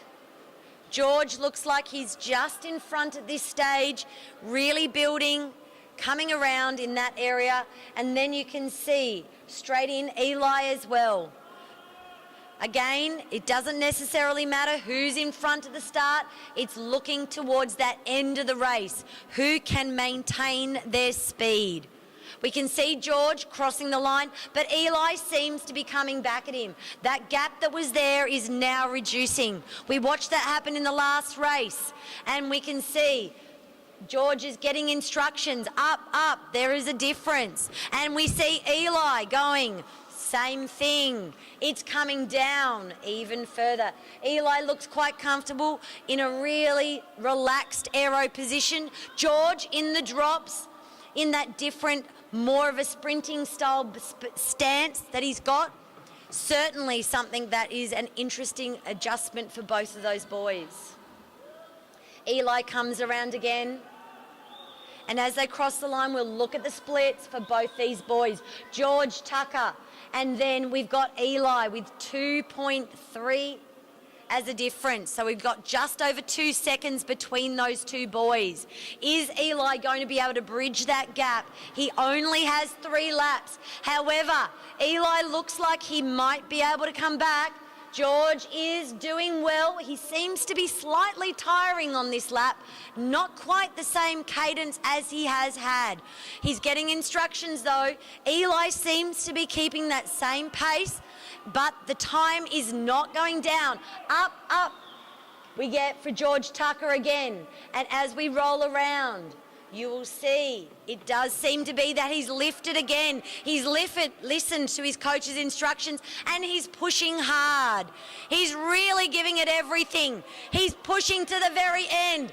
Each of those legs is riding as hard as he can, and the gap is 2.7. If anything, he's stretching that lead. He wants this bronze medal, and he's coming as hard as he can across that line.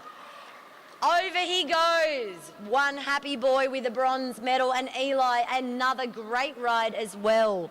2:27.126 for George Tucker.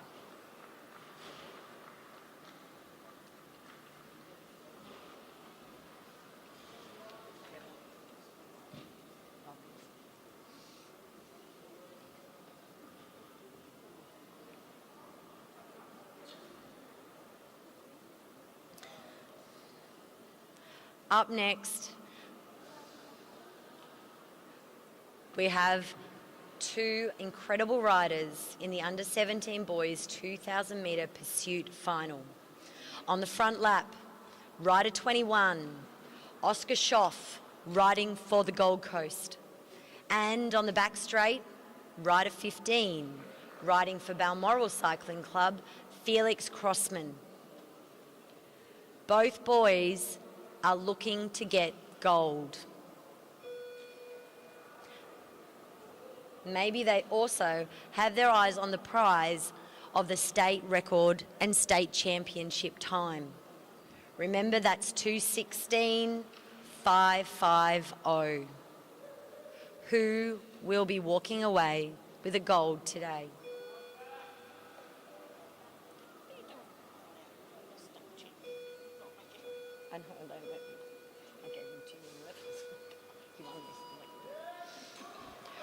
A good gate start by both boys, and it looks like might be just Oscar Schoff at the moment, who's got that extra bit of speed as he goes around in the first lap, and he does cross only marginally in front of Felix Crossman. So we're watching carefully to see how these boys go. So again, Oscar just in front. Both their paces are letting them know from the sidelines how they're going, whether they need to move up or down. And you can see some really tight racing here today. Oscar seems to be extending that lead, but we know that Felix has the ability to really stretch and to have a great kick in the last couple of laps of his IP. It's what we saw previously, and we're going to be looking forward to in this race. Oscar gets the call 6-6 from his riders. He's going to go through that. We are looking for him. At the next split, that will be the important one. We're going to be seeing how these boys are tracking. Oscar's really settled in, and Felix also. A difference of 0.8. There is nothing in this race. They are neck and neck. Felix is coming back. Let's see, will he be able to hold off Felix Crossman? Oscar Schoff is keeping on that really steady pace. He only needs to make 2 laps. And it looks like he is trying to extend that lead. He is coming around and we will find out how far apart they are. It is extended. It's 1.18 now for Oscar. He is building. He's really making this race his own. Felix is trying hard. He's lifting in this last little bit of the race. They're about to get a bell lap. And Oscar picks up the pace. Felix picks up the pace. There is nothing in this race. Oscar crossing the line of the half split. And then Felix, off we go. Can we see an upset? Straight across the line, it is going to be Oscar Schoff with a tiny margin to Felix Crossman. Well done, both boys. Congratulations to our new state champion. Not quite at our record, but a huge ride nonetheless. James Moriarty's record stands another day.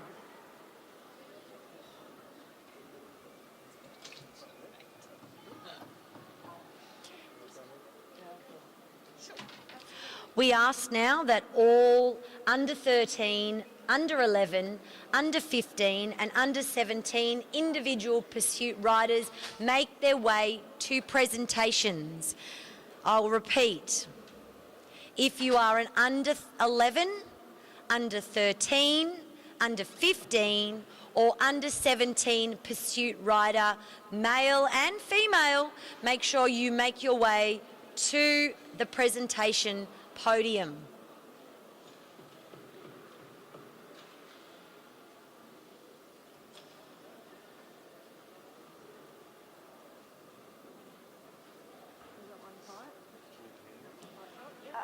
Yes, results would be great. Can you pull them up? Because I just won't. We're doing under 11s first. But the thing is, because they're separate, these are IPs, so they're going to be separate. So I'm going to be like trying to remember who won. Have they put them up? Perfect. Do you want me to write them somewhere? Or? No, if you just put your phone there and then I'll announce them and then I'll announce the next one, you can get the next race Just up. go like that. Yeah. And then I'll just do it like this. Because I'll do the, I think it's girls first. Is that Imogen Kemps? Yep. Oh, that's the 500 T. Yeah, no, that's the TT final. We need the IP final.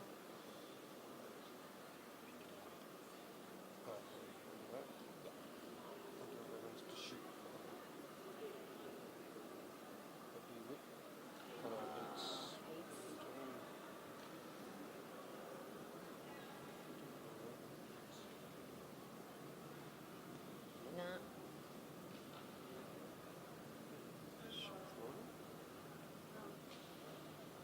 The results aren't up there, so No. Okay. No, I'll just, okay, we'll look at it like this. So we're going to say, oh gosh. just see who they step up. Like 1, 2, 3. Yeah. I did ask. Is that is that the Aucycling live results? Yeah. Yeah. Okay. They're not up. Well, boys and girls separate. Yeah, so I'll just have to look at who's there.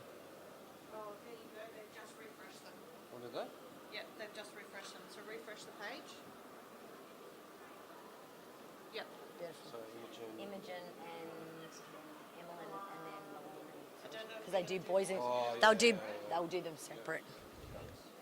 All right, just a reminder, if you're not at presentations, please make your way as quickly as you can for the under 11s, boys and girls, under 13 boys and girls, under 15 boys and girls, and under 17 for those events as well, junior women. So we're looking at making your way over to the podium and we'll be starting presentations very shortly. After presentations, we'll be moving on to our final rounds of the Junior Women's 19 Sprint and the Junior Men's 19 Sprint, events 63 and 64.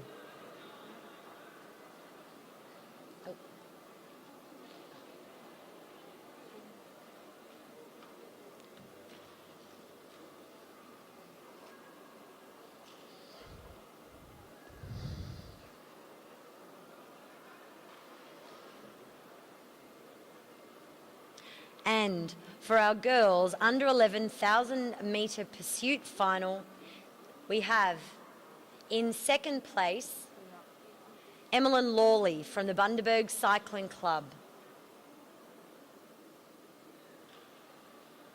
And in first place from the Bundaberg Cycling Club, the new state champion for the under 11s is Imogen Kemps. Congratulations, girls. Raise your arms. And make your way to the top step for a photo. Thank you, girls. All right, we're now going to be doing the boys' presentations for the under 11,000 metres pursuit. This is always a fun podium, and in second with the silver medal is Whitfield Henderson Cunnington from the Balmoral Cycling Club.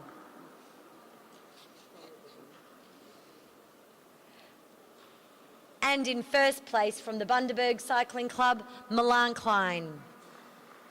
Congratulations to both of our boys, our new state champion and also with Whitfield. Arms up, and now take your place on the top step.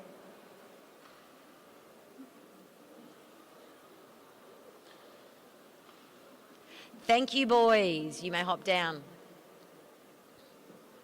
Our next event will be the under 13 girls. We ask them to get ready. We are just about to make their presentation.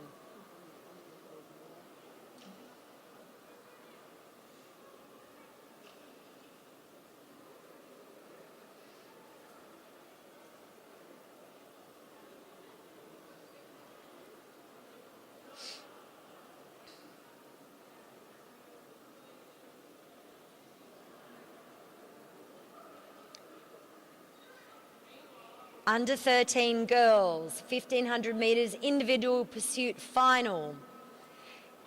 In third place from the Gold Coast Cycling Club, we have Ashley Maths. And in second place from the Bundaberg Cycling Club, we have Matilda Kemps. And from the University of Queensland, our new under 13 girls 1,500 metre pursuit final state champion, Winter Bradshaw.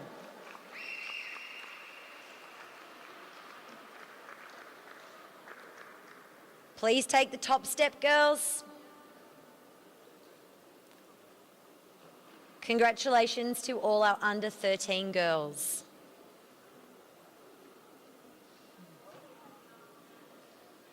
Our next event is the under 13 boys 1,500 metre individual pursuit.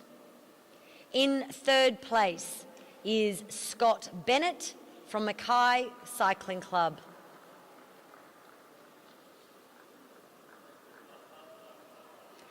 In second place from the Bundaberg Cycling Club, Nathan Lawley. And from the Hamilton Wheelers Cycling Club, our new under 13 boys 1,500 metre individual pursuit state champion, Judd Larkins.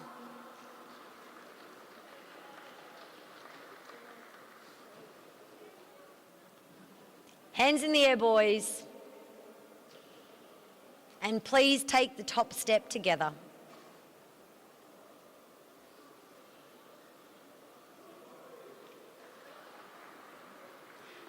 Thank you, boys.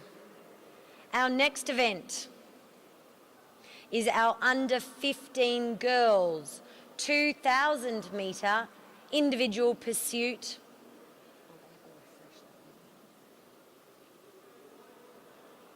Okay, that's all right. We can do that. We have to go back. So in third place is Hannah Walters. I'll know them. In third place is Hannah Walters from the Hamilton Wheelers Cycling Club. In second place is Elise Vaughan from the Bundaberg Cycling Club. Which means that our new under 15 girls 2,000 metre individual pursuit state champion is Sienna Goulding from the Ipswich Cycling Club. Hands in the air, girls.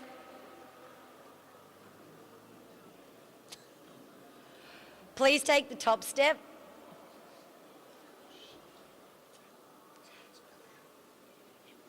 Thank you, ladies. All right.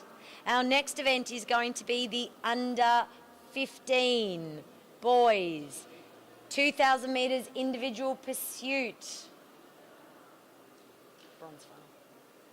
Go first. And in third place from Hamilton Wheelers is Elliot King. And in second place, also from Hamilton Wheelers, is Aidan Parslow. Leaving Riley Dixon from the Gold Coast as the new under 15 boys 2,000 metre IP state champion.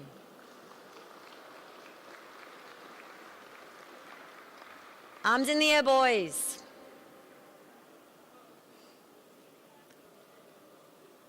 Please take the top step.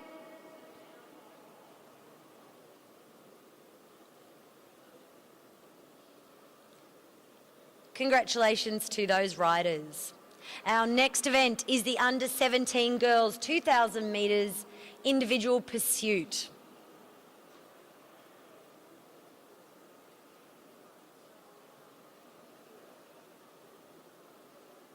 And in third place from the Balmoral Cycling Club is Sienna Monteith.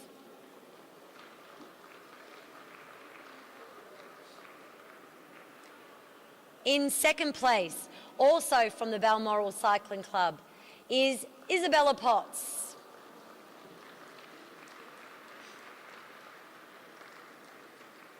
And our new state champion for the under 17 girls 2,000 metres individual pursuit from Balmoral Cycling Club is Ava Robbins.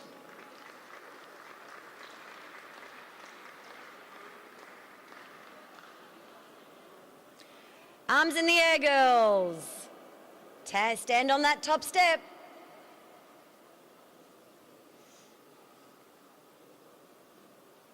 Congratulations to all of you. We now are going to be presenting the under 17 boys 2,000 metres individual pursuit.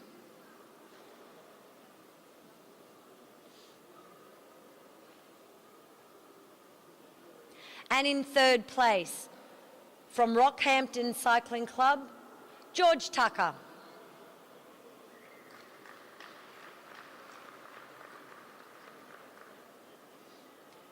The silver medal goes to Felix Crossman from Balmoral Cycling Club, which leaves our new under 17 boys 2,000 metres IP state champion from the Gold Coast, Oscar Schoff.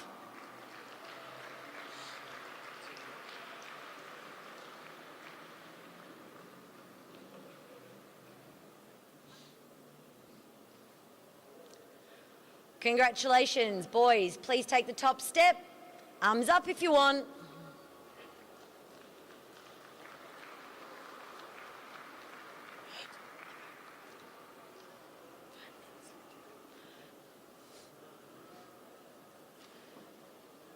That concludes our presentations, and we are now going to be moving on to event 63, the Junior Women's Sprint Round 1. This is best of 3. We have riders 3 and 4. That will be Victoria Smith and Milan Bradshaw battling it out for the bronze medal in the Junior Women's 19 Sprint.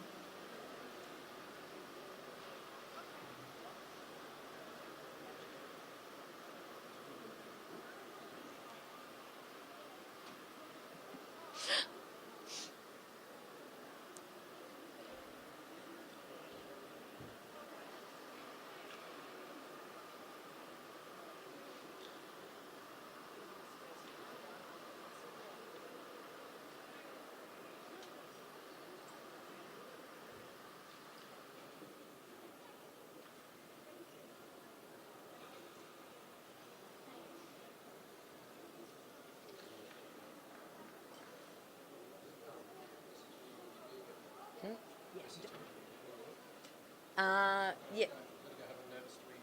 Yep, all good. I think we need another filmer, don't we? No, no. No, no, we can. We've got one.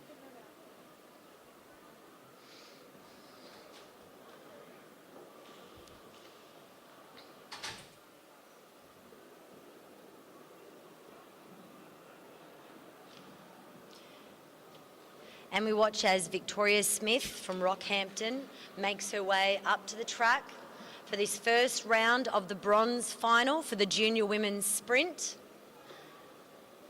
We know that Victoria has a very good kick in her ride, and we look forward to seeing what can she do in this match sprint. She faces off against Milan Bradshaw. We've just watched her younger sibling Winter have an absolute cracker of a race, as well as her younger brother Harley, and we're wanting to see what is Milan going to be doing for us today.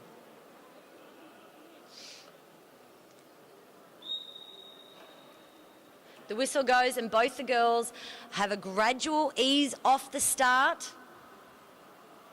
They're keeping that regular pace. They're riding slowly and they're maintaining a little bit of just a regular pace. Remember, they have to keep at walking pace for the first half of that lap. They cannot do a track stand or slow past that pace. So if they do, a whistle will sound and they would be called back. But that didn't happen, and so both girls are welcome now to attempt a track stand or to slow down. It looks like Victoria didn't want to be at the front of this race, and so she's forced Milan's hand. She's now got a little bit more control over this race. She's moved to the back. She's in an aero tucked position, forcing Milan to look over her shoulder and watch her. What is Victoria going to do? Milan swings up and down the track, trying to block Victoria. Victoria's moving around, making it difficult for her to see. And in a trademark stance, Victoria comes over the top. She pushes hard and she is riding quickly. Victoria comes around the side. Milan is trying to hold her off. They are together neck and neck. It is super close. They are just together at the top again. It is going to be super close for these two riders. Who is going to cross the line first? It is going to be, too close for me to call. But an amazing ride by both of those women. Great job. Victoria Smith just over Milan Bradshaw with a 12.87 for the last 200 metres. It was tight. She just threw to the line with a little bit more gusto, and that's what it takes sometimes. No, it's all right. I'll do it. Oh, well, it's okay. Up next, we have our first gold medal final between Ella Liang and Olivia Wright.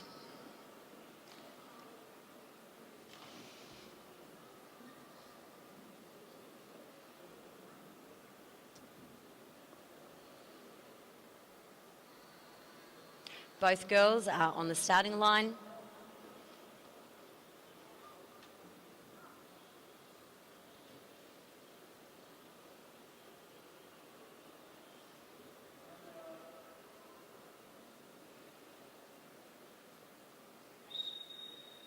The whistle blows. Again, another gradual start to this race. There's no rush at this stage. You can see the girls just really doing a gradual ride around. We can see that Olivia is just walking or riding behind Ella. She's got that crouched down position. She's looking to draft off the back of her. But there's not much to draft on when you're at walking pace. So again, they're just going to be rolling around. And you can see they're gradually moving up the track. Ella's going to bring her down.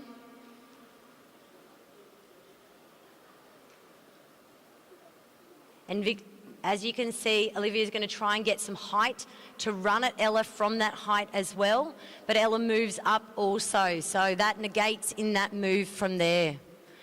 You can see they're coming around. And straight away, you can see both girls are really pushing hard.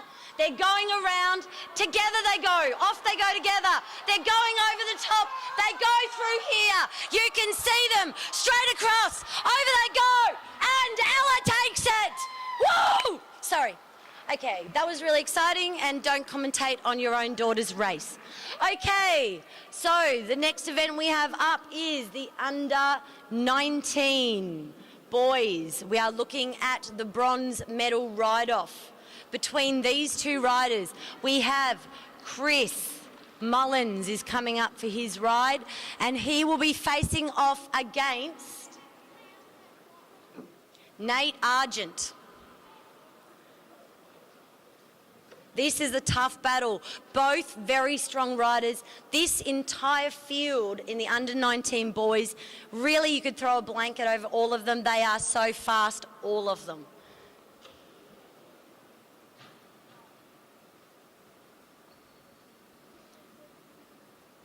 And we see Chris being pushed up to the track to take his line. Nate joins him.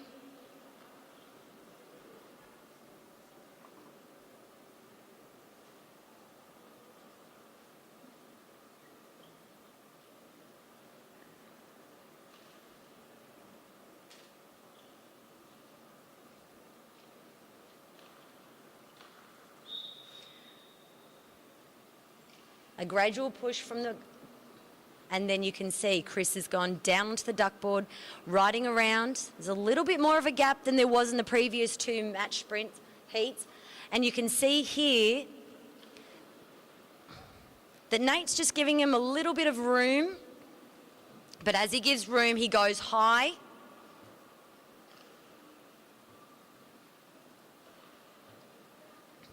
And there you can see Chris is watching over his shoulder to see, because Nate's got that height, he's making sure that he doesn't allow him to drop down. He wants to be aware of when that jump happens so that he can be reactive as straight away. Is he going to jump first? It's really going to come down to who decides to go and who's got the legs to hold it the entire way. Both boys are riding hard. Chris pulls up. He's got the sprinter's lane. Nate goes over the top, but he's on the outside. Both the boys together round. It's still anyone's race in here. Over they go. We can see Nate coming over the top, hasn't dropped in, now drops into the sprinter's lane, eases off, and both boys cross the line. So that first one goes to Nate. Well done. Chris very close behind. Our next gold medal final, we are going to see Seb Toppings up against Mitch Louis.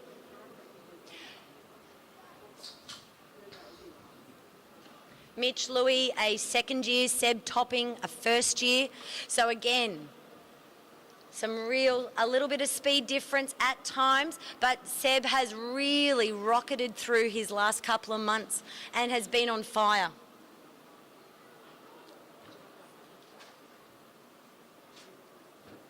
Up they come to the line.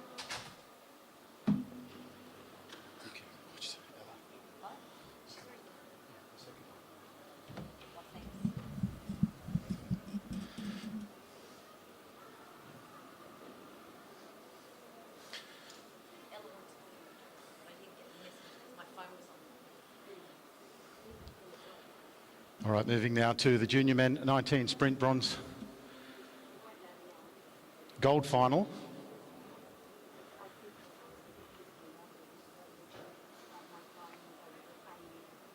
Nate Argent from Balmoral up against Nate Argent, Seb Topping and Mitch Louis. And thank you, Felicity, for a great job on the mic for the first time.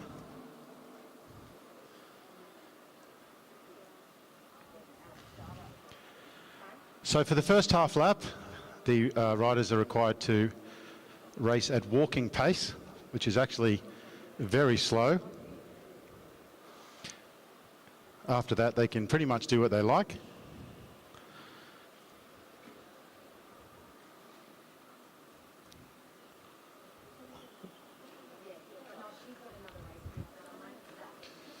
So one lap down and the boys now up on the fence.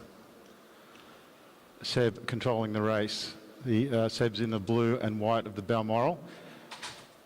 Mitch Louis in the QAS kit, lurking on the back wheel as they head down the back straight for the second time. The pace starts to pick up just a little bit. Mitch Louis enjoying a bit of height. Now he comes down as they come round out of turn 4.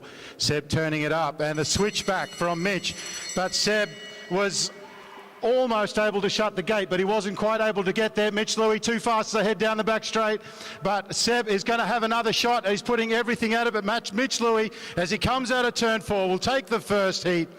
Too strong, but a fantastic ride there from the newcomer.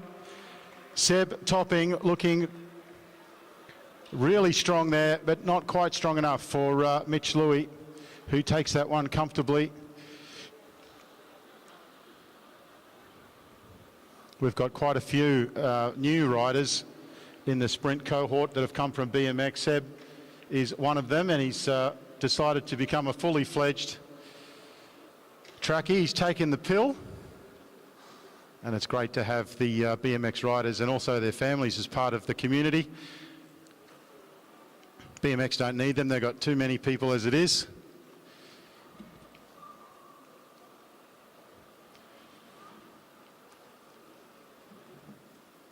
So the best of 3 for the finals. We move now to the second final, which is Molly McGill from Balmoral up against Lauren Perry from Launceston.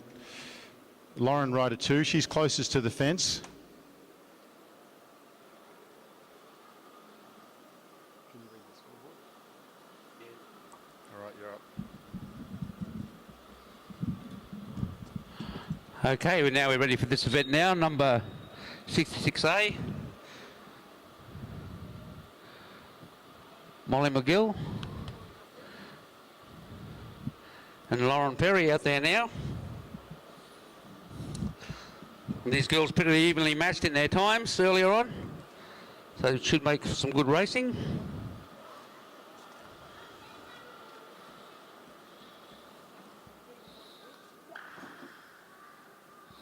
Not there, I'd have had them all recorded. You go. Okay, girls coming in now around to get the call of 2 to go.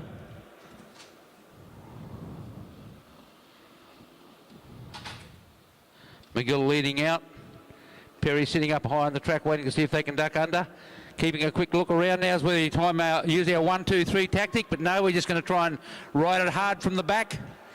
Girls swapping turns up around, see who wants to get down into that lane the fastest. There we go, McGill dropping in now. Perry coming up around the outside. Down into the back straight, pretty well level pegging.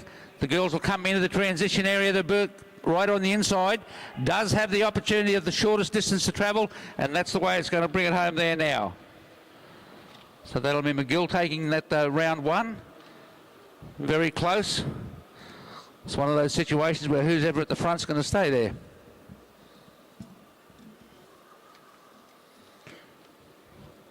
So now we'll move on to our next event.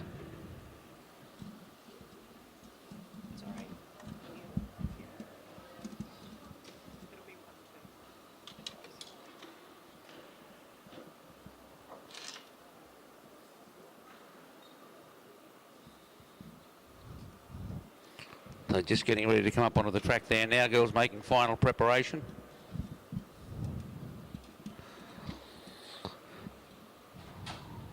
This will be our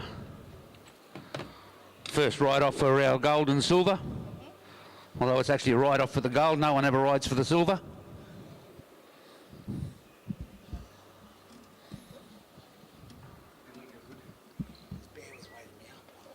Yeah, I'm okay. Okay, we're going through here now.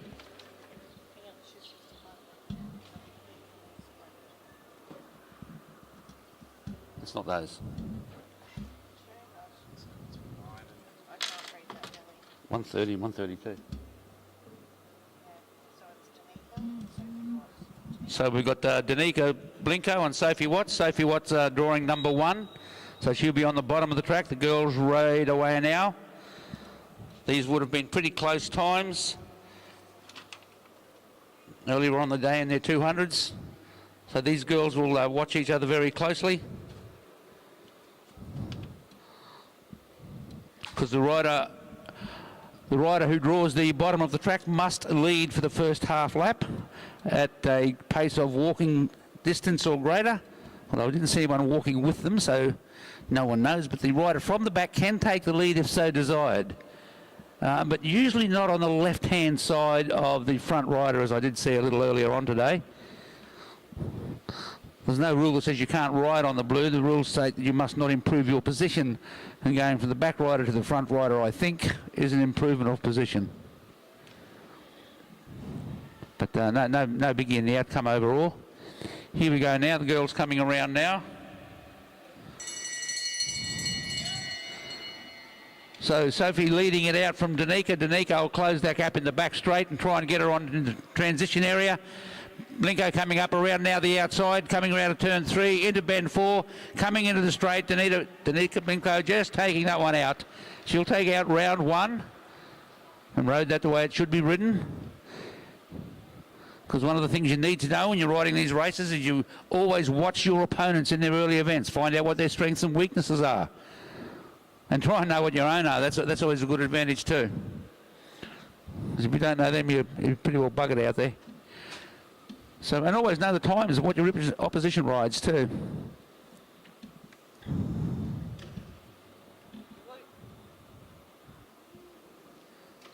Okay, moving on to our Elite Men's Sprint Bronze Final.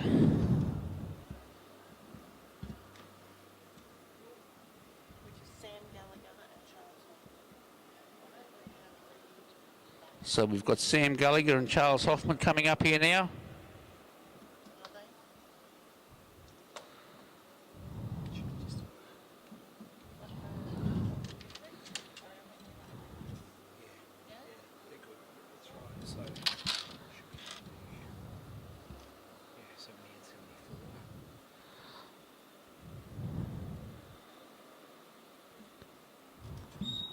So, didn't both? 70. Sam won. Okay, Sam Gallagher to lead it out. Charles Hoffman sitting up on the top of the track. Both actually interstate cyclists. So then all you do is just hit next event. Just tap next event. Riders riding around the bottom of the track. You can ride on the duckboard if you like, so long as you're not improving your position. Rolling around, these riders would have ridden against each other on several occasions, I would imagine, so they know the tactics of each other quite well.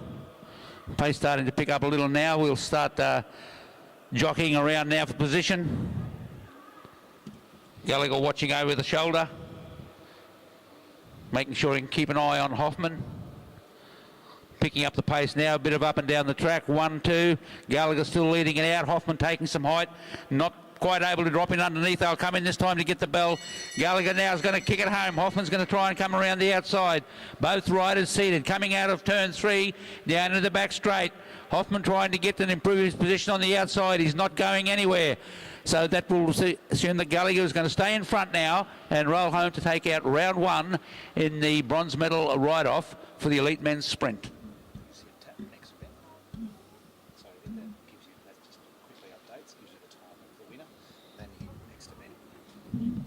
Okay, the good time there in that last 200, 10.88.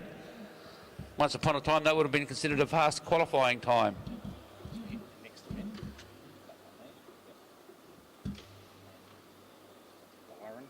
Yep. This one over. Yeah. Okay, next 2 riders up on the track, of course. We've seen them ride off against each other many times over the years. Byron Davis and Ryan Elliott, both representing the Balmoral Club. And both are members of QAS, of course. There we go. Thanks, Dad.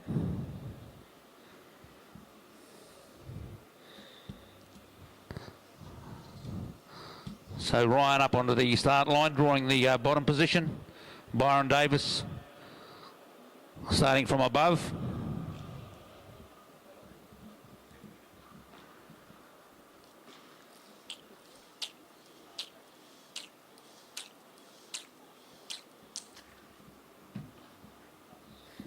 Over the years, these riders have ridden off against each other many times. Of course, they train together in their training. Both train here with QAS riders, so they know each other quite well. Raced each other many times.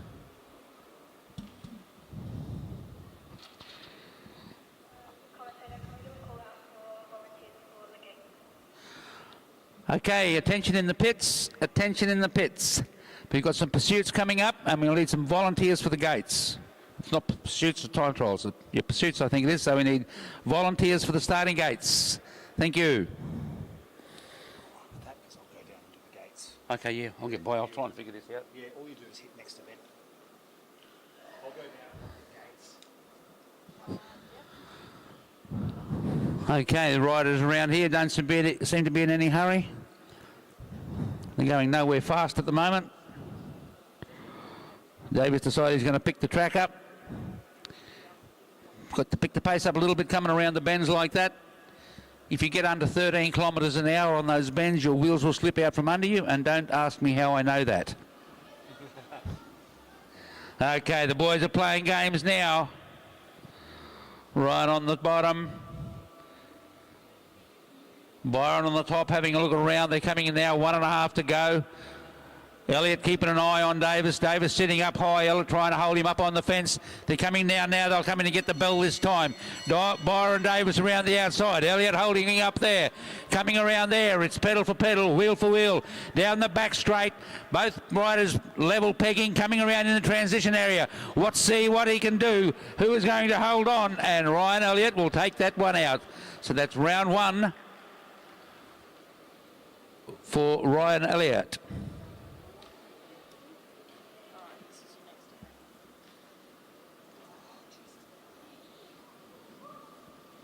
Okay, it looks now like we've got coming up for our 3,000 metre pursuit finals.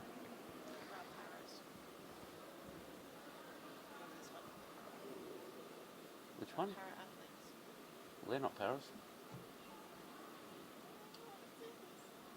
But they're not paras. Oh, well, it could be. We'll see what happens.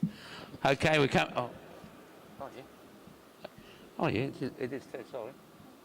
Okay, we're coming now to our 3,000 individual pursuit for our paras. We have Keely Kavetics, having trouble with that one, and Oliver Hutchison. Well, at the moment I can't see anybody. So they're very conspicuous by their absence. Okay, there's a call for a volunteer for the gates on the back straight, please, or this event will not go ahead. Volunteers on the back straight for the gates, please.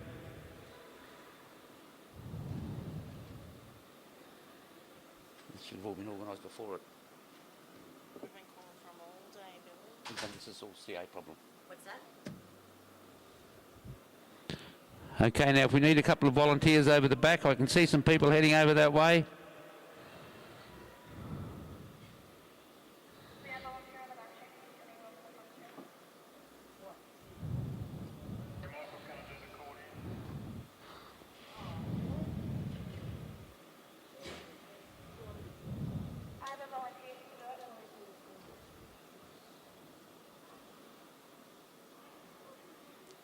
Okay, looks like we've got a few people moving around to help us out there.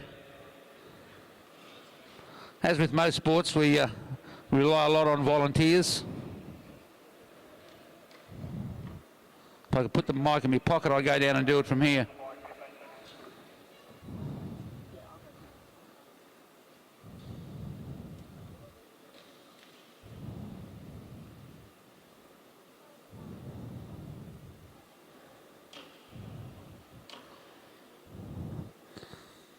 So it's always good to have volunteers, but it's very nice if you can line them up before the event to know who you've got. Okay, we've got riders on bikes, we've got lights flashing, numbers counting down. So here we go now. This is going to be a 12-lap event. So Keely in the front straight, Oliver in the back straight. They're rolling away now.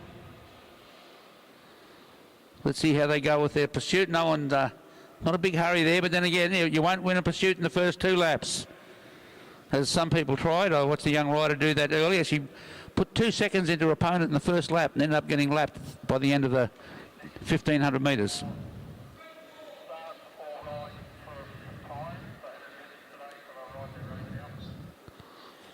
So in this event, of course, the riders have not ridden in a qualifying, so this is a straight out final event, but both riders will be riding for a time. So have seen previously when a rider gets caught in a final, unless pre-arranged, the gun will be fired and that is the end of the event. But in the case of these riders, as they have not ridden, they will continue, even if one rider is caught, both riders won't get caught, we know that. They will still continue to ride for a time. I don't know why I'm holding that, just makes me feel good. Okay, come on, give these people a big hand out here. They're out there going round and round. I tell you what, riding the pursuit is not fun. If ever I find out who invented them, I'll put a bomb under them. But there we go. Keely's caught Oliver, but that's not the end of the event. Remember, both riders are riding for a time. So at the rate they're going now, that'll happen again. There'll be another lap, possibly round about with 3 to go. This is where I'd slide it over the music if I knew I was doing this. That's all right. No, I normally bring my own set when I know I'm doing it. Now, don't forget, I don't have the information here with me, but don't forget we have the Oceanas starting next Tuesday night. So there'll be no, my session won't be running, or our session, whichever you want to look at it. I just turn up and run it for the people who want it. And but that doesn't mean you can't come on Tuesday night and watch some of your Queenslanders riding here in the Oceanas. It's always exciting to sometimes sit around, have a glass of cordial and watch someone else ride.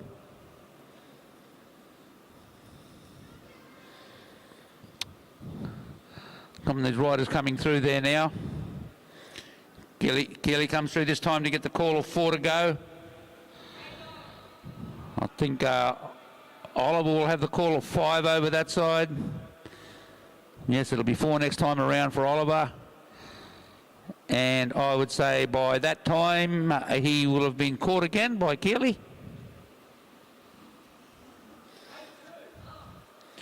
Now, our next event coming up is also an individual pursuit for Para, and it's 4,000 metres. And that's Jody Willis-Roberts from the Bundaberg Cycling Club. Good to see a lot of the Bundy riders come down. We've got Rocky riders here. It's great to see.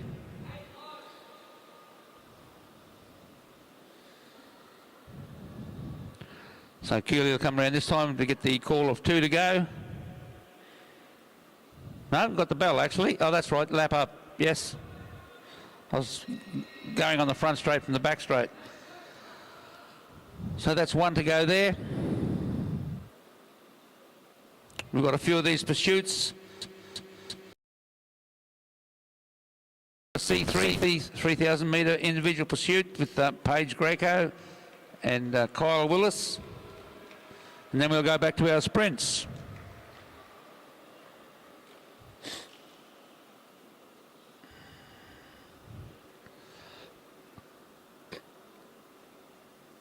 Okay, Kylie finished the ride time with 3:42.257, and Oliver will go around this time. Not Kylie, Keely, sorry.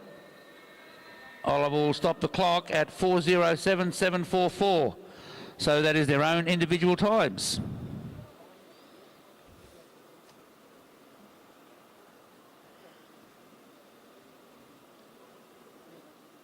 Now, as I said, next up we have event 68. Which is Jody Willis-Roberts for the 4,000 metre individual pursuit. Well, I can't see a rider anywhere making preparation.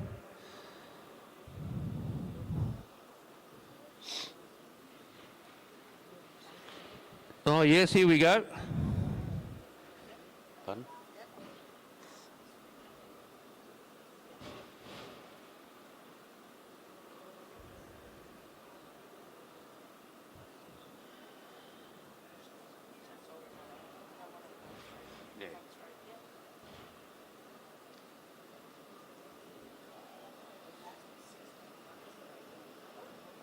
stoker is. I don't know who the stoker is. No, but that's information that should be available.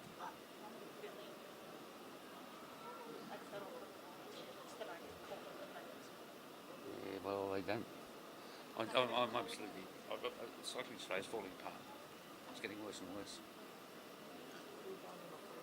Or ice cycling, whatever you want to call it nowadays.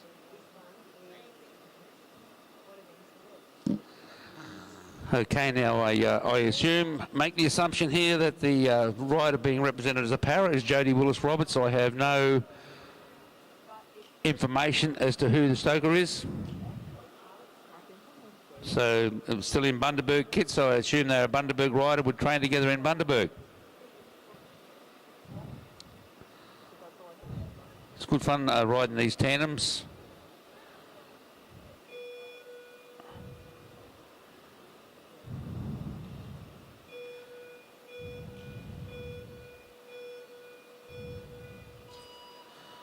Okay, they're away, ready to kick off on their first lap. Watched a lot of good tandem racing over the years. Used to run them years ago. You got no idea what it looks like when you look around and see six of them out on the track. 6 tandems on the track in a scratch race, coming around the home turn and all wobbling. Yes, it's good to see though. Had a bit of a go on them a couple of times myself over the years. Used to help Fred Nitz with some of his guys out here on the track on a Sunday morning, and all these paracyclists. So they had hand cycles and tandems and all sorts of stuff. I always thought they should put the blind people at the front, but then anyhow, that idea was frowned upon. That's a 56-second first lap, but remember these people, they're out there, they're riding, they're doing the best they can, and they're participating, which is better than sitting at home on the lounge chair watching television. Although, not too bad today though, the cricket's on, and the Great Ocean Road Race being run today as well.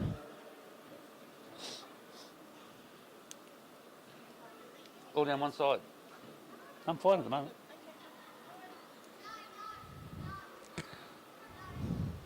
Yeah, it's good to see the amount of riders fronting up down there for that. I watched the start of the women's road race before coming up here today. And that would have been over by now. So we had the women's road race there. We had the women's Ashes on with Mooney just making her first century at the Melbourne Cricket Ground. After Sutherland yesterday was bowled out for 164, which is a pretty good effort down there. A pretty good effort anywhere, actually. Yeah, so a lot of sport on television at the moment. We've got the men's cricket happening in Sri Lanka, with the Australia declared for 654, which is quite a bit considering the Pakistan, I think, only scored 170. Well, that might have been the women's. Gets confusing, all these figures all over the place. So we've 2.5 minutes gone. Riders still coming around. I'll have a look in a minute and see. Can't quite see the score, the lap board from here.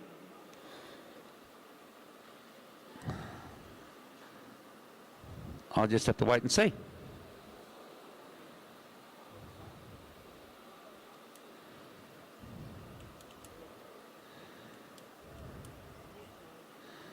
There we go. They're coming in this time and get the call of 9 to go.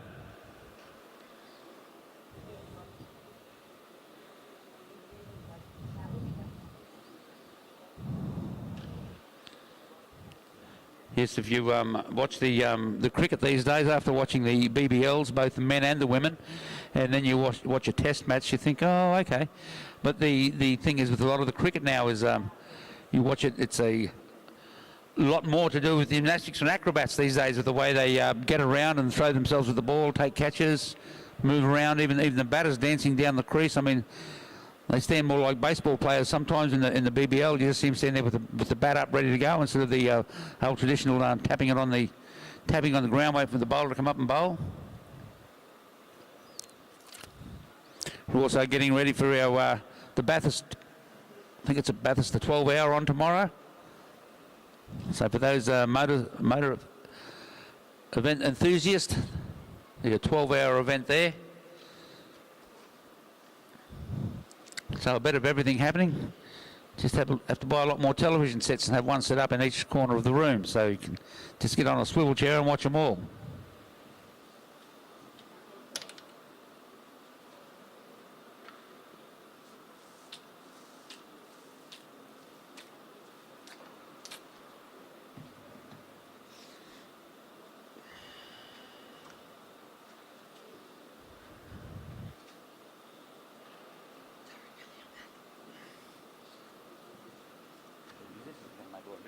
Is there any chance you can go through and get these for us?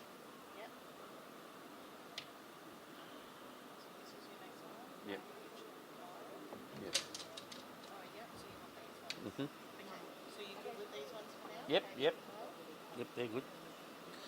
Okay, the rider's coming through now. Still can't quite see the board. If Michael swings around, no, he's gone the other way. So I'll just wait to see what they come around. But they've 5 minutes 10 seconds has elapsed. As they come around this time. So that's the call of 3 to go this time. So I was listening to some commentary this morning about the Great Ocean Road Race. It's 10 years this year since Cadell started that, happening years ago, or helped start it out. And it's had a great following. Great scenery around there. Bit of a lumpy bit over the back. They reckon it's a bit hard to get over and they've got to do it twice. So I assume then that's where the climbers will attack the sprinters and try and get rid of them, because it's a sprinter's finish if you make it there, which is always a bit of a problem. Lumpy bits get in the road. Okay, the riders coming through now. They've got the bell this time. This will be their final lap. Riders out there having a go. Great to see.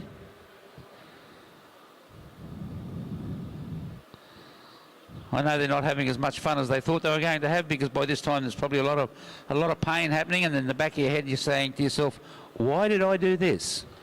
Why would I volunteer and actually pay someone else to let me suffer in so much pain?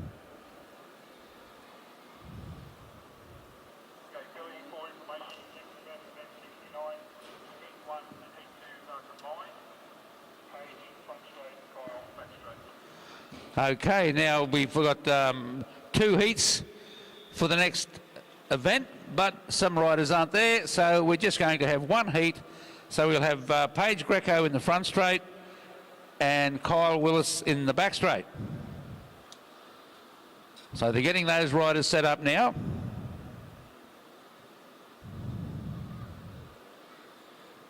That'll be there, so that's good for them. They'll have someone to ride off against to have a bit of a look at it.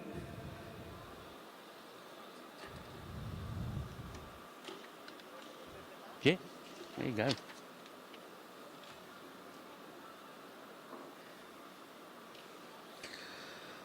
Okay, riders making final preparations. Just wait to see if the there go, flag up in the front straight. Just waiting on the back straight now.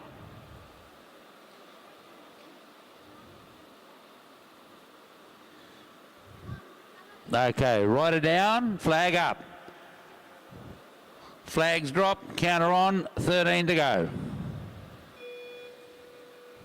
That beep you hear, that's 10. That's 5. Okay, and away they go. Both riders getting out of the blocks reasonably well. So Paige getting out now. Both riders out of the saddle. Kyle a little bit up in the that first half lap. So let's see. Yeah, continuing to gain a lap, or gain time. I mean, gain distance. So these riders once again, 12 laps to go. They've got come around to the call of 10.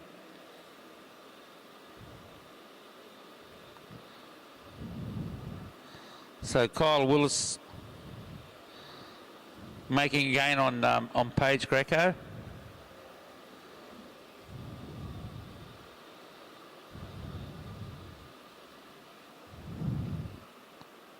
So both riders in QAS colours, so I assume QAS, and I see Betsy down there working with one of them, but they're giving them lap time, so yes.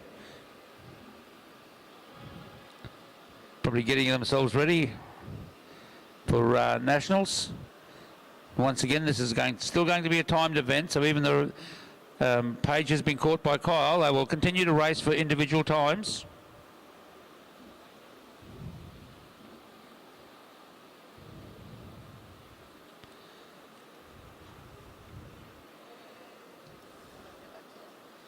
No, not until the sprint start.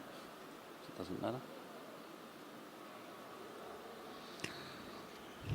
So here we now, Kyle's slowly pulling away from Paige, but riding for individual time, so that's fine.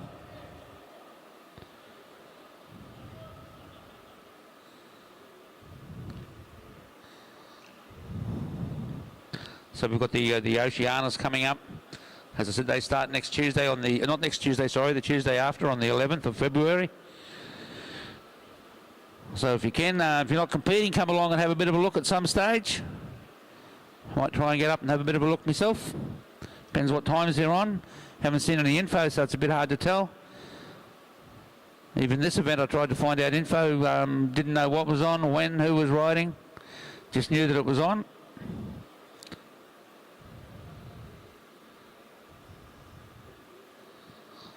So the riders coming around now. Kyle will get the call of 3 to go this time around. Paige is coming in to get the call of 4.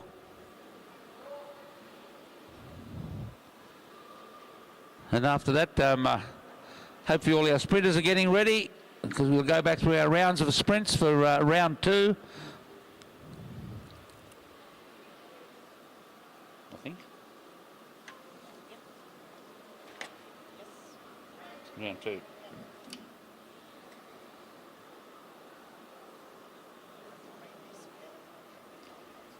I'm used to these. See, I know how this works. I was chairman of the track committee for 22 years as a volunteer and did everything that they're doing out there, only better. If you do the rest of the sprints, I'll take over and do it from there if you want. So those ones, a few sprint rounds. If you like, yeah. And then I'll come and do those ones to give you a break. And what's this one? They're only different. Right, okay. Okay, good ride by these efforts. There we go. Bell lap for Paige. So Kyle rode a time of 3 minutes 40, 8:01. 3:40, 8:01 by the look of that. Paige coming in now, and we'll stop the clock at 4:07, 175. So thanks to those riders, they've completed their journey for the day, and we'll now get back to our ride-off for the junior women's under-19 sprint, and the first up will be our riders for the bronze medal ride-off. Victoria Smith and Milan Bradshaw, with the first round going to Victoria Smith.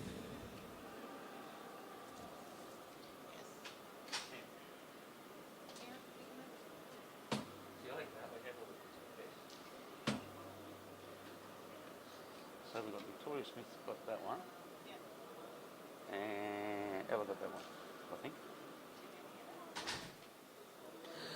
Okay, our first 2 riders up on the track should be Victoria Smith and Milan Bradshaw.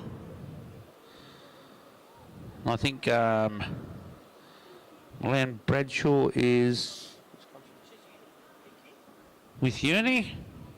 And looking at the rider that was out on the track with her there earlier, I'd say her younger brother and sister, Harley and Winter, train with us on Tuesday nights.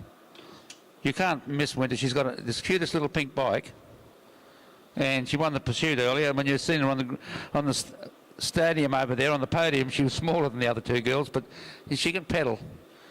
Well, she's there on Tuesday nights. She rides in B. She has to pedal. She doesn't have a choice.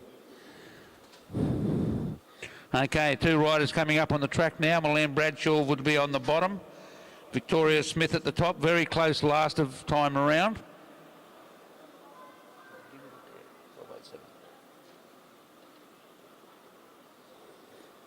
So their final 200, and the last one was a 12.87, but it was a very, very closely matched race. Okay, Bradshaw leading out this time around. Smith just rolling onto the wheel. Smith likes that back. If you recall last time, Smith had to lead out and put Bradshaw through to the front, which is unusual on a 250 track. 333 and above, yeah, back runners track. But on a 250, it's a little bit a little bit of worry to put someone out the front, and if you're going to sit down near the bottom, you want to make sure you get up high above them if you're going to do that.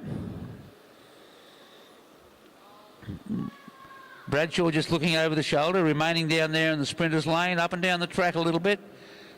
Just be careful not to open that gap up underneath. Smith moving up on the wheel now, sitting up there, going up to the stayers line. They'll come around this time to get the bell. Smith rode it from the back last time. Can she do it again? She'll have to get going. She's going to do that. Bradshaw out of the saddle, going around now, coming out of turn 3. Now Smith spinning to the outside, down into the back straight, accelerating up to the wheel. Both girls out of the saddle, coming around the transition line. Went a bit high on that one. Smith coming down around the outside. Can Bradshaw hold her? No, she can't.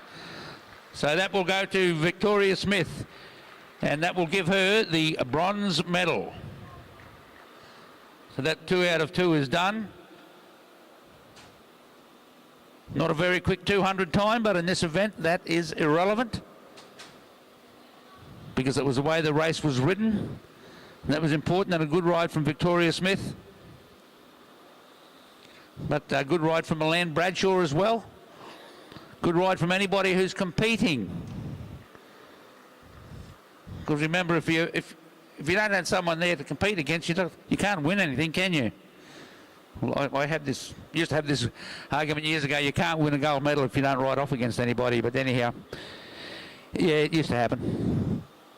Next riders on the track will be Olivia Wright and Ella Liang, riding off for the gold medal. Fun?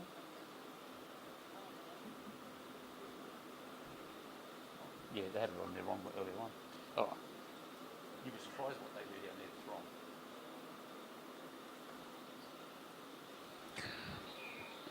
Yeah, don't pay too much attention to the scoreboard, ladies and gentlemen. It does say bronze medal up there, but I think this is the gold medal ride-off.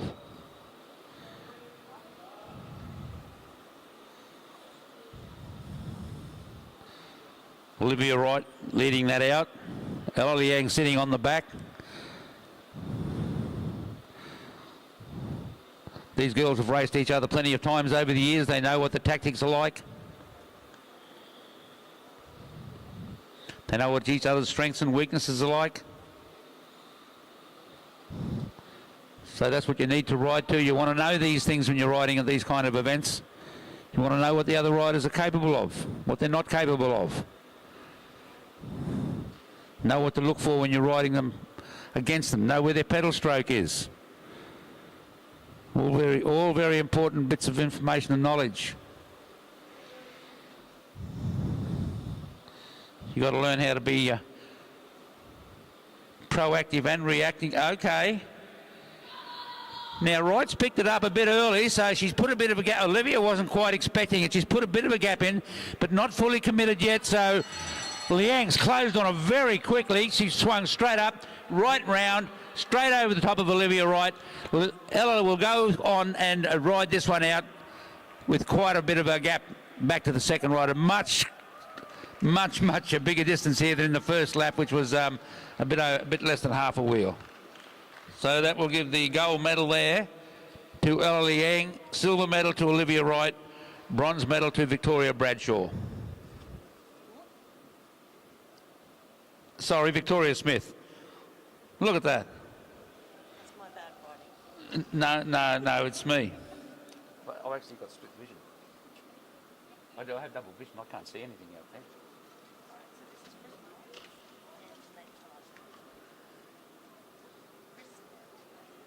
the first one? Nate. What do you need? Nate Argent and Chris Mullins. Yes. Old medal folk. No, it's bronze.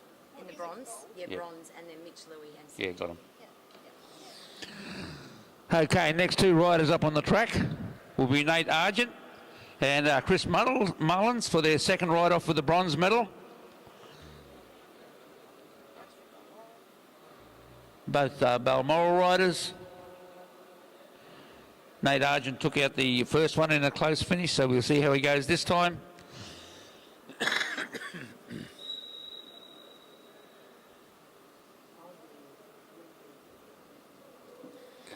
Chris to lead this one out. Sorry, Nate to lead this one out. Mullins sitting on the back there, just watching, waiting to see what's going to happen.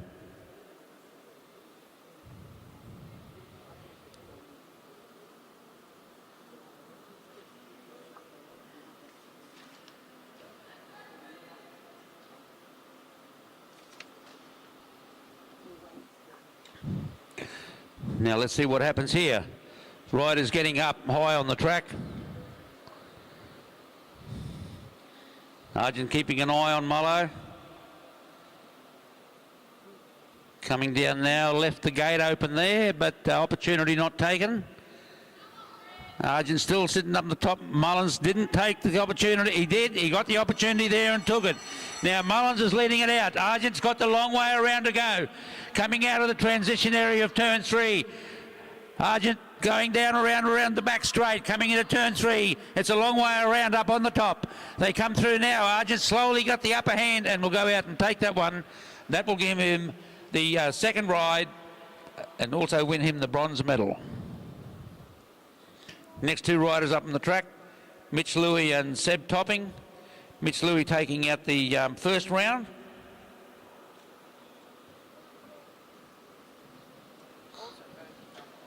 Pardon? Yeah. Both riders are representing the Balmoral Club. Both riders down there now getting ready to roll up onto the track.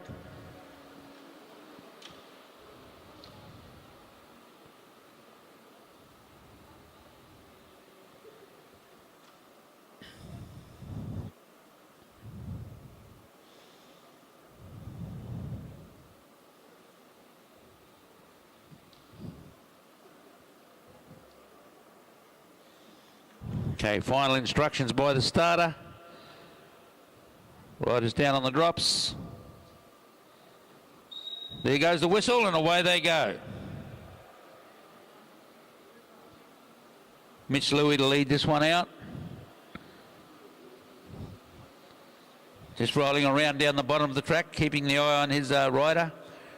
Remember the bottom rider must lead for the first half lap at a speed greater, walking distance or greater. The second rider may take the lead if he so desires. He, she, whichever. But most of the time they're just quite happy to roll around like that. So Louis still looking over the shoulder. Pace picking up a little bit. Louis still riding just above the sprinter's lane, watching Topping sitting up high on the track now. 1.5 laps left to go. Oh, Topping picked the pace up. Louis responded very quickly, coming this time to get the bell. Mitch Louis on the bottom of the track. Seb Topping trying to come around the top. Louis has now put a bit of a gap in, heading back down the main straight. Topping putting everything in it. He's throwing everything he has at that, and it's not doing him any good at all. Louis will hold on to take this one out. Another good ride there. Mitch Louis takes that set out, and that will give him the gold medal. Coming up next is our elite women's sprint final for the ride-off for the bronze. Molly McGill, Lauren Perry, and Molly McGill having taken out the first ride. So we see how we go with this. We'll get it all over and done in 2, or we have to come back for a third heat.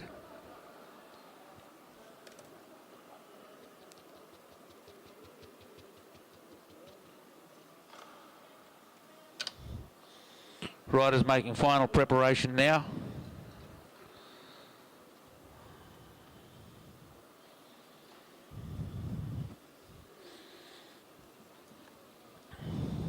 This was pretty close last time between McGill and Perry.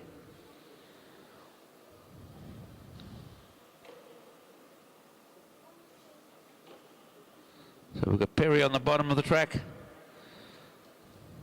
McGill up the top. So Lauren Perry to lead this one out. Molly McGill quite happy just to drop in on the wheel. Perry glancing around to see what's happening back there.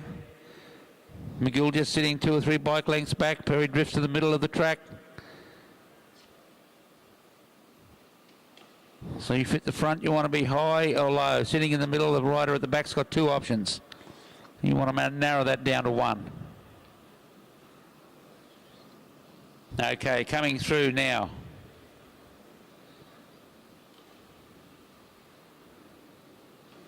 Perry just looking over the shoulder.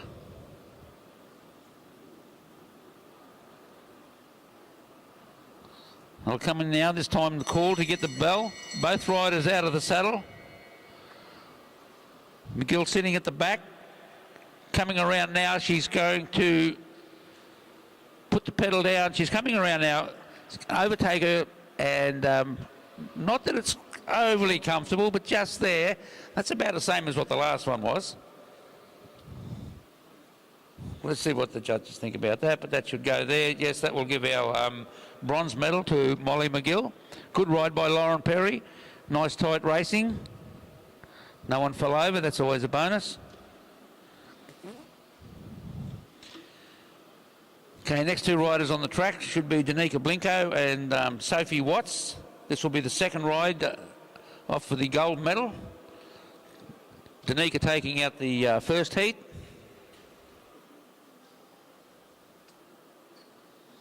And that'll bring us on to the elite men's.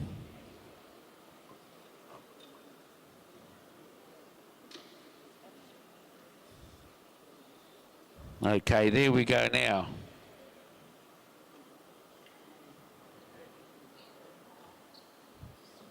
So we've got Sophie Watts now. She will be taking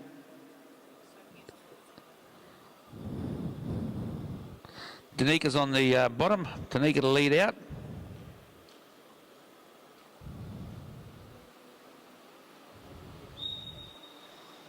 So Danica rolls away. Has a quick look back. Sophie's just quite happy to drop down onto the track to follow this one through. Still just rolling around at the bottom of the track. Once again, these riders, both representing the Balmoral Club, trained together, ridden against each other many times. So they know what each other goes like. And just try and nullify whatever advantages the other has over each one. And that's what they'll try and do now. So Danica sitting at the bottom of the track, just keeping an eye on Watts. Okay, pace picking up, coming in to get the bell. Danica Blinko sitting at the front of the track. She's out of the saddle now. She's opened up a bit of a gap. Watts goes high. Is going to try and drop in and use the run at the wheel to get around. She's running at the wheel now. She comes up level, draws to the outside, and that's as far as she gets. She's got a half a wheel on the wheel of Danica Blinko. Danica has a quick look, starts to close down. There it is, all over and done with. Okay, that's the second round to Danica Blinko, so that will give her the bronze medal, with the silver medal going to Sophie Watt. Yeah, that's what I said.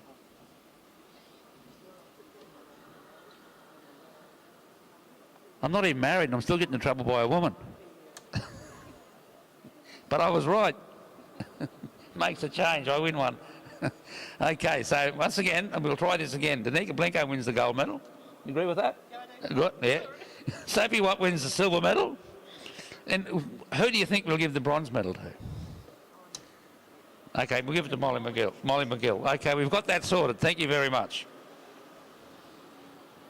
Okay, now we're getting into the elite men's ride-off. So we should have Sam Gallagher and Charles Hoffman riding off for the bronze, with Sam Gallagher having taken the first round.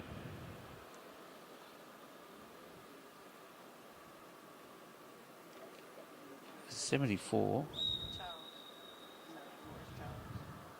So Hoffman leading this one out. Gallagher on the bottom.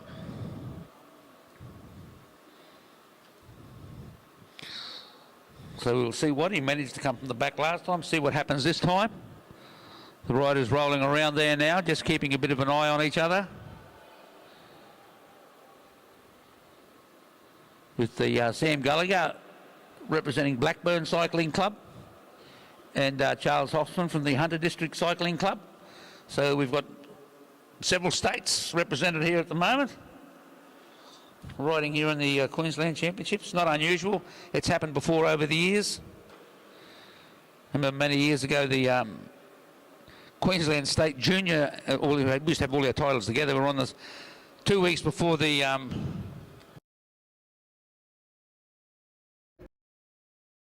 come up from New South Wales to ride our state titles, to give them a bit of a hit out beforehand. Well, you add an extra 15, 20 kids to the pursuit, it really drags your night out when you're not used to it.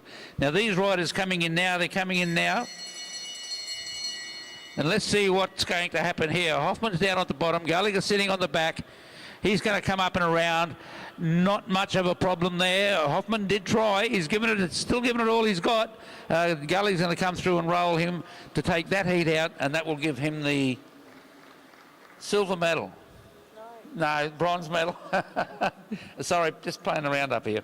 So that's the silver medal going to Sam Gallagher. We will now go back to Byron Davis and Ryan Elliott to see who's going to get the gold medal in that one. Ryan got the first one, didn't he? Mm-hmm. Very, very close finish in the first heat with Ryan Elliott taking that out. Not much in it at all. This will be very interesting. Boys getting ready to come up here now.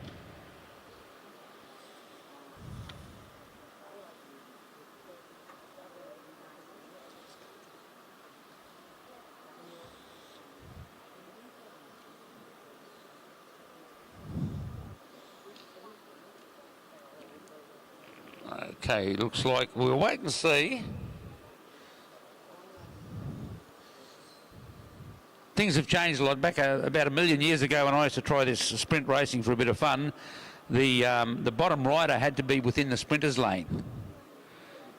But they've changed all that now, and they've stayed right up the top. Although it did allow you to do a tactic, because if I was the bottom rider in the sprinter's lane, what I did was ride. As they whistled us off, I knew what I was doing. The other rider didn't, so I just went as hard as I could, straight ahead, straight up the bank, and the other rider was above me, and they had no choice but to go up the bank.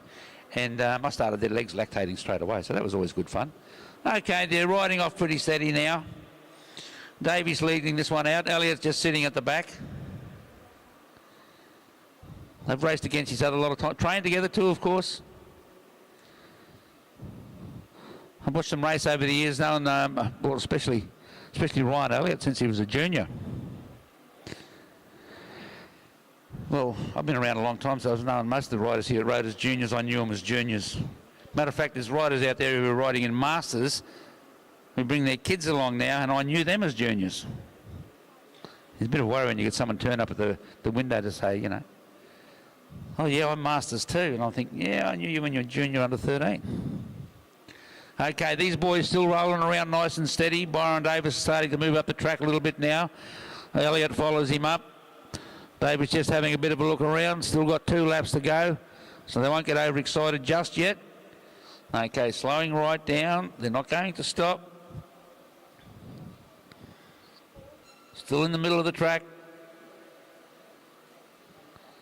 They'll be going around, not too much in the way of tactics at the moment, just rolling along and watching each other, not even trying 1, 2, 3. Oop, that's what I always enjoyed. It was fun. Okay, looks like it's going to be a drag race. Just when it starts. Now is a good time to say it. So anyhow, he's kicked. Oh, Ryan Elliott just rolled straight over the top of Byron Davis. That was no trouble at all. Let's see if Davis can get back on terms. No.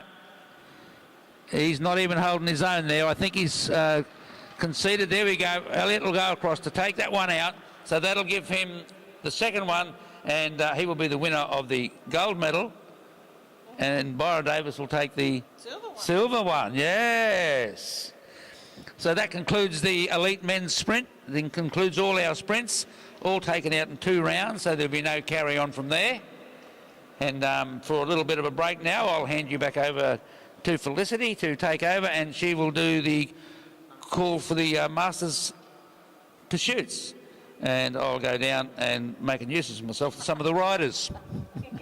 Okay, thank you, ladies and gentlemen. I'll now hand you over to Felicity. Thanks. Thanks, Billy. We've got event number 74, which is the Masters Women's 5 2,000 metre individual pursuit final. And we are going straight for rider 141, Melinda Simon. And she is from the University of Queensland. You'll find that she is probably going to be chasing this state and state championships record, which is 2 minutes, 41 seconds, 994.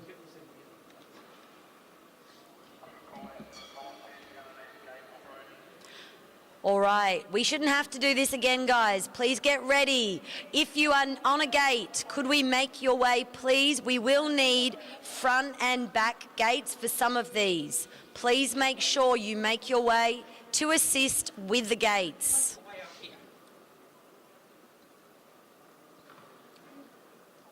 So we've got Melinda ready to go.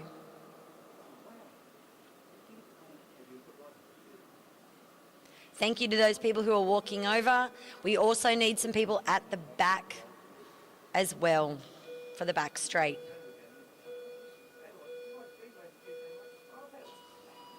All right, Melinda makes her way out of the gate quite successfully. She's got a strong start. She's really pushing to get on top of that gear, and she makes her way round, looking to set a really good time.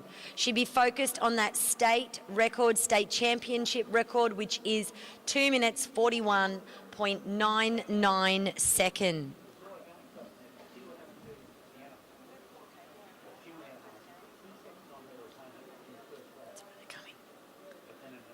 All right, round she comes again. It looks like Melinda is really settled in for a good speed. She's got her pacer down the front who's counting off the laps, letting her know up is the call. You need to be moving up if you want to get that record. It's great that you are going around and working well, but if you're looking for a record, you really need to lift that pace. And Melinda has listened. It looks like her pace has increased and she is coming up stronger. In this second lap, going through after the call, she's also moving forward 1 minute and 8 at the moment and really tracking well. She still needs to keep up that pace because 2.41.99 is a fast time indeed. Continue to move up, please, is the call. Again, just while she's going around, we need a back gate operator. We also need 2 people for the cords. So, even if you've ridden today and you've finished, maybe you'd like to pop some shoes on and help with a gate. Around she goes. She's up by it now. Well done. She's made her way back on time and she's really working well. Melinda is looking like she's feeling comfortable. She doesn't look that she's fatiguing. She looks like at the moment that she has got a really steady, but again, the call is up. So while she's got that good cadence, that good pace, we do need to see her moving a little bit quicker if she wants to reach that time that she's aiming for. She's about to receive a bell lap as she comes past here, and she's now looking at it. She's down at the moment. She needs to get up and really motor through that race. She is on pretty good time to make that record. We're hoping very much. Straight away, she's coming around. She's really going to have to put her foot down. She's coming across the line and she just misses that record, but she does take away a gold.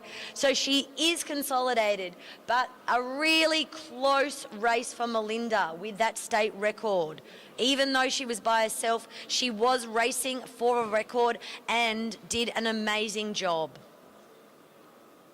Event 75 is the Masters Men 10 2,000 metres individual pursuit. We do have 2 riders. On the front track, we have from the Balmoral Cycling Club, James Meredith in rider 80. And from the Kangaroo Point Cycling Club, rider 81 on the back straight, Keith Ham. Just for those people who are looking at the records for these events, for the Masters 10, the state record is 2 minutes 54.11 seconds, and the state championship record is 2 minutes 57.564 seconds.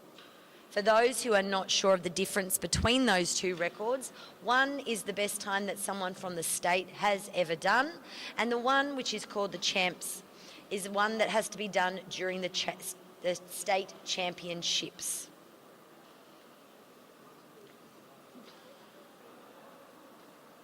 We can see front straight is ready. Back straight are just sorting out some final details with the gate and Keith's bike. They are now ready and we're counting down.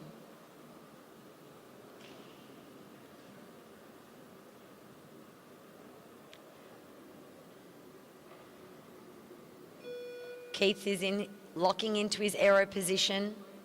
James with the bunch bars, both of them. Neither of the men have chosen to go with the aero, and we are also looking for the spoke wheels as well.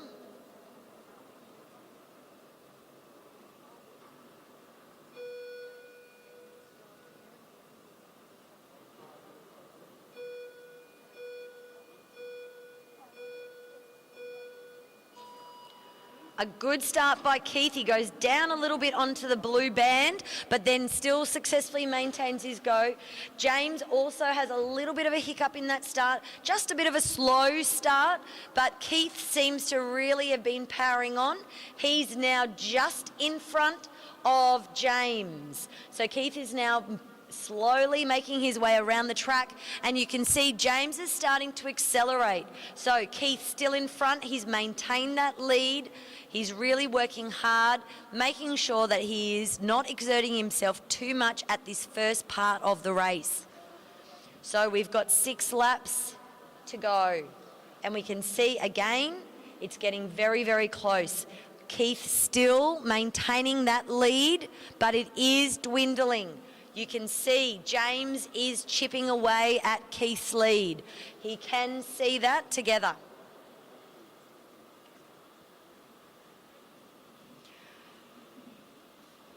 Keith rolling slowly around in the top corner and making sure he's not exerting himself too much. We make sure he has enough energy to maintain that same regular pace. He has the lead in front of James. James is coming at him still. Keith is really consistently going through, making sure he's keeping that time. Even though they don't have the counters or the people letting them know what's happening, you can see Keith has actually made his way around and may even be, as we make it to the next lap, on the same straight as James. We'll see whether that happens. And yes, they are now in eyesight of each other. Keith seems to be building up a little bit more speed on that bike, and his momentum is carrying him through. James has maintained that speed, but Keith was able to build at the end of the race. So for Keith, this is going to be really a strong end for him. He seems to be really accelerating through this final part of the race. 2 last laps to go. And again, the gap has reduced to maybe about 25 metres between these 2 riders. But as we know, it makes a big difference for the back rider to see that front rider, and they are encouraged to build their speed. You can see Keith as seeing James in front of him, and now he is accelerating. He is able to get up. Will he go over James and catch him, go right through the race? And we can see off he goes, round up in the corner, and he goes right through to completely go through to the end. He is coming around on that bell lap. It is a great ride by Keith. James is still riding strong, but he's certainly able to hold that pace through, and Keith comes through really well with his ride on that one there. James now gets the bell. Keith just has to hold it as he goes through, making sure, is he looking for those state times? They're quite outside it at the moment, and he rolls across the line. James follows through, and he's just going to make that half lap turn until he makes his way through, but an amazing race by both of these men. James is just finishing through. Keith rolls, keeping that lactic acid from filling up in those legs. He really did quite a few bits.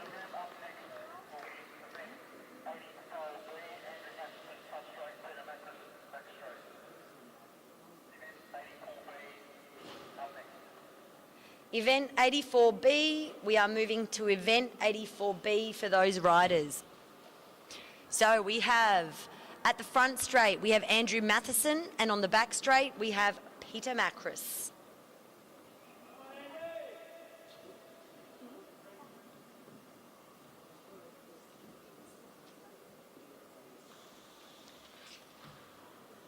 So we know that Andrew Matheson did an amazing time in those qualifiers to move through in the heats to come into this final. He was a rocket in that. And Peter Macris, who is known as certainly more of a sprinter, shone in that heat as well, really showing that he has credentials as an enduro rider as well.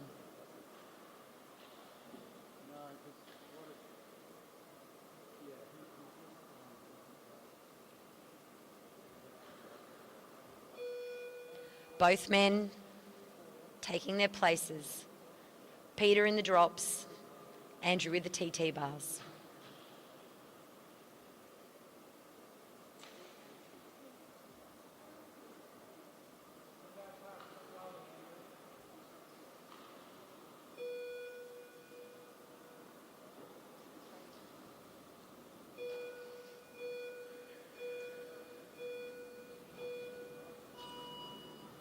Both men out of the gate strongly. Andrew, a strong start, and as expected, Peter Macris, a flying start. He is out of the saddle. He is pushing hard, and he is first across the line. Andrew Matheson, though, we know he has real credentials in this race. So Peter is laying it down early in the race, hoping he can build a big gap to Andrew Matheson and that he won't be able to claw it back during the race. Peter's still in front. He's really pushing hard early in this race. We hope Pete hasn't burnt his matches too early. Andrew Matheson, though, just as expected, it is starting to get closer. He is moving forward in this race. As you can see, now it looks like Andrew Matheson has taken the lead in this race, and Peter is really looking like this is hurting. He went out strong, maybe a little bit too strong. Maybe he was looking for the catch early on, but you don't catch someone like Andrew Matheson by surprise. In fact, it looks like Andrew Matheson might even catch Peter Macris within the first few laps. So there is a catch, and that is the end of the gold medal final, with Andrew Matheson taking a clear and decisive victory over Peter Macris. Congratulations to our new state champion, Andrew Matheson from the University of Queensland, and also to Peter Macris for the silver from the Queensland University as well.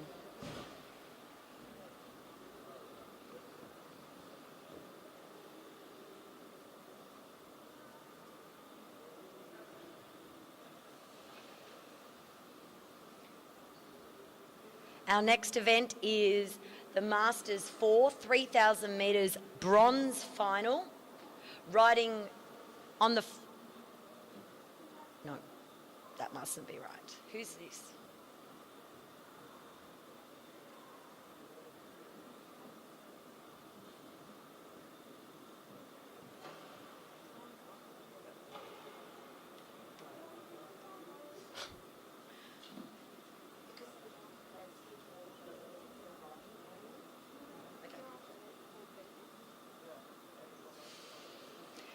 This is event 84A,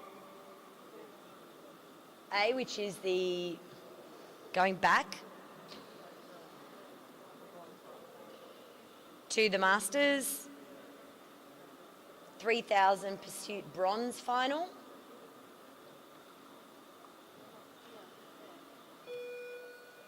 No, we are moving on to back up to event 76, which we were on earlier, and we are looking at 76A.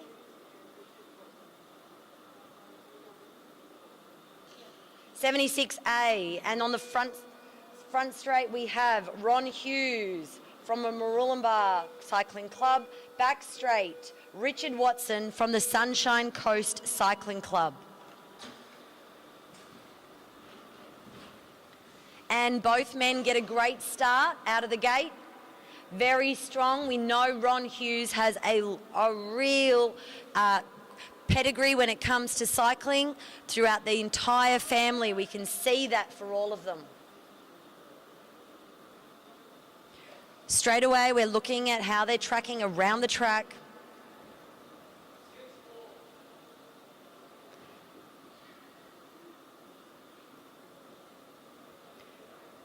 And we can see that Ron Hughes is over the line first, but Richard Watson is certainly coming strong as well. Ron Hughes seems to be slightly increasing his lead early in the race, but it often depends on the structure of how someone is riding their IP. They may have a slow, steady start and then really build towards the end. Other people ride a very regular pace, and it looks like that is what Ron is doing. He's now almost a quarter of a lap in front of Richard Watson from the Sunshine Coast.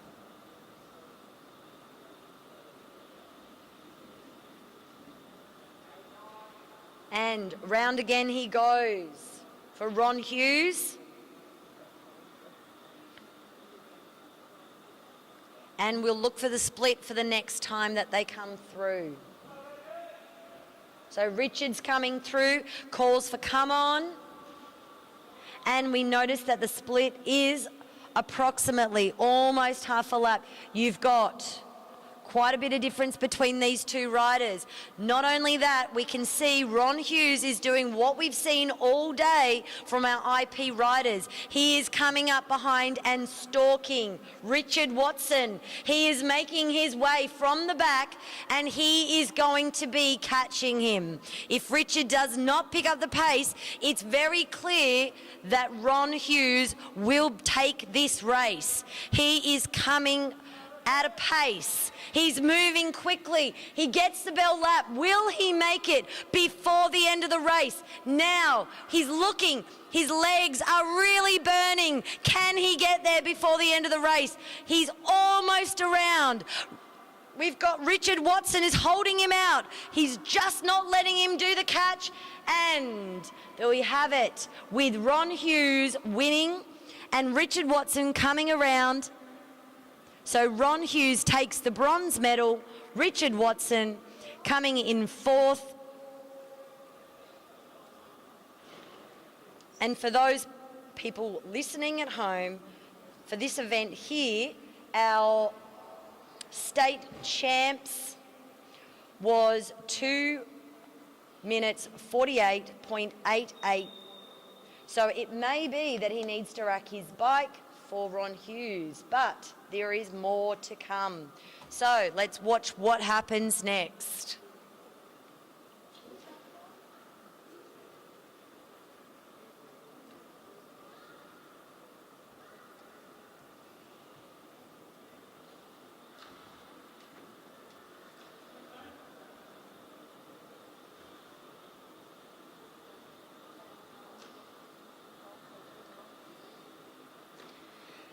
Our next event up is the Masters 8 and 9. 2,000 metre pursuit gold final. We have got in the front straight Rider 120, Stephen Mayman from the Gold Coast. And in the back straight, Rider 117, Lewis Marshall from Rockhampton Cycling Club. Again, for those guys there, they are chasing a few different individual state pursuit times. Will they make it? The race within a race.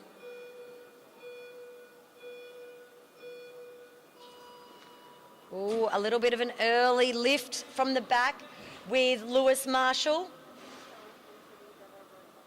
And you can see over here, Steve Mayman really powering through, but almost an equal split from both of them. So, great work by Lewis Marshall to make it back from that tiny little glitch at the start in him.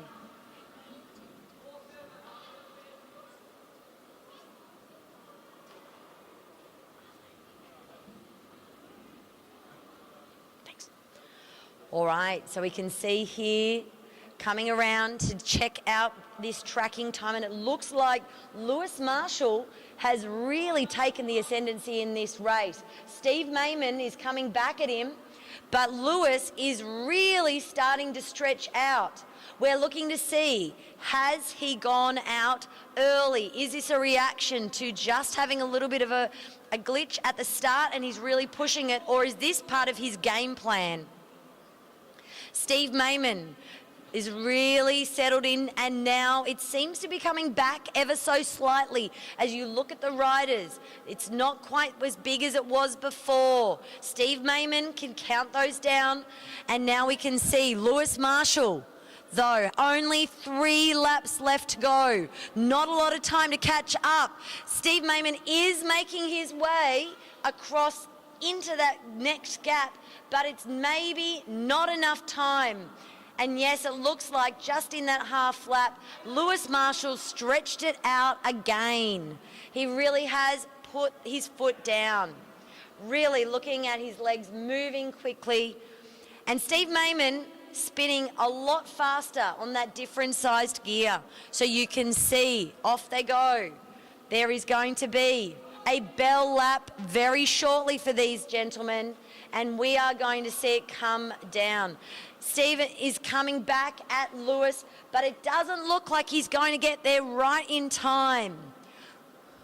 Lewis is coming up, bell lap for Lewis, but instantly bell lap for Stephen. And now it's the time to make your break. You need to put your foot down and give it your all.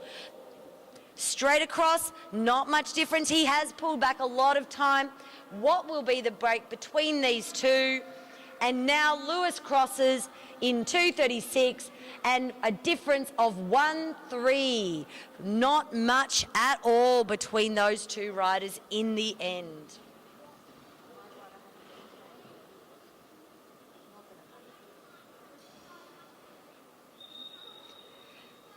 Our next event is the Masters 2,000 metres pursuit bronze final.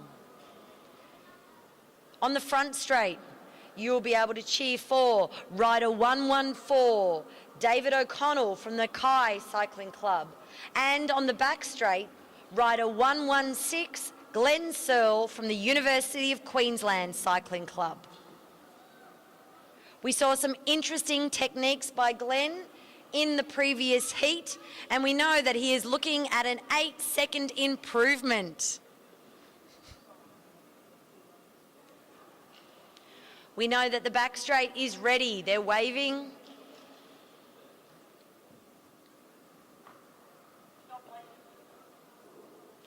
There seems to be now an issue with the back straight. Glenn Searle has an issue on his bike.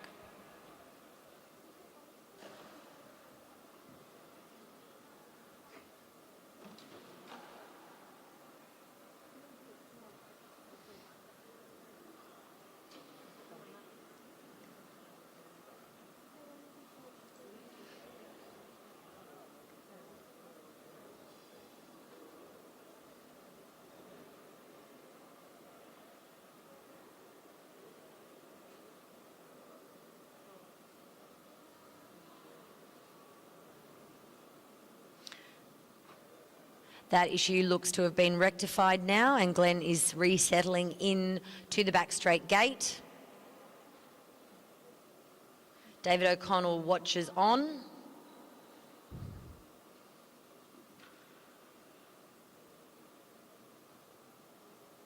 And it looks like they are ready. The clock restarts.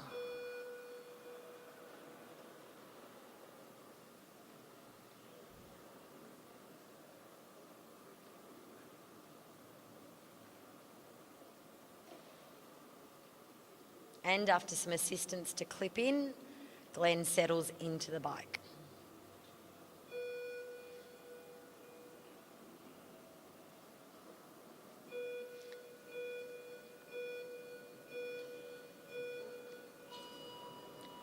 A good start. Glenn probably got the better of the two. David O'Connell had a good start but went down a little bit slower out of the gate than Glenn.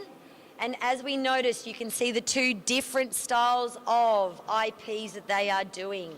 You've got Glenn Searle with just the drops, and then you've got David O'Connell with the TT bars. So he's looking at those pursuit bars really closely.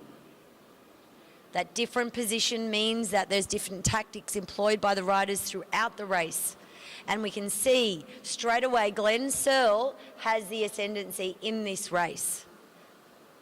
We're looking to see whether or not he can maintain that throughout the race and not fade like his friend Macris.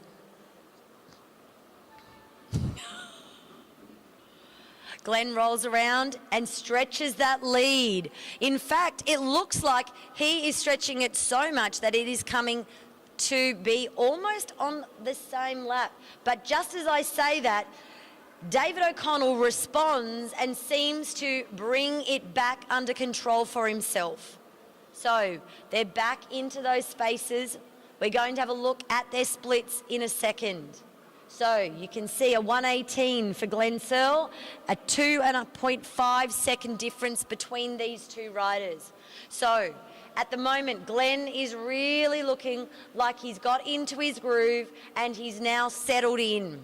Again, he's making his way onto that same straight as David O'Connell. Will David O'Connell be able to react again and make that split?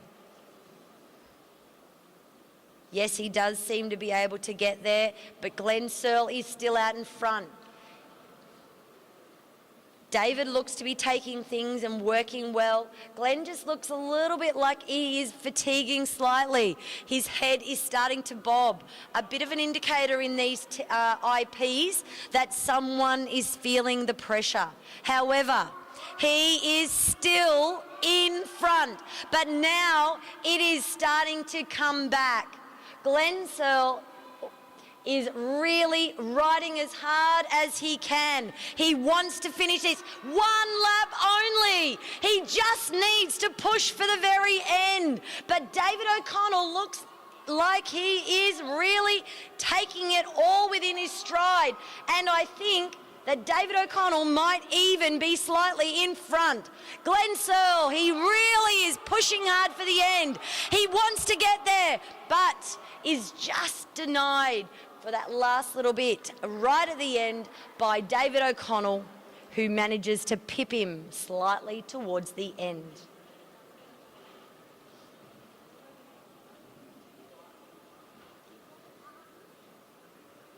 David O'Connell walks away with the bronze medal out of that round, and we now move to the Masters 7 2,000 metres gold pursuit final. On the front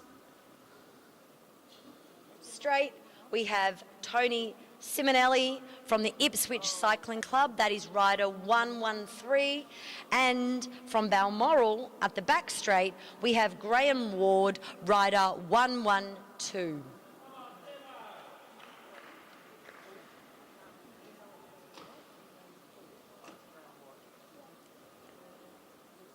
Front straight is ready.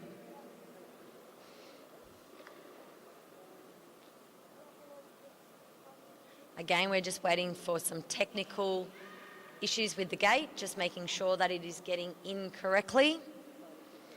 And so that Graham Ward is able to start his race. It is now signalled that all is good.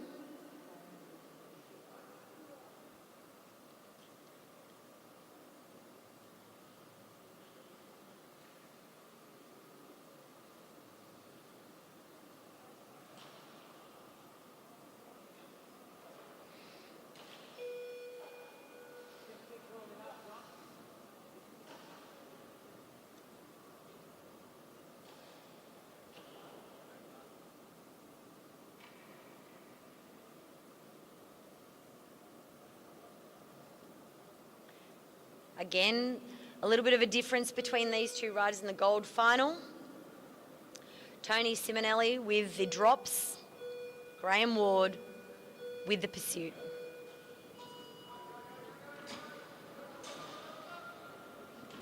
A little bit of a drift down the track for Tony, and Graham seemed to get out fairly easily through that gate.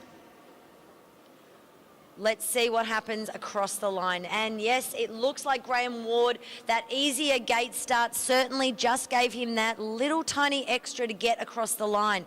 But Tony Simonelli is coming back, and it is very close indeed. Only 0.4 separates them. 6 laps left. And you can see, again, another split that it would be very, very close indeed. We watch for those splits closely. What is going to happen? This time, it's 0.011, so even closer. It is anybody's race. Whoever wants the gold the most, that is the person getting it today. So, make sure you are not leaving anything on the track when you finish this race. We are looking at a different split now. Now we can see Tony Simonelli is taking up the charge. He is rolling over. Again, a little bit of a difference. It'll see whether or not this is teeter-tottering. One in front, then the next. Who is going to win this race? It looks like this time it's Graham Ward back in front and Tony is chasing. Again, this is very close racing from these two gentlemen. And again, we're seeing just by a fraction, it looks like Graham Ward is only slightly in front. Tony just needs to keep up that pace. And again, it's only by 0.218. That is pushing those bars a little bit harder across a line. Go, guys, you can do it straight away. I can see that if you look closely, Graham really looks to have settled into his ride, and also Tony does. A little bit of a different technique with the riding, a different style. If you look at their feet, how they're moving around on those pedals. As we go across the line, it looks like it might be that Graham is slightly stretching that lead, but really only marginally. So it only is going to take one very good lap, and we get the bell for both riders. This is the time to give it your all. Tony seems to have stepped up. He's really pushing, but so does Graham Ward. Graham is really coming at it. He wants this gold medal. He's been in front the whole time. Is it going to be his, or will Tony snatch it from him? And Tony walks away with the gold medal, and Graham comes second with the silver today.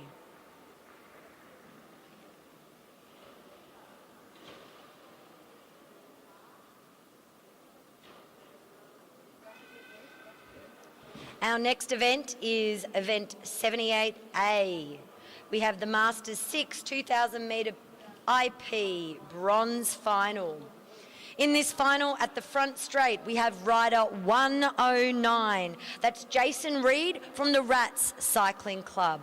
And rider 106 is on the back straight. That's Patrick Curlin from the Balmoral Cycling Club. We look forward to seeing an equally fast race as the last one, only separated by just that tiny, almost a sneeze.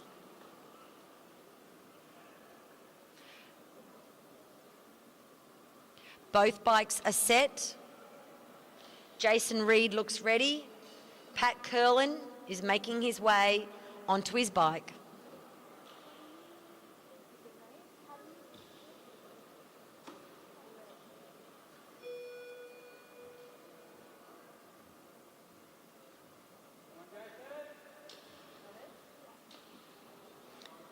We've got both riders settling in. Jason with the drops.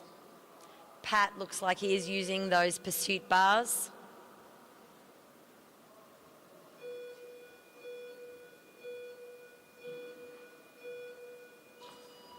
And out of the gate, a really good out of the gate acceleration by Jason. He seems to have had the ascendancy in that event.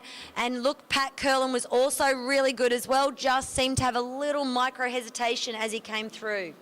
Now he's back in his gears. Straight around, let's see. And yes, it looks like that little start on the gates has helped Jason Reed from Rats. Jason looks to have a very smooth style and a less aero tuck than Patrick. Patrick's very tucked down, looking to make sure he's using every bit, whereas we've got Jason with a more upright position on his bike. We'll have to see whether that impacts the riding eventually over the distance of the race.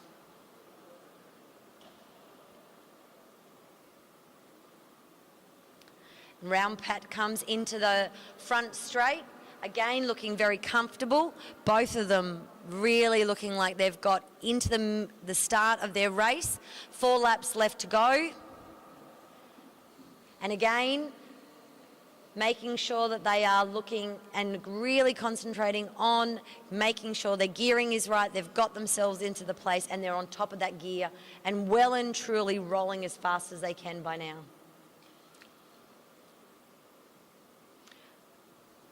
They are coming around and we will look at the split on the next time they cross the line to see how they are tracking.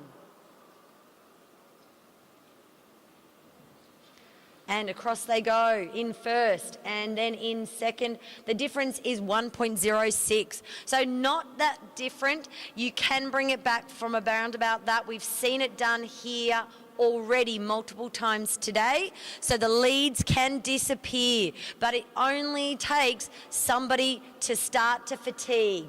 It doesn't look like that is happening at the moment to Jason. However, we can see that Patrick Curlin certainly is coming up. He's trying to build that speed. He's trying to get that real power into his legs, but it is that last lap by Jason, even though he is now starting to get that little bob to his riding, signalling that he is getting a fatigue coming through his body.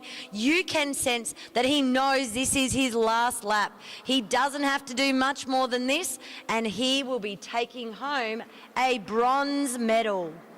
Well done to Jason. And Pat comes across the line, and you can see that there's about a 4-second difference between the two of them there.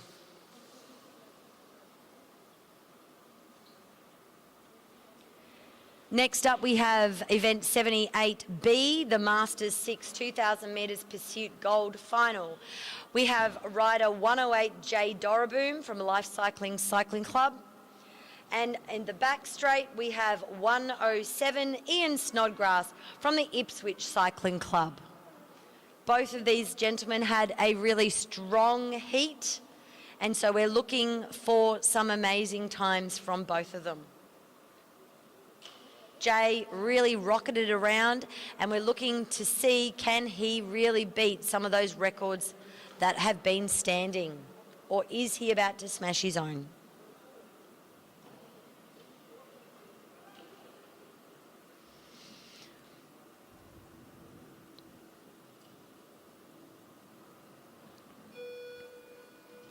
"30 seconds to go."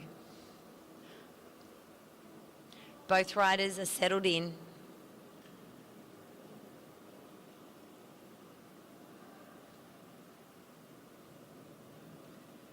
Jay quietly waiting at the back. Ian also focused.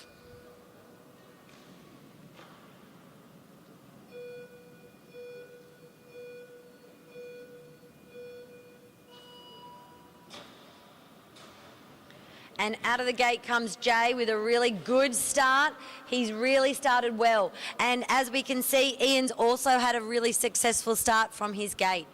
He's coming around, and already Jay, who we expected to be hard to beat in this race, has opened up a lead of about, looks like about 10 metres already, which is incredible in that short amount of time. He's about 1.3 seconds in front, and it seems to be building. Will this be a catch? We know that he is capable of doing it, but Ian is fighting back. He does not want to go down like that. But it looks like Jay is coming back. There's about a 2-second gap between the two of them. And Ian is fighting hard. He's pushing that gear, making sure he gets around. And as we look at the time now, it is stretching even further. It could be that they will be on the same straight at the front very soon, and that's exactly what has happened. It looks like Jay has almost seen him.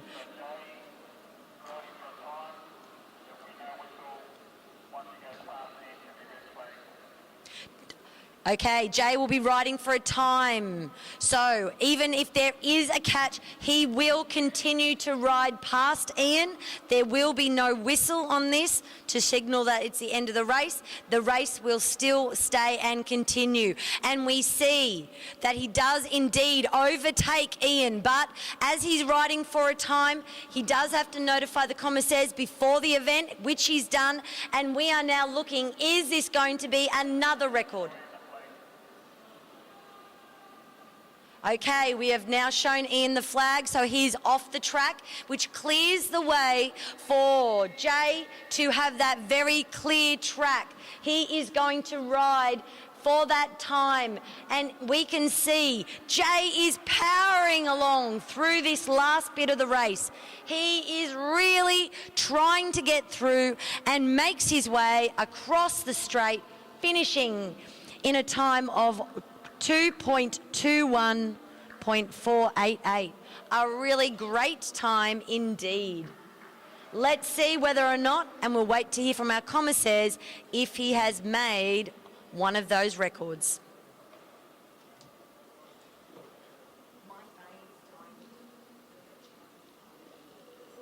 It's okay. I just need over there is my charger. Can you pass it to me? Oh no, I've got one just there. Our next event coming up is, for this one here, our Masters 5 2,000 metre IP bronze final.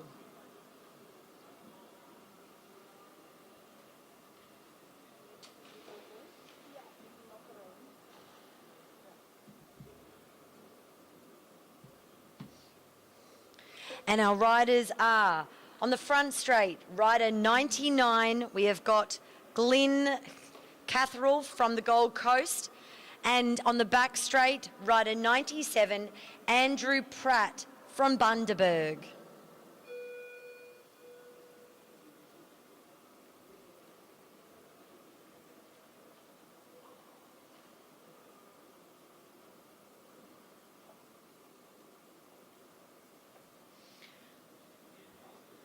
Both men waiting quietly. You can see the concentration.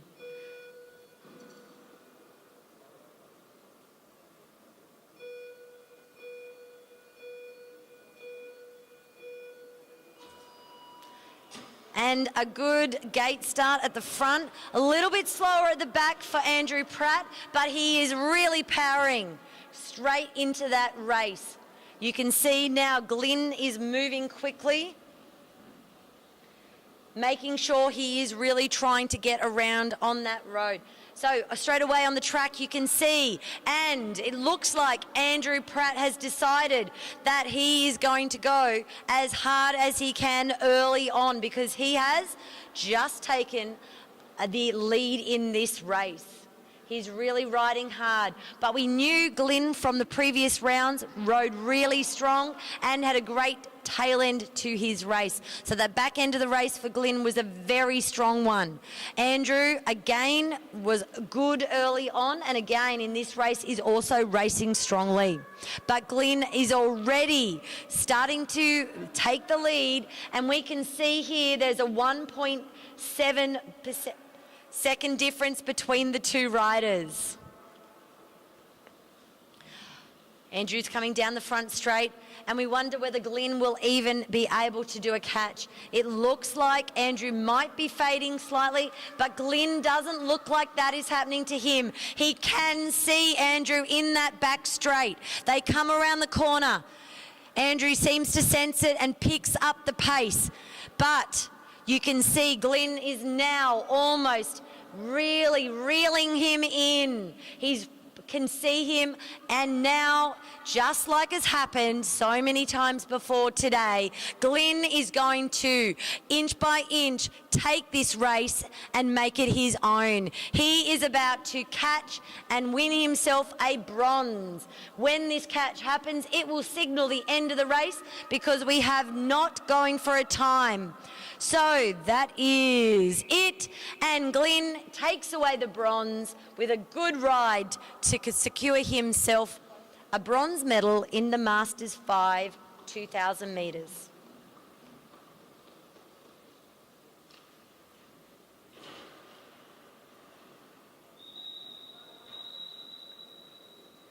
Our next event is the Masters 5 2,000 metre pursuit gold final, and in the front straight, riding for the University of Queensland, rider 105 Bernie Schwartz, and in the back straight, riding also for the University of Queensland, rider 104 Chris Weir.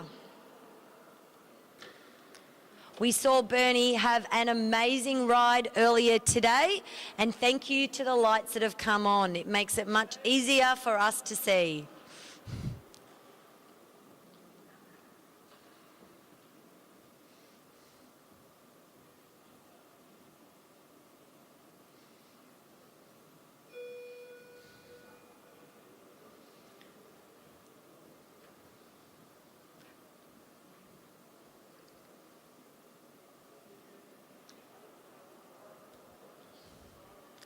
Some really good riding by all of our masters today, some very close racing, lots of interesting and innovative ways to win. The catch is always a favourite of the crowd, makes it much more enjoyable. Thank you for all of involved. All right, we can see out of the gate, it looks like Chris Weir actually had a good gate start. Bernie had a good skate start too, but it looked like he just had a little bit of a stick in that gear. It is very big and he is winding it up. Chris seems to have gotten on top of that gear a little bit faster, but we know that Bernie is incredibly fast and he is already making his way back and in front before the end of the lap. So straight away we're watching around. Both of these riders really taking it to each other, making that you are really looking to win this race. There is a difference of only 0.5 between them, which is nothing at this stage. Again, not much between these riders. 5 laps to go. It is incredibly close. Will Bernie push it out even further? There's a slight difference. It's got stretched out to 0.6, but still nothing in it. Bernie's crossing the line and we look again, it's going to be close. Chris is really coming back though. He seems to be able to push it, but Bernie has that extra gear that just seems to keep giving, and he's now 1.7 in front. So he does look like he is going to be the stronger rider in this race today. Again, Chris is not giving up. He's going around. He's really racing hard, but it does look as if they are now on the same straight, and now it looks like Bernie has got him in his sights. But with only 2 laps to go, I don't know if there is enough time for him to catch Chris Weir and catch him well. But having said that, Bernie is now really locked eyes on him, and he has laser vision as he pulls through the track. He will get 1 bell to go, but it does look like the catch will occur. No whistles announced. He is riding for a time over the top of Chris Weir, who'll be shown the flag to come off the track, and then you will see that Bernie is going for a time. Will he get it? He is motoring. and crosses the line.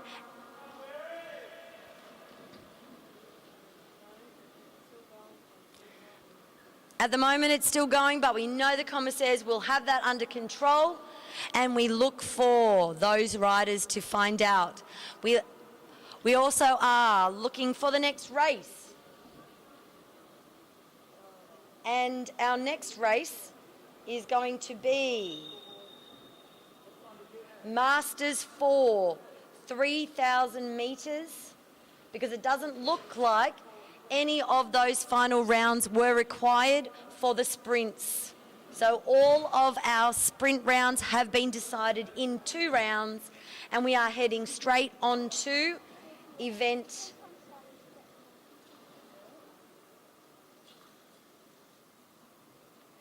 number 85, it looks like. Or, no, 84. We are looking at event number 84, 84B, A, and we have got up here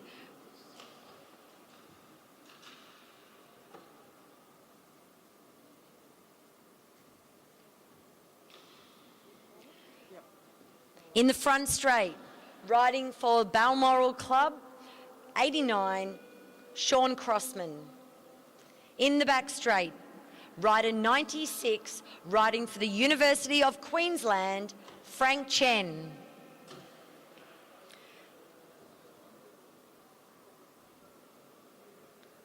What's nice to see is we have a son doing the calling for his dad. It looks like we have Felix Crossman calling for his dad for those timings as he goes around. A good gate start by both the riders, trying to get on top of those big gears. Really looks like they are pushing their way through it. Again, Sean has a really great start to his race. We saw that in his heat. And so moving through into the final, he's brought that same momentum with him. We're looking now as they come around. And as you can see, Frank is picking it up now. He's getting on top of that gear, and now it looks like he's managing to stretch back some of the lead that Sean had got through that round. There is a bit of a 3.35 second gap, so Sean is certainly riding well, but we know that Frank came back in the last race as well. So we look forward to seeing if Sean can maintain that lead. Frank coming around into the front straight, passing through, and really getting in that nice, tight aero position. Felix looking for his dad, checking out what's going on, how far ahead, what does he need to call. Sean listening as he goes past, still doing well. Some signalling with the body as he goes through as well. At the back, we can see Frank's caller also letting him know what he needs to do. That is getting closer. It has dropped right the way down to 0.2. This is really when Frank has stepped up, and Sean needs to make his way. This is when he needs to get the call to up, up, up. So we've got 5 laps left to go. Sean is really come out strong, but Frank is now pulling this race back for his own. He is riding strongly, and you can see he now has a significant lead, it looks like. It is now swayed back 0.7 towards Frank. So Frank is now in front, and Sean is chasing him. We can hear the calls for up, up, keep going for both of our riders. And we know that they are really working hard. The lactic acid is going to start to burn in their bodies. 3 laps to go, which can seem like the end of the earth, but Frank is really going strong. He seems to be going from strength to strength. A slow start, but has come home with a lot of power. Sean's also going well, but seems to have faded towards this back end of the race. Across again, We're going to be checking as we go around for the next split and to see what is the difference between these two riders. Frank crosses the line. Sean Henderson crosses the line. And again, it's just moved out ever so slightly to just over 1 second. So Frank needs to hold on. He's going to be getting a bell lap shortly. Once he gets that, he will know that he can give it his all. That final lap is when nothing is left behind. And you are riding for everything. Frank has put his foot down, but it looks like Sean is also really riding strongly. Is he going to make it back? We've seen a few surprises right at the end. And it does look like Sean Crossman managed to just sneak in at the end.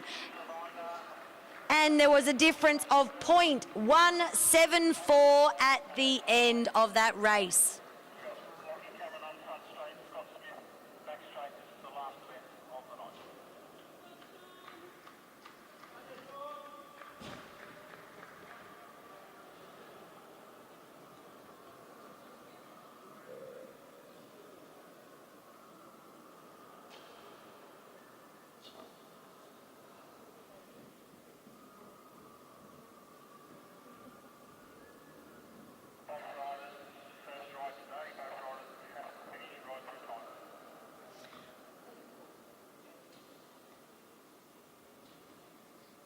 All right, this is event 85. This is the Masters 3 3000 Pursuit Final. So both of these riders will be riding 4 times. So regardless of if there is a catch of some kind, they will continue because they both need times. They have not made times yet today.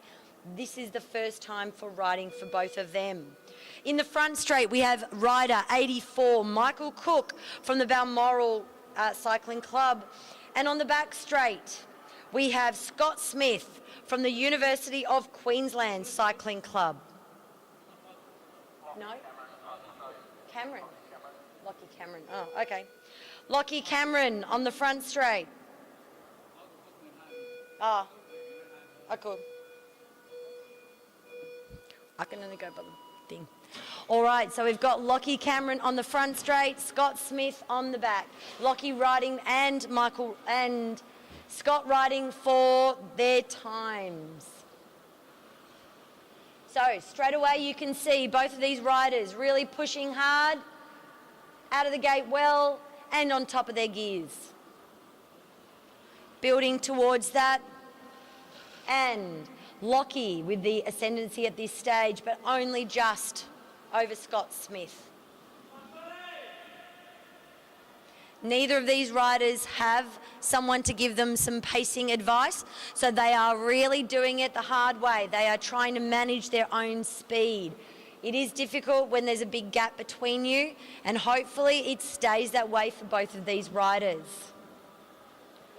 As we come around, we're looking for the next split to see what is the difference between these, but it does seem evident that Scott Smith has taken a bit of a lead of over a second from Lockie's, and we can see Scott is starting to really try to push on that as well.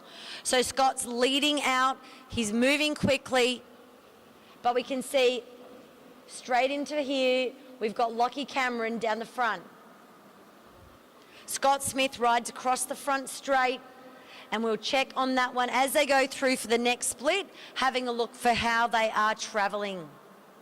Scott Smith riding a 1:35, and it's now just over 2 seconds between these two riders. Again, it looks like Scott is really looking to set a smashing time.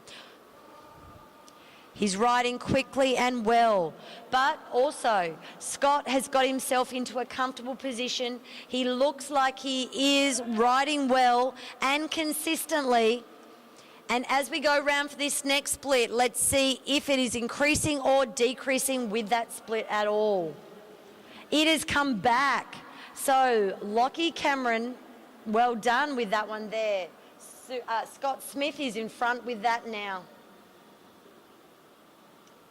Scott Smith riding really well, keeping it there, but that gap is coming down from where it was. It is now at 0.1, and certainly something that is only a couple of pedal strokes. They're really coming. It looks like Lockie is a good, strong finisher, and it looks like Scott has been really pushing hard early on. Which kind of strategy is going to be successful this evening? Across the line goes Lockie. Scott comes across the line, and then they're going to come around. 2 final laps. We look at a split. It is now 2.3 in favour of Lockie this time. So the pendulum has swung in this race. And it looks like the bell lap is going to be called first for Lockie Cameron and then for Scott Smith.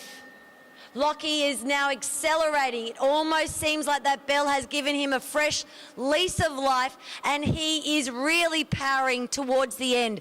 Riding up high, so is losing a bit of time, but the speed in which he's travelling is much faster, and finishes with just over a 3.42. And then you're looking at Scott with a 3.48. Great riding by both of those guys. We ask now that all of our riders make their way to presentations now. If you are expecting a presentation for Junior Women 19, Junior Men 19, Elite Women, Elite Men Sprint, Masters Men 3, 4, 5, 6, 7, 8, 9, 10, Women 5, AWI Para B and C3, Individual Pursuit, please make your way, rack your bike and get yourself over to presentations immediately.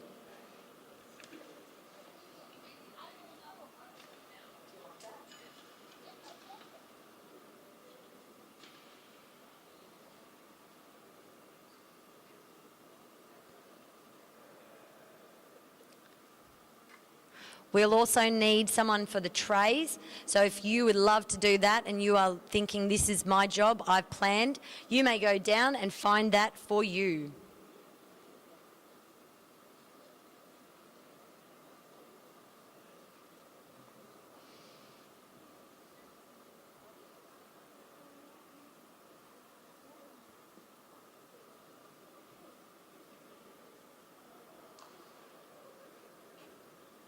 If you're also looking for a job, you could please go down to help Neil with the medals. That would be a great advantage.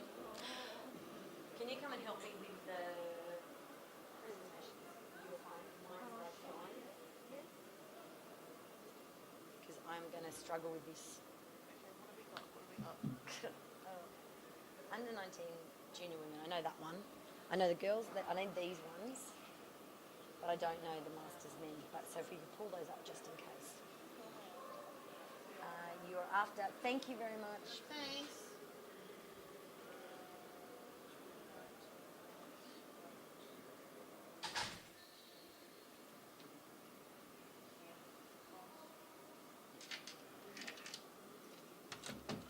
Until I get a charger, I'm just about to. Just another reminder, if you are going to be taking part in a medal presentation, we ask that you make your way immediately to the presentation area. I'll go through those people again. That will be Junior Women 19, Junior Men 19, Elite Women and Elite Men, all in the sprint. For IP, we have the Masters Men 3, 4, 5, 6, 7, 8, 9, 10. The Women 5, the AWI Para B and the C3. All riders, please make their way over now, please.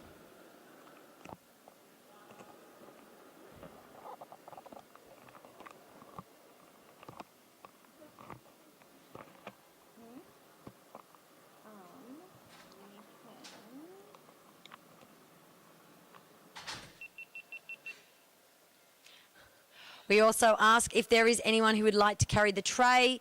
It is also there to be done. Thank you to those people who volunteered today. It certainly makes a difference to have willing volunteers to help out at these events.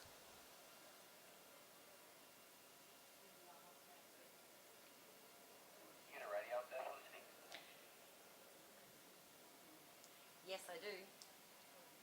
Cool. Can we start with the junior women 19 sprint, then go junior men, elite women, elite men sprint? Yes, I'll call them out now for you.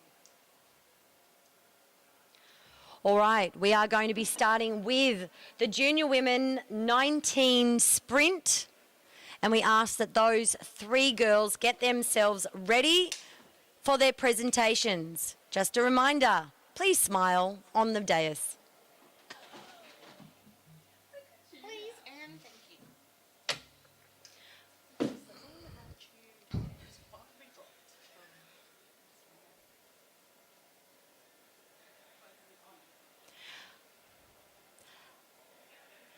We make our way over for the girls' junior 19 women's sprint. And in third place, from Rockhampton Cycling Club, Victoria Smith, winning the bronze. And in silver, from the Balmoral Cycling Club, Olivia Wright.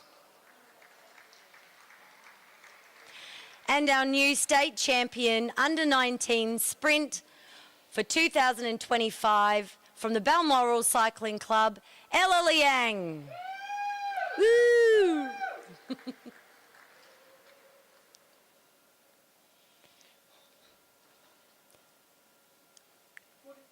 Hands in the air, girls. On the dais, all together. Big smiles. That was mine. Yeah, I just didn't get, no. Congratulations to all those riders. The next event we have is the under 19 junior men sprint titles for 2025.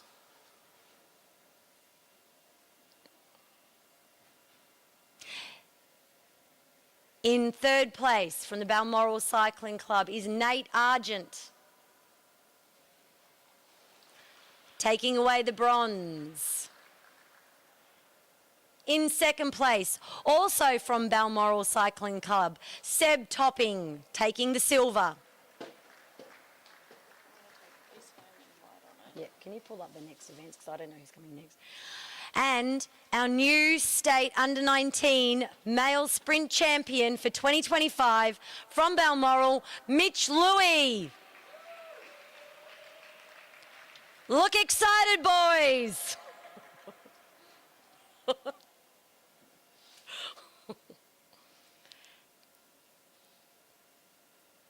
And on the top dais together, please, for the photos.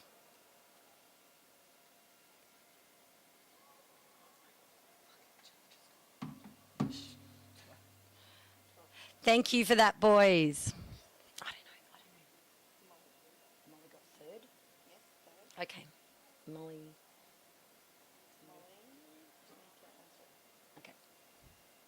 Sophie got first or Danica got first? All right, we have next the elite women's sprint titles. And in third place from the Balmoral Cycling Club, we have Molly McGill. Yep, that's Molly McGill. And who's the next one? Sophie Watts next. And in second place, from the Balmoral Cycling Club again, Sophie Watts. And our elite women's sprint champion for 2025 from the Balmoral Cycling Club also is Danica Blinko. Congratulations.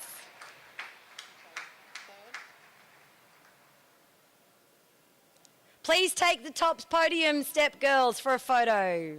Back you go. Come on. Go on. Did everyone take a photo? All right, just wander off. Okay, moving on. We are going to do the elite men sprint titles.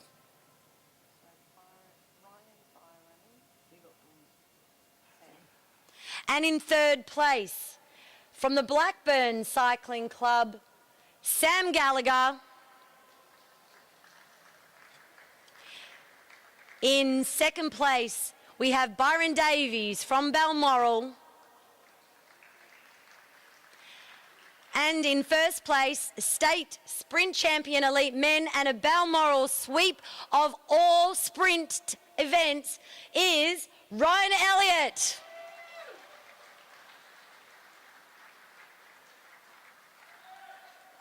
Event 67, AWII, please. We are now calling up event 67, it's AWI Para B and C. AWI 3000 Pursuit.